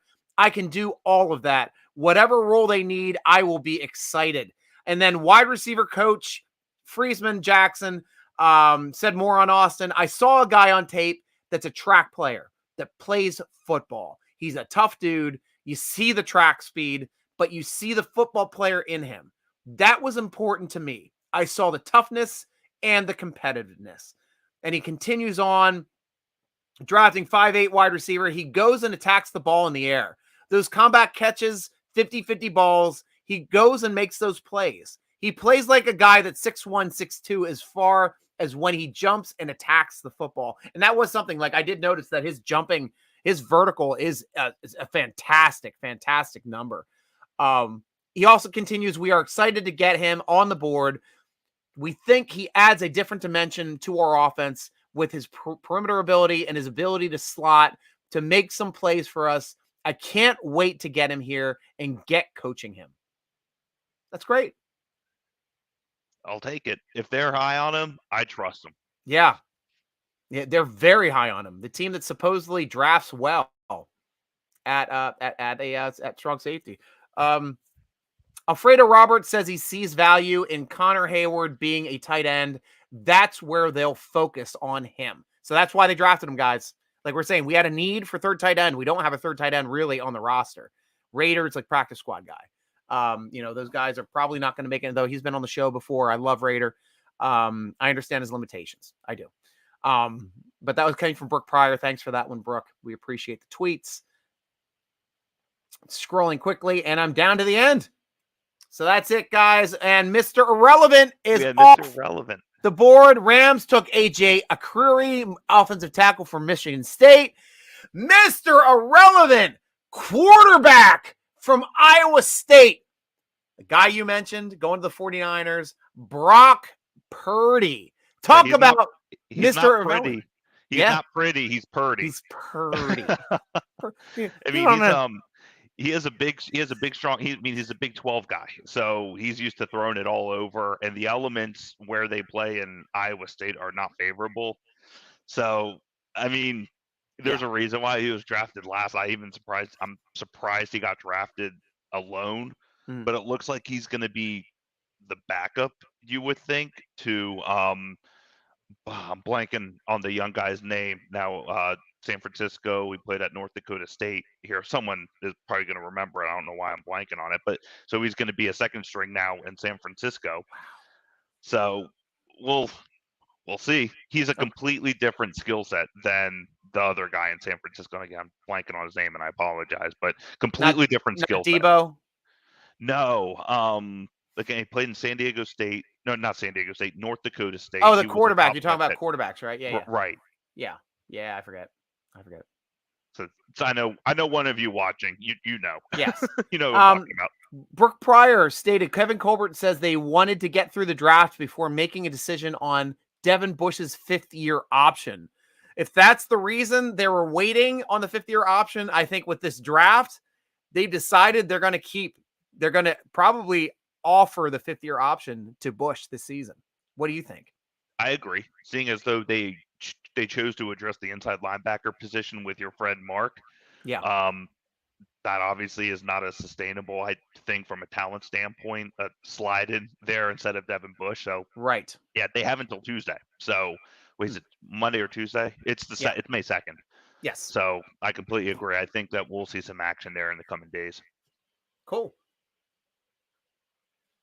I went and talked about peeing, and now I have to pee. I'm going to wait it out. 7 o'clock. I know we'll be done by 8. I think I can make that. I'm sitting down. Haven't stretched these legs yet. I'm afraid to at this point. Go back to Steeler Nation. It's your show, obviously. We are done with the draft. The draft is officially over. But now, welcome to Undrafted Rookie Free Agent Frenzy! It is going on right now. Wheeling and dealing. Phone calls being made. Who's going to be the next Pittsburgh Steeler? Do we have to toast 10 people? Do we have to toast 12 people? Are we going to toast them individually or all at once? Doesn't know. Is Striker going to stay on and just show you how the alcoholic content of his bloodstream keeps increasing the more he drinks? We will have to find out. Let's wait and find out. There we go. Michael Hall. I trust Gunner over Ray in terms of return team specialist. Yes, I do too. Mhm. I do too. Rad Rob, MLT, be melty BLT because added. Oh, wait. Did I just type this in football chat? Damn. I got to go back to that food video comment and explain to them why I criticized lack of violent tackling. Very nice. That is a gold star post, Rad Rob. Thank you for being on the show today, my friend. Gunner was an all-pro as a returner. That's talent. Yep, that would be a reason why we keep 6, Miles. Honestly, would be. And also, too, this is the stuff that we used to do when we kept 6, and we'd have one of those guys being a special teams guys, whether Dayward Hayward Bay or a returner.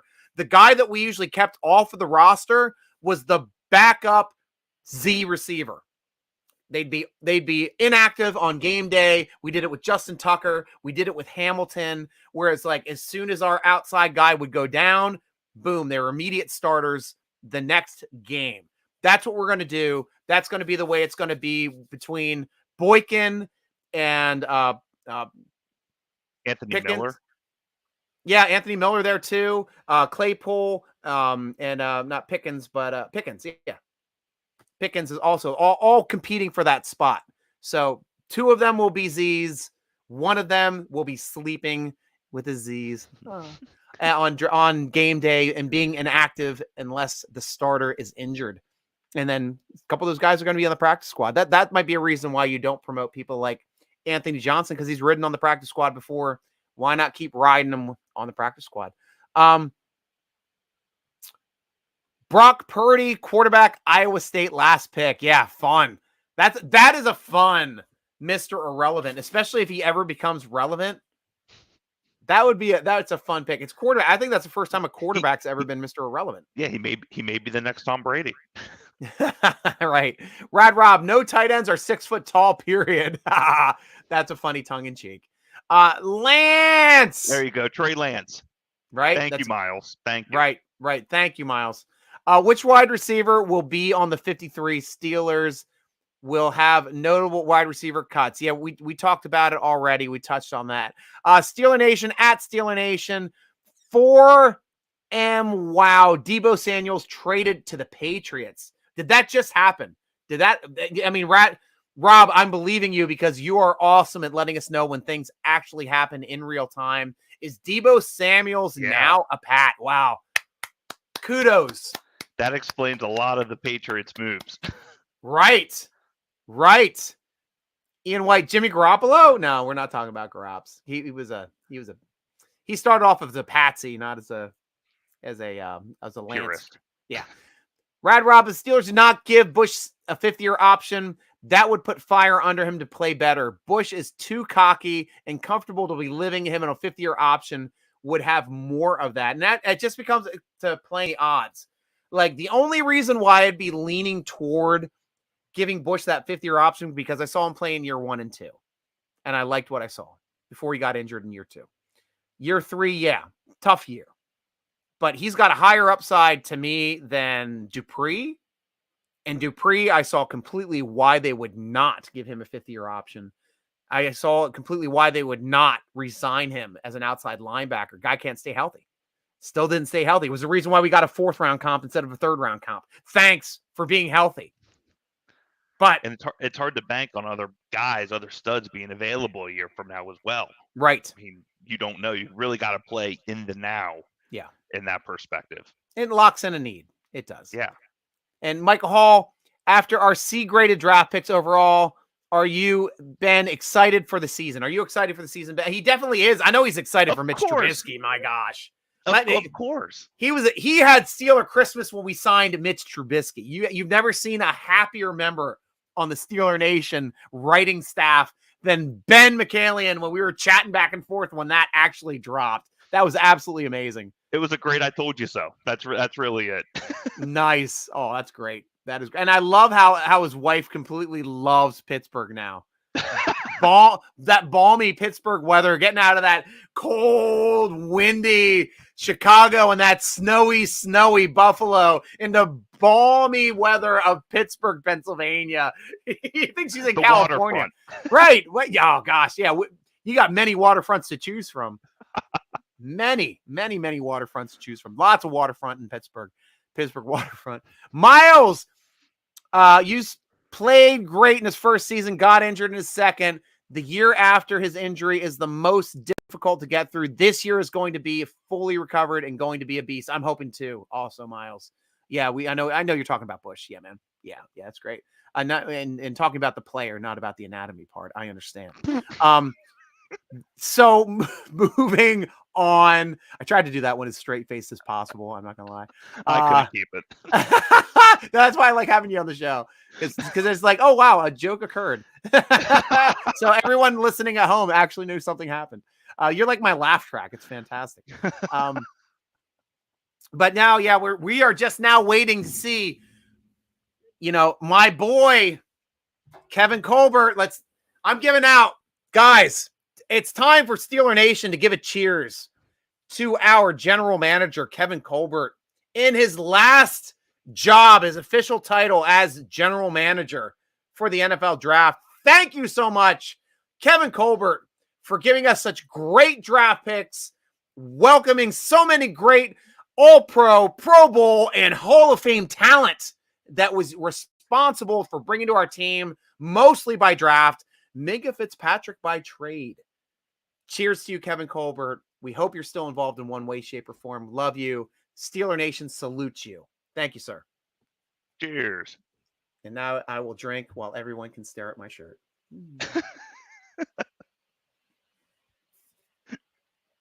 Yes, I'm wearing Deuce Staley's pants today. I'm a sweatpant model today. Mr. Haynes. Oh, I love sweatpants. I mean, I grew up in the 90s. I mean, back when you're like not born yet. And like we were in high school, jeans were just tight. Like loose fitting jeans didn't exist when I was in high school. And I was just like, these are too freaking tight. I'm not putting on tights every day. I need my balls to breathe. I wore sweatpants and shorts my entire high school and college career until they started making loose fitting jeans. Like when I left college, that's like, until then, sorry, I'm wearing sweatpants. Everybody's like, Striker, you look like an idiot. I'm like, at least my balls can breathe. And were you always that guy who would always wear jeans whenever it snowed? No, I wore shorts. Shorts. I'm sorry. Short, yes. Would wear shorts in the snow. Yeah, I was a shorts in the snow guy for all of my high school and college career. The sweatpants was also an option. If it was too cold, like really, really windy, like for some reason in my mind, when there's snow on the ground, it's warm. It's like all the water's frozen. As long as it's not super windy, it's fine. But if it's super windy, I'm wearing sweatpants on those days before the days of jeans. Odd things you get to learn about Stryker here on the show. I'm like an onion. You don't want to eat it unless it's cut up and put with something else. I'll go hard right turn on that one. Robert C. Adam Schefter says that Debo trade did not happen, even though Steeler Nation Twitter tweeted it. Interesting. Schefter might be right on the other side of correcting something. That's odd. Usually he's the one pushing the misinformation. Never. Yeah, right. He's on the other side of this one. It'd be funny if he's wrong. Ian White, who will be our starting O-line this season? Stryker and Ben, do you have a mental picture? I talked about this on a podcast. I know my starting O-line. Ben, I'd like to hear yours. Oh gosh, I mean, well, you want to start with Dan Moore, and again, I'm still torn. Is he? Well, I don't think we really landed on this, and obviously it's way too early. But are we going to see him more on the left or the right side? Do you think? Left. I think. Left, Well, right? yeah, I think he's going to stick to the left this year. Because Yeah. it's where he ended, and Yeah. then, I mean, the guard position. What you got? Green. You have Dotson at some capacity. Mason Cole, Daniels now Yeah. throw it in there. Yeah. And then Chooks is going to slide in there on the right, right? Right. There you go. So that's where I'm at. I'm not an offensive line core, whatever. Matt is much more better at that than I am. Yeah. But I mean, the most jumble we're going to see is in the interior line, what we talked about earlier today. Right. Right. Yeah. You and I both definitely agree. Moore's going to be left tackle. Chooks is going to be right tackle. It just comes down to the middle three. And what I liked is what Matt even alluded to today was saying Daniels playing left guard because that was his natural position. Even though he's played right guard in the NFL, he started off in college as a left guard. Dotson, I have it right guard. He was a monster at Louisiana Lafayette as a right guard. He is a road grader. He's going to destroy people on the right side, which brings us to center. And with all this moves of bringing center capable people, I think Green is going to retain the center position because he's been training all off season with Pouncey. The guy has been bulking up, which he needed to add size, which is why he had trouble with some of the bigger guys going against them early in his career. I think he's going to improve. He's athletic as hell. He's one of the fastest centers I've seen. I think he's even faster than Pouncey, to tell you the truth. But I think he's developing. That was his first year ever playing center, guys, last year. He's never played center ever. And he started day one in the NFL as a center. And for that, his first 12 weeks, he did a good job. Yeah, he hit the rookie wall, started falling off at the end of the season. They started rotating in correctly J.C. Hassenauer because he needed help. That was it. I think it was rookie wall. I think he's going to be much more improved, and he's going to beat out Cole, who is known as more as being a backup. And I think Cole is going to be our top interior line backup over J.C. Hassenauer. Now, it's going to be weird for Green. What I'm thinking of is if he's going to have a smooth snap with a quarterback under center. Right. Where a lot of his snaps were shotgun or pistol formation. Right. Yeah. That's a Sorry, new. you can hear my dog. No, it's fine. It's a new thing to learn. But like I said, he's been working with Pouncey all off season. I think he's going to be much more comfortable snapping the football and doing century things this year. And if I'm looking at all these guys with pure athleticism, I think he is definitely the most athletic center we'd have on the roster. If he bulked up in this offseason like we were expecting him to do, he's going to be. We're going to show why we took him. Yeah, and he's going to be a good player. Rad Rob, but Steeler Nation did tweet with a question mark. Okay, that's a good point. That's a good point. I was a shorts in the snow guy as well. Glad to hear that the young guys are doing the same thing as the old guys. We all understand. But yeah, my legs never got cold until my late 30s, to tell you the truth. Now they get cold. Now I'm like, I need a blanket. Where's my blanket? I gotta put it on my lap while I'm doing my Steeler Nation articles and doing this research for the Steeler Nation podcast and vidcast. Coach, so cold in here. What is it? 70 degrees? Turn up the heat. It's too cold. Yeah, I can't feel my toes. This is terrible. Dog, sit next to me. I need warmth. That's where I'm getting at now. Cats on laps, dogs next to me. Much better way to keeping warm. Robert C., I'm not seeing any news anywhere else about the Debo trade. Interesting. We'll have to see if we were the ones that broke it. Maybe we know the agents. Sometimes we get some inside scoops at Steeler Nation. It's pretty fun. Like when we're interviewing a guy like Mark Robinson. You never know. Rad Rob, if the Steelers do not give Bush a 5th-year option, then will probably not be a bargaining war from other teams. But will be available next year for less money than he would be if he's paid the 5th-year option. That's kind of like what we did with Terrell Edmonds. And that is the absolute decision that the next GM has to make. And that will be an interesting call because we got till May 2nd to do it. We got, right? May 2nd? I mean, I think that's going to be Monday. That's going to have to be KC's, right? That's going to have to be Colbert's. I don't know. And see, I thought he was done. Or- That might be his last. You might be right. It might be his last thing. We might have to toast him on Tuesday for undrafted for 50-year option day. I really like Cole as a center. That's cool. That's Cole. Yeah, that's who I have. I actually do have Cole and Green competing for center this year to be the starting center. And I think that Green's going to beat him out. That's my personal call, Miles. I can be wrong. Every once in a while I am. Not all the time, but every once in a while. Rad Rob, other teams don't want undersized Bush with oversized attitude. I don't see him as an attitude guy. I've just never seen him as being a disgruntled dude, especially with the injury, because he was good years ago. NFL is how good are you now kind of business. That is true. That aspect is very true. Jalen Warren to the Steelers per Aaron Wilson. Oh, we have our first undrafted rookie free agent. If you're able to throw up a position and school too with this stuff, I just want to be thorough when I'm adding these guys to my spreadsheet. But that's a good call. I knew him from Oklahoma State. Oh, that's right. He's a running back from Oklahoma State. Oh, cool. He was their backup. Ooh, just like Willie Parker was the backup at North Carolina. Right. Exactly.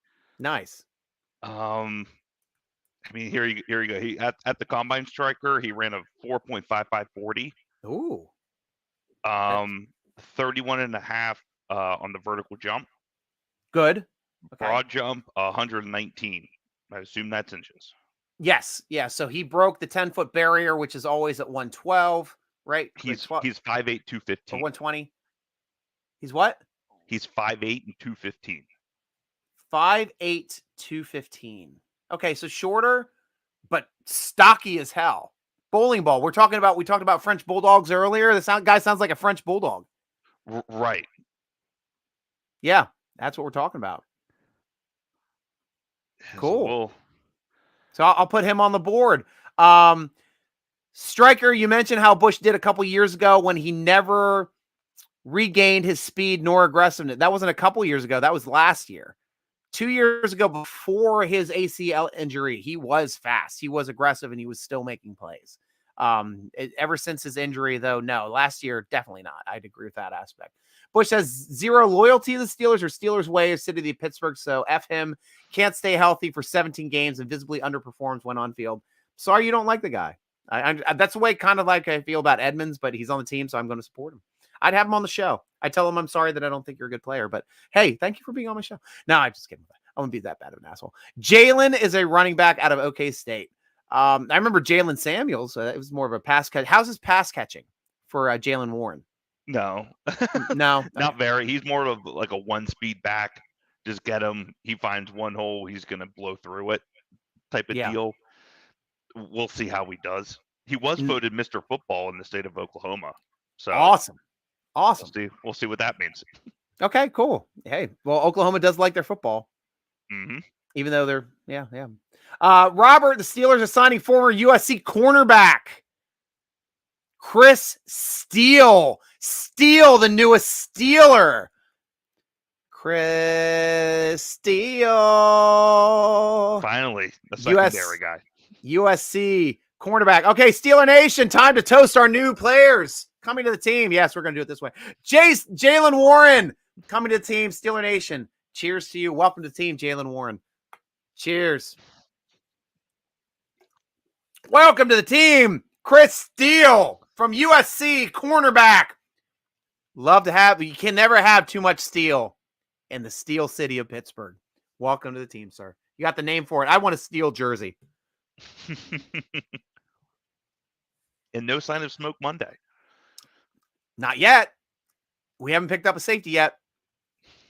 Just another smoking Monday. CB. Done. Oh, come on. Whatever. It's so nice. I listened to it twice. Rad Rob, I agree with Ben that Kevin Colbert will continue past the draft decision for at least a couple weeks, maybe for the transitional period. That would make some sense. That honestly would make some sense, Rad Rob. Definitely agree.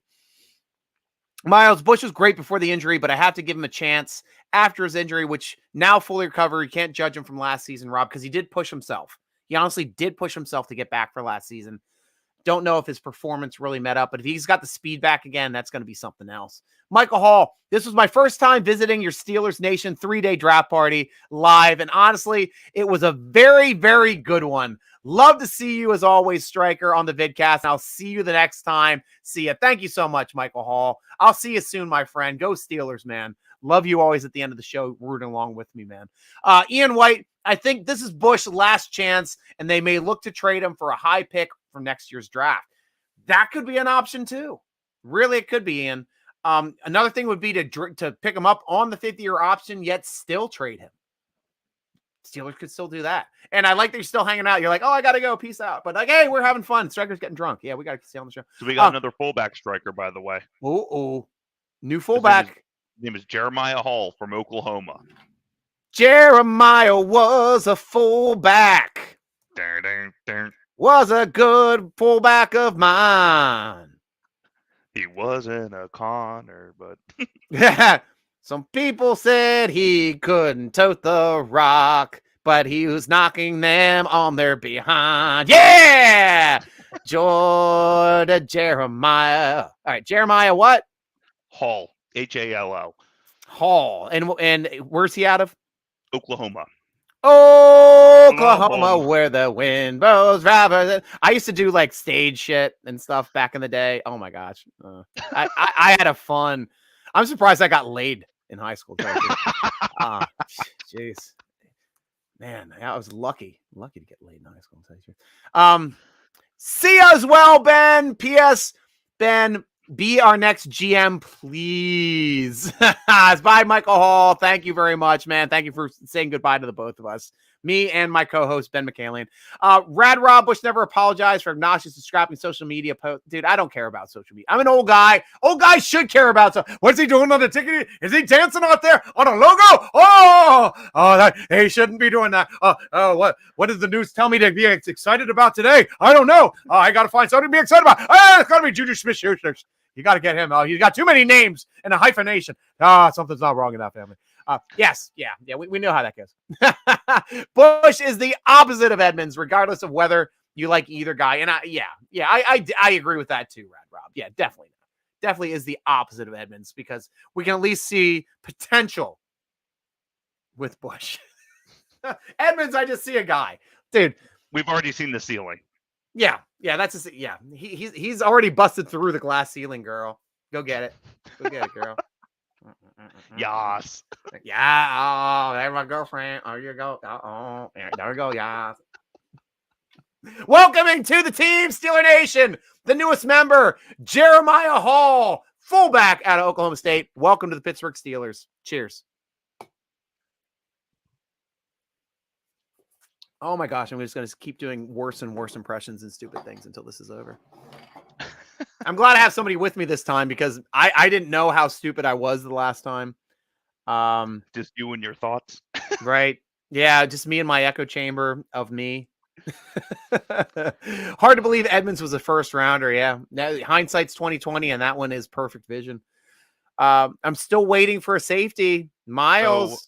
There's smoking. One Alabama offensive lineman, Chris Owens. Oh, Chris Owens. What position does he play? Offensive line. That's Owens, what he's listed as OL. And where's he play? Alabama. Oh, he's from Alabama. Oh, Alabama. Sweet home. Sweet home, Alabama. Where Chris Owens plays. Sweet home, Alabama. I's coming home to Pittsburgh. He led the way for Najee Harris, though, last year. Or I guess it was 2 years ago. So, yes. Yeah, that's something that Najee would be happy about. Chris Owens, look, interior offensive lineman, 0 shot of making the team. 0. He's a camp body. Yep. Yeah, 6'3", 315 pounds. Looks like, Alabama right tackle Chris Owens has worn different hats along the offensive line. Owens assumed the backup position at center, guard, and tackle after starting as a reserve. He became a starter in the beginning of 2019 season. His versatility bodes well for finding a place on the NFL roster, which is what we love position flexible NFL or offensive lineman. Owens a powerful, stout offensive lineman at his best when triggering vertically in the run game. He will displace defenders in open lanes for his running backs. His strong latching ability allows him to turn and seal defenders. He has a solid kick slide and pass sets, but struggles with agile, twitchy rushers. As a result, Owens projects to be best as a guard, where he's battling in a phone booth instead of on an island space. He has few technical errors to correct that will help his transition to either offensive line position.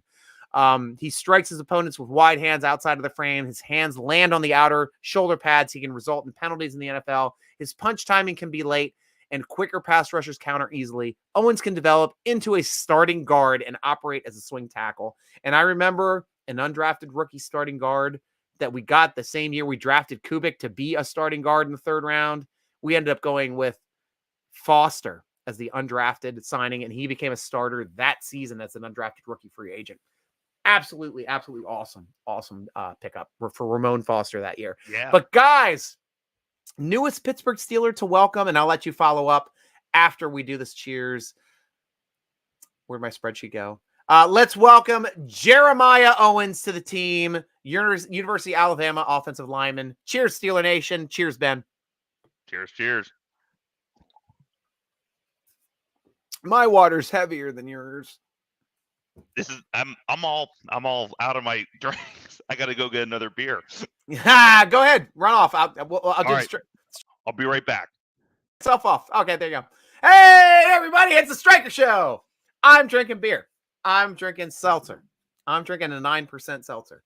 I may be starting to slur slightly, especially if I'm trying to do S alliteration like I just did there.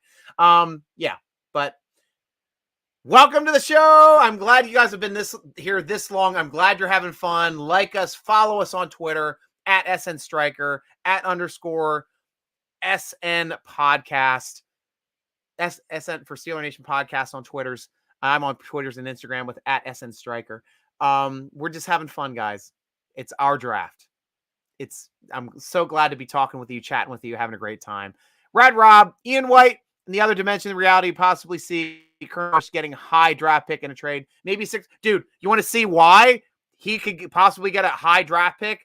Because Hollywood Brown got a 1st-round draft pick from the Cardinals. I can see that logic. I honestly can, Rad Rob. You can disagree, but you never know what somebody's treasure is going to go for. Striker, if you've heard Bush interviewed and believe he is 100% on board with the Steelers' ways, then we are seeing different things.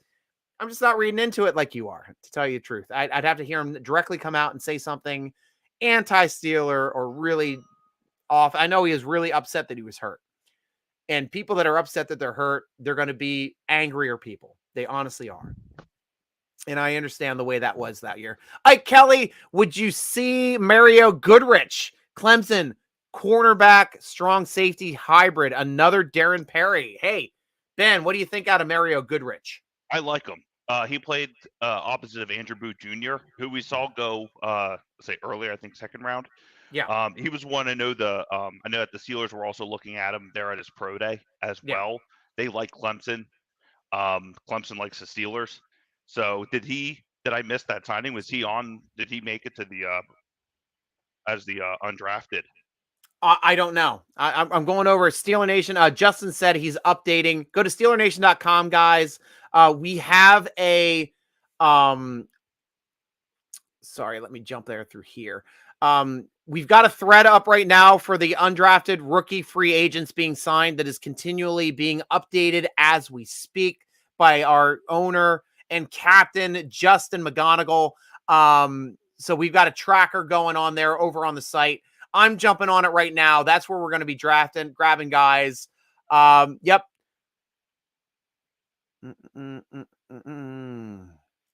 Okay, cool. We got Jalen Warren. We got Chris Steele. We got Jeremiah Hall. We got Chris Owens. We also got a couple more. Former Duke running back Mateo Durant signing with the Steelers. There's their running back that they needed to pull off of the list. So I'm going to add him. That's a fun name for a running back, right? Mateo Durant from Duke. Nice Blue Devil joining the roster. It's a running back. Steeler Nation, welcome Mateo Durant to Steeler Nation. Cheers, Steeler Nation. Cheers, Ben. I'm running out of seltzer. We got another pick here on the board. Tyree Johnson is signing with the Steelers. All SEC, Texas A&M defensive lineman. Another Texas A&M pick. Is this guy nose tackle capable? Yeah, he played more inside with his playing mate Leal. Again, I'm never going to Leal, whatever.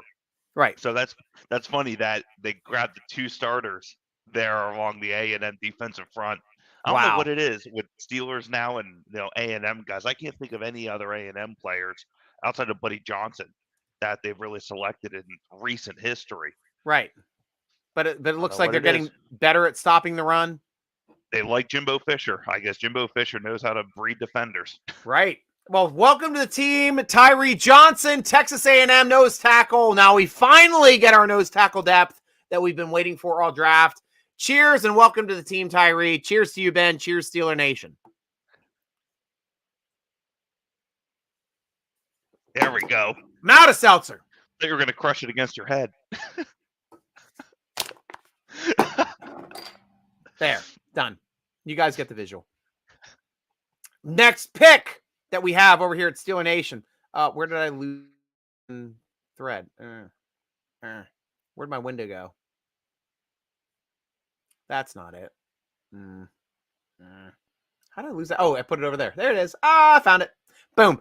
Next pick, cornerback. Bryce Watts out of UMass. Do you know anything about Bryce Watts? Over here, coming from UMass, cornerback, signing with the Steelers. Is he an inside guy? Is he an outside guy? What have you heard, Ben? I really haven't heard anything. Yeah. To be honest with you. So I'm seeing what I can grab here on the fly. Yeah, that's why I was trying to do my intro as slowly as possible. And Ben. And we just ripped off Bryce Watts. I don't know. I don't know if he went to. I know he played in this. I think he wasn't invited to the Senior Bowl. Was he not? Not sure. Oh, he transferred from Virginia Tech. Ah, Yeah, adequate size. He plays more on the outside. Physical traits. So here's where he's going to be tough. Okay.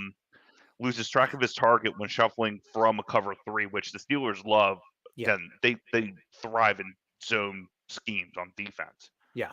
So that's going to be tough. And he gives up way too much separation off of coverages. So we'll have to see. Again, I don't see anything where he went to the combine. He clocked in, though, 6 foot, even 187 pounds. Ooh. And Okay. he's from Colton's area in Toms River, New Jersey. Okay. Yes, he is. Yeah, that's closer there to the water there in Toms River. It's Jersey Shore. That's what we got over there. We got the Toms River. We got that guy over there from Bryce Watts coming from Jersey Shore over Toms River. Join us next episode. Look at my Jersey accent. Look at my I'm doing the situation, which was always a poor situation in my opinion. That was like his roast on Donald Trump. He's like, "Look at my abs, I'm funny." It was like the worst bombing ever of anyone attempting to tell jokes. That was the most cringeworthy roast I've ever seen. Easily the most. And then he goes to jail. Oh, he did? What did he go to jail for? I think either tax fraud or tax evasion. That either way. That's it was tax related. Nothing sounds more like GTL than tax evasion and tax fraud. Jim, tax fraud, tax fraud and laundering. That's it. Jim, tax fraud, laundering. We are hilarious, guys. We need a show. I don't know how Netflix hasn't signed us to a show already. We are like laugh riots. All right, coming down through, going to get what you got, guys. Ian, Rad Rob, no real idea of what will happen to Bush in real time. However, if he has a solid year this year, it might upgrade his portfolio for some kind of trade possible for a pick.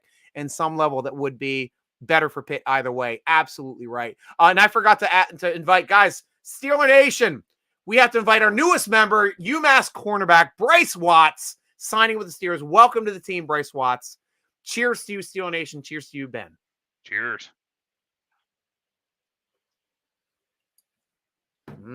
Delicious. It's delicious.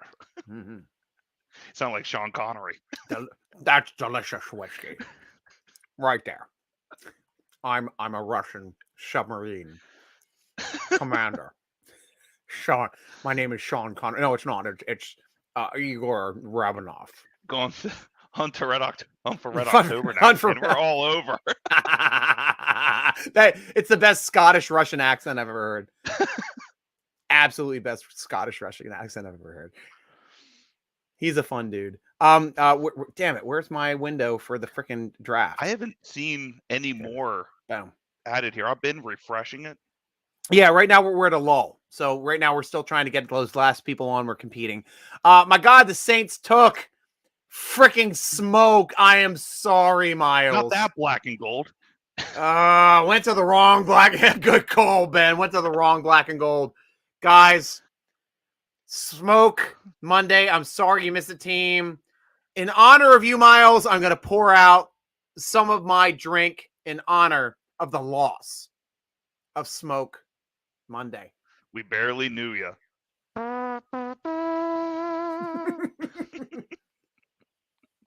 I poured out my drink into my mouth, just so you know. Miles, this is just stupid. I hate the Steelers right now. Drink, it helps. All right, Eagles pick up Carson Strong as an undrafted rookie free agent. That's a freaking money pick. That's a money. That's a guy that will be on the roster this year. They got him as an undrafted rookie free agent. Steal, Ben? It goes back to what we were talking about, how it makes more sense to have two quarterbacks with the same skill set, so you don't have to change the playbooks and the play calling if one of them is out. I mean, he has a complete opposite skill set than what Jalen Hurts has. Yeah. Where you're not gonna see him running outside again. He had how many knee surgeries in how many years? He's not gonna be found dead outside of the pocket. Where that's where Jalen Hurts really thrived. So, he's a great quarterback. I don't know how he'll do in Philly. Those poor Philly fans, man, they're going to eat him alive, I think. Right. We've got some new players that are just updated right there. I know. Thank you, Rob Cooley, for throwing up the newest one in Jordan Tucker, UNC offensive tackle, coming to the team. Do you know anything about Jordan Tucker? I want to say he played on the left side, I believe. Okay. He wasn't really a consistent starter. He was obviously helped there with Sam Howell. That's really about it. Yeah. Cool. I'm fine with that. Guys, Steeler Nation, let us welcome the newest member to Pittsburgh, Jordan Tucker, UNC, out of offensive tackle, out of UNC. Thank you very much. Cheers to you, Jordan Tucker. Cheers to you, Steeler Nation. Cheers to you, Ben. Cheers. And now, have another pick that got updated as well. TD Moultrie, Auburn edge player. Do you know TD? TD's nuts. I don't know. Does that make sense? I don't know. I think he's one of those where he's a defensive end. I think. Okay. That's where outside linebacker. I think is a little bit of a stretch. He played more as an end in a 4-3 scheme. Yeah. He started a lot of games. He's a senior, so he's clocking in 6'2", 253 as a reference point. So he's probably going to be brought in the mix, I think, to really push Leal, Highsmith as well. Really, in that capacity, he's not a coverage guy. So he's going to be strictly on the line.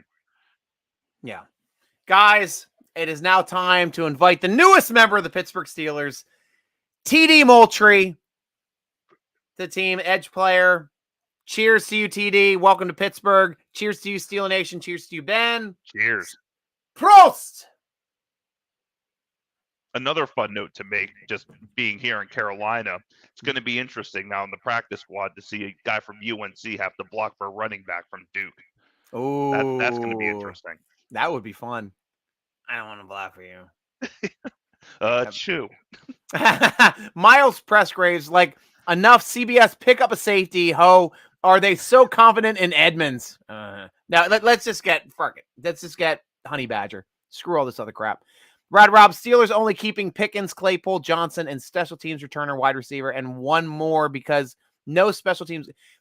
You're losing the point here. They do keep 6, being either a gunner or a wide receiver. Only one special teams wide receiver do they keep. And sometimes it's a returner, sometimes it's a gunner. It was a gunner when it was Darius Hayward Bay. It was a returner earlier on. I'm trying to think of the older returners, but Switzer's one of those returner guys they kept. Well, even prior to that, they used to use a running back as their return man, like Isaac Redmond, Gary Russell. In kick return, but never in punt return. Those guys were never punt returners, but we usually had AB and stuff doing that kind of stuff. Miles, I'm so conflicted right now. I'm spelling words wrong. Yeah, welcome to the club. So they take Auburn edge, but they wouldn't pick up Monday. Nice. Now the Steelers are just rubbing it in my face. I'm sorry, man. I really am. Because, I respect you as much as anybody else here on Steeler Nation. You were the first person on the draft show for both day 2 and day 3, the 2 longest days of the Steeler Nation draft. I appreciate you, Miles. Thank you so much for adding to the fun of the show and adding the subplot of Smoke Monday. I love that subplot which had a 2-day arc, just so you know. Fantastic. This is awful ending, though. Awful ending.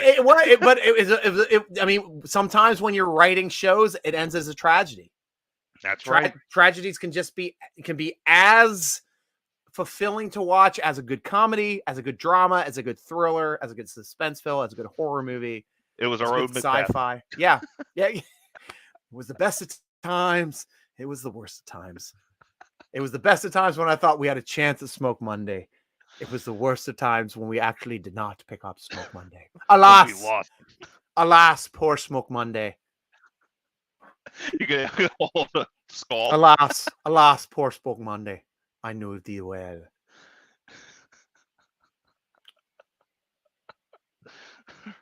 Or like holding a empty helmet. Yes. Yeah. Oh, I should have done an empty helmet as opposed to that guy. Yeah. You have a white one too. It looks like a skull. That's fantastic. That's fantastic. Rad Rob Miles, as a unit, our safety has proven 4 reliable players. We keep 4 safeties there, other than 4 positions which do not have as good depth. I know you're only thinking of starters and Honey Badger. I would kick somebody off. I would kick Edmonds off the roster for Honey Badger because I don't think his money is guaranteed. I really don't. You don't think? Let me check. I'll check on it. In this movie, the villain won. Oh, I'm sorry. Being Roger Goodell. Yes. Boo Roger Goodell. Blame Roger Goodell. Killebrew and others, not reliable backups. Though Killebrew, I will obviously always keep a guy that blocks 2 punts in a year on a roster. That's worth a roster space, in my opinion. He's a hell of a special teams player. Don't diss him. Steelers only keep 6 when a gunner. Dude, no. I'm sorry. They kept 6 as a returner, too. Switzer's not part of 6. He was active, but he was barely active. What was he getting? He was inactive on a lot of game days. What did he end up with, like 5 catches that one season? Dude, look at the I track inactives, man.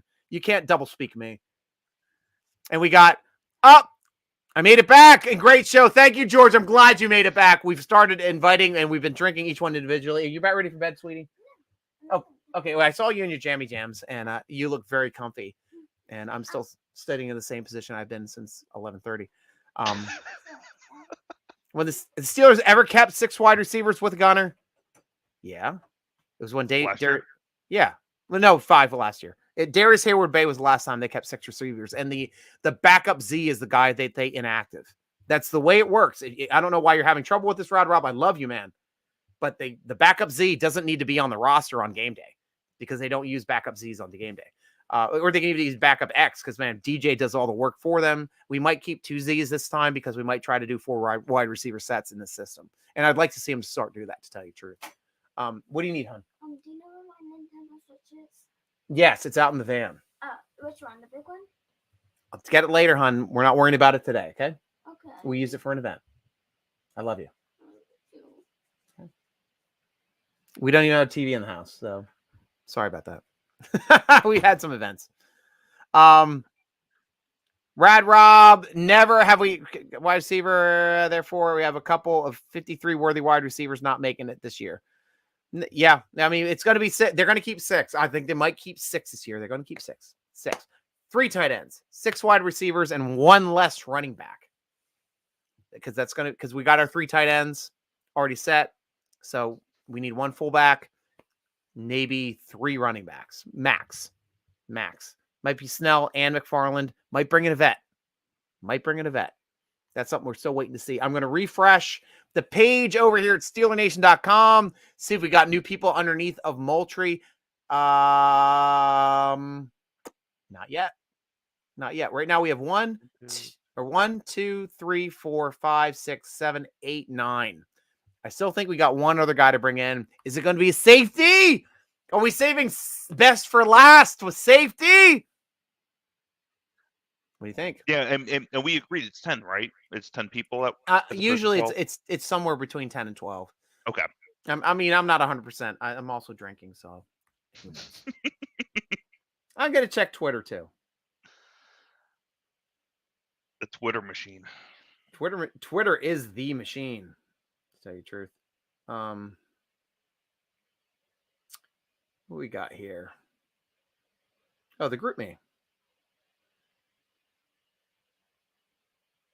All right. Twitter, Brooke Pryor. OBJ spreading rumors. Uh-oh. Yeah, I saw the whole thing with Deebo Samuel, and it Yeah. was true, and then it's not true, and Oh, he was the one that posted that he was going to the Patriots. He's such a bastard. Yep. Kazora said we're signing Watt. Yeah, the UMass Bryce Watts. Oh, Watts and Watt. Oh wow, we got more Watts on our team. and Pitts.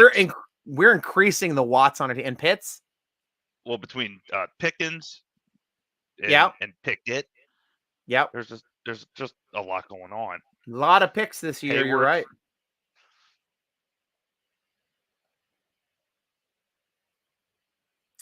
Kazora's very happy about the Duke running back. Durant coming as well. Yeah, we got that one. Ran for 1,200 yards with Duke last season.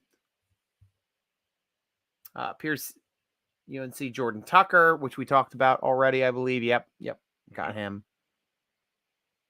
Yep. I got them.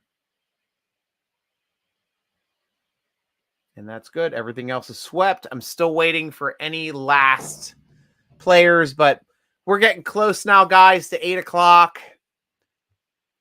I'm going to let this run. I'm going to put a timer on. We're done at 8:10 tonight. Absolutely done at 8:10. Whether or not we draft somebody else, I can fill 10, 15 more minutes while my bladder continues to fill. I'm not getting up yet.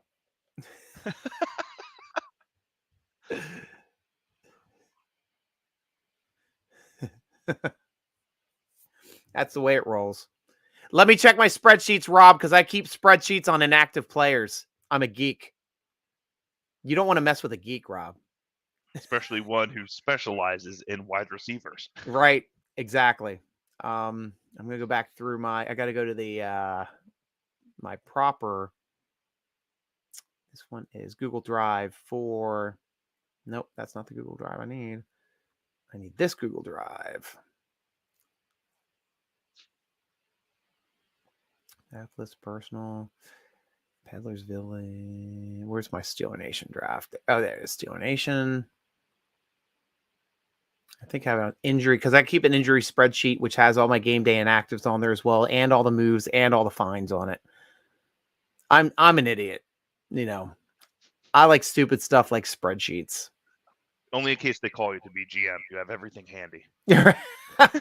All right. One year I did keep like a coaching spreadsheet on like Tomlin and the decisions he made, and he was spot on the entire season.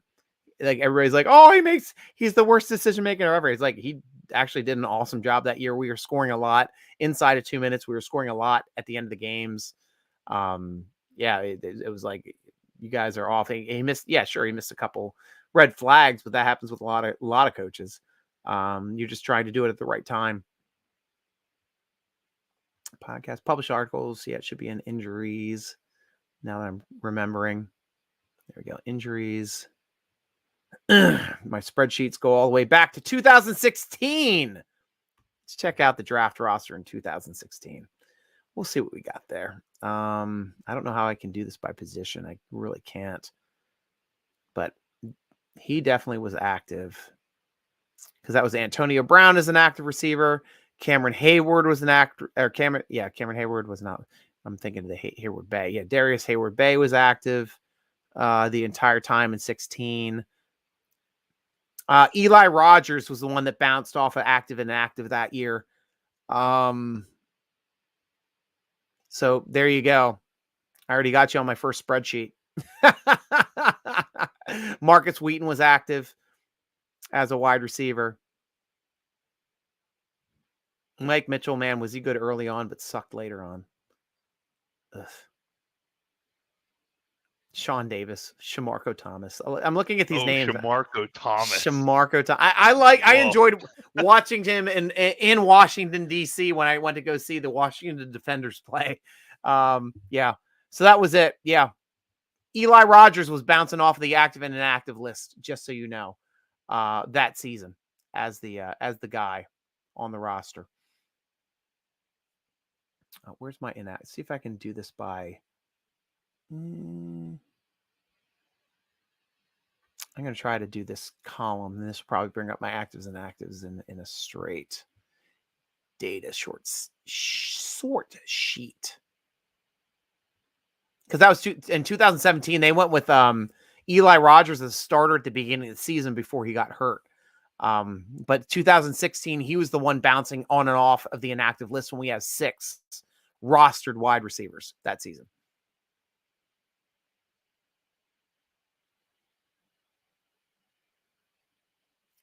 Here's the inactives.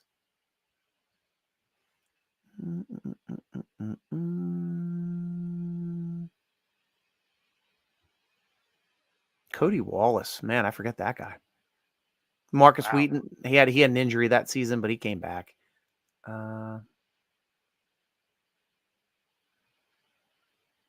Yep, but it was Eli Rogers was the one that season.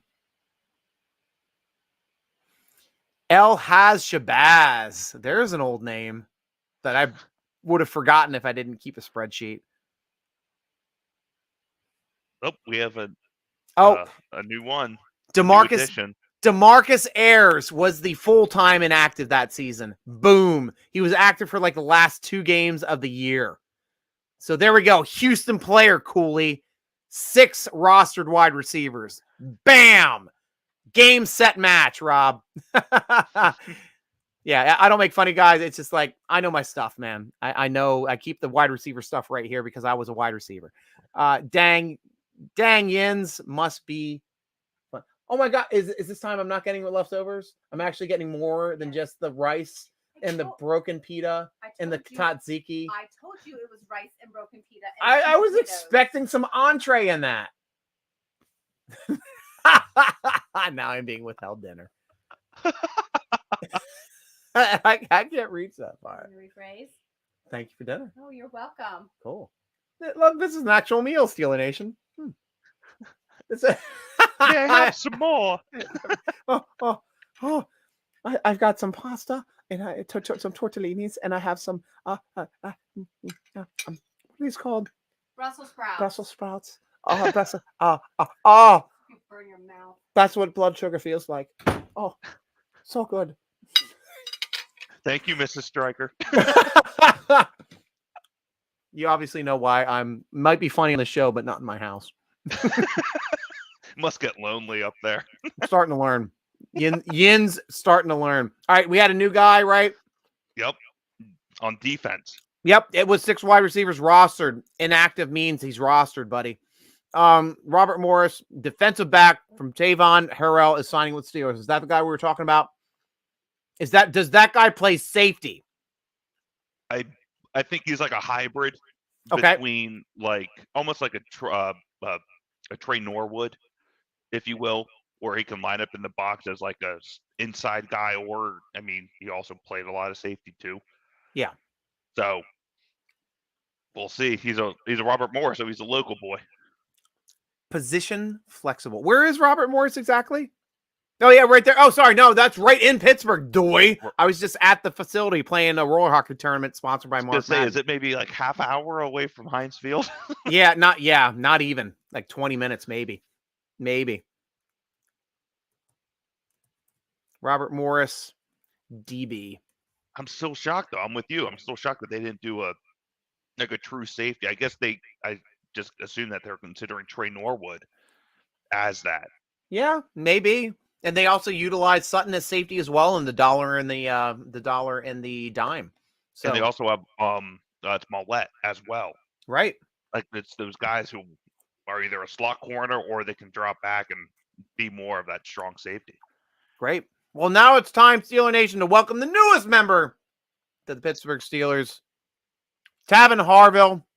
Welcome to the Steelers. Welcome, Steeler Nation. Cheers to you, Steeler Nation. Cheers to you, Ben Slancha. Steer. Cheers to you, Steelers, and you, Striker. There's a lot going on. Right. Thank you, sir. I appreciate it. No one trying to bumble. And that's what I appreciate about you the most. The answer is never, and you were wrong. I'm correct. No, you're not. I got a spreadsheet, bitch. Sorry. Got it. Thanks a lot, guys. Good time. Thank you, Magnan. Thank you for joining the show. Even though you came on, you started posting a little later. I don't know how long you were on the show, but I'm glad for your input. You're a fun part of the show. Cheers to you, man. Hope to see you on the podcast and the vidcast. The vidcast is live, so I hope to see you on the vidcast. Podcast usually have to do in my own little echo chamber. Ayers drew a huge PI call on a deep pass against the Ravens and threw a block on a rushing touchdown. Yes, he did. That block was phenomenal too. I do remember that game, and he had a great catch too, as well. So yeah, not going to diss on Ayers, though he was inactive for the first 12 weeks of that season, according to my spreadsheet. You're welcome, Rob. Miles Pressgraves, I don't know who he is, but we will see. Rad Rob, I'm not talking about who is inactive or not. No, I'm not moving. We were talking about rostered. There were 6 rostered receivers that season.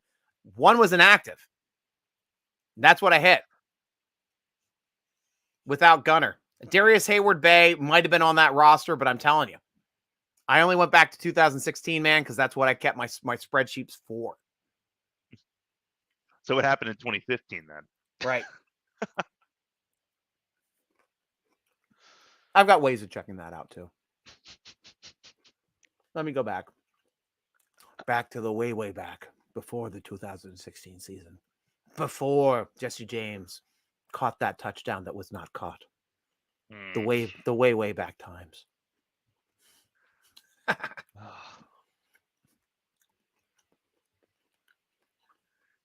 Sorry to bring that up.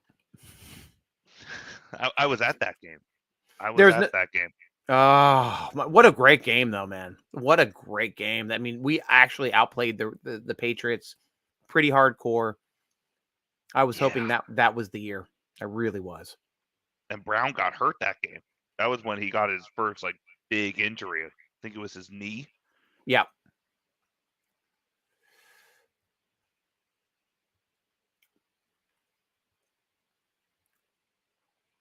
Is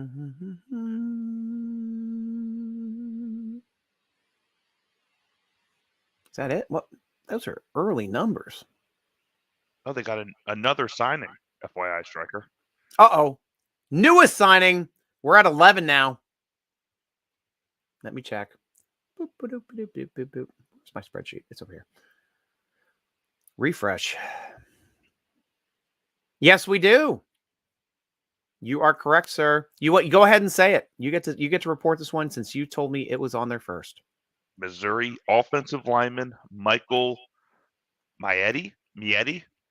Does that Yep. maybe need help with that? Mayedi, I'd say for right now, that's as good as we're going to do. Do you know what positions he plays on that line? No, but if as I'm looking him up now, but my guess is that it's probably going to be on the tackle side, Okay, seeing as though that's been one of their needs. nice. 3, 4, 5. Well, we had 7 rostered wide receivers in 2015, so they're starting to blow your theory out of the water here. Oh, he played center. I'm sorry, he played center. Why the hell would we need a center? We've got 4 on the more roster. interior. He's 6'1", 304 pounds. Okay. Really all over the place. He kind of looks like a Kendrick Green, where he played center, able to line up at guard. Yeah. Didn't do a whole lot at tackle from what I see. Yeah. Maybe just there to kind of push the others there at the center position. Who knows? Yeah.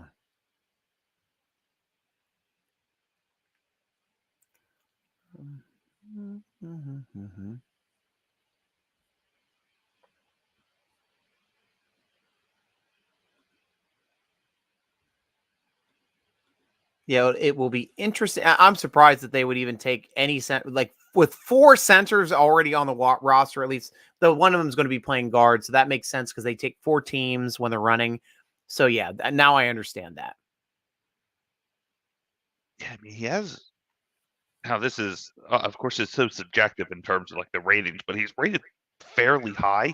He wasn't rated to get drafted necessarily, but just looking at it like his measurables. Yeah. I mean, 49th ranked, which, he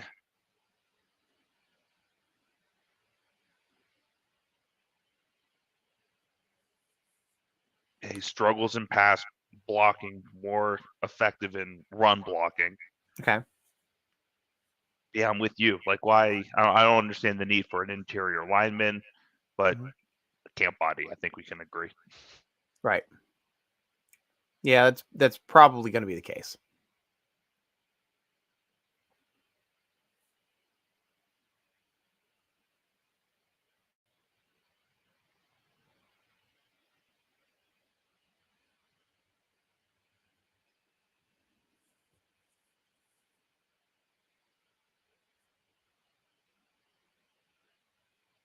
You have a very stern look on your face, Striker. Yeah, I'm counting. It's tough for me to count. Oh, I'm sorry. Nah, it's okay. That's it. Oh, I didn't have him do it. Oh, Rossum. Allen Rossum, baby. Allen Rossum was the returner that we kept. Strictly as the returner when we got him from the Canadian Football League, and he had a touchdown for us. Game, set, match. 6 on the roster, baby. Cheers, Steeler Nation. I forgot about Allen Rossum. I'm having a freaking tortellini. Yep. I know I'm right. You can't tell me I'm wrong just by saying I'm wrong. You got to bring stats. You got to bring figures. I got spreadsheets. Boom.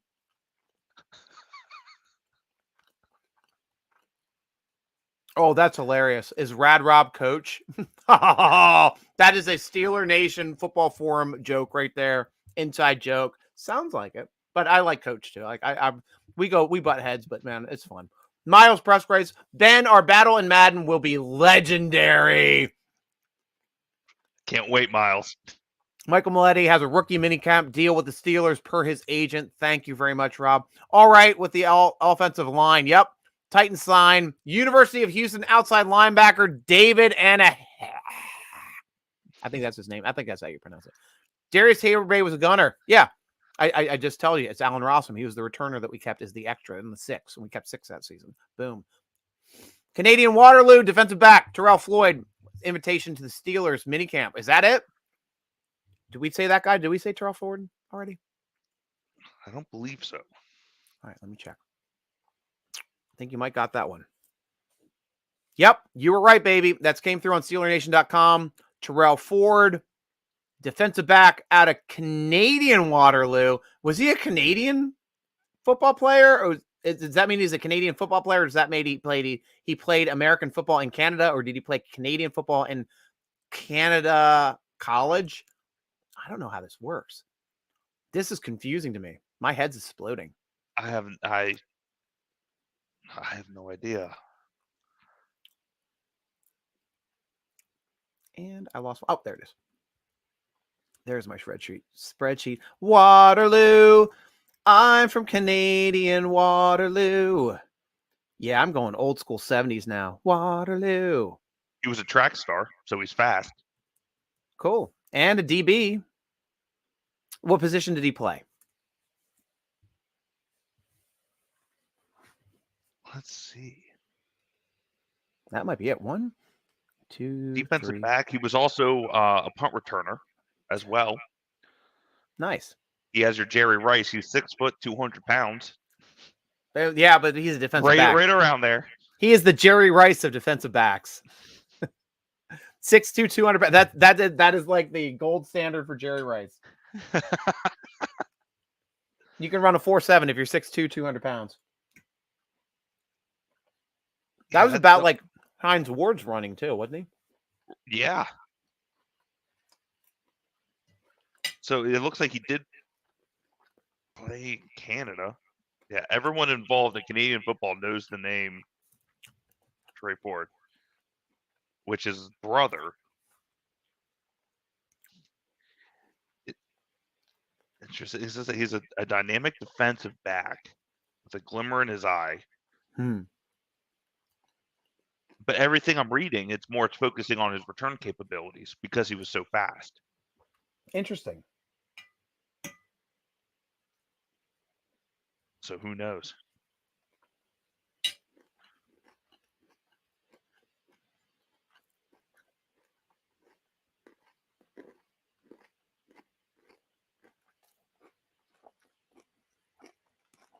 I'm eating Brussels sprouts.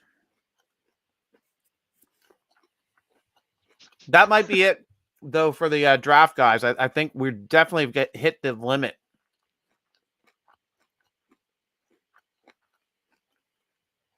Or at least we're very close. But still, Steeler Nation, we've got another player to welcome. Jerome Ford from Canada, Waterloo, defensive back. Cheers to you. Welcome to the team. Jerome Ford for now. Cheers to you, Steeler Nation. Cheers to you, Ben. Cheers, cheers.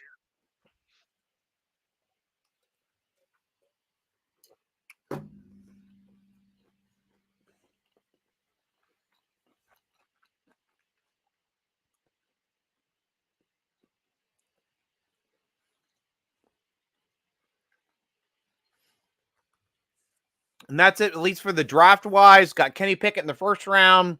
Round 2, George Pickens. DeMarvin Leal, round 3. Round 4, Calvin Austin the third, the second wide receiver off the board.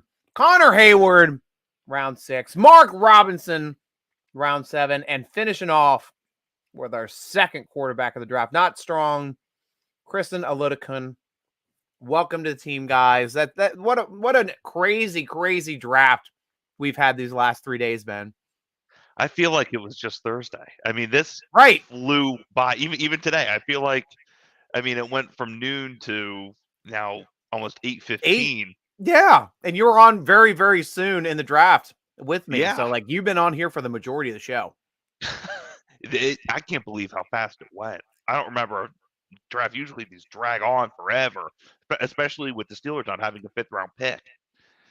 It's just, it's been interesting. I can't wait until minicamp. I can't wait until training camp. Rad Rob, Rossum was only on the roster for 1 year. Figure it out. I did your work for you, buddy. Rossum, Steelers, 1 year. Find it. Do a little research, buddy. Pat's in love with University of Houston. Draft Marcus Jones. Then sign center Cody Russi. Then pick up UH via Miami, D'Eriq King as an undrafted rookie free agent. Hey, yeah, they were on your draft. You should be their GM, honestly. Miles, with the training camp at St. Vincent's, it is common to meet Steelers players. Is it common to beat Steelers players as you go? Yes, because you can see you get them walking down to the field and then you get them walking back up. So yes, that's one of those situations where you got a good chance of getting an autograph when you go to St. Yeah, Vincent's Miles. I would say just make sure you have a Sharpie and make sure you have something that's signable. A terrible towel Right. is not easy to sign. Right. Remember that. Right. Talked about it. Do your research.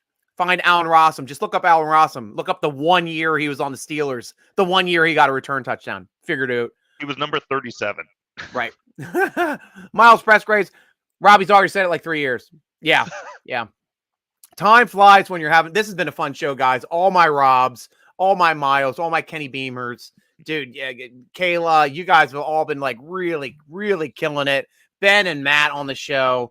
It's been really, really fun time. Honestly, such a fun time, Steeler Nation. But I think it's that time of the show where it's just about time to go. Closing time. Time for you to go home to the draft picks you thought you got. Smoke Monday. Closing time. Thought you had Smoke Monday, then you turned around and saw you did not. Grab up all the wide receivers, grab some more quarterbacks. I hope you have found a defensive player. I drafted one. Closing time. Every new draft pick comes from some other college scouts draft end. Yeah. I know who I want to pick this year. I know who I want to pick this Sorry year. for everyone Kenny for Pickens. starting that. I know who I want to pick this year. Maybe Pickens and Pickett. We'll see. I'm eating a tortellini. Ow. Awesome, guys. Thanks for joining us on the Steeler Nation Draft Show. Having fun with us all the time. Thanks, Miles. Appreciate it. Good night, Robert. Thanks, Miles. It's been a great show. It was a pleasure spending the past 3 years with you, Ben and Matt. Look forward to it every day. Awesome, guys. Thanks, Awesome. Miles. Yeah. SteelerNation.com, guys. Check us out. Follow Ben on Twitter. What are your handles here, Ben? At the Ben Sauce _ Correct. That's it. At the Ben Sauce _ obviously super fun guy. At me, at SN Striker. The podcast at _ SN Steelers. Steeler Nation at Steeler Nation. On Instagram, Steeler Nation.com. Facebook, Steeler Nation.com. Thank you for joining us for the marathon draft of Steeler Nation coverage. I don't know any other team that does this crap. 2 years in a row now, baby. I'm planning on year 3 doing this the entire time so you don't have to listen to the crap on broadcast. You get stories, you get jokes, you get swearing, you get laughter, you get tears. The Steeler Nation. You laugh, you cry. You wonder, why am I here? How did I get here? Letting the draft go by, letting players falling down. Oh, so thank you so much again, Steeler Nation, for joining us again for the Steeler Nation Draft Show, sponsored by Total Sports Enterprises. I'm your host, G. Striker. Humbly, with my co-host, Ben Papiernick, our draft guru. Ben Papiernick. I merged you guys together as one super draft guru. Ben McCallion. That's awesome. Over at SteelerNation.com. Read our great stuffs. I'm going to try to combine them with another evolution stone from Pokemon to make Ben Papiernick. But until then, you got Ben McCallion and G Striker rooting along with you as always. Go Steelers!